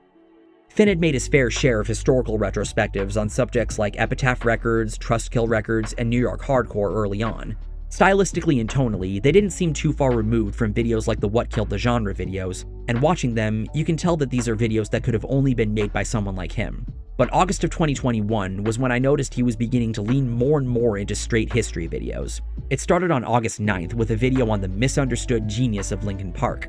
2 uploads later came a video on Slipknot, even though he already had one on them in the How Did They Get So Big series. Next thing I knew, he was putting out more and more videos for this Strange History of series, with the rest of the series videos in 2021 consisting of AFI, Under Oath, Good Charlotte, Ice Nine Kills, Bring Me the Horizon, another repeat artist on the channel, and in my opinion, these weren't bad videos by any means. I mean, I can appreciate a good video essay on a subject I'm very versed in, especially if it's music related. It's sort of like what Rock and Roll True Stories does, but with better editing and a little more personality. No offense to the guy that runs that channel, the videos are fine, but the narration is almost too dry.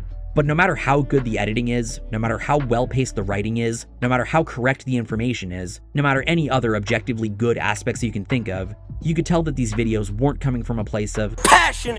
An argument could be made that these Strange History videos were the successor to the How Did They Get So Big videos, since they cover a band's rise and sometimes fall, and even comeback.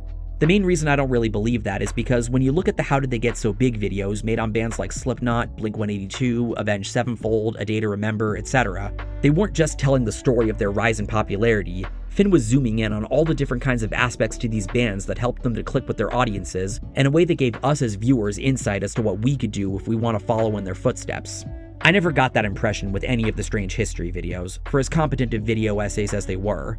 It just seemed like these were merely videos about particular bands just for the sake of it, and because these are popular bands he knows his audience likes and are bound to click on videos about. A video on Evanescence for the sake of a video on Evanescence. A video on Sum 41 for the sake of a video on Sum 41. A video on Mudvayne for the sake of a video on Mudvayne. A video on Red Hot Chili Peppers for the sake of a video on Red Hot Chili Peppers. A video on Smash Mouth for the sake of a video on Smash Mouth. A video on Sublime for the sake of a video on Sublime. A video on Polyphia for the sake of a video on Polyphia. A video on Simple Plan for the sake of a video on Simple Plan. You get the idea. I love all these bands, well, maybe not Smash Mouth, and enjoy learning about them, don't get me wrong. But there wasn't anything for people to pull from and aim to apply to their own careers, which was the biggest strength of videos like the How Did They Get So Big videos. Especially since, unlike the How Did They Get So Big videos, they also followed a very strict formula. That's not to say that a series following a formula is necessarily a bad thing. You could probably make a similar argument about a series like Todd in the Shadow's One Hit Wonderland. The difference to me is that each of the videos in that series of Todd's tells a different kind of story about the trajectories of each of their respective subjects' careers. Even looking down at the chapter markers of these Strange History videos, you can see that they appear to be copy-pasted. It starts with the intro, followed by a plug for stuff like his Twitch, Patreon, YouTube coaching program, or whatever else, and of course the sponsor segment. Then he goes over the early years of the band and their first album, then their next couple or so albums, then some other noteworthy factoids from their career such as other media their songs were included in, and finally, what is their lasting impact and influence? With how formulaic these videos felt, you could tell that these were being made more out of obligation than out of any interest Finn might have in any of these bands. That's not to say I think he doesn't have any interest in any of them, I'm sure he does. In fact, for a handful of them, I know he does. But it doesn't translate well to their respective videos, and again, they don't serve the same kind of purpose as a lot of his early content did. You can even sense this listening to how his voice sounds early on versus now. For example, here's a clip from his original video on A Day to Remember. So how did some metalcore kids from a crappy town in Central Florida end up selling millions of albums and touring all over the world? Here's what I think are the 3 key factors. Now here's a clip from the new version. How did they go from a bunch of kids in a garage in Ocala, Florida, to one of the biggest bands in the scene with millions and millions of albums sold? Those are the questions that I will answer in this video. Gone were that enthusiasm and excitement for the subjects he was covering, let alone for the band he once referred to as his favorite. He had gotten rid of the personality and even the humor he would inject into his videos because he convinced himself nobody wanted to see that, and he should just stick to talking about the bands that he knows his audience likes.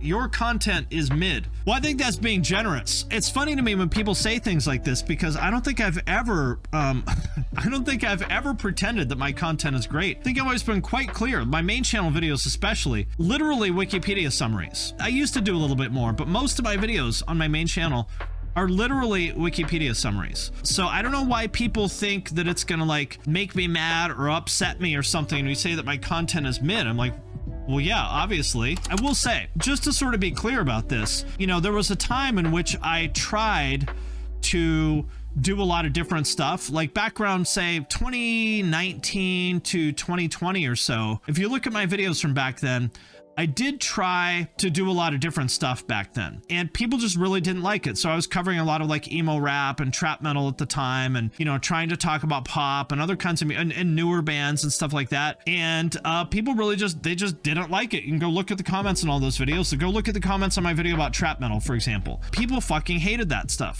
And, you know, what am I supposed to do?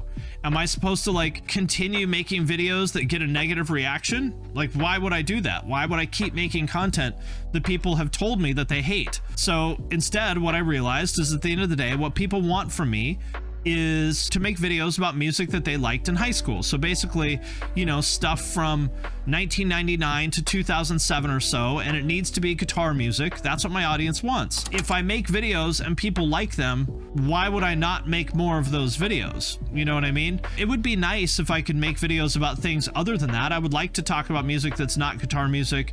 I would like to talk about stuff that's newer. But at the end of the day, I'm here to make the content the audience wants, which is millennial nostalgia. So I am here to do what the people want. A big contributing factor as to why he did this is the fact that these videos performed really well, and I mean really well. If you go to his channel and order his videos by most popular, you'll see that a lot of his most viewed videos were from the Strange History series or related retrospective series, hence why he would often cover bands such as Limp Bizkit more than once after his initial coverage of them. This absolutely convinced him that videos about rock and metal bands from the 90s and 2000s is all his audience wanted to see from him, irrespective of their actual quality and purpose that they serve. Not to mention, he was making videos for this series about bands he once said he had no interest in covering. Remember when he said he didn't want to make videos on Deftones or System of a Down? He did videos on both bands in this series. I don't bring this up to jab at Finn's supposed hypocrisy, partly since I find debate tactics where that's the only thing being focused on to be nothing more than fluff that's projecting the fact that you don't have much of an argument, as well as a borderline tukukoi fallacy. I bring it up because, much like the case with that Dance Gavin Dance video, he allowed himself to give in and make content he didn't have much interest in making. And you can sense that with a lot of other videos in this series. Like, no offense to any of the bands I'm about to name since I'm a casual fan myself, but do you really think videos on acts like the Bloodhound Gang, CKY, Alien Ant Farm, and Sugar Ray came from a place of passion, especially when he feels the need to put Sugar Gay in parentheses in the title of the latter video? Sugar Gay! He also utilized this clickbait tactic on a lot of these videos, I guess because they actually work, but it nonetheless reeked of desperation, which was pretty depressing to see. I mentioned earlier the video he did on As I Lay Dying, feeling the need to make mention of Tim Lambesis' notorious crime in the title, but you also had the Motionless in White video having Spooky in the title, the one on Knocked Loose having Arf Arf, the one on Breaking Benjamin saying So Sad, the one on Primus having They Suck, which if you don't know isn't an insult, it's a meme the fans are in on, the one on 3 Days Grace saying Emo, the one on Typo Negative saying they would be cancelled, even the ones on Dragon Force and Goldfinger having the obligatory inclusion of the video games they were prominently featured in the title, since that's clearly what they're best known for and the only way to get people to click on these videos. I can't get too mad at a YouTuber for using clickbait titles because it's a common practice for many people on this site. Hell, it's pretty much the reason my Best Glam Metal Bands You've Never Heard Of video had the insane performance that it did, even if its big boost in virality took place 6 years after I originally uploaded it. But in Finn's case, just like how the focus on these videos showed a lack of confidence in his ability to not only put out content born out of a genuine desire to inform and entertain, the clickbait in the titles showed a lack of confidence in his ability to consistently maintain the kind of viewership and channel growth he could live off of. In other words, he was releasing what is affectionately known as slop content. We might as well call him the Slop Rock MBA, who was wasting his time and became another casualty of internet society. God, that joke is so dumb. And what's sad about this is that for such a long time, he didn't want it to come to this. Back in his How Did They Get So Big video on Pantera, he said this, This is not going to be the history of Pantera because you've heard that before. So instead of just basically summarizing their Wikipedia, what I want to do is dig a little bit deeper. He had also expressed on a number of occasions that he didn't want to be branded as a nostalgia channel, no matter how much we may be living in a time where so much content being released is nostalgically driven, because, let's face it, it sells. We want familiarity and comfort, exactly. Why would I want to take a chance on something new when I already know that I like this thing? He always believed he could offer so much more to music discussion than this kind of pandering, but the more he veered towards this kind of content, whether it was because it performed well, or because it didn't result in much complaints in the comments or on Reddit, or both, the more his content had become the very thing he was worried it could become. Sure, I could go read Wikipedia just like you can, but do you guys really want me to make videos that are just me reading Wikipedia and then summarizing it? I don't think you do. That's not to say that every video he released during this era of his channel had little to no merit. I enjoyed his evolution of downtuned guitars video, his Ticketmaster video, the Gojira video I mentioned before that somewhat rectified the main problems of the Prog video. Most of the remaining videos in the What Killed the Genre series I thought were pretty good, including one he did on Guitar Hero, and I have a major soft spot for his video on hair metal. But most other videos he was releasing throughout this time were either unmemorable or consisted of the kinds of problems I've been outlining in this video. While I still considered myself a fan of Finn's work and didn't find a lot of the videos I've been discussing to be bad or problem-ridden, it was nonetheless apparent to me that he had strayed away from so much of what made his early content so insightful, engaging, and endearing, and I really missed that. I even took it upon myself to, in order to really drive this point home, sort each of Finn's main channel videos into different folders based on what series they're from, which then got divided based on the year they came out. I'm only going to go by the videos that are public and none of the unlisted ones I found, so the 2018 statistics might be a bit skewed, and some of these might be grouped differently than how others might group them, but here are my statistics. In 2018, he made one advice video and one video about how a band changed the game, 3 interviews and 3 What Killed the Genre videos, 4 videos for bands that should have been bigger, 6 videos for How Did They Get So Big, 9 viewer comments videos, and 12 videos for culture and music, which is essentially the dumping ground for videos that aren't really a part of any particular series. So for the rest of these, I'll knock that out first. In 2019, in addition to the 19 culture and music videos, he made one update video and one video for How They Changed the Game, and 2 new series, We Need to Talk About and Fashion, 2 advice videos and 2 for How Did They Get So Big, 3 videos for bands that should have been bigger, 4 viewer comments videos, and 4 videos for a new series, Most Hated Artists, and 5 videos regarding reviewing viewers' music, 8 interviews, and 9 videos for What Killed the Genre, which was very clearly the winner of the year. In 2020, in addition to the 19 culture and music videos, he made one update video, one advice video, one history video, and one video for new series in Genre is Back, Most Copied Artists, Pure Cringe, and The Big Four, 2 videos for bands that should have been bigger and Fashion, and 2 for new series in Bands That Changed Their Sound, The Misunderstood Genius Of, and Tier Lists, 3 videos for How Did They Get So Big, Most Hated Artists, Viewer Comments, and a new series with The Evolution Of, and 5 videos for What Killed the Genre and We Need to Talk About. Probably the most varied year for Finn in terms of content. In 2021, in addition to the 14 culture and music videos, he made one video for Tier Lists, Most Copied Artists, The Misunderstood Genius Of, and a new series with Why Everyone Hated, 2 update videos, 2 interviews, and 2 videos for Most Hated Artists, Genre is Back, The Evolution Of, and a new series with The Problem With, 3 videos for a new series with albums that fans hated, 4 videos for Pure Cringe and The Big Four, 5 viewer comments videos, 7 videos for what was now called The Strange History Of, and 8 videos for What Killed the Genre. What Killed the Genre is still going, but Strange History is beginning to really take off. In 2022, in addition to the 19 culture and music videos, he made one update video, one video for viewer comments and the evolution of, and one video for a new series in Music That Defined, 2 videos for Genre is Back and What Killed the Genre, and 2 for a new series with covers that sucked or didn't, 3 videos for 2 new series with side projects that sucked or didn't, and The Unexpected Rise Of, which is basically an offshoot to Strange History, 4 for a new series, The Rise and Fall, which is basically another Strange History offshoot, and 14 Strange History videos. So here's where you can tell it's really becoming a main fixture. In 2023, in addition to the 11 culture and music videos, he made one video for The Misunderstood Genius Of, The Unexpected Rise Of, Why Everyone Hated, and What Killed the Genre, 2 videos for Music That Defined, 9 Rise and Fall videos, and 23 Strange History videos. Now it's basically become the main thing, even surpassing culture and music in the number of videos. And finally, in 2024, in addition to the 5 culture and music videos, he made 1 update video and 1 video for the misunderstood genius of and albums that fans hated, 2 videos for the problem with, 3 videos for the unexpected rise of and why everyone hated, 5 rise and fall videos, and 14 strange history videos, basically more or less continuing the trend from 2023. I bring these statistics up not just to show how varied Finn's content used to be and which series used to get a lot of love, but to show how much these straight history videos had taken over the channel. No matter how you choose to separate each of Finn's videos, this is what the numbers will always point to. And when thinking about the kinds of videos he used to put out, it's pretty depressing.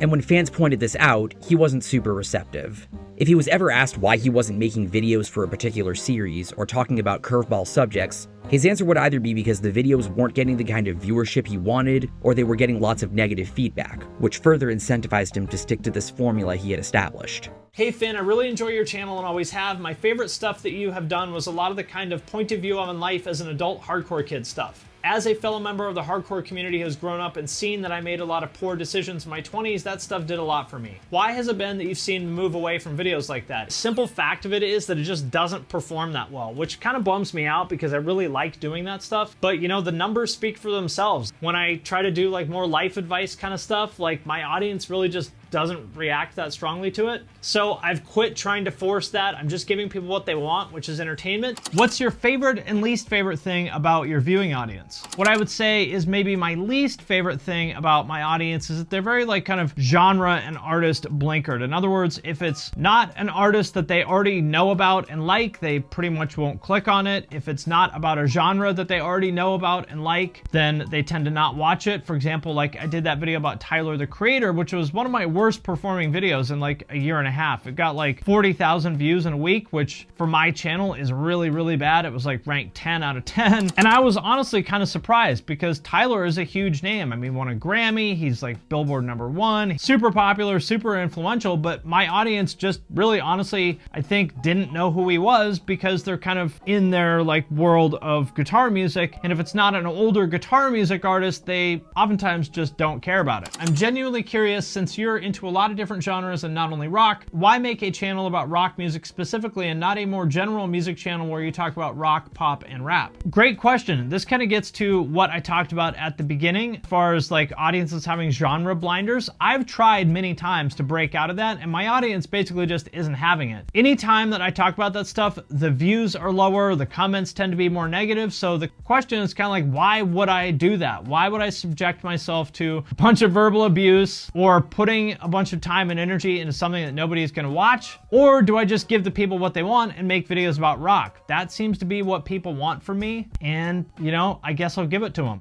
Meanwhile, all the personality and energy that was once a prominent aspect of Finn's content was relegated to the second channel. He felt there weren't as high of stakes there and less risks with the kind of stuff he would post there, to the degree where you almost wondered if he wished this were his main channel.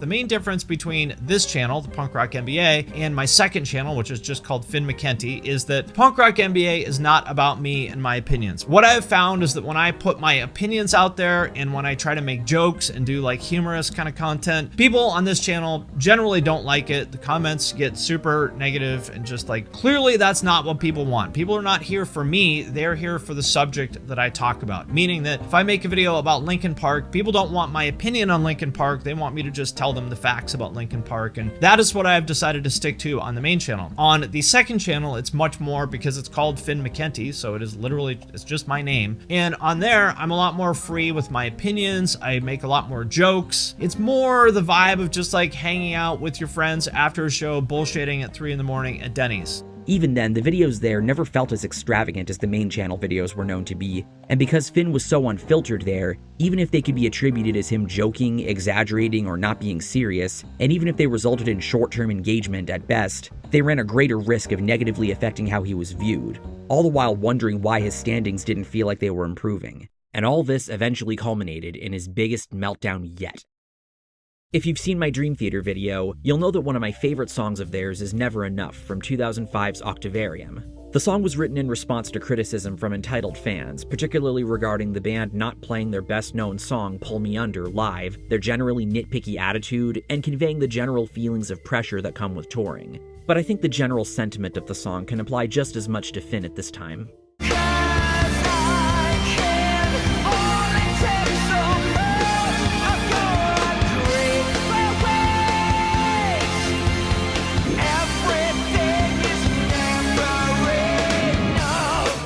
On April 17th, 2024, Finn uploaded a video on the second channel of a bracket game about what the most important genre of metal is. Spoiler, thrash metal won, and given the role it played in metal's trajectory in the decades following its inception, that honestly seems like it's objective fact, so well played. On this video, he received a comment saying that it's impressive that he's been able to crank out consistent content about one subject, that they enjoy it nonetheless, and they look forward to him making more and more videos about nu metal. Reading that comment, it seems sarcastic at worst, but not meant to be a put-down since they did say they enjoy the videos, but it inspired a greater discussion on the second channel in the form of a video titled, "These People Really, Really Hate Me." Today, we're going to have a semi-serious conversation. A semi-serious conversation here about some people who are not fans of me and my content. And what I don't want this to be is another one of these videos where some YouTuber complains and rah says, poor me, I'm burned out, blah, blah, blah. But it is true that I am very burned out, and I think these people have some valid points. But what I don't want to do is just argue with a bunch of people who don't like me. So what I'm going to try to do is turn this into a larger conversation that hopefully you can maybe learn something from, because again, I don't want this to just be like, you know, YouTuber guy talks about himself and how people don't like him and stuff like that. Although I will do a little bit of that. I've seen videos from Finn that were not good. Some I even claim to hate. But there's hardly a video he's made that's as uncomfortable of a watch as this. This is the video where Finn admits to feeling burned out from both regurgitating his video topics due to feeling like he's run out of ideas and the consistent negativity he's meant to deal with. I made a video the other day, or a couple weeks ago, called like why metal peaked in the 2000s. And a lot of people basically made the comment of like, haven't you made this video before? And they're right. And I think this guy is right too. I have run out of things to talk about. I think my content absolutely is rehashed, and I think it's stale too. And I'm not super happy about that. He goes all in on saying that he's been pigeonholed into a niche where all he can talk about is millennial rock and metal music, comparing it to sites like Loudwire constantly posting articles about legacy acts because it's what gets clicks, and goes out of his way to blame the audience for it. It's because of them that he can't make videos about anything else because nobody will care and it'll get people complaining in the comments, ignoring how that's kind of a contradiction because they wouldn't be complaining if they didn't care.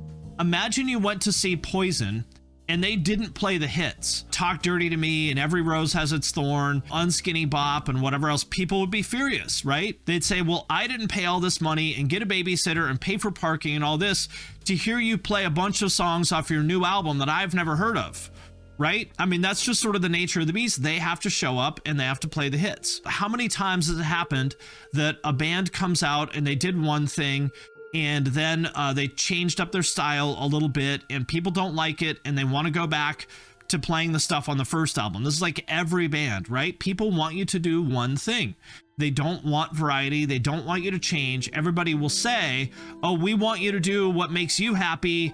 We want you to do what you're interested in. But when it comes down to it, that's not really what they want. What they really want is for you to play the hits, right? Like nobody wants Poison to make a country album, right? That's just how it goes. There's a very, very, very small number of creators, like say, you know, Asmongold or PewDiePie or something like that, where they're sort of able to talk about anything. Like Asmongold, you know, he does reactions to just about anything and gets hundreds of thousands of views on them, and that does great because, you know, for whatever reason, he's been able to make that work. But that's not really realistic for most people. And I've tried a lot. Can you do both, play the hits and do new stuff? Well, whenever I do stuff other than like millennial rock nostalgia, it gets low views and negative comments. So I don't know what to do. I mean, I just think, I think maybe I'm just not good enough at it. What makes this video even sadder is that the live chat tries desperately to bring Finn back to earth and snap him out of the crash out that he's having before their eyes by saying that running the channel needs to be just as much about what he wants to do as it is what the audience wants, and he just dismisses it out the gate. That's the point you're missing. So Wikipedia style videos on both band history and the stuff you want to do, you're not going to watch a video. If I tell you how to get a raise at work, which is what I would want to talk about, you're not going to watch that. You come to me to hear me talk about rock music. You don't want to hear me help you with your career, which would probably be the thing I would enjoy talking about. What? What are you talking about? He makes it clear with that response that he's unhappy with the direction his career has been going in and wishing he could talk more about business-oriented stuff. The chat even mentions that before Finn became the nu metal guy, he was seen as a guy who would break down different types of music and bands, and he disagrees, claiming that all he was ever known for was talking about rock music that millennials like. It kind of hurts hearing him say that about himself, because the big thing that made his early content so special wasn't just that he was talking about bands from the 2000s that people like me like, it was the business angle he approached them from that was so fresh, and he had chosen to sacrifice it because he thought it wasn't what anybody wanted to hear. The reason why people hate me is indeed because I say things that people don't want to hear, which is sort of what I was talking about earlier, which is that audiences want you to confirm the things that they already believe. That's basically the only way to make a living making content, is by telling your audience what they want to hear. And if you tell them something that they don't want to hear, well, then they stop watching your videos and you stop making money. And I've been willing to have a lot of unpopular opinions, but you know, it's like, really, if you notice in the past couple years, I completely took all the personality and humor and opinions out of my main channel videos because it made people so mad.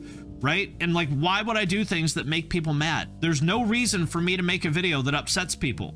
If anything, those things that people don't want to hear boil down to condescending to music fans, being dismissive of modern acts that they like and want to see be the next arena headliners by calling them derivative, uninspired, and stuck in the past, and whose audience primarily consists of incels, and that's why they'll never break out, all while saying that the only interesting music going on right now is in pop and rap, saying that the rock and metal scene has a major problem with racism, sexism, homophobia, and transphobia, and insinuating that the only reason rock and metal fans don't like certain genres or artists is because of subconscious bigotry due to the fact that these artists aren't straight white men. Yeah, can't imagine why some people wouldn't want to hear a person say shit like that. This shouldn't be a shock, and you can call it closed-mindedness and wanting to live in an echo chamber all you want, but the fact remains that people don't like being insulted like that, even indirectly. This is exactly what Nick Nocturnal warned you about, or have you forgotten? He then takes the video in a related direction by talking about how out of control the hate dim for him has been getting. He shows tweets of people making indirect threats towards him and his wife, who gets referred to in one tweet as a fascist, because apparently having some anti-woke opinions and making videos about them makes you a fascist. And it's even gotten to the extent where he guested on the podcast Constellation, and someone commented on the video calling him a transphobe and a sex trafficker. Jesus Christ, now they're just making shit up about you. Like, literally nothing about this is true at all. Like, this is just straight up fiction. If you think my opinions about music suck, that's totally fine. Totally fair. Like, you're allowed to hate my opinions. But does bro live in CNN? How many people think I'm a transphobe? Like, this is one of the things people say about me all the time, is that I'm a transphobe. For the record, is completely untrue. Go find one negative thing that I've ever said about trans people, and you can't, because it's never happened. I have never said a single negative thing about trans people in my entire life, and I never will, because I am completely supportive of trans people. I always have been, and I always will be. The end. And yet somehow people just like decide out of nowhere that I'm a transphobe, which is completely untrue. And then obviously a sex trafficker. Like, this is just insane. The reason why he's calling me a sex trafficker is because my wife is Vietnamese. Well, she's American, but she's of Vietnamese descent. This is where the horseshoe theory becomes real, of these like super online, terminally woke people reveal themselves to actually be ignorant and racist.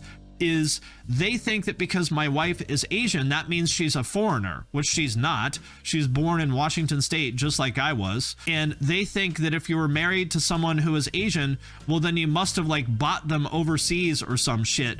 Which is like, if you think about it, that's kind of like ignorant shit that like your racist grandpa would say, right? Again, like, I mean, this is funny, but think about this. It's like, there's 2 points I want to make here. Number one, for creators, like, how do you think it makes people feel, you know, for me to go look at the comments on this PlayStation podcast I was on, and then I see that someone's calling me a sex trafficker. Like, if you think my opinion on Deftones sucks, fine.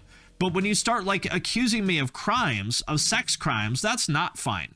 Yeah, this is too far. I've been very critical of Finn throughout this video, but I would never say something like that. Anybody that says shit like that about somebody with no proof is a scumbag in my eyes. And I think that now is a good time to make clear, if not reiterate, that I don't hate Finn. Despite everything that I've said in this video, even the harsh sounding parts, I still consider myself a fan of his work. The big reason I've been as critical of him as I am, even in the years before I came up with the idea for this video, is because I believe he's better than this, better than he has been. And after a video like this, my biggest hope for him was that this would be a sign that now more than ever, a change was in order. So you think I'd quit? Yeah, of course I'll quit. I'm hoping that I can keep doing this stuff for the rest of this year, and then probably I'll quit. Like, what else is there for me to talk about? What do you want me to make 50 more videos about Limp Bizkit? I've been doing this for 7 years. My audience will not let me talk about anything else. So what do you want me to do? As far as my future on YouTube, I'm going to keep doing it as long as I possibly can. But I mean, I think as long as people sort of force me into making content about 2000s rock music, there's only so much longer I can do that. I'm hoping I can keep doing it at least for the rest of this year, but we shall see. Well, after 4 more videos on the second channel and 1 main channel video about the Doom soundtrack that were likely scheduled to go up over the next week, Finn posted 1 final update video on April 30th. There was no intro, no script, no background music, and a minimal number of edits. Generally speaking, it was probably the rawest thing he had ever uploaded on YouTube. Listening to how he sounds in this video, you can tell he feels absolutely dejected and fried after that meltdown, because the goal of this video was to get a similar message across after that last video, but in a calmer and less boisterous tone of voice. If you watch my second channel, I did a video like this last week, at least as of now, as the time I'm recording this, it was last week. The stuff I'm going to talk about here, I think I talked about a lot of that in that video, but it didn't really come out the way that I wanted it to. I think I maybe came off a little bit more whiny or something like that than I wanted to, so I thought I would just try again on this channel and hopefully express myself a little bit better than I did in that video. And to put it simply, this video was a cry for help. Not because he was having thoughts of unaliving himself, but because he was lost and unsure of himself, what he's doing here, where he's going with his channel, who he even is anymore. He says that he hasn't been happy making these Wikipedia summary videos because they don't have the value and character that his early content did. He also says that he wants to make videos like he used to because he recognizes that there's something special about those videos that's missing in his current content. But it's hard to figure out what to do when the videos on things that actually interest him don't perform as well as he hoped they would, and don't receive the positive feedback he was hoping for either. He acknowledges that the poor feedback may have to do with how abrasive he was in certain videos. That's definitely been a problem in my life, that I tend to express myself in a way that, you know, a lot of people find to be off-putting, especially people with, I would say, more of like a creative kind of mindset, because the way that I express myself is just like very straightforward. Partly because I'm like almost definitely autistic. Second, because I think the way my brain works is like, my brain does not work like a creative person's brain. My brain works more like an engineer or an accountant or something like that, where I would just say like, here's what I believe to be the facts. And I think creative type people sort of don't really appreciate that, and that's been a struggle for me basically my whole life, because I've worked with a lot of creative people. He once again confirms that he made the decision to just make videos about facts about bands the audience likes, even if he isn't a fan of the band, like with Deftones and System of a Down, and it put him in a cycle of making videos like these that are bound to go over well with everyone, but also wanting to challenge himself to make videos about things that are more of interest to him that will in turn challenge the audience. The video also has him open up about the stress he deals with from running his 2 channels and dealing with negativity. I've never had problems sleeping in my entire life. I always slept like a baby, no problems at all, until 2020, I think, is when my channel started getting bigger. And at that time, like I said, I was still taking a lot more chances with my content, and I was sort of willing to put myself out there and say things that people didn't necessarily want to hear. And I started having problems sleeping. I would wake up in the middle of the night, like, I think they're like basically like little mini panic attacks, like wake up in the middle of the night gasping for air. I would have trouble falling asleep, and it's gotten better since then, but I still have, like, I wake up at like 4:30 a.m. most days, not because I want to, but just because like that's when my body wakes up, and I've had to take like sleeping medication and stuff like that. I've looked into every possible physiological cause. I've taken sleep studies. I've had every hormone and metabolic panel you could imagine done, and all I can think of is that it's related, and I've talked to doctors and stuff about it, all I can think of is it's related to stress. And what is the biggest source of stress in my life? It's people on the internet saying terrible things about me. He makes sure to clarify that this isn't meant to be sympathy bait, and I don't think I'd go as far as to say that it is. I might not be a huge YouTuber, but I can only imagine how stressful it must be to have so many people talking about you, especially in places you don't have direct access to. I've said before that this is why I sometimes feel the need to count my lucky stars that I'm not super huge on here, because although I would love more people seeing my videos, it's hard to imagine how I would handle all that attention. But what's also unfortunate about this is that it's partly his doing. I don't mean that in the sense that, oh, he brought it on himself by saying all that stupid shit, although that is accurate. But Finn has admitted numerous times that he reads all his comments in DMs and reads posts made about him on sites like Twitter, Reddit, and Lord knows where else.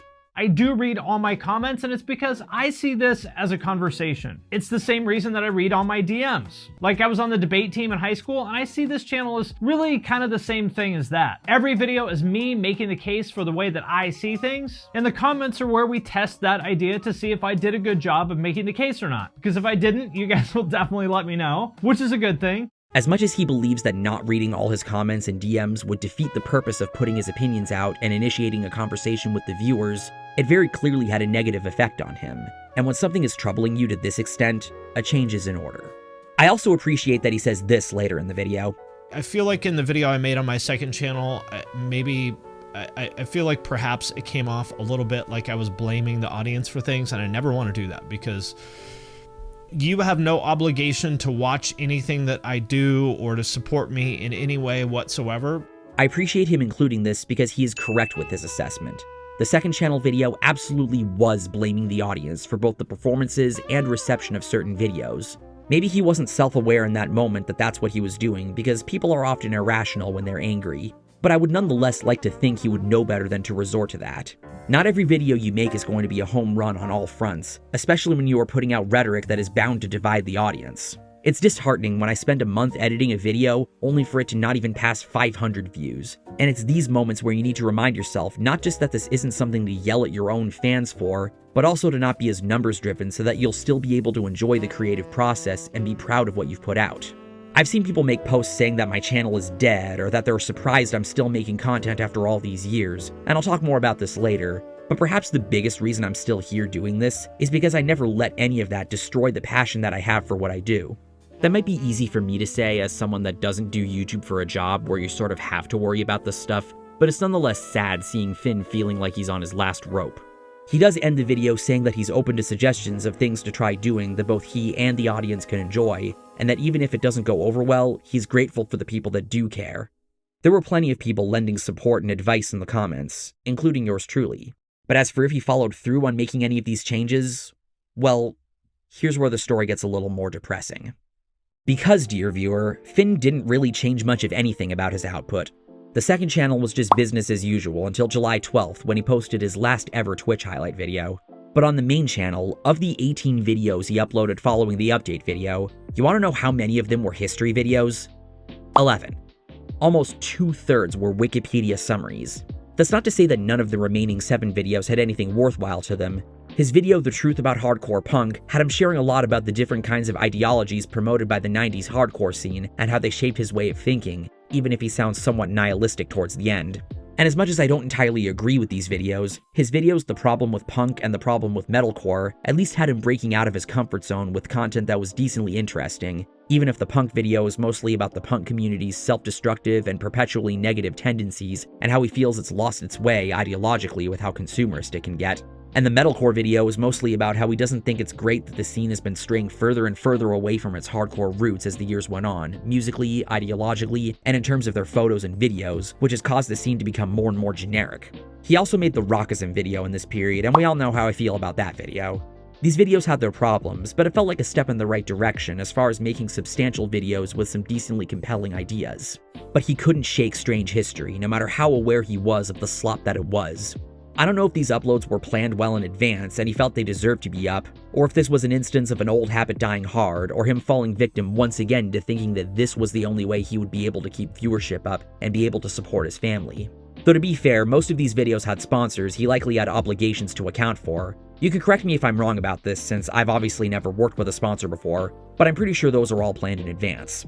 All I do know is that it did feel a little disappointing that, whether you think he was being genuine in that update video or not, he wasn't allowing himself to commit to making the kinds of changes that would help him to reach a fair compromise with being able to keep things fresh, making different kinds of videos that fall more in line with his interests within music and business, while keeping his viewership and revenue earnings up and not alienating his audience while doing so.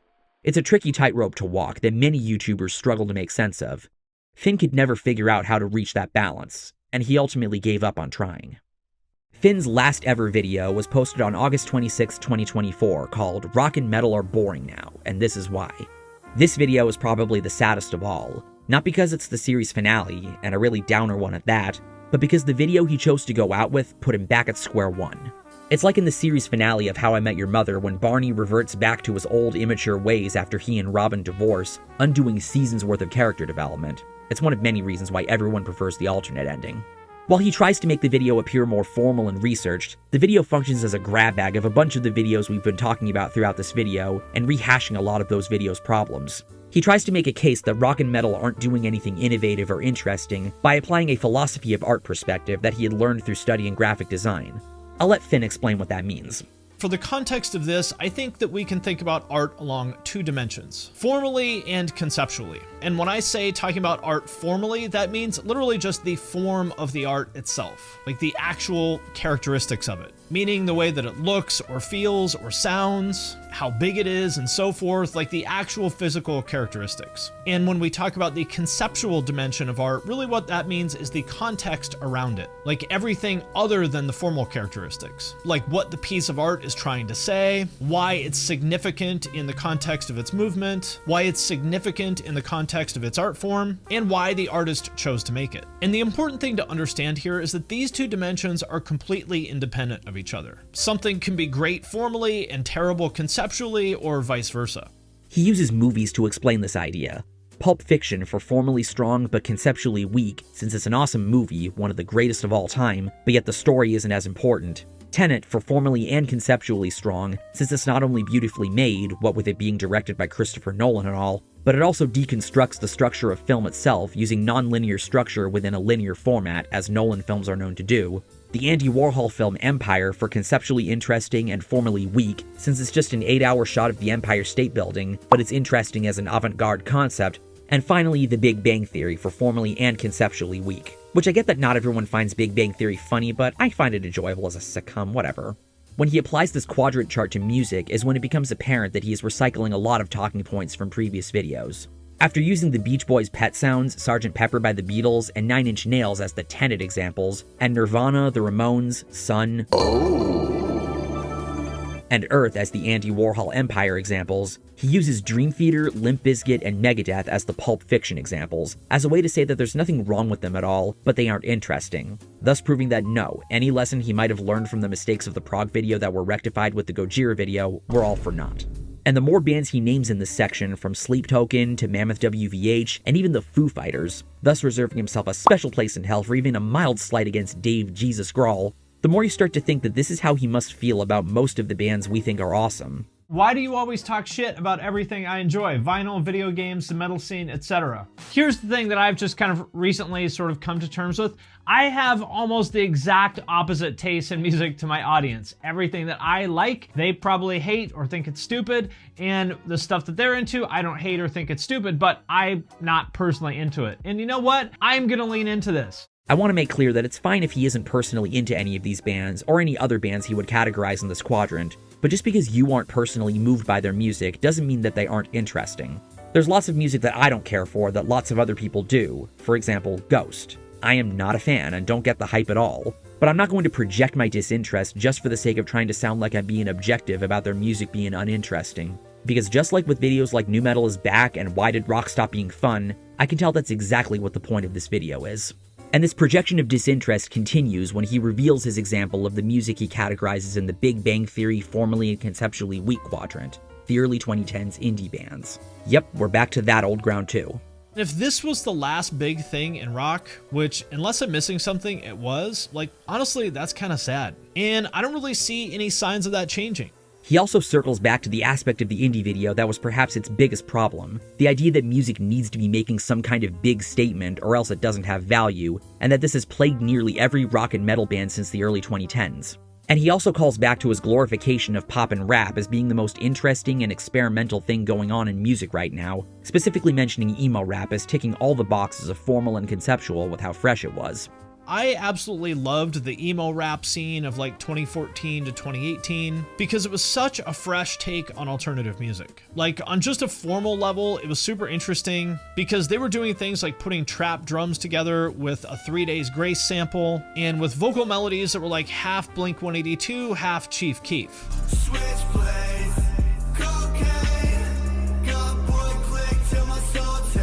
And conceptually, that was also really cool because it sort of did the same thing as Nine Inch Nails, meaning that it just sort of questioned all these fundamental assumptions that people had about alternative music being a thing that you had to make with a traditional band of bass, drums, guitar, and vocals. But for whatever reason, the emo rap scene sort of ended up going backwards. Most of these guys stopped making these cool, innovative emo rap songs and started making, in my opinion, kind of generic pop punk that sounds like Blink wannabe bands from 2003, and that pretty much killed my interest in the genre. Really? Even after all the hyping up of this music as being the most revolutionary thing to happen to rock, even though we've established before that this isn't rock music, not even your precious emo rap is safe from this. Finn never struck me as being a mean person, even when he said some pretty condescending and dickish things, but this video felt like he was pulling no punches and stepping on everyone's toes. No one was safe. And nobody knew it at the time, but after this video, that was it. He never said goodbye, didn't make it known anywhere that this video would be his last, he just quietly slipped away. In hindsight, looking back at this video, I find myself wondering if this was the plan. Because if it was, then the video almost functions as a final fuck you to the rock and metal scene and all that stand by it for not heeding the warnings that he'd been giving over the years. In his mind, the writing was on the wall that no one had any interest in listening to him on this, so if that's the way it's gonna be, then he's just gonna not stick around. They clearly don't want his help, so it's no use trying. You can't force your rhetoric, and you can't force people to listen. I don't feel hurt or insulted by this. I feel more pity for Finn than anything. I feel sorry that he lost his faith in the scene, along with his ability to believe in himself as an advocate for the scene, to the extent that this is what he felt was his best course of action. It's almost cryptic that this was the very last thing he said in the video, with none of his usual outro statements following. So if it's time to say goodbye to rock, well, I think it had a pretty damn good run. Because that could apply just as much to his YouTube career. I remember it took me a month or two before I noticed that I hadn't been seeing Finn appear in my subfeed for a while. I wondered if he had run out of ideas, if the hate was becoming too much, if he was going through a rough patch in his personal life, or had some pressing matters to deal with that took more precedent over making YouTube videos that he didn't feel was necessary to publicize. I even speculated the idea that he might have seen what I had to say about his Prog video and my Dream Theater video, and felt discouraged, even though I wasn't even harsh towards him in that segment of the video, nor was it me trying to start drama with him. That goes for this video too, if it wasn't clear enough. My intention is not to start drama or piggyback off it. It's to analyze what happened that pushed Finn in the direction that he went in, and what we can learn from it. If anything I've ever said towards him has had any negative effect on him mentally, I apologize if that's what happened, as it was never my intention. Whatever the case was, he wasn't posting any videos on YouTube, and I was no doubt not alone in wondering what had happened to him. I wouldn't get an idea of what was going on until a viewer commented on the community post I made wondering what happened. Shout out to Mr. James U. Jones for leaving this comment because it was really helpful. His comment reads, "For context, I found this on a comment from one of his recent videos, apparently taken from his Discord server.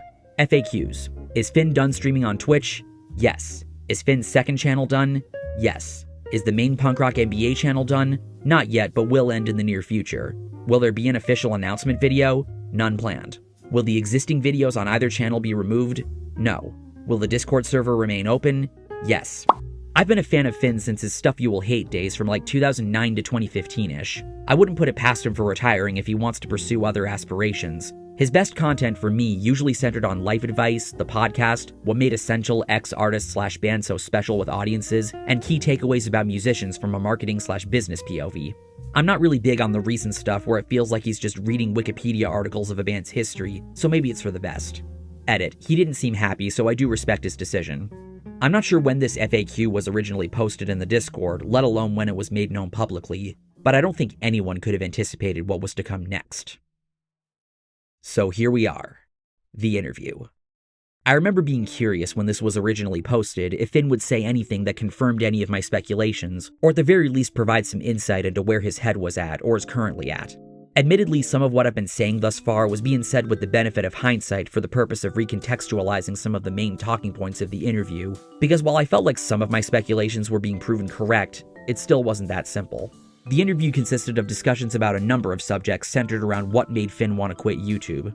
Some of the bigger things he mentions that pushed him in that direction were his dislike of the negativity bias that exists in the rock and metal scene and on the internet in general, and how it drives people to talk about drama for clicks, such as the then recent controversy surrounding Linkin Park reuniting and replacing the late great Chester Bennington with Emily Armstrong from Dead Sarah, and her connections with Scientology and previous association with fellow Scientologist, former That 70s Show star, and convicted rapist Danny Masterson. And calls the band washed up since 2004 for some reason, which, no. It's just something for people to talk about. It's just conversation fodder. It's news, you know? It's just everyone because needs to these grab. like smooth-brained, low vibration people just want some negativity to fucking blurt out their dumb fucking opinions about. He also talks about not liking having the name recognition and nostalgic appeal of what you're covering being the basis of your success online, as well as the death of the monoculture, and how that's a significant reason why there haven't been lots of breakout stars and major touchstone moments in pop culture. Because while people can get big on social media, it's a niche thing at the end of the day that doesn't translate well to long-term, real-world success, which are all interesting conversations I sometimes find myself thinking about. But the rest of the things he mentions that made him want to leave are what really confuse people. A thing that I could sense for a while was bothering Finn about his success on YouTube was the kind of audience he had. In addition to their caring a lot about news and content related to bands at least a decade into their career, he resented how they seemed to look down on bands that become successful. It is so bizarre to me. This is another reason why I'm so glad to be done with this shit, is like, just, it's so bizarre to me that there's a world in which people don't want to just accept that supply and demand is a thing. Yeah. Like, why should a band have to apologize for the fact that like people want to buy their shit? Right. It's not like, am I doing something wrong? Like that 10,000 people want to go see us, and like, what should I charge them? Should I make less money? Like, would you do that? Like, would you tell your, hey boss, you know what? I don't really think I'm worth $25 an hour. Like, can we cut me down to 19? Of course not. This concept tied into his view of why it is difficult for bands to make a living. They have to rely on consistent touring because they can't make money any other way since their business model isn't as evolved as more popular artists, which is a major aspect as to why those artists are more popular. His view of the kind of marketing the bands in the scene should be implementing is that not doing so is what holds them back, and the fact that people in the scene, both bands and fans alike, weren't accepting of this made him feel like he wasn't wanted or needed. I know in the rock world, like literally the fucking only thing they care about is live events, like live ticket sales. That is the only thing rock people care about. The end. Yeah. Like nothing, everything else is bullshit to them other than live ticket sales, which I think is incredibly fucking stupid, but that's how they think. What do you think they should be focusing on? Well, I mean, for me, I sure wouldn't want my business to depend on having to travel 200 days a year. Right. Because that's not sustainable. That's a good way to fucking wreck your mental and physical health and relationships. Oh, yeah. I mean, you can't do that. I mean, even people like, say, corporate execs that travel that much a year, like it's fucking, and they're doing it, you know, they're flying, they're getting hotels and stuff. Yeah. It still fucking destroys you. Oh, yeah. Like, that's not sustainable. So, I mean, I certainly, like, if you can't make money, if you're getting millions of eyeballs on your shit and you can't turn that into money, like, you suck. You know, like, if the only way you can think of to monetize that is to fucking go get people to show up to a venue, like, that's just, you suck. Like, how could you, like, how could you not do they should that? be monetizing through like products and stuff like that? I don't care. Whatever. They can do whatever the fuck they want. I don't care. I'm not going to tell musicians are a lost cause. Like, they can do whatever the fuck they want. I don't care. As I said in the intro to this video, these were very blunt and crass statements, and it clouded whatever truth there might be to his ideas underneath the harsh exterior. Because whether we want to admit it or not, these are problems that exist. And what's perhaps the biggest reason why it so often feels like progress isn't being made in music lies in these problems. But the way in which these ideas were being communicated in the interview made him come across like he was once again blaming the scene and the audience for what made him want to quit. It's what made a lot of people view the interview as Finn trying to give one final fuck you to everyone, or even speculating that he might have been trolling to get one last rise out of everyone before turning his back for good. But nothing was as much of a blow as the big thing that got everyone's eyes to widen. After he talks about his resentment for how much his content was reduced to reading Wikipedia articles, And I always loved it because you did present the facts. It always felt like unbiased. But then like you would throw in some jokes and like your opinions on stuff, and it was like fun. I stopped doing that though because it made people angry. I noticed that. Yeah, I'm just here to give the people what they want. Right. If they don't want my jokes, then I don't give them my jokes. He clarifies something about his decision to quit YouTube. Like, is that why you started making videos, just because of all the negativity? No, it's because like I don't really have any interest in music, so I was just doing it for the money, and I hit my financial goals, and so there's really just no reason for me. Like I don't have to keep doing it. And this was the big thing that stuck with most people. I do not believe him when he says he doesn't care about music and never has. From all that I've described about his upbringing and even his employment history leading up to the start of his YouTube career, music was always an omnipresent aspect of his life. This is a guy who grew up going to hardcore shows and making fanzines, built friendships with dozens of people he knew from that community, saw many bands that we know in their earliest stages, became friends and colleagues with many musicians and producers in the modern rock and metal scene, and even worked jobs in marketing that centered around music. And that probably only scratches the surface. These aren't things one does when they don't care about music. They also wouldn't put as much stock into the discussion about the state of rock and metal if they didn't care about it. They also wouldn't speak so enthusiastically about genres like hardcore, power violence, straight edge, pop punk, the early alternative metal scene, classic metalcore, and have a whole series dedicated to bands they think should have been bigger if they didn't care about music. Finn's main passion was marketing and business, that's obvious. And there were definitely certain bands and genres that he didn't have much vested interest in, at least compared to the audience, but music was always a part of him, which is why marrying these two subjects came so easy to him when establishing his channel's identity. I said, what do I want to do for, what would be my dream job? I said, I want people to pay me to make videos about music and action sports, because those are two things that I'm passionate about, and I like making videos. So the question then becomes, why would Finn say he doesn't care about music when there's a mountain of evidence to the contrary? Many people, including myself, theorized that he had simply fallen out of love with music, or at least rock and metal, and when you put that in context with all that he had said about his frustrations with the current scene and its unwillingness to change, either musically or in terms of the business surrounding it, it makes sense why that would negatively affect his relationship with the music.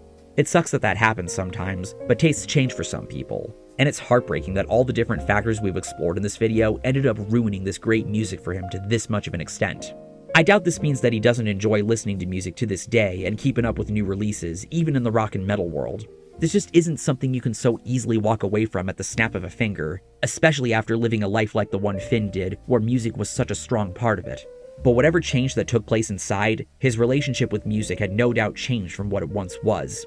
I personally think he might have worded himself badly or left certain details out that would have made his feelings about music more understandable, which is due in part to the nature of speaking unscripted and not having much in the way of prompting, but that's just me.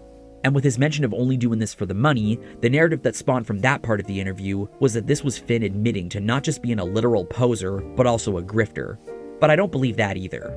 If this were really only about money for him, then given what he says in this video from 2019, all I want to do is pay the bills and not have to worry too much about money. And I've been able to get to that place. Took me a long fucking time to get here, but I did it and crossed my fingers. Hopefully I can keep doing it. He would have quit a long time ago when he met his financial goals.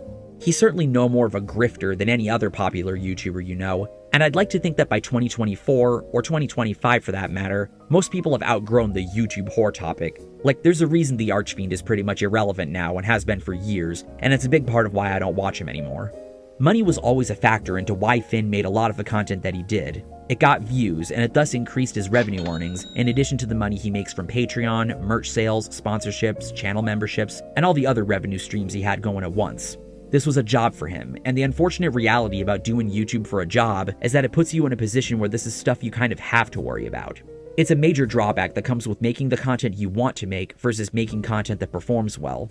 There are many YouTubers that are fortunate enough to be able to have a sustainable career doing both, but for others, it results in them having to get multiple videos out that are essentially filler content that they aren't as passionate about, which also sucks to see as a viewer. And they need to upload at a consistent rate, weekly, 2 or 3 times a week, even daily. That's just the nature of YouTube as a platform, and it's pretty soul-crushing to think about when thinking about our favorite YouTubers and all that goes into doing what they do, even the ones that are able to spread their uploads out and post when they please. It's the biggest reason I personally have never had much interest in trying to make what I do on this channel a job, which this isn't to talk down on anyone that does, this is just how I feel. It wouldn't be the worst thing in the world, but it would call for a lot of changes to be made to my lifestyle and even my content in order to keep what would essentially now be my business afloat and be able to be financially stable. That very often leads to burnout with people in this field, maybe even resentment over the life that they chose, to which they then come to the realization that something needs to be done to remedy this so they can keep whatever passion they have for what they do alive, and they'll sometimes also take a hiatus to figure things out, as was the case with Nick Nocturnal this year. This leads to part 1 of what killed the Punk Rock MBA, what I believe is the real reason why Finn quit YouTube. Burnout. Throughout each era of his career, he was releasing videos multiple times a week. YouTube is known to reward channels that upload frequently by letting the algorithm pick their videos up and recommend them to more people, and thus their views and sub count go up at a faster rate. Even if certain videos ended up going down as throwaway, Finn still wanted them to meet a certain technical quality standard he had set for his content. And with how demanding YouTube is that you adhere to this strategy, it meant that he was working harder and harder on his videos and making sure they were good by his standard so that he could get them out quicker, and that proves to be draining for a lot of creators. It essentially transforms their relationship with YouTube from what it once was when they started out, where it's now basically become their life. It was becoming more and more stressful for Finn to keep this up with the kind of effect it was having on him in more ways than just mentally, and so detaching seemed like the best course of action. To him, it was hardly different at all from other jobs that he had walked away from due to feeling fried and miserable, especially considering part 2 of the real reason that more or less goes along with part 1. He hated the videos he was making. This is something he's admitted to more than once in his later update videos, that he wasn't liking the direction his content was going in. He had gone from an excited and enthusiastic music fan exploring it from a business perspective, to making videos that hardly offered any real value outside of simple entertainment. This doesn't just refer to the strange history videos. I'm also talking about the Big 4 videos, the pure cringe videos, the videos about albums fans hated, bands changing their sound, cover songs, side projects, etc. Compared to the insight and personality of his early content, these videos really only existed just to give Finn something to upload that seemed safe, and that he felt would be mildly entertaining for the audience, as well as keep his numbers steady. He had run out of a lot of his more compelling ideas for videos, so he resorted to slop. He resented this, but didn't feel like he had a choice in the matter, considering running his channels had become his livelihood, and it sometimes requires some sacrifices to be made to keep it going. This made him a slave to the numbers, which is part 3 of the real reason why he quit that kind of also goes along with the first 2 parts. No matter how bland and devoid of passion the strange history videos were, and no matter how repetitious the multitude of videos having to do with nu metal were, they wound up being some of Finn's best performing videos. When YouTube rewards you by having a video experience virality, the expectation from both the audience and YouTube itself is that you'll make more videos like that. When you experience such a high, you want to keep that streak going because it plays a major role in how your channel is able to grow. And since this was a job for Finn, he saw making videos he wasn't passionate about as a necessary evil, and kept at it until he decided he wanted to break free from being bound to the numbers game, as so many other YouTubers find themselves at some point in their lives. Recently, there was a big discussion going on about the state of metal YouTube, guitar YouTube, music YouTube, whatever you want to call it. I've always referred to it as the guitar/music entertainment community, since not only are there guys associated with that circle that don't specialize in metal content or content centered around being a guitarist, but there are guys associated with that circle that aren't primarily known as guitarists, like Davey504 and 66 Samus. The discussion was spearheaded by YouTube guitarist Bradley Hall, who also plays in the symphonic power metal band Twilight Force, in the wake of Nick Nocturnal announcing his indefinite hiatus. He lamented about how much different this community had become over the last 10 years, since the days when the likes of Jared Dines, Rob Scallon, Steve Terraberry, and my senpai Tyler Larson of Music Is Win were making fun and entertaining metal and guitar-based skits and songs that saw tremendous success on the platform. Hall commented about how nowadays it feels like lots of the prominent creators from that 2015 or so era have either slowed down, stopped uploading, or changed their content from what it once was. As somebody that's watched a lot of people from this community for years, it does sadden me a little when I see channels like these that did such great work in the past, mainly now doing reaction videos, gear reviews, or focusing more on YouTube Shorts. When I look at this kind of content, I can tell that it's clearly being made either for publicity, especially when covering a new song that's trending and giving them something easy to upload, or they're being paid to talk about the project in question. For fuck's sake, I made a whole meme one time making this exact point about Stevie T and how throwaway his content has become lately. This is obviously no hate towards anybody doing what they gotta do to get the bag. It's just that the content doesn't have the memorability and entertainment value that those skits and montages from back then did. Speaking as someone that also gets associated a lot with a community that most of the internet considers dead, I don't believe the GMEC is dead, but it's definitely changed from what it was 10 years ago, in my opinion for the worse. I think this could even apply to music reviewers as well to an extent, since there have been people I watch there such as Crash Thompson who announced their retirement, and others like ARTV who decided to pull back from doing album reviews like they're mainly known for. That's literally what the AR in his name stands for. Jared Dines then weighed in on the discussion as someone that's considered a high pillar of the community, affirming a lot of what Bradley was saying in his video. How it felt like content from this circle has been getting stale, how it's hard to keep the momentum up in terms of both creativity and viewership, how running out of your best ideas puts you in a position where you need to force new ideas or jump on trends, how stressful it is to worry about how well your videos are doing and obsessively checking your analytics, and other such woes that come with the territory of being a professional YouTuber. Along with that aspect of the conversation, I look at this "Is metal YouTube dead" discussion as speaking a lot to the nature of YouTube and the kind of content that gets popular in various eras, how creators evolve throughout the years, and what's expected from you as a creator by both the audience and YouTube itself. Like I said, YouTube notoriously incentivizes creators to box themselves into a particular niche if they want to be successful. There was a time when the concept of variety channels were more commonplace on the site, but outside of guys like Critical or PewDiePie who just upload videos about whatever random thing and still manage to be two of the biggest juggernauts on the platform, it doesn't seem to be a thing anymore. And because of the way the algorithm is structured, countless YouTubers have had to resort to releasing lower quality content that they can upload at a faster rate just so they don't go under. Otherwise, they burn out and come to the realization that a change is in order, and sometimes that change requires them to pull out. This is by no means unique to any singular genre or community on this site, so when I heard Jared say this in his video, "Complacency is the death of creativity," I could tell that this discussion applied just as much to Finn and the burnout he faced. He had become complacent making content he didn't really enjoy making because the algorithm validated it. He was overworking himself to keep his views up, keep his paycheck coming, and prioritizing his online relevance over all else until he saw the writing on the wall of what his content had become. But the stress of running a large channel wasn't the only thing he wanted to break free from, though this next thing is related to it. He may have denied this in the interview, but I think there's enough evidence to suggest that part 4 of the real reason why Finn quit YouTube was the negativity. As much as he was always one to say that he wasn't incredibly bothered by negative comments or social media posts, being quick to say that it says a lot about a person that they're willing to take time out of their day to waste energy writing such things about him, I think it's safe to say that we all know that's not true. And I'm not saying this to dunk on him. As someone that's also gotten his fair share of hate online for the takes I've given over the years, I do sympathize with that. But the truth is, it very clearly affected him and the decisions he made for his content. It was even to the degree where he calls a lot of these comments verbally abusive. Anytime that I talk about that stuff, the views are lower, the comments tend to be more negative, so the question is kind of like, why would I do that? Why would I subject myself to a bunch of verbal abuse? And as I said before, he was very open about reading every comment he got and even arguing in the comments too, and that gets really draining too.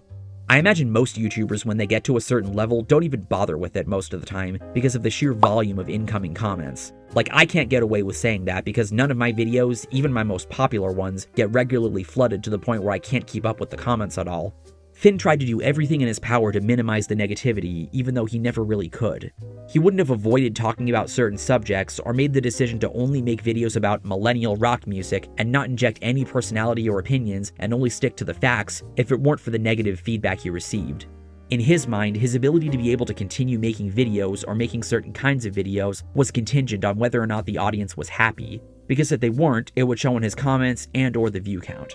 He couldn't figure out what to do that would be enjoyable and productive for both him and the audience. If he tried to do a video on something different that interested him, it wouldn't perform as well, which said to him that the audience just didn't care. Another video I did that I was excited about, I thought, well, you know, I sort of go in these cycles of like, on the one hand, I'm like, well, I'm just going to make whatever videos people want. And then other times I'm like, no, you can't be that way. You've got to challenge yourself to make things that you like. But whenever I do that, it doesn't seem to work out too well. For example, I made a video a couple months ago about K-pop, like how K-pop is the new emo, which I think was a good video. I think it's cool. And I was hoping that maybe it would get picked up by the K-pop. Like, I mean, I know that my audience probably hates K-pop, but I figured maybe if I sort of tied it into emo that maybe they would watch it. But no, it's the worst performing video I've done in years. So that didn't work out. And it's like, well, why would I put all this time and energy into making a video that nobody's gonna watch? And he would deal with people complaining about it in the comments or on sites like Reddit. It had basically become a never-ending cycle. In addition to what he said in the final update video about how it was affecting his sleep habits, it made him resent his audience for rejecting his more controversial takes that he was convinced were logical conclusions to reach, as well as videos about genres he was gravitating more towards, such as emo rap, and only seeming to want him to make videos about a narrow selection of topics and not say anything that might push their buttons too much. It's unfortunate that most people that subscribe to a channel don't do so with the intent of watching everything you post, let alone agree with it, no matter how proud you are of the content, but that's just how YouTube audiences are sometimes. Likewise, it can suck seeing something you made get lambasted, especially if it might not deserve feedback that toxic. But as Finn no doubt knew, negative comments come with the territory of being a public figure. The bigger your channel gets, the more potential you have to become a magnet for negativity and criticism. I've been there myself, and so have lots of the people I watch. And it reached a boiling point, especially by the time of that meltdown on the second channel, that Finn decided that enough was enough, and it was time to break the cycle. What didn't help was the final thing that I believe was the real reason he quit that also played into some of the previous parts: his disillusionment with the rock and metal scene and its audience. He didn't like how nobody in the scene wanted to do anything groundbreaking and different than the same old, that the fans weren't appearing to be accepting of new things or of bands or genres becoming successful in the mainstream, and that very few people seemed at all receptive to his ideas about business, his principal passion. He didn't see himself as being on the same page as anybody else, which led to him feeling like he didn't belong. As much as he was grateful to have an audience and anybody watching his content, there came a growing resentment for the kind of audience he had as time went on. He started seeing these people as nerds who only want to talk metal and whose interests didn't really align with his, and it may have even tragically caused him to lose his enjoyment for the music itself. And when he didn't want to deal with these people any more than he wanted to deal with his critics, he saw leaving YouTube as the only way out of the matrix. The interview ends with Finn talking about his current coaching venture on LinkedIn, a platform he's active on that he considers to be better for reaching more business-minded people to help with entrepreneurial endeavors, along with giving some tips for growing on YouTube based on his own experiences, such as the importance of branding, audience capture, and knowing your niche. Before I forget, I want to give props to Jesse Lee for doing the best that he could with this interview, because while I wouldn't call this a train wreck, it was definitely depressing to listen to, and I can only imagine how Jesse must have felt listening to Finn say the things he was saying. You can tell from the look in his eyes and the sound of his voice that he feels broken from this YouTube experience, but despite how vulnerable he was in the interview, he couldn't bring himself to be open about what it really was that killed his motivation to continue. I don't say this because I was wanting a moment where I could be like, called it, because I could care less about being right. All I and others really wanted from this interview was for him to be honest, not just with us, but also with himself. That's not to say that I don't think there was any truth in anything he said, namely the parts about not liking the content he was making and his disillusionment with his community. I believe that. But he was nonetheless too proud to admit to the true depth of the problem of what was pushing him in this direction, and that's what made this so sad. Following the interview, he lost over 10,000 subscribers on his main channel, putting him below the 600k milestone he achieved back in September, ironically after he stopped uploading, and roughly 6,000 on the second channel. Many other music commentators offered their 2 cents. Some were a bit dickish, others made valid points, such as how if this were really only about money for Finn, it wouldn't make sense to have a channel dedicated to music commentary of all things, especially with a primary focus on niche genres like metal and punk. The only person of note that was willing to come to bat for Finn was Tank the Tech, but outside of him, not many people came to his defense, especially if they saw the backlash Tank received. No matter if you were a fan of Finn's or if you never liked him at all, the commonality between these two sides was their shared disappointment. Disappointment at the idea that he might think lowly of music fans and musicians, the very people his content was designed to help. Disappointment that he wasn't showing the honesty in the interview that he should have, and how it seemed like he was saying the things he did to shift the focus away from what the problems actually were. And that's ultimately a big reason why I felt strongly about making this video, to zoom in on all the different factors behind what made Finn quit, because I knew from all the years I'd been following his content and listening to that interview that it's not as simple as people might think. The issue runs far deeper than only caring about money and having no interest in music. Some of you might be wondering where Finn is now. As stated before, in addition to his job with URM Academy, he's doing consultant work on LinkedIn and is very active with posting there. The first post he made committing to this had him saying that he's exhausted by all the cynicism that he both endured and contributed to, essentially proving parts 1 and 4 of the real reason why he quit correct, and that he wanted to make the internet nice again, now that he's free and liberated in this new chapter of his life. If that's genuinely how he feels, that's good for him. However, when he described this new venture in the interview, as much as it seemed like something more fitting for his primary interest in business, I can't help but worry that given his track record and current reputation on YouTube, his most public platform, there's a chance he might not be getting as much business because people might not be able to trust him. These people have the ability to research people that they're considering working with, and after finding out some of the more publicized things out there about him, they may be skeptical of what they could be getting into working with someone like him that has caused the kind of damage he has with his most prominent venture, YouTube.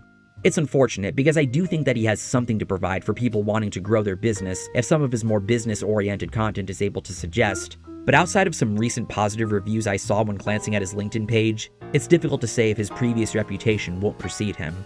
He's also active on Instagram, since I see him at the top of Instagram stories a lot when I open the app, and I sometimes see him liking posts there, which suggests that he still keeps an ear in the ground of the online world. It was actually through this that I found that he's apparently also promoting AI, which, as someone who's advocated for creativity in artistic fields, is not a great look. And I'm saying this as someone who isn't 100% against AI and does see it as helpful and practical in certain circumstances. I also glanced at his channel's community tab and saw that he still gets invited to do interviews on podcasts. But the negativity, of course, followed him over there, because as we know, the internet doesn't tend to forget things like this. Does Finn regret doing the interview? There's very little doubt in my mind that he likely thought that he chose to do it because he was getting annoyed by people asking him why he stopped uploading, and even speculating why he stopped, and he wanted to set the record straight in a way that would make him look like he quit on his own terms.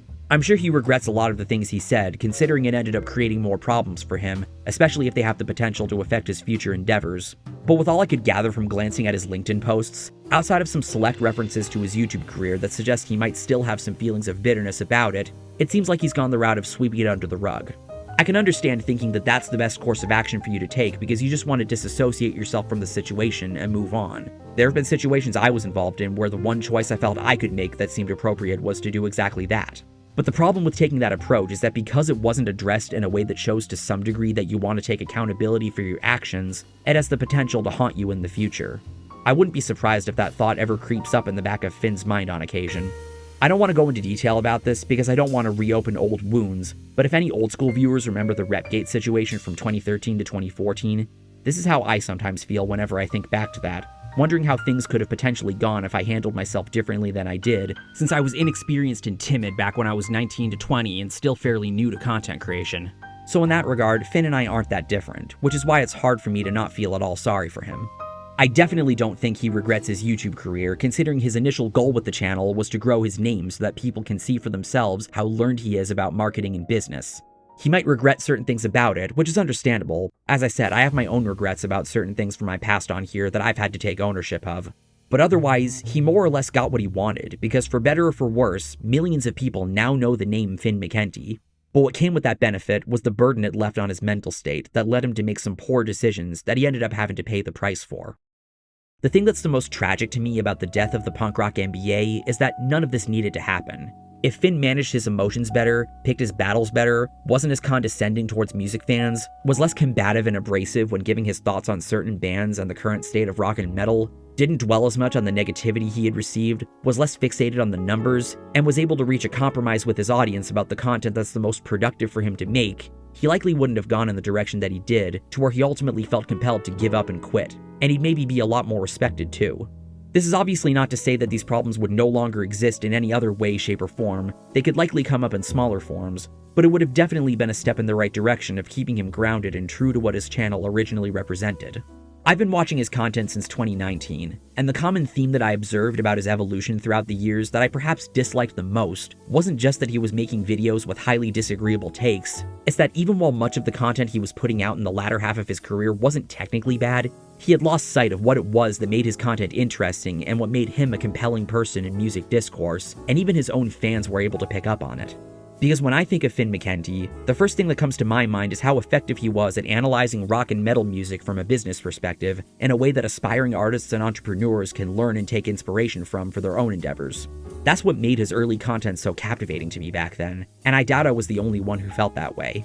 But as time went on and he dealt with the varying levels of feedback and criticism that he did, and made the changes to his content that he did as an attempt to accommodate it all and keep his numbers up, he strayed further away from the person he once was. A person that, in my eyes, was happier and having more fun. And the further he strayed away from that, the more miserable both he and his content had become. I was pretty bummed out after Finn's departure from YouTube was made official. Even while I was working on Best and Worst Songs of 2024, it was hard to keep the fallout from this story from entering my mind at all. It's why I was initially planning on doing a live stream sharing my thoughts that would have essentially been a more rambly and disorganized version of the script for this video, because I had a lot on my mind about this that I had a wanting to vent about, even if not everybody understood. I should clarify that I wasn't just bummed out because a YouTuber that I, for 5 years, considered a favorite and an influence had left and burned a bridge with the community he had amassed, but rather what it represented. There have been YouTubers I loved in the past, and still do, that retired from content creation and or moved on to the next chapter of their life, whom it was sad to see go, even as I wished them the best. For example, Coverkiller Nation.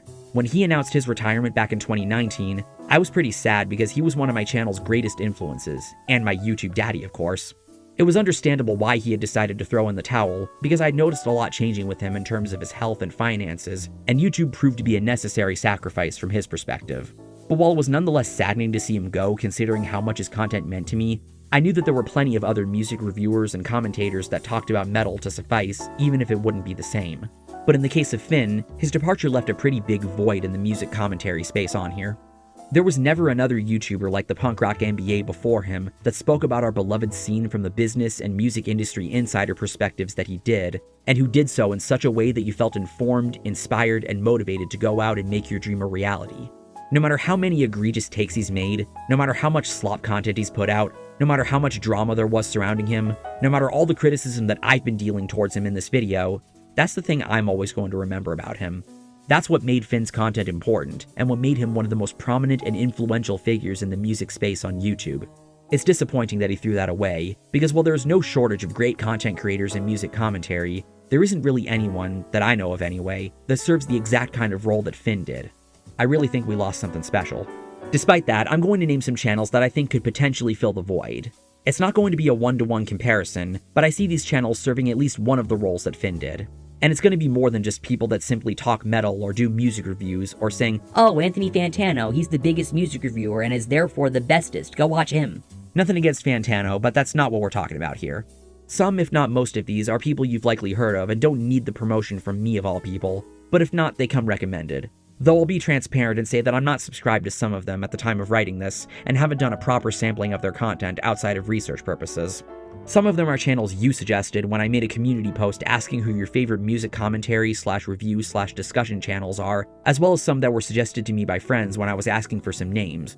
Whatever the case, here's who I think could potentially fill the Finn McKenty void. Well, there's me obviously, but that should be a given. But no, I'm not going to suggest myself, but I would still appreciate it if you subscribed if you haven't already, and this video compelled you to do so, if not watch more of my stuff to get a feel for what I do. Anyway, let's get started.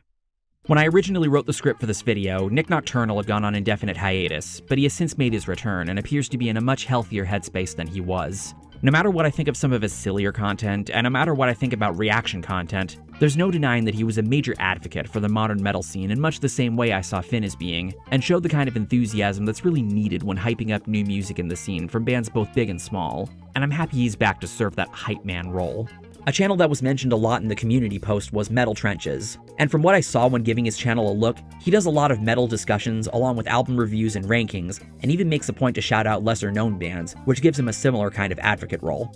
As far as general cultural commentary on music, from what little I've seen from Tank the Tech at the time of writing this, he's pretty much the closest I've seen to someone that follows in Finn's footsteps as far as the different kinds of things he covers. Plus his background working as a tech for various bands gives him a similar kind of insider perspective. Another guy that does a lot of cultural commentary on a lot of music subjects and genres is of course Coolio. His stuff has a bit of a comedic vibe to it, but you can tell a lot of research goes into his stuff. And if you like crazy editing, his videos have some of the wildest editing I've seen with this kind of content, the kind that always makes me feel a little insecure. Polyphonic is another person I think could fit well in this category. He's another person I haven't watched too much of, but if you like lengthy video essays on music-related subjects, he seems like a cool person to watch. For channels that have more of a focus on alternative music and related discourse, I'm of course going to mention ARTV, who for years has been my personal favorite music discussion and review channel. Lately he's been making a point to pull back a little from general album reviews, but a lot of his more topical videos are for sure in line with serving a similar role that a lot of Finn's content served. In addition to that, he always reminded me a lot of myself as far as the different kinds of topics he covers, along with of course the music he's known for covering. The Cozy Representative is another channel I know of, and he has a lot of videos about MySpace era bands, similar to what Finn did early on in his career. Neopunk FM is a channel I ironically learned about through Finn doing reactions to them on the second channel, and from what I've seen, the kinds of discussions their videos center around fall right in line with serving this kind of a role. Another channel that was suggested on the community post was the Punk Rock Review, which specializes in videos about old school punk and hardcore, the kind of stuff that I could definitely see Finn being really nerdy about. For more metal-oriented commentators, Become the Night is of course another guy I definitely want to make mention of, as he's another one of my personal favorites in this genre. Although he's been pulling back from uploading super frequently, and although he's known to be kind of a snob as he himself happily admits, a lot of his more recent content can be quite philosophical when dissecting the purpose of music, which, as I said in the Dream Theater video, functions almost like companion pieces to the kind of analyses Finn was known to give, along with of course applying a lot of music theory to them. Bradley Hall, more specifically on his second channel, does some similar things. He's been putting out quite a few videos breaking down the various musical aspects of a number of metal genres and explaining how they work. I see it as being a more nerdy and musically driven version of what killed the genre, or like how I would try to make those videos. I'm of course obligated to also give a mention to Wyatt X Him here, since a lot of the content he's been putting out as of late, while it's a bit niche for me personally, definitely has a kind of deep dive aspect when covering different topics within extreme metal. The Metal Tempest is another person I'm not currently subbed to, but when I glanced at her channel, I noticed there's a lot of topical metal discussions in addition to general music commentary. For music marketing content, there's a guy I recently subscribed to after Official GATG brought him to my attention as someone he's worked with, named Andrew Southworth. His stuff is a bit dry and structured more like tutorial videos, but from what I've watched, he strikes me as someone that's very knowledgeable about putting together ad campaigns for various social media platforms. I like to think of it as being the next step after you would implement the kinds of strategies Finn would describe. Another person I know makes similar marketing content is Mr. Jesse Cannon, aka Museformation. I'm a little biased with mentioning him considering he actually produced both of Gardens of Acadia's EPs, but from my experience making those EPs with him, he strikes me as incredibly intelligent when it comes to analysis of the music industry, and it's cool to see him bringing that to the online world. Also, I'm just now realizing Red, Yellow, and Blue is 10 years old this year, holy shit. Finally, I'll give a nod to Jesse Lee, since when I looked at his channel, I saw that he does a lot of music news coverage as well as interviews akin to what Finn did with his podcast. I know I'm probably forgetting some other people that make similar content, so if there's anyone else you can think of that you think serves a similar kind of role that Finn did as a commentator, business guy, or advocate for the current rock and or metal scene, feel free to drop some other names in the comments. I've witnessed a lot of controversies and downward spirals on YouTube in my time, but aside from maybe Muse's fall from grace, considering this was the person who inspired me to make videos, there's hardly been one that's felt as personal to me as this. Though to be fair, as far as I can tell, Muse and I are cordial with each other now, so at least a positive outcome came from that.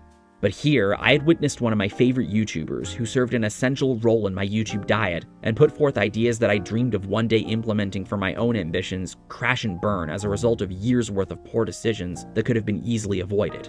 Many people in this part of the internet took this fallout as a sign that we need to set higher standards for the people that achieve popular status within this community. And while I don't disagree with that sentiment, I always saw the situation as having a deeper meaning to it. Finn McKenty is a cautionary tale about the dark side of doing YouTube professionally, of taking on the role of a prominent voice within a community and not being careful with how you present yourself or your opinions. Many people on this site fancy the idea of being able to achieve popularity and even making a living sharing their talents. That's been the YouTube dream for generations, but not everyone stops to consider what all comes with pursuing that aspiration. I'm not even just referring to the criticism you'll inevitably have to endure, but also the grind that YouTube puts you in of getting consistent content out fast about subjects your subscribers are bound to click on, and doing everything in your power to make sure it performs well, earns you the best return on investment, and helps your channel to grow at a fast rate. As well, maintaining a good reputation and not doing anything that might harm your standing too much. Taking risks with your content is necessary, either in terms of the type of content you're making, the topic of the video, or what's being conveyed in the video. But if you rock the boat too much, don't be surprised if you fall into dangerous waters and drown. Because if you aren't careful with how you proceed in an environment like YouTube, you might find yourself in a position like the one Finn found himself in, where your entire reputation is at stake. To a lot of people, he destroyed his chances at ever being taken seriously. But maybe it doesn't have to be that way.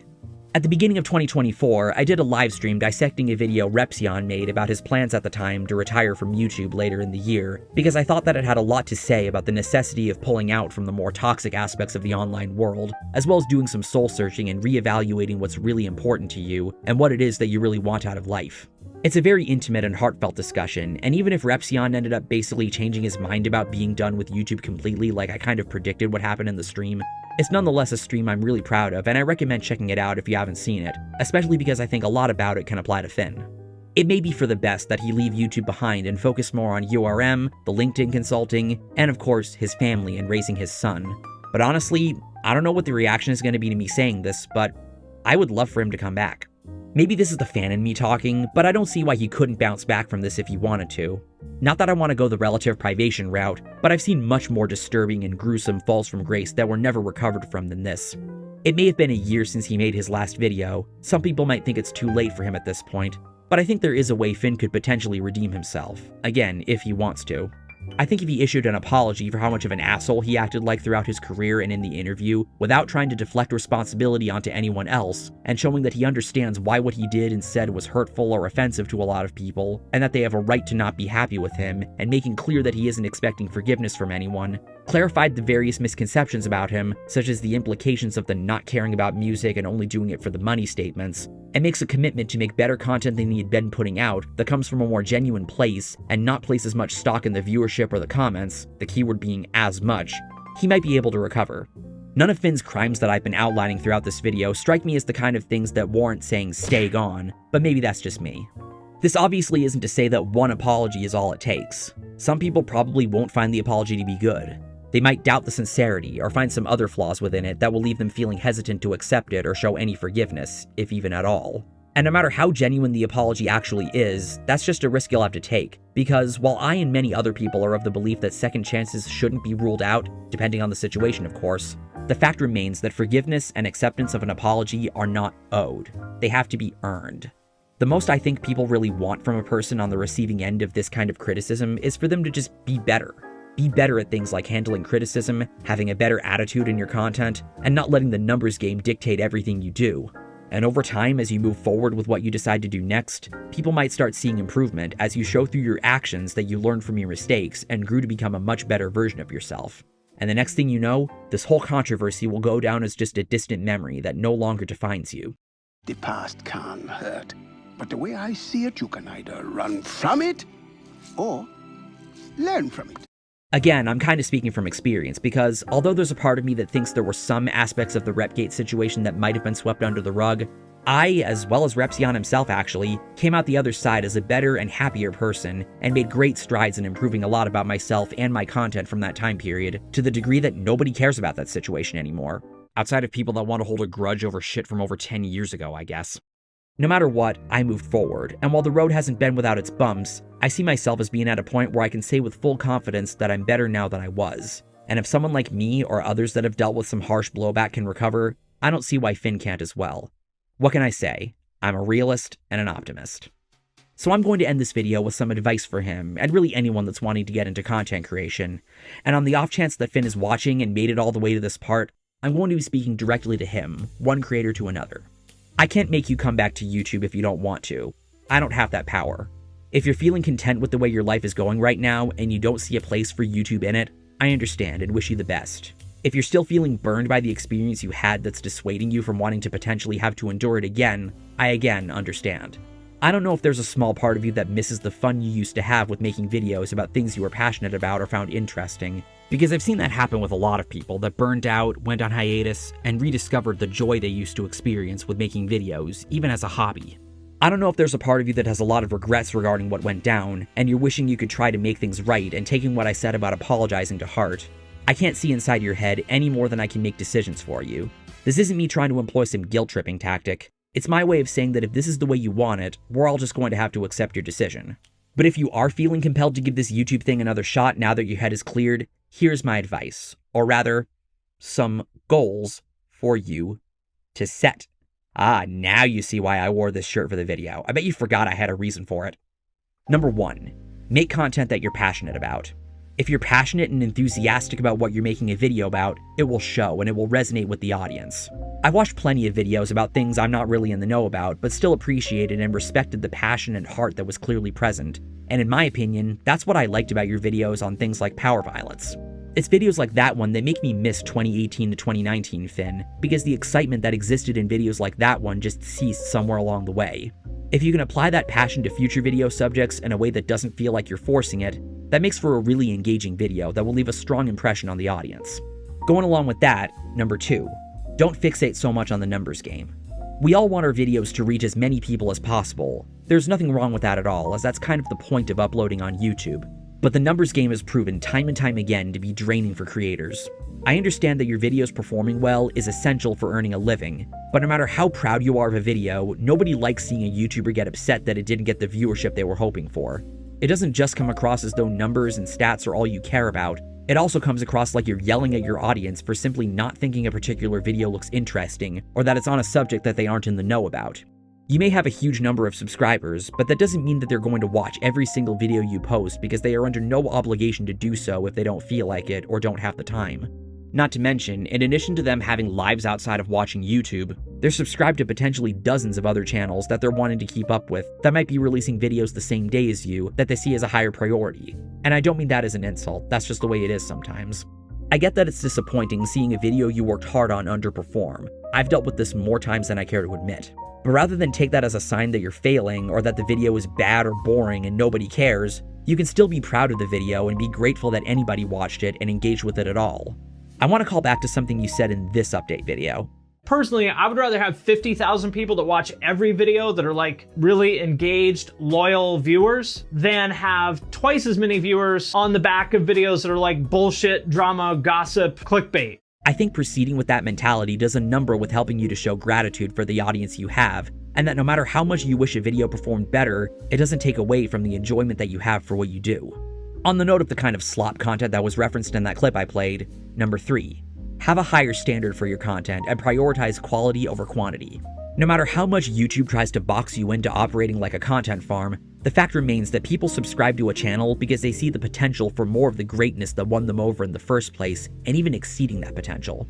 I understand that there is a necessity for filler content, like having it exist in between bigger projects, as well as maybe having a deadline for a sponsor that you need to account for, but falling back on it too much because of you're wanting to follow a specific upload schedule, or because you feel that not uploading consistently will hurt your relevancy on the platform, does have the potential for the quality of the content to suffer, even if it's decently entertaining or well edited.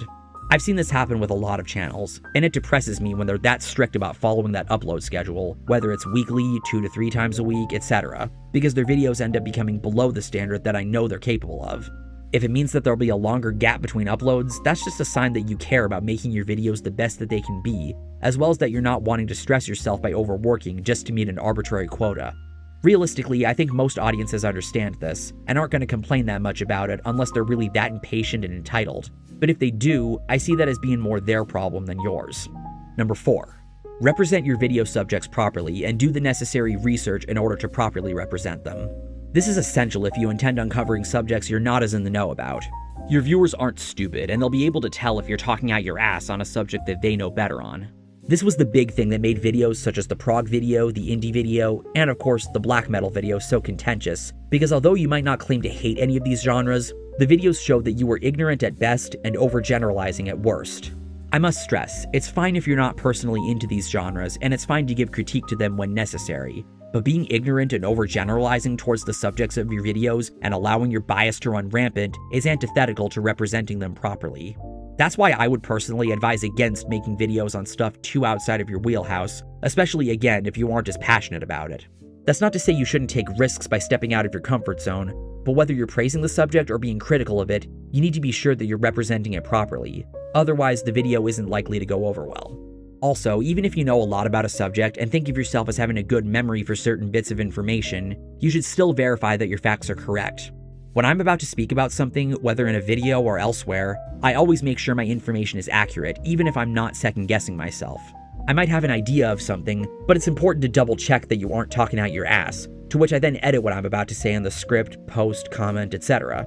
No matter how much this might seem like too extra of work, even if it's for a subject you understand the gist of, this is necessary for being thorough, and it shows that you aren't lazy and that you care about being a good presenter of information. In addition, number 5, be self-aware of how you are presenting yourself and if you're committing fallacies. As someone on the spectrum, I try to be sympathetic if someone is displaying certain traits associated with autism, such as not being aware of how they are coming across, but you should know as well as I do that using it as a deflection shield is not a good look, as you should still try to be self-aware of that. No matter if it's your intention or not, people don't like listening to someone who sounds condescending or smug when giving their thoughts on something. Same with if you sound dickish, because if you act like an asshole in your videos, while some people might find it entertaining and endearing, others aren't likely to respond to it well and think the worst of your character. It's fine to show anger towards certain things, especially if the anger is being played up for comedy, but the main drawback of the whole angry YouTuber shtick is that it can also give people a bad impression of you. Generally speaking, it's just like what Nick Nocturnal told you. Don't be an asshole if you don't want to be treated as such. If you're thinking of making a video on something that you have negative feelings about, irrespective of whether those are feelings of hatred, try to be aware if you're falling into this trap of coming across as douchey, and then maybe the people that disagree with what you have to say will take what you're saying in stride and be respectful back. As such, this is why I highly recommend, if you haven't already, to learn about logical fallacies. Personally, I believe everybody should, for the reason I'll give in a moment. I need to clarify that I'm not saying to internalize every fallacy in existence and operating on them all, because you're not a robot. At least I hope you aren't. But being in the know about fallacies such as the strawman fallacy, hasty generalization, ad hominem, moving the goalposts, appeal to emotion, appeal to authority or popularity, appeal to modernity or tradition, appeal to extremes, appeal to common sense, guilt by association, correlation fallacy, slippery slope fallacy, tukokwe, no true Scotsman, aka the metal elitist fallacy, scapegoating, false equivalence, fallacy of opposition, gish gallop, relative privation, poisoning the well, not to be confused with the really great old school metalcore band, and whatever else you feel like learning about on sites like Logically Fallacious or Your Logical Fallacy will do a number in not only improving your debate skills and being able to detect them in others, but if people have a problem with something that you're saying, you'll be able to consider the possibility that the reason they're finding your argument to be flawed is because you might have committed one of these fallacies. On a related note, number 6, strive to be as consistent with your opinions as possible and keep your biases in check. As I've been saying throughout this video, everyone has their own set of biases, including me. And hypocrisy is natural within humans since, again, we're not robots. But that doesn't mean that consistency shouldn't be strived for. If you're going to be giving opinions on things, you need to apply that standard as consistently as you can because, while hypocrisy is natural within humans, like I said, having a recurring habit of contradicting yourself and having inconsistent standards weakens your credibility as a commentator and makes for a pretty weak critic. This is usually driven by bias, and as a commentator giving an assessment on something, reducing your bias to the best of your ability is paramount in helping you to seem reasonable when giving your opinions. Again, every human being has their own set of biases, but keeping them in check will at the very least lessen the potential for drama to spawn from your opinion, as a lot of the drama I've witnessed and even been involved in usually happens as a result of a person letting their bias run wild, including if that person was ever me. This is especially true if you plan on covering sensitive or political subjects or subjects with political meat to them. The reason so many people dislike political extremists on the left and the right, Wokescolds, manosphere douches, or what have you, is because their rhetoric is known for being highly fallacious, elitist, and rooted in massive bias. This is why most media critics and commentators aim to avoid getting political so that their bias doesn't do anything to tarnish the video in question for people or lead to some bad PR. At the same time, though, I understand that sometimes assessing certain subjects or situations requires a bit of political analysis, so it's important to be very tactful and careful when doing that so you don't alienate a bunch of people or make them feel like they're being targeted, shamed, or even threatened as a result of your bias. Whenever I've had an issue with someone getting political or their politics themselves, no matter the side, this is why. And it's why the videos you made that touched on sensitive subjects like racism and sexism were troubling to a lot of people. I'm all for calling out these things when it's appropriate, and I'm not saying to never touch on anything even remotely political, since being completely apolitical and avoiding any and all instance of these discussions are kind of impossibilities. I'm saying to keep whatever biases you have in check, and avoid saying really extreme things such as not liking this genre of music is racist, that are bound to rile people up and get them to assume the worst in you politically. Likewise, and this is mainly addressing the audience, not so much Finn, I hope that whenever I've had to enter political territory in this video, and whenever I've had to do so in other videos, I've been able to meet my own standard. While I still dislike social justice warriors and stand by the main overall points in the more political videos I've made in the past, I sometimes find myself doubting I was able to meet that standard in a lot of the videos made before 2019 or 2020. Admittedly, this could just be me being my own worst critic, but if I've ever come across in any videos as lacking in nuance, I hope I've been able to at the very least improve that about myself, especially in this video. I don't want to rule out the idea that I might still have work to do on that front, so if I do, I'm open to any advice you might have that seems fair. And my hope is that Finn is also taking notes on that, because I think he could learn a thing or two from my addressing this potential flaw of mine. Anyway, to get back to Finn, number 7, don't doomscroll or fixate on negative comments or posts. Getting hate sucks, but as you very well know, it's an inevitability not just on YouTube or even the internet as a whole, but in any field, especially creative fields. It's natural for it to increase the larger your channel gets, and it's for that reason that I don't recommend making a habit of reading all your comments, DMs, or searching yourself on YouTube, Google, or wherever else to see what is being said about you. At least after you finish this video, since I'm assuming it's how you found it, unless someone shared the link with you.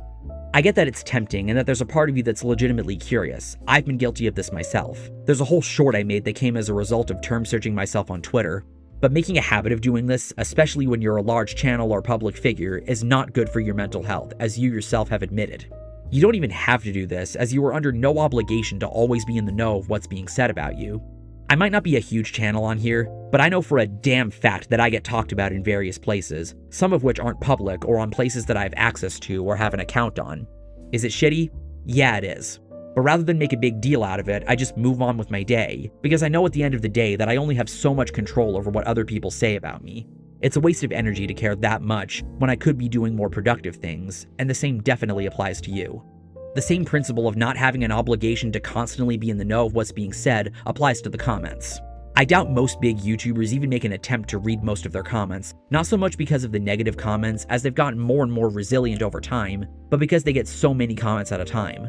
I understand you're wanting to continue the conversations your videos start, and your view that not reading or replying to them makes them feel one-sided, but you, again, don't have any obligation to do this. And most people aren't going to take it personal if you don't reply. I know I didn't whenever I've commented on any of your videos or anyone else's videos and got no reply. I wouldn't be saying any of this if it wasn't obvious that it has a negative effect on you. So if you're wanting to come back, I think the best course of action when dealing with this negativity is to operate with a just let them talk mindset. Tune it out and ignore it, because doing otherwise sends a message that you are insecure, easily baited, and that it's easy to piss you off. Obviously, if someone is getting super aggressive or personal with you, or they're being overly persistent with trying to get under your skin, this is what the block button is for, and report if necessary. And if anyone gives you shit for it by saying, oh, blocking is anti-free speech, he's pro-censorship, well, this is why there's that saying about freedom of speech not meaning freedom from consequences. Plus, if blocking people really went against the Constitution, then wouldn't it be rendered illegal and every website that gives the option to block people would essentially be breaking the law? Bottom line, I'm not saying to never read your comments, watch videos on you, or anything like that, especially since within the sea of comments might be important ones that I would say do deserve your attention, but rather to do so in moderation so you don't put yourself in a bad mood over it and stress yourself out. Basically, don't be a masochist. And also follow this little tidbit from the Dance Gavin Dance video. Instead of focusing on the people who don't like their band, they focused on the people that do. Continuing from number 7, number 8, don't be quick to dismiss criticism or deflect onto others. Criticism at its core is to explain what is wrong and what needs to be done to fix the problem so that it doesn't happen again. While there are unreasonable critics that deal bad faith criticism, we've all dealt with that before. Most criticism comes from a very genuine place and isn't being done to tear you down or ruin your mood. So being dismissive of that, rather than at the very least considering their perspective and if it makes sense, is not a good look considering these people, myself included, just want you to do better. By reacting to these things by either putting on a victim act, blowing what's being said out of proportion and acting like the person is trying to start shit with you, and especially sniping for ways to discredit them or shut down the conversation, you are sending a message that you hate criticism, see yourself as being above it, and have no interest at all in listening to it under any circumstance. And as I said before, being overly reliant on deflection arguments and hypocrisy jabs when faced with criticism, to me is both a sign of not having a strong retort, as well as a trait associated with bad arguing. And as someone that makes videos giving opinions, it's especially a bad look because it's basically your way of saying that you can dish it, but can't take it. And I'd like to believe that's not actually the case. To be clear, you are well within your right to not accept certain criticism or disagree with it. The April Fool's video I made this year was basically me taking the piss out of criticism I always hated getting and never understood the logic behind, so I know this for a fact. But in that video, I showcased why I didn't agree with that criticism, albeit through comedy, and I didn't make a point to do any of those deflection tactics because I was straining hard to make the criticism appear less valid than it actually is. Being overly dismissive in these scenarios is a good way to make yourself look arrogant and unapproachable because you have zero interest in listening to what anyone has to say, and that's a really shitty attitude to have, especially as a commentator of any kind.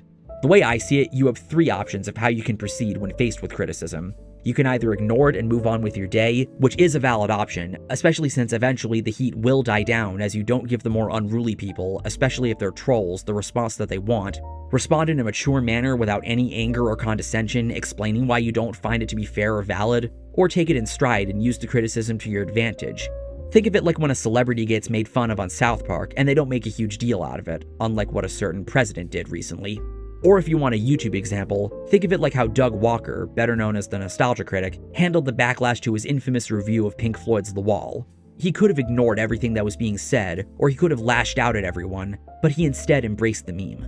How hypocritical would it be if I'm like, look at this person who doesn't appreciate my art when I literally make a living mocking people's art? Like, how hypocritical would that be? Or what about the mysterious Mr. Enter's infamous 9/11 quip from his review of Turning Red?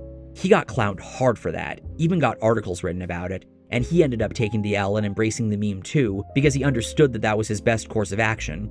The point I'm getting at is, closing yourself off from criticism by any means necessary is not the route to go if you really want to earn respect. As for one thing you could do to minimize criticism, number 9, don't clown on fans of whatever you talk about or insult them for liking it. You've mentioned that a crucial aspect of what jaded you to the punk community, as well as the metal community, was how they sardonically derided certain bands that were achieving success, and even people that like those bands. Punk is, in many ways, the exact opposite of what it claims to be. It wants to think that it's a haven for free thinkers and nonconformists, when in reality, oftentimes it can be the exact opposite. If it was douchey of them to do that, then could we not also apply that to you whenever you've said some not nice things about various bands? Even if you're joking, the same thing applies there. I agree that you should be able to make jokes about whatever you're talking about, and people should be able to take the joke, but it needs to be clear that this isn't your actual opinion. Like, you don't actually think that people that enjoy X band or X genre are idiots, losers, incels, or whatever else. And you also need to be aware that some people might not get the joke or think it wasn't in good taste. And as much as that does say something about them, you also need to have your jokes be at a good enough standard so that they don't create too much friction. No matter what, people in general don't like being shamed for liking things. This is one of the main cornerstone themes of my whole channel across many different areas, and there was a time where I saw something similar in your videos. I want this to be the place where you can like whatever you like, and not have to worry about somebody coming along and being an asshole to you about it. But over time, you got more and more negative, or at least needlessly critical, towards a lot of good bands in the scene from both the past and present. And whenever anyone expressed issue with this, your immediate reaction was to call them butthurt, say that they can't take an opinion against something they like, and say that the only reason they would take any issue with it is because they're the kind of person that makes their music taste or media consumption in general their personality. Music is special to a lot of people, and it can also be a core aspect to one's identity. It's true that they don't need to take offense to an opposing opinion about it if they're not the one being targeted, but it's because of the relationship that they have with the music that it can sometimes feel like it's an attack against you because you're being made to feel like you're wrong or a lesser person for enjoying this thing that's the subject of ridicule. I'm not saying you can't criticize or make jokes about music that I or someone else likes. I'm saying that you need to be tactful about it, especially if you want people to respect your opinion, because no matter how much engagement you get on your videos, it means virtually nothing if it isn't earning you the respect that you very clearly want. Those who want respect, give respect. As well, number 10, keep your negativity under control and don't have too much of a pessimistic outlook on the scene. As a consumer of this music and a member of the community, critical assessments of the state of things are important to have, especially if you have ideas for what we as fans or even as artists ourselves could do. But no matter how bleak things might feel, it's important to always maintain hope for the future and optimism that things can get better if we try. When I think back to my Why I Hate the Rock is Dead argument video, that optimism that was being conveyed is perhaps my favorite aspect of that video. It was also the thing I really appreciated about that Rocked video you were part of, along with others, is that nobody was wallowing in cynicism about how mediocre and not special at all the current rock scene is. If you're not a fan of the music, that's fine, but being dismissive of its potential and merit, whether it's because you find it too similar to another band, or because the success that the bands are experiencing isn't enough like the 2000s, makes you come across like you can't be pleased and are incapable of showing positivity when the scene could really use it. I don't say this to be one of those toxic positivity, no negativity allowed people, because I understand that there is a place for negativity, such as when a band puts out a legitimately bad sounding album with cringe lyrics, or when an artist says something rude, unwarranted, and alienating. And as I said a little bit ago, negativity can also be motivational for a person to do better, depending on how it's conveyed. But being consistently negative when it could benefit you not to be, puts you on the level of people that constantly rant about politics on social media. It isn't healthy, and it's off-putting to a lot of people. And that's what made a lot of your more critical videos, especially in the back half of your career, hard to watch. Let's just say that even if you're someone that does like Kiss's music, there's a reason why Gene Simmons isn't thought as highly of nowadays. The scene could really use some love and motivation, and your best videos, in my opinion, are the ones that have that going for them. And it's why I've been making more of a point on my channel to spread more positivity and promote the enjoyment of music. It's why Just Enjoy Music is the first video that plays when you click on my channel, and why my channel description now begins with Just Enjoy Music. No matter how important it is to have critical discussions about where rock and metal are heading, positivity is what keeps the scene thriving. So that being said, leave Jet alone, please! And for my final piece of advice, number 11, I want to look at one of those unlisted videos I found. It was posted on June 19th, 2018, a video called Don't Let Self-Doubt Stop You. We're going to have this advice delivered by you yourself as a fun little twist. It's okay to doubt yourself in the short term, but you have to believe in yourself in the long term. Like, I doubt myself every minute of every day, like I said, but I know that if I just keep at it, if I keep getting up to the plate, if I keep swinging, eventually I'm going to hit a home run. It's just only a matter of time. And it might take me 100 times, or it might take me 1,000 times, it could take 10,000 times, but I know that if I keep at it, eventually it's going to work. Maybe I'll never be the best in the world. I'm sure I'll never be the best in the world, but that's okay. Like, you don't have to be the best in the world to be good enough to be happy. And it might not work the way you have dreamed it would. It might, work. It might take longer than you thought it would, but it will work. The only way that you can prove those doubts true is by quitting.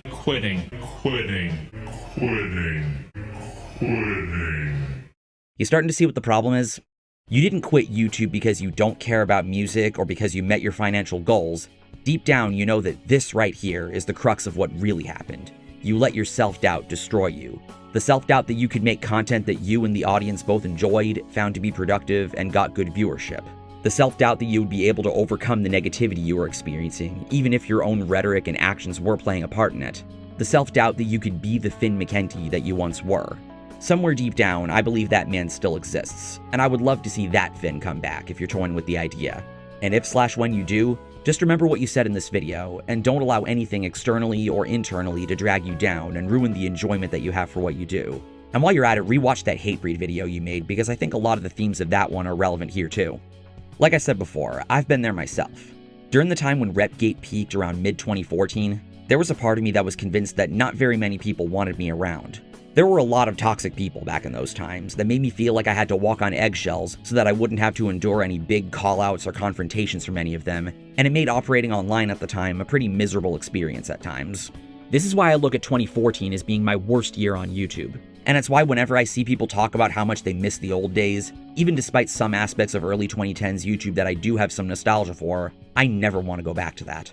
But even at that time, I knew better than to let those experiences ruin YouTube for me and kill the passion that I have for what I do, because I still enjoyed making videos and putting my thoughts out, and I had a lot that I still wanted to do on here. And I had plenty of other friends that gave a shit about me, as well as new friends that would enter the picture that were so much more worth sticking around for than people that didn't really have my best interest at heart. While I understand that this isn't always the case for people, for me, the good far outweighed the bad. It's so easy to throw your hands up and fold when the going gets tough, especially given how volatile the internet can be. But as long as you try your best to remember what it was that made you want to start making videos in the first place and why you made a point to keep at it and maintain that enjoyment, it won't have to come to that if you don't let it.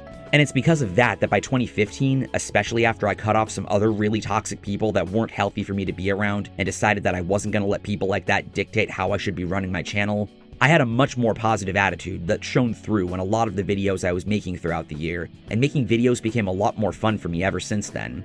And looking at what I'm doing now, it should be apparent to everyone that it's never stopped being fun, and I hope it never stops being fun. There are two songs I like turning to whenever I'm feeling anxious, misunderstood, or unsure of myself. I don't doubt that Finn knows both of these songs, but they still come recommended for anyone going through shit. And FYI, they're also my favorite from both artists. The first is You're Only Human by Billy Joel. It's alright, sometimes that's all it takes. We're only human, we're supposed to make mistakes. The other is More Than Useless by Relient K.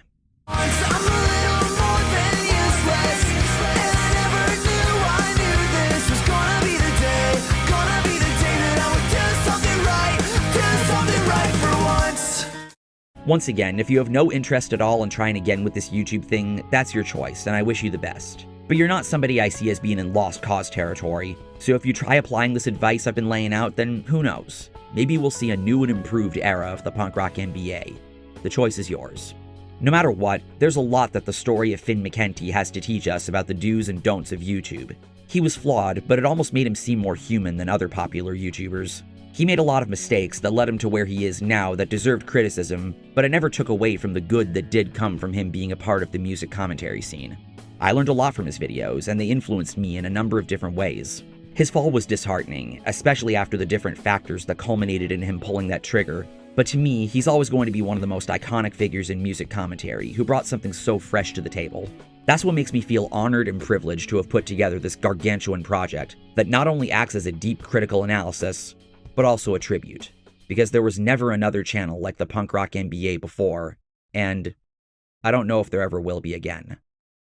Thank you for watching this video, take care, and have a nice day. I'm Shades, and I'll see you next time.